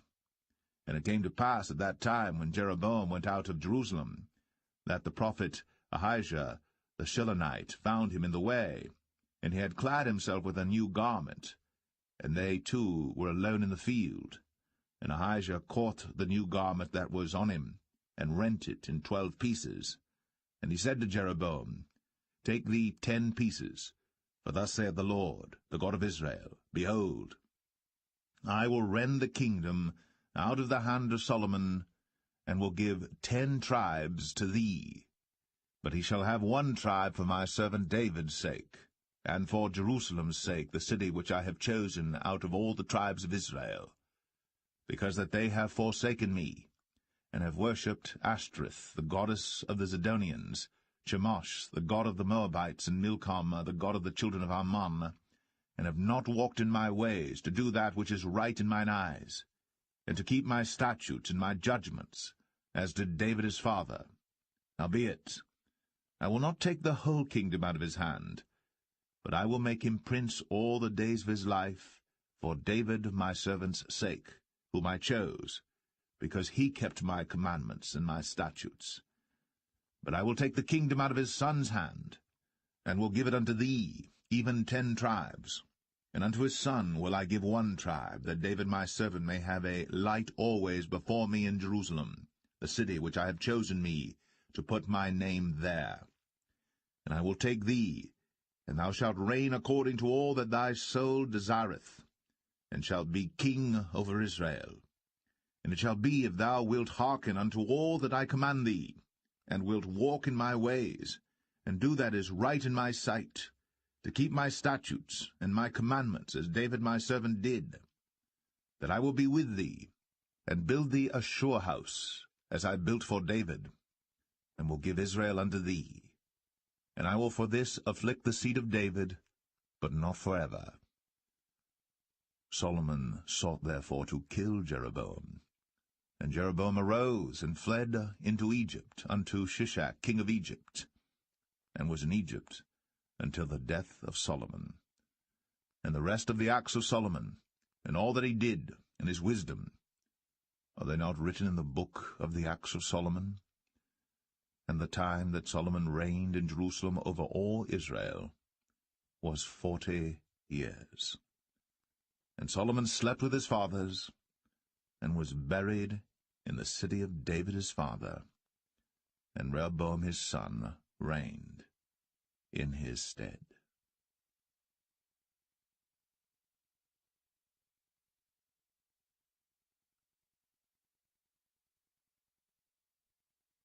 First Kings 12. And Rehoboam went to Shechem, for all Israel were come to Shechem to make him king. And it came to pass, when Jeroboam the son of Nebat, who was yet in Egypt, heard of it, for he was fled from the presence of King Solomon, and Jeroboam dwelt in Egypt, that they sent and called him. And Jeroboam and all the congregation of Israel came and spake unto Rehoboam, saying, Thy father made our yoke grievous.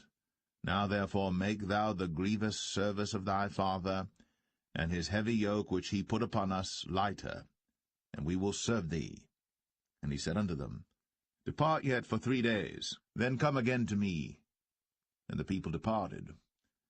And King Rehoboam consulted with the old men that stood before Solomon his father while he yet lived, and said, How do ye advise that I may answer this people? And they spake unto him, saying, If thou wilt be a servant unto this people this day, and wilt serve them, and answer them, and speak good words to them, then they will be thy servants forever. But he forsook the counsel of the old men which they had given him, and consulted with the young men that were grown up with him, and which stood before him. And he said unto them, What counsel give ye that we may answer this people who have spoken to me, saying, Make the yoke which thy father did put upon us lighter? And the young men that were grown up with him spake unto him, saying, Thus shalt thou speak unto this people that spake unto thee, saying, Thy father made our yoke heavy, but make thou it lighter unto us. Thus shalt thou say unto them, My little finger shall be thicker than my father's loins. And now, whereas my father did lade you with a heavy yoke, I will add to your yoke. My father hath chastised you with whips, but I will chastise you with scorpions. So Jeroboam and all the people came to Rehoboam the 3rd day, as the king had appointed, saying, Come to me again the 3rd day. And the king answered the people roughly, and forsook the old men's counsel that they gave him, and spake to them after the counsel of the young men, saying, My father made your yoke heavy, and I